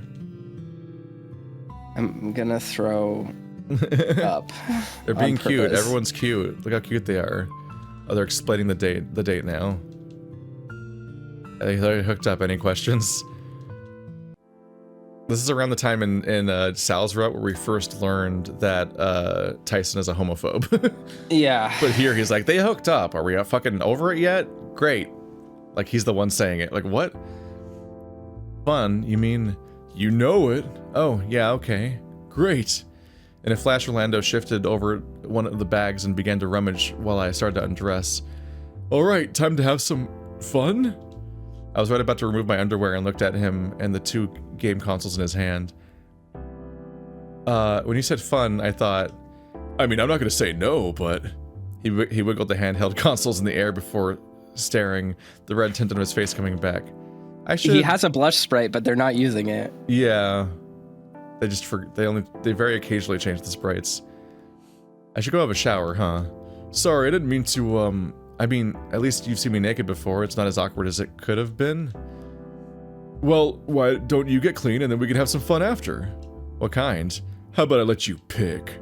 Well, that would determine if you should do it before or after. Uh-huh. Yep. And then they embraced. There's no, like, descriptions. Wee! I'm still dead, Dave. I have a boyfriend. There he is. Did I wake you?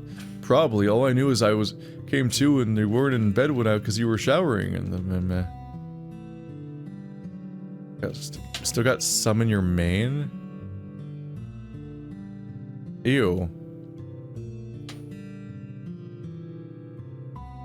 Ew. That was the thing to include.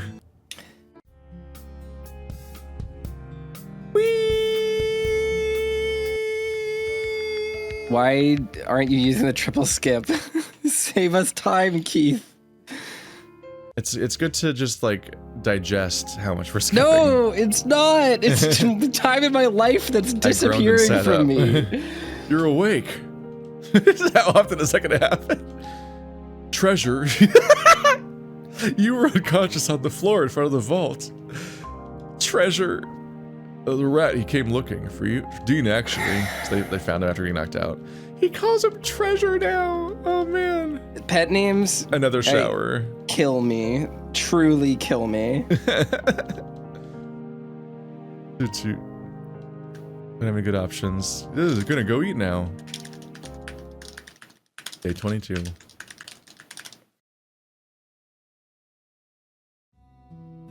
Orlando seemed to be fast asleep. We spent so much time in bed. It was like every time it updates, so we're back in bed again, waking up. Day 22 is the day that should be deleted. It's just literally just them making plans that never happen. It's like watching water boil. It feels like it's the longest day in the game. Day 23. I'll fill you in later, I promise. Just trust me on this, okay?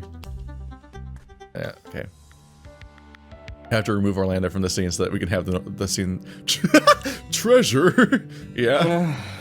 I love you, so whatever you need to get off your chest, I'm here to listen. Thanks, Orlando. It's just a lot. Treasure? It's the same conversation with no changes, but he just says treasure at the beginning.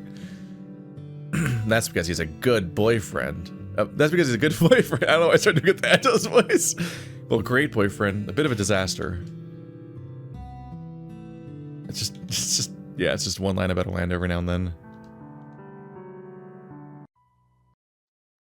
Day 24. Please, God, let this game be This is over. the acid conversation, I think. Yep. Let this game Pew, pew. be over. Let it be pew. done.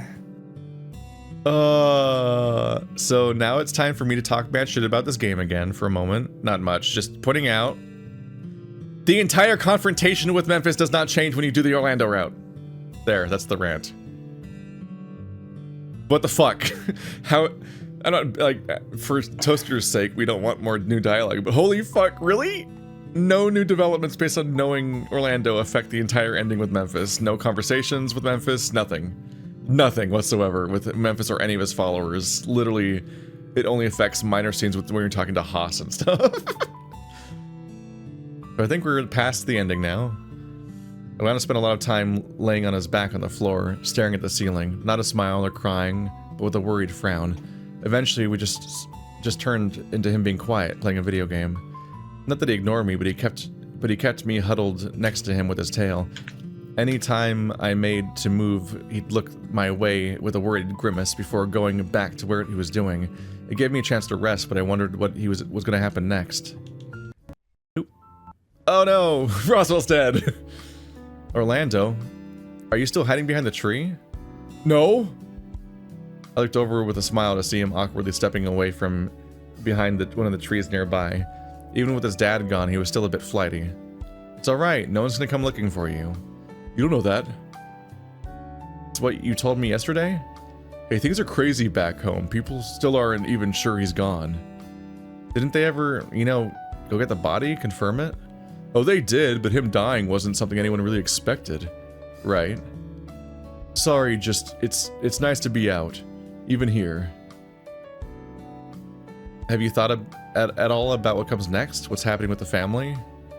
Since the last time you asked? Well, yeah.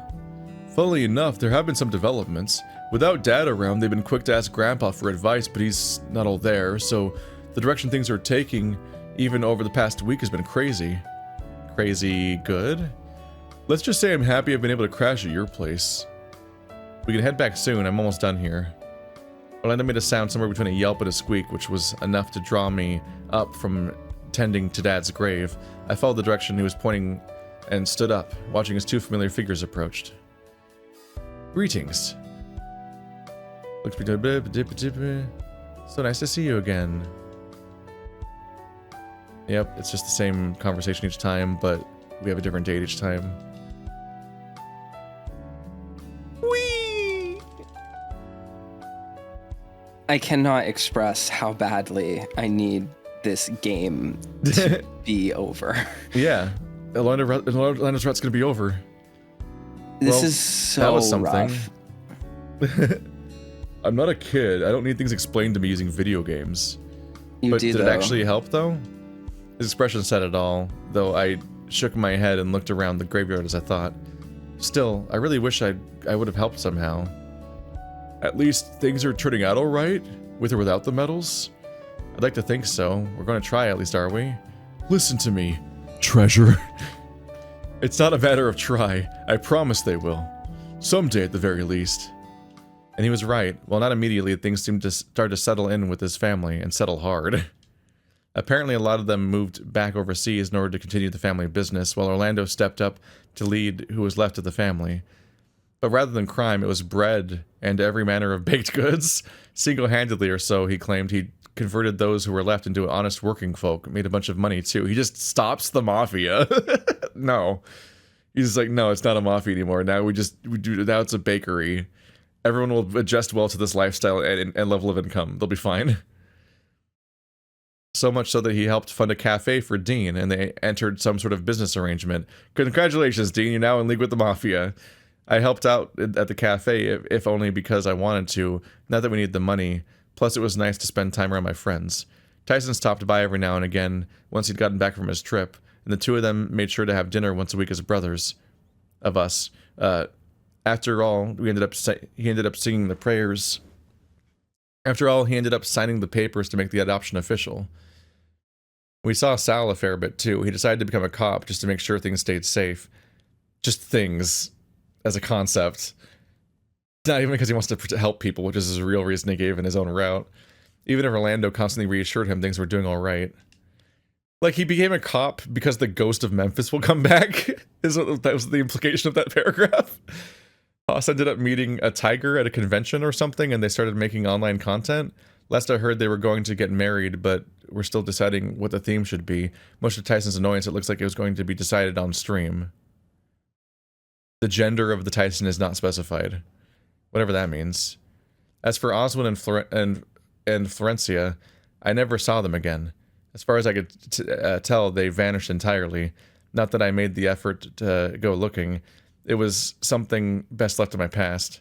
Given nothing else to go on, the fact that he meant a tiger content creator just makes me think that he actually did meet Mr. Beast. No. Because they do references like that with fucking Freddy Fazbear and everything. Well, I think the tiger thing is weird because he has tiger siblings. Oh yeah, it is. Yeah. And it's like some way to like integrate to the family, I guess. I don't know. I don't know. Maybe it's I'm funny reading that into the it. gender of the tiger is not specified because we don't know. He's bi. I wonder if things have gone differently, or if I wanted to blah blah blah. Path A end.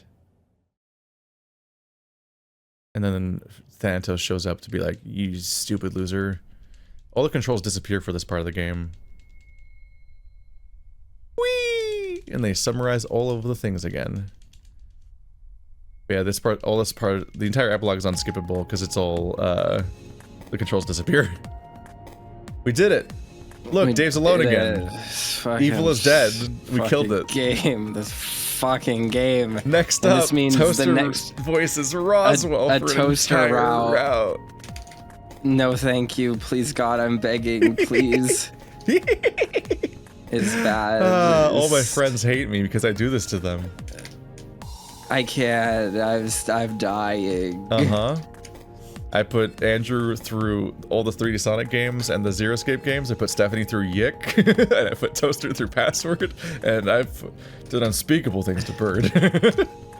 It's hard to care. It's hard to feel anything at this point. I need a shower. See I y'all need to next shower time. more than Dave needs to shower. I do feel like I need to shower. Also, this took so much longer than I thought it would. Yeah. Not the end part, but like the whole of it. I thought we were way closer when we started today. Yeah. But we did it. It only took 4 hours and 40 minutes. Did it in one sitting. I have not used the restroom, and I've needed to for a while. So, bye, everyone. Bye. See ya. Sal's a cop now. Enjoy that.